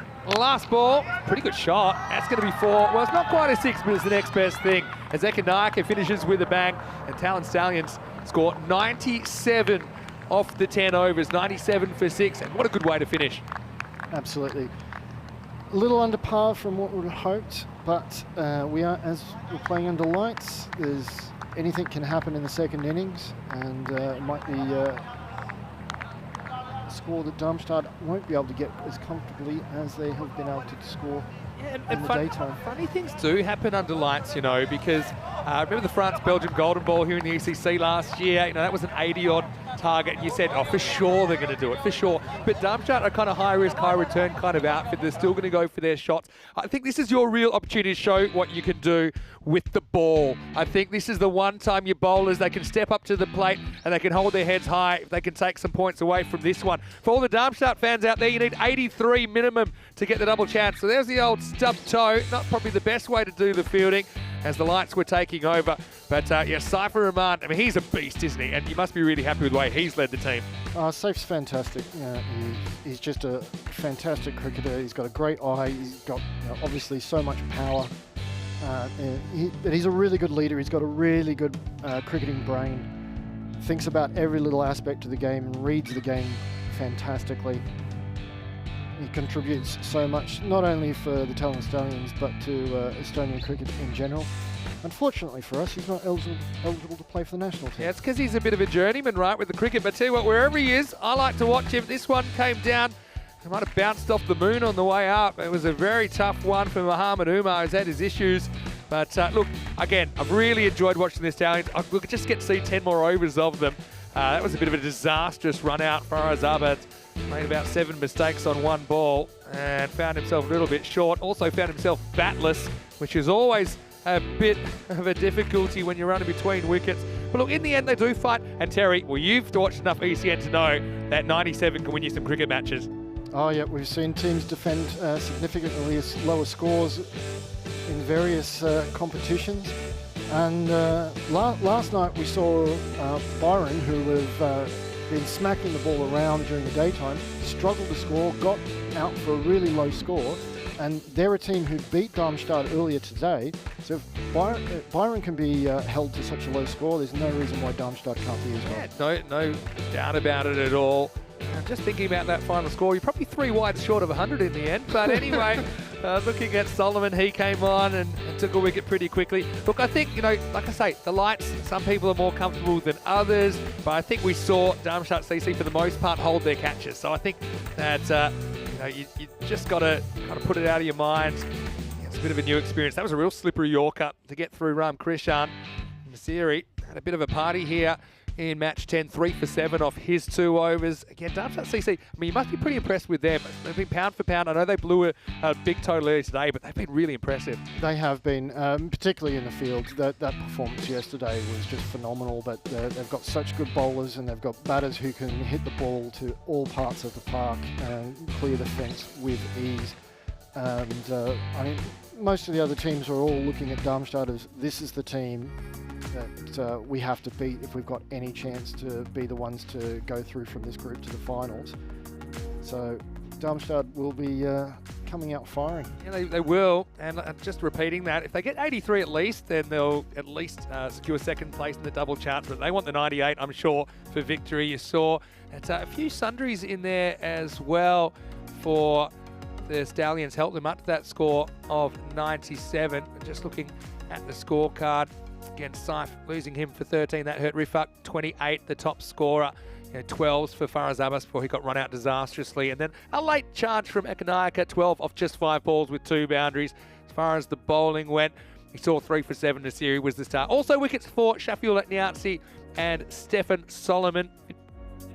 Once again, I just want to say a big thank you to Terry O'Connor from Cricket Estonia. And look, Terry, I want you to stick around because I always like your company at the Cartama Oval. You certainly liven things up. I want to say, quite honestly, hello to all my friends in Estonia. I always love getting up there, and I hope you're going well. Hope you've enjoyed the experience. Hopefully you enjoyed the rest of the tournament as well. Big thank you to you. I know you're doing great things. To Ragnar, keep up the good work in the YouTube as well. I'm watching, and hopefully you'll be watching when we come back. It's the Stallions. If they get 2 points, you need to defend 97. The lights are on. That means crazy things are going to happen. Vinny Sandhu here with Terry O'Connor. Also Rico, he'll be back in a second. We'll see you after the break for the final innings in Date. Oh, here we go. For me. Yep. Okay. As a resident of Estonia, you have to have an Estonian Cricket Association shirt. Thank you so much, Terry. That is so kind. I'll wear it with pride. Well, you go back and cheer on your team because I will indeed. You know you really want these 2 points. We'll see you after the break for more European Cricket League.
The European Cricket League is brought to you by HCL Software, Dream 11, and Andalusia European Region for Sport.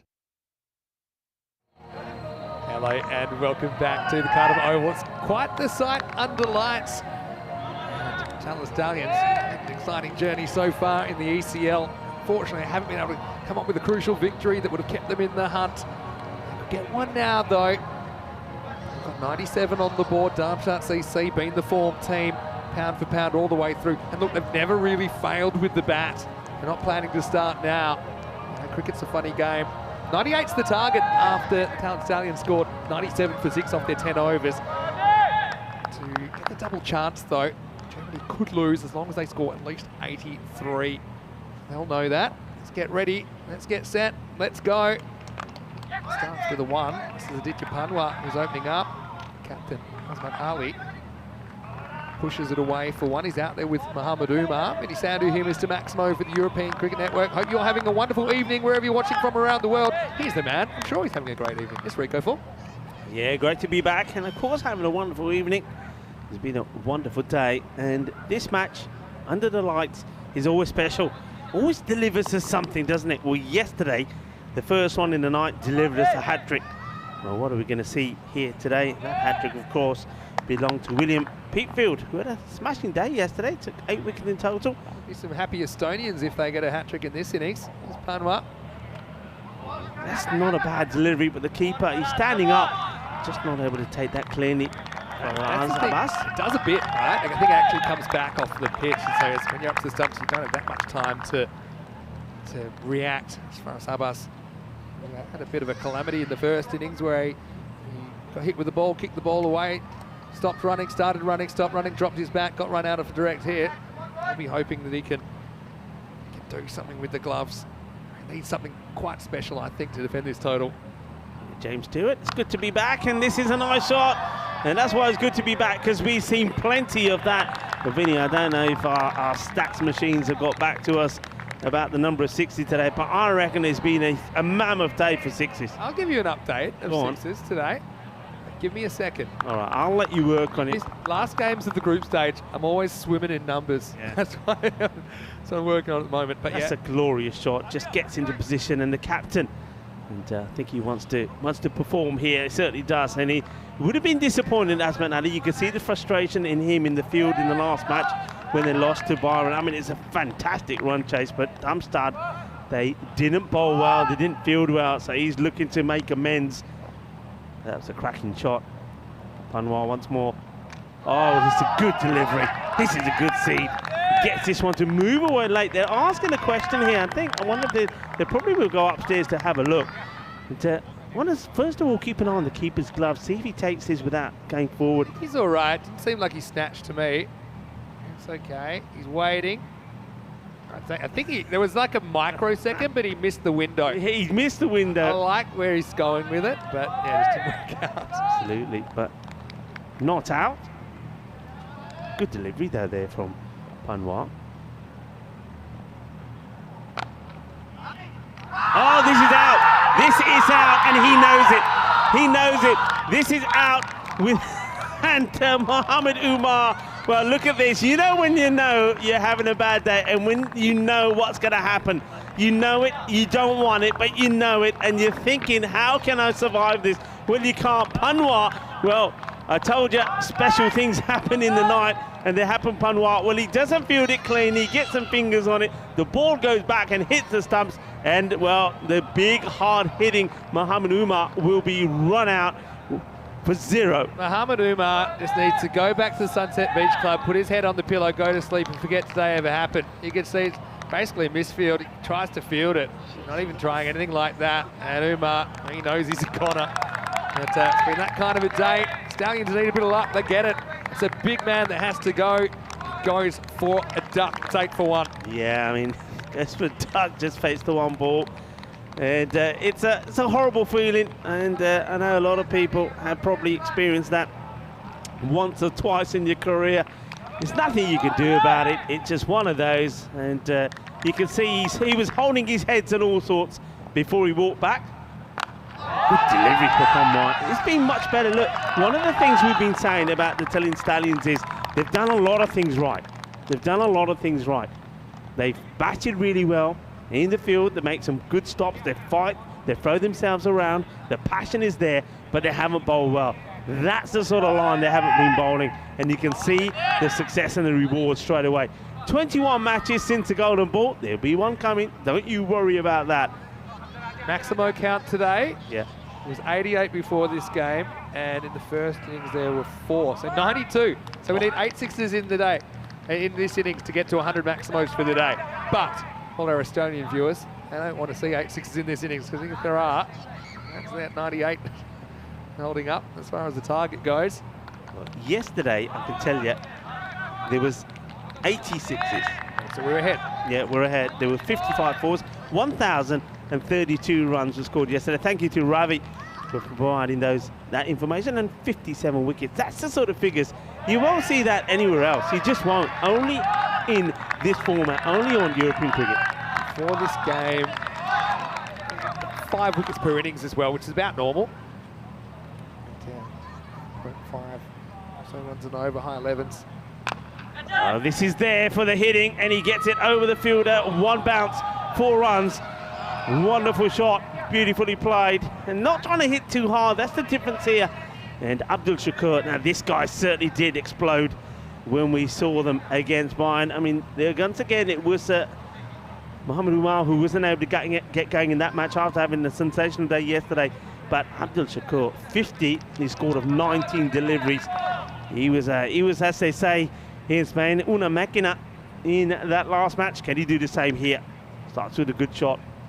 Short and up in the air, chance, and it goes down. That's a big moment, a huge moment, and more disappointment for the captain. Gets the opportunity, puts the catch down. Shakur is not a guy you want to drop. Difference between the two teams at the moment. I mean, Darmstadt CC caught pretty much everything that came away. I think there's one real kind of ball that came from the clouds that Umar, of all people, couldn't quite manage, but it's a big moment, isn't it? You can't afford to give too many chances to these German top order batters. Yeah, it was an opportunity. And he's going to go through now in between the umpire and the stumps, coming round the wicket. Change of an approach. Oh, well, get the throw in, he's in trouble. In comes the throw. Very confident he's going to make his ground back. There's the batter there. Abdul Shakur. Already survived once. Big hello as well to Kitty, who's there. Hello to Kush as well. He's watching from Estonia. Dave Robson, likewise. Andrew Hogan, hello to you. And goodbye to ball, because that one's disappearing. And I think it might be time for a new one. That's in the jungle, in the deep, dark pits of the jungle as well. Maximo time. Well, with hitting like that, maybe we will still see 100 Maximos here on day 2. Azman Ali is not in the mood to throw this match away. He wants it. That's a big hit. And it's that time of night as well. Not only do the lights come out, well, you know, when it gets dark, all the creepy crawlies and the animals come out. Hey, you know what the news is here? Wild boars, the last couple of days, 2 have been... Really? Yeah, around this area. And you know why? Because they keep coming and digging up the pitch. Oh, really? So... someone will have a feast. So you know what you're having for lunch and dinner tomorrow. And yeah, so there's a few of them around. Sunset Beach Hotel. I have that update from Get the Dave buffet Cooper, going. the groundsman.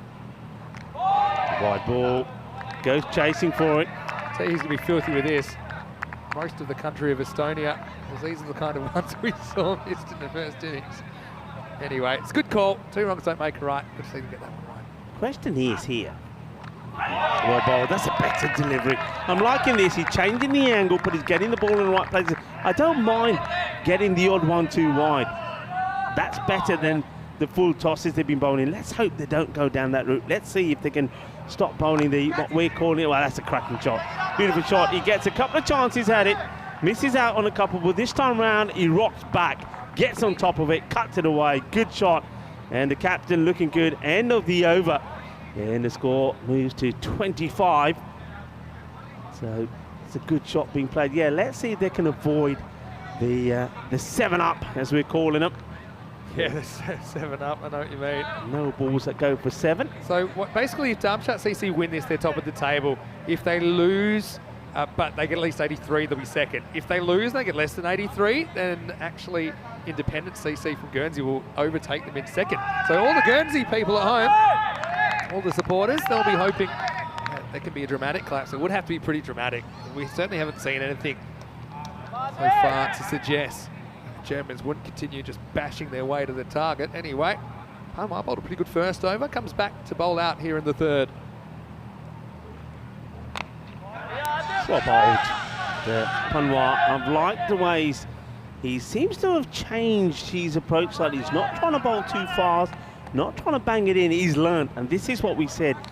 Playing better, good standard of cricket, good players will learn and adapt, and Panwa seems to have done that. Not trying to bowl as fast, just getting the ball up in the block.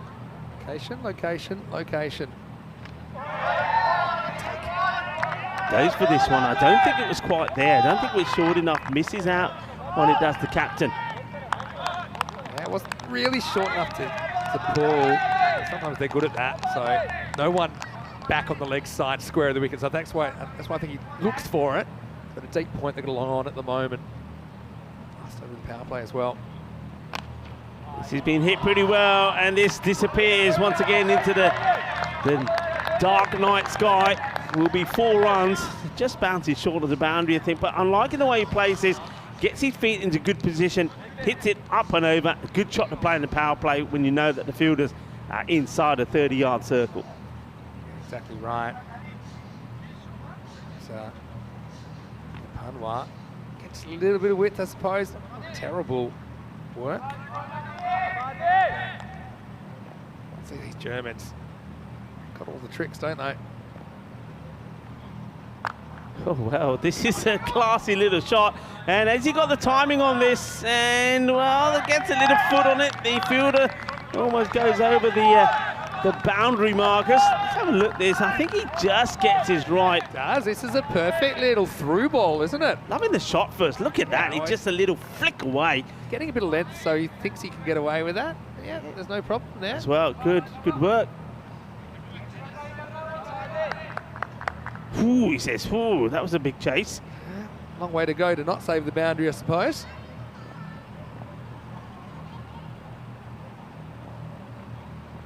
Once again, fuller, better results.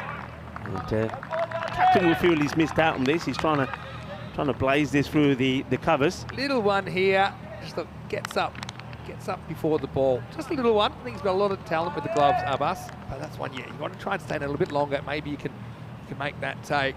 Loving that shot. Doesn't it look fantastic? Floodlights on. And goes for it, and he gets it. He'll go all the way. Balle.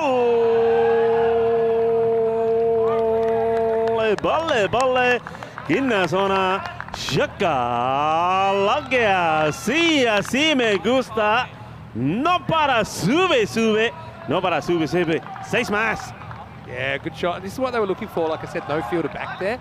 So pretty productive power play in the end, especially the second and third overs. 38 for 1 after 3. So if there's any signs of nerves in the German camp about what's at stake here or a kind of tricky little target, they're not showing it. They're batting with complete abandon, the way they've batted all through this series. Certainly wasn't their batting that let them down before. They still blasted 140 plus. Yeah. No one's quite had the answers to their top order yet. Yeah, Kanaika will come to bowl. He's second, so they're sticking with bowling out the 2 openers here. I think he bowled well. I'd like to see him stick to what he was doing earlier. He's just going to bowl over. I think he bowled much better when he came in between the umpire around the wicket and just angled that ball across. Maybe he'll change to that. Sliced. It should be gone. And it's been held. The catch has been taken. It's a good catch to take. This is going to be spinning a fair bit, and always difficult to adjust from the matches they played earlier during the day to these ones. So has a bit of a swing, doesn't get it right. Abdul Shakur will go. So it's a good wicket to get because you know these two can hurt you. Yeah, so sure is. I mean, wouldn't put this past him yet. You know, it's a good start, but we know a couple of wickets. And the Germans haven't really had to show too much of the down the bottom at the moment. But again, it's well-paced delivery, forces the false shot. That's where these guys bat. They're attacking. They're going to keep attacking. a useful wicket, and Darmstadt CC lose their second. It's 38 for 2. Yeah, good delivery though. It's just the length. The length is so much better. And you know what? If you were to apply what they've done so far, especially in the bowling length, to the other games, they would have had a couple of victories. You know, they would have. It's the bowling that let them down. And Ekanaika, we know he's a good bowler, and he's showing that here now. He's bowling a good length. Look, he's got a bit of confidence flying through him now. He's picked up a wicket. The new batter comes out. It's only the captain who's standing firm at the moment, and it's Solomon that comes out. You know, it's a big guy. He can hit it pretty hard. Poor Solomon. He came out earlier, and he was there for 3 overs. He faced 3 balls, including the last ball, which he almost didn't because they wanted to run it too. But he's a powerful guy, super interesting. He had a professional tennis career in the works, had a bit of an injury, put him out of that. Did his studies, moved to Germany, ended up staying a long time. Still there, 8 years later. Turning his hand to cricket now, originally from South Africa. Be careful here, that's fine. First ball, he gets a single. And how about that? Oh, what is this? What's going on here? Well, I know sometimes the ball hits a bit of a Tortuga. I think Ekanaika hits the Tortuga here. Oh, he's got the proper spring boots, doesn't he, Ekanaika? This is a ball that's barely moving. What? Looks like he's jumping on a grenade there. What's happened there? Una bomba. Okay. Changes his shot. Looks like he was going to flick this on the onside, and then pushes it through into the covers, takes a single. Once again, hello to Andrew Hogan, of course. Be remiss of me not to say hello to Mrs. Hogan. Hopefully you're well. And he's saying good morning. You know why? Where he is, it's 6:40 in the morning, if I'm not mistaken. So good morning to you. Still night time here, Tuesday night cricket. So wide delivery, the umpire does call it correctly. Nilkesh Patel out there with Ian Rummage, 2 match officials. Yeah, good call. And this one, well, this one does come back. It has to play at it. Does play it pretty well. Could be touching over to wide, but happy to take one. And Darren Corky saying he went to the same primary school as Stephen Solomon. He was a great tennis player. I know that he had high ambitions, but it might have been a bit of a knee injury that kind of threw him, unfortunately, out of that sport. But yeah, great to see him playing cricket. He's done some good things as well. He was pretty good with the ball earlier. He's a bit of a triple threat, to be honest. He's a good kind of bit part player. He can excel in all 3 disciplines for the Germans. Oh, missed stumping. Missed opportunity here behind the stump from Abbas. And, well, that's a big let off. That's the wicket you want at the moment. And the captain, Ali, gets lucky. Yeah, I mean, it's the bounce that does him. And also, didn't really turn back. Does everybody. Sliced away, and this is what I like. You see, there's no shortage of passion, no shortage of desire. Can they pick up their first victory? Yeah, well, they play really well. 42 for 2 after 4. Yeah, it was a tough one. Whether the batter was out of his crease or not, you see, I think he is. It's a long way up, Vin. Watch, he's going for a walk in the park. Yeah, and see, it's a rough one, really. The bounce made it tough for Abbas. But yeah, again, you want to win this game. Yeah, the kind of ones you want to hold on to. And to 442 for 2, but pretty entertaining. I mean, Azman Ali 30, but not a lot else at the moment for Darmstadt CC. Middle over is super important. They stick with spin. Zishan Ali going to bowl the next over. Yeah, Ali bowled really well. Oh, he doesn't start well. Well, this one is being blasted away. Boom. Shaka, Lagya, arriba, manos arriba, arbitro, porque eso es 6 carreras. Now, I don't know if he was a good volleyer or not, Stephen Solomon. I'd say probably. And I don't know how long the cricket pitches are in Estonia, but we've seen so many full tosses from them in these 2 days, and a lot of them have ended up here. Yeah, I think that one he may just get away with. I think I mean, it's a good job. He's a tall man, I suppose. It might be waist high to someone else. It was about knee high or lower to Solomon. He knew exactly what to do with it. Yeah, you can't bowl there. It's not a good start from Zishan. When we first saw him bowl, he only just got the 1 over in the very first match, and he bowled really well. Since then, he's been one of the key bowlers. But that's not where you want to be. Don't let the team down now. Everybody's bowled pretty well. Well, this is another full toss, but it gets punched down the ground. Fit a bit of power in it, but well fielded by the captain. Rahman, no mistakes. Good batting. I tell you what, being a ball retriever in the last game of the day is a bit risky, especially if you are afraid of the dark. because they're still trying to find that ball to the top of that hill. They haven't found it. Come on. It's pretty brisk, 10 degrees currently. Telling you that it's a bit cold out there as well. Just drops the bat onto it. Shadow 2, will they go for it? Well, Suleiman starts to come and decides no, that's the right call. I think this partnership's pretty important. And, Ali has been losing partners at the other end. He's hoping that that Stefan Suleiman can stay there with him. Well, David Robson, watching from Estonia, said he was hoping for 10 overs without a full toss. Well, hopefully you don't have too many more.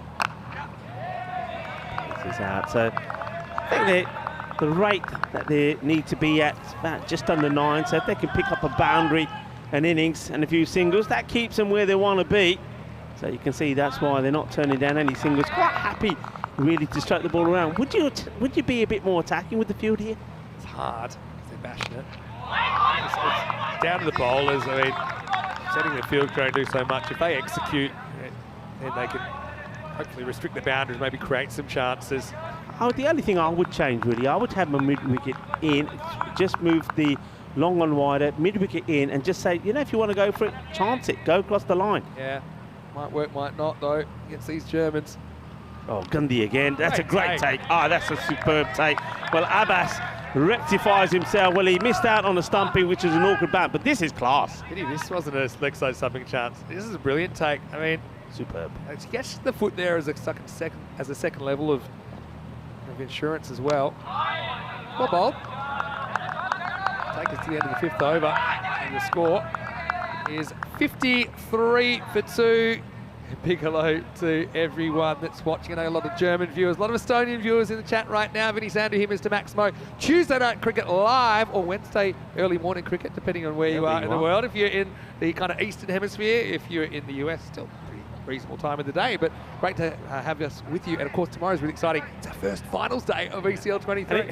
That's what I love about this concept. Every week, 2 finals day. It's crazy. It is such a quick turnaround, and it actually makes the group matches even more exciting, doesn't it? Because yeah, we can't kind of have people in their spots and drifting. It seems like every match people are changing positions. Yeah, and what it does show is that no matter how good you are, you can't afford to have a bad day. You have a bad day, it could be the curtains. Hornchurch looks like they're going to finish 4th, the English team. They finished 4th out of 5. And we're talking about a team that Estonia were in the driver's seat last night against them. It could have been adios. It could have been adios. It's been amazing stuff. Okay, well, this is the captain coming on the bowl. So I asked Saif, you can't bowl at all, can you? Because they've had some issues. He says, well, I don't really want to. But where he's saying, all right, I'm going to go. I suppose the big man gets a bit of bounce here. I wouldn't say he's a natural bowler, Saifur Rahman, but he's stepping up at a time where his team needs someone. He's having a go. He wants a bit of a highlight, maybe. It could be a highlight, but not if he bowls it there, because the only thing that's going to happen is the ball is going to disappear into the overgrowth, the grizzly jungle. That's where the ball goes, and that's where all of the creepy crawlies live. Watch out for the snakes in there and the scorpions, that's what I say. They all come out in the night. I know it's a while since they cloned Dolly the sheep. If they could clone Saifur Rahman and he could bowl to himself, it could be some carnage as well, but you know, credit to him, just gets a little bit short on that occasion. Yeah, and I think David making a good point in the chat saying they haven't really been able to prepare with real cricket balls because they've been training indoors, so maybe that's something to do with the fact they can't quite get their length right. That's an interesting observation. Battle of the captains here. Credit to Saif. Got a couple past the bat. He gets one through there. He's got a smile, he's liking that one. He's got a smile on his face. All right, he's an all-rounder, I've decided. Ali, he's got no patience. He wants to bang this. Oh, he misses out. He's trying to hit too hard here. I mean, there's a big gap there. Get it past point. Well, either side of point, backward point or past point, then you're going to get runs. You might even get the boundary. Don't have to hit it hard. The ball goes pretty quick across this surface. Just all about getting the right line here. So, a couple of dots. Now that's short again. And again, slices this. Take the single, won't mind that. He's probably saying here to Solomon, okay, I'll give you a ball, see what you can do with it. Turned around on the Hulk. He's a bowler. He's beaten a good player 2 or 3 times. That one slid on. And yeah, said it was short. Yeah, did hurry on to batter a little bit. Last ball of the over. Can he get out of it? Single digits. Yep. So we're quite happy just to sort of punch this out into the covers. Slight misfield, but backing each other up. It's a single, end of the over. Score moves to 62 for 2. So moving along nicely. The rate just creeps up slightly, just gets to 9 there with a bit of tiki-taka. Yeah. But still, I mean, they've still got wickets in hand. The other thing, don't forget, they just need to get 83 to at least get the double chance. Okay, look, you still want to finish top. Yes, who knows? Weather's unpredictable. That can help you a lot as well. Still sitting there in the box seat. Hello to BE Smart in the comment section. He's cheering on Fossum from Norway. Very youngest Group C team, he says. Do say be careful of the all caps messages. I feel like that one might not last. Anyway, pretty powerful drive by Solomon to start over number 7. Well, a few people said he looked a bit like you, Rico. I think you'd like to bat a bit like him because he looks very powerful, doesn't he? He's a powerful unit. I think that's a very good comparison, him looking like me. I think, yeah, people, good job. Hello to Brian Damage in the chat as well. He's asking, is it cold? It is. It's about 10 degrees, if you call that cold. Little nippy now. It's been hit well, and this is going to take some stopping. They're not going to stop it. That's a cracking shot from Asman Ali. Moves into the 40s now. 43 of 26 deliveries. The captain standing firm. Oh, it's too cold to be fielding in the circle when you've got these coming past you. I mean, I don't see a fielder anywhere in the world who wants to get behind that one. That really raced off the bat of the captain. Yeah, that's better. Saw before in the previous over, he was trying to hit the ball too hard. Goes back to his timing and placement. Dichan Ali. Straight down the leg side. This probably will be called a wide. Two wides here, and that one's caught the finger, so the keeper, Abbas, in a bit of discomfort. Got a bit of the pad on the way through, according to the umpire. So that's why it's a deflection, actually deflects off the end of the finger of the keeper, Abbas. So you've got to be tough to be a keeper. They sting on the end of the fingers. Brian Damage saying that I never told you that we found a snake in the commentary box last summer. I didn't know about this. Yeah, thanks for keeping that quiet. Where is it now? Okay, this is going to drop in safe zone. Yes, it is. Could have gone anywhere. Had the luck earlier, didn't they, with that early run out, but that one went straight up and no one could get near it. But that's the thing I'm talking about. If you want the win, you've got to have people a little bit more attacking. There's so many open spaces here. And look, when you're needing less than 9 and over, they're going to take the signals and look for the one boundary and over. So I think there could be just a little bit more attacking here. Have players in positions where you can get wickets. Nice batters at the crease, hey? Firmly struck. Should stop it. And they do. And I'm liking the backing up there as well. One fielder does the fielding, the other does the backing up. Nice work. Look, the other way you could look at it is that ones are kind of fine for the fielding side because it pushes the rate up. So if they over-attack and bring too many infielders in, they leak a boundary, then really there's no hope. Hanging in there. Again, Talent Stallions, they have been competitive in this series, haven't they? But cannot string the whole game together. Last ball, the over. This is hit hard. This ain't going to be stopped. It's a powerful man there. And well, Solomon hits this hard, hits it firm, gets 4 runs. Well, I'm going to do a word association game, and I'm just going to describe this using slightly different phonetics. Sounds like Bull Ross.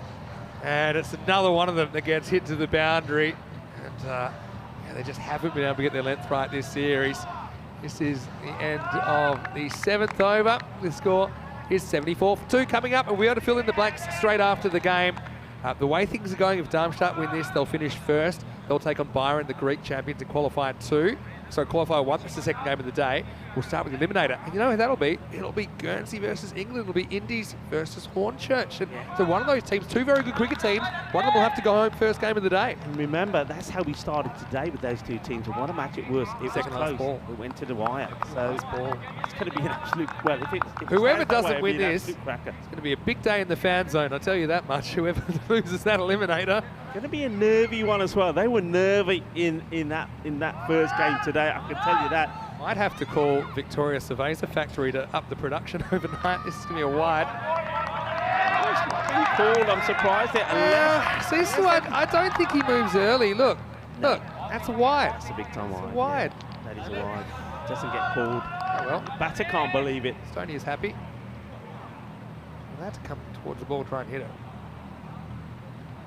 And this is going to be 4 runs. And if you're going to swing hard. And, well, keep your eye on the ball there, James Cantor. Never turn your back on the ball. You should know that, because that little beanie ain't going to help you. It's down to Dennis as well. Dennis on the camera in the cube, and this one was more towards the giant ball. Oops, what's that, he says. Good view of James. Just one of the lights out, so just half a light actually is out. So James is on that. Head of operations here at ECN. 4 runs. That's what you need. And this one will be called. Once again, good take from Abbas behind there. Liked his work behind the stumps. Yeah, no, I think he's got a lot of good things going for him as a keeper. I love the confidence to stand up. Again, look at maybe if you're missing the occasional stumping up to the stumps to a medium pacer, but you're also creating that opportunity. Full toss in the air, chance, and it goes down. No, unfortunate. And that's Panwar. Looks like he's getting himself set for it. Maybe taking it a little bit lower than he would have liked. Could have come in a bit more, but he's got it. He's got in position, but the ball just misses hands. So opportunity goes down. And that was a good one to try and get rid of Azman Ali.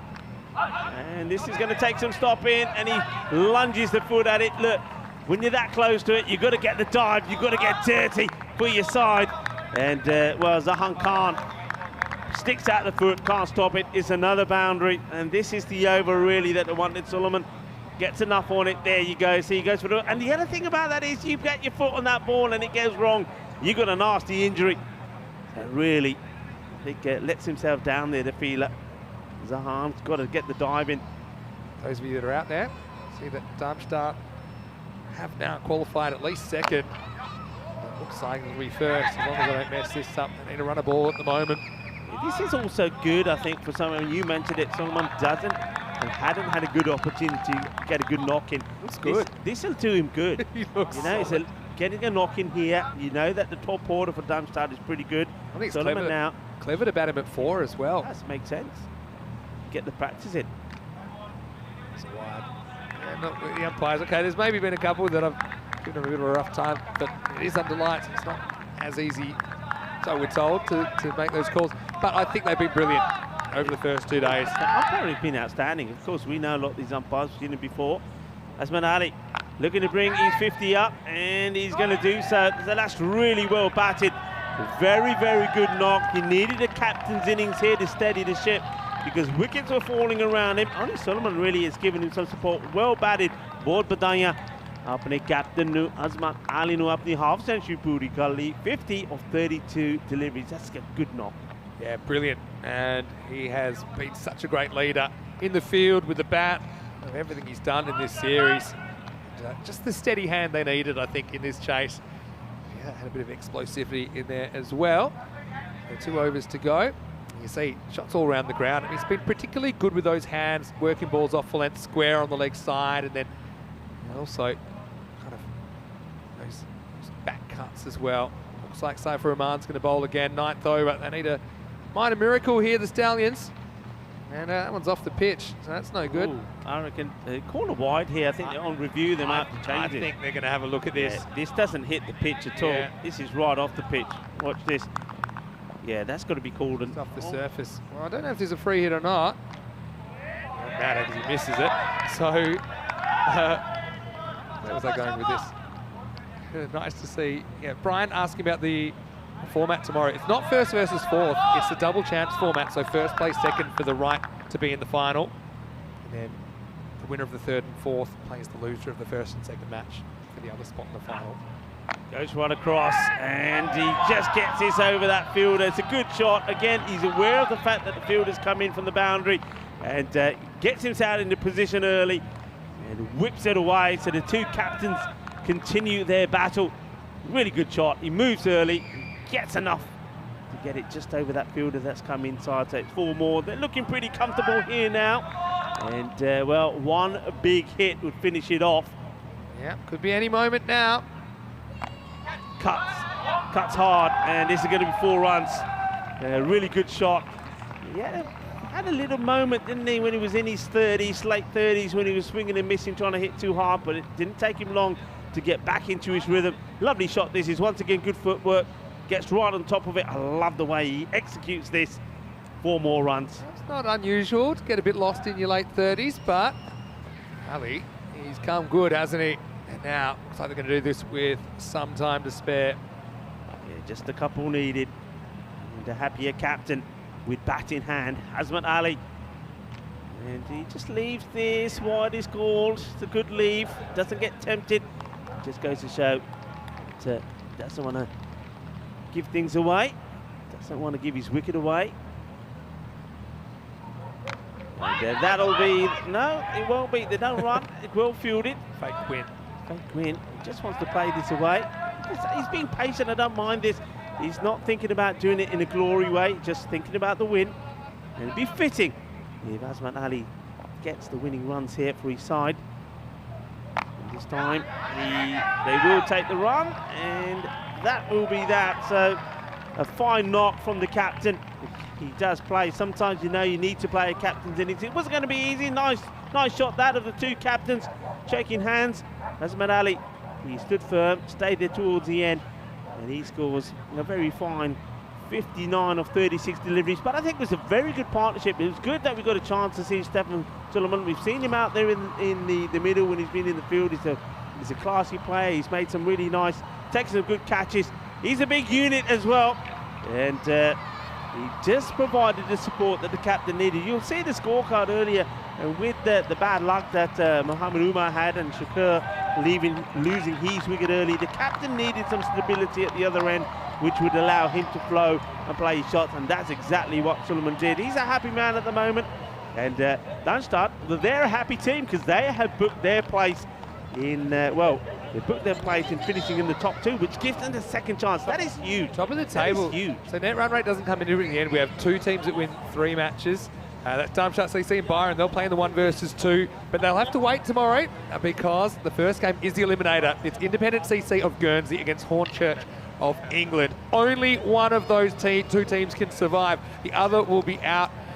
Whoever does survive that eliminator takes on the loser of qualifier 1 in qualifier 2, and then of course the winners of the 2 qualifiers meet in the final. Join us 10:30 a.m. GMT. It's 11:30 Central Europe, 4 p.m. in India. And it should be a wonderful finals day, the first of 7 finals days.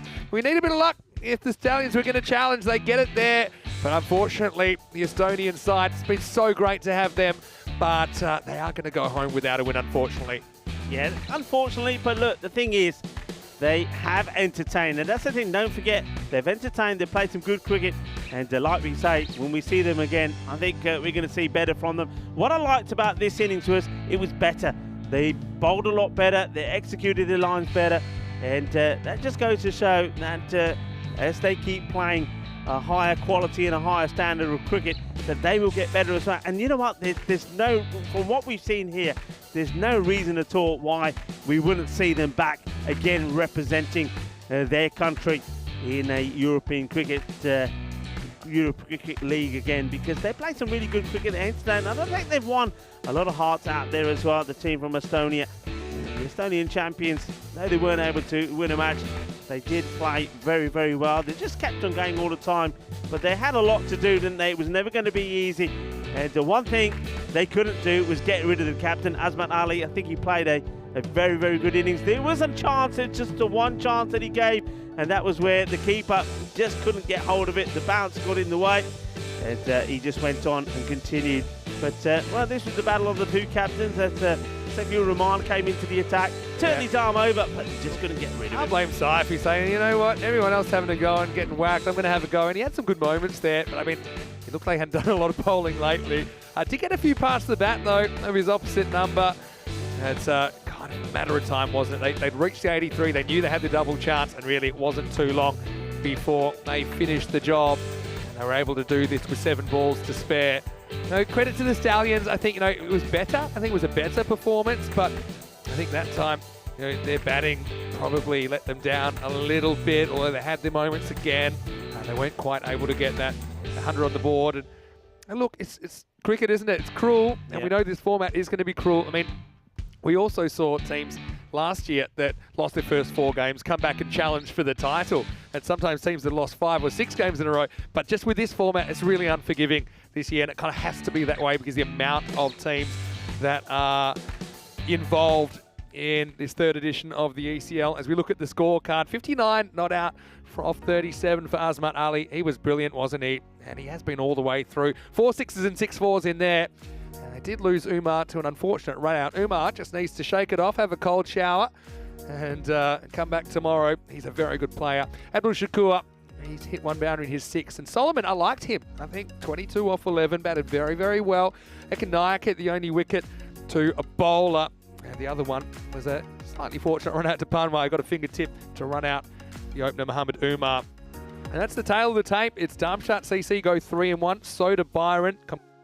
And so, yeah, 2 teams with 3 wins. They finish in the top 2 positions. They win 3 out of 4. They earn the double chance. You've got 3rd and 4th with 2 wins each. That's Guernsey and England. So Indies and Hornchurch. And so they'll play the eliminator tomorrow. Stallions unfortunately walk away without any points. But still, I think they won a lot of fans. I really like the way they played their cricket. Yeah, they played good cricket. They entertain. I mean, as we keep saying, with the batting, they entertain. They've got some explosive players of their own. They were good in the field. They held the catches. Just let themselves down with the line. And I think that's the difference between the standard here, maybe of a European cricket series when you're playing within your own country, and then when you come out of that country and you're playing other champions, those little errors you make, they cost you, and that's what's costing me. But they will get better. They sure will, and I'm sure that this is such a good thing for Estonian cricket to have them here, and also the fact that we'll get to see the Estonian national team for the first time in the ECC this year. So I think that's a great incentive for guys domestically to have good summers, to try and push for selection. Remember, it's T10 based selection, so show what you can do in the domestic games this summer. Who knows? We might see you here at Cartama for the Euros of cricket in September and October. One more time, let's show you what's coming up tomorrow in case you missed it. If you're a bit confused about what's happening in Group A finals day, there's 3 versus 4 first up. That's the early game. It's not that early, I suppose, middle of the day. But Independent CC take on Hornchurch. One of those teams goes home. The other goes through to qualify at 2. Where they'll meet the loser of the 1 versus 2 game. The 1 versus 2 game, the winner goes straight through to the final. That'll be huge. Match 14 is the final here in Group A. So it does start 10:30 a.m. GMT. 11:30 in Central Europe and 4 p.m. in India. Big thank you to you, Rico. Had a great day with you once again, and we love doing what we do. Yeah, and it's easy to understand why. Big thank you to Corey as well. We saw some great cricket matches today. Listen, I think yesterday, maybe on balance, belonged to the bowlers. We did see a hat-trick. I think William Petfield bowled absolutely brilliant. He took 4 in 2 matches, 4 and 4. But today, it was about the batting. I think the batting really clicked today. I think we saw 6 batters that scored half centuries, and the highlight of all of them has got to be also the highest individual score that we've seen so far from Mumtaz. What a knot that was. So that 83 blasted the ball all over the place. 10 sixes, 4 fours, 76 in boundaries. That's crazy. Sensational. Those sort of things you only see on the European cricket. Well, look out for the Mummy too. The Mummy returns tomorrow, because I think that's going to be a great 1 versus 2 game. Look, there'll all be great games tomorrow. But we're going to leave you with some highlights of the day. Don't forget, check out our social media at European Cricket. If you don't already, please make sure you subscribe to our YouTube channel, ECN European Cricket Network, and like the video as well. You can always send us some messages as well at European Cricket. Well, I'm ready to smash some empanadas, and we don't know if they're open because it is a holiday here, but I'll be trying on behalf of everyone here at the European Cricket Network. This is Vinny Sandhu on behalf of Corey Ruckers and, of course, Rico Full. Hope you have a happy and safe evening. Hasta mañana. We'll see you tomorrow for Group A Finals Day in this ECL 23. Big thanks to Spring Production here.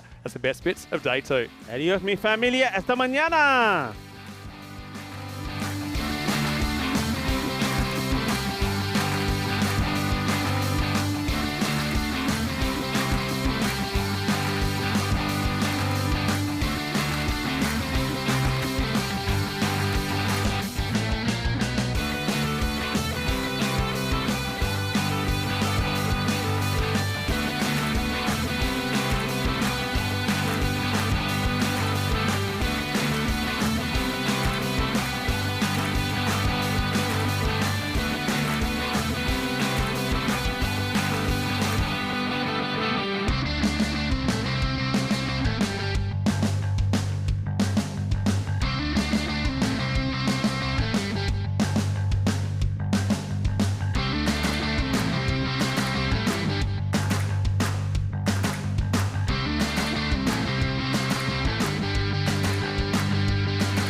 This is how we play cricket. On the cost of our soul.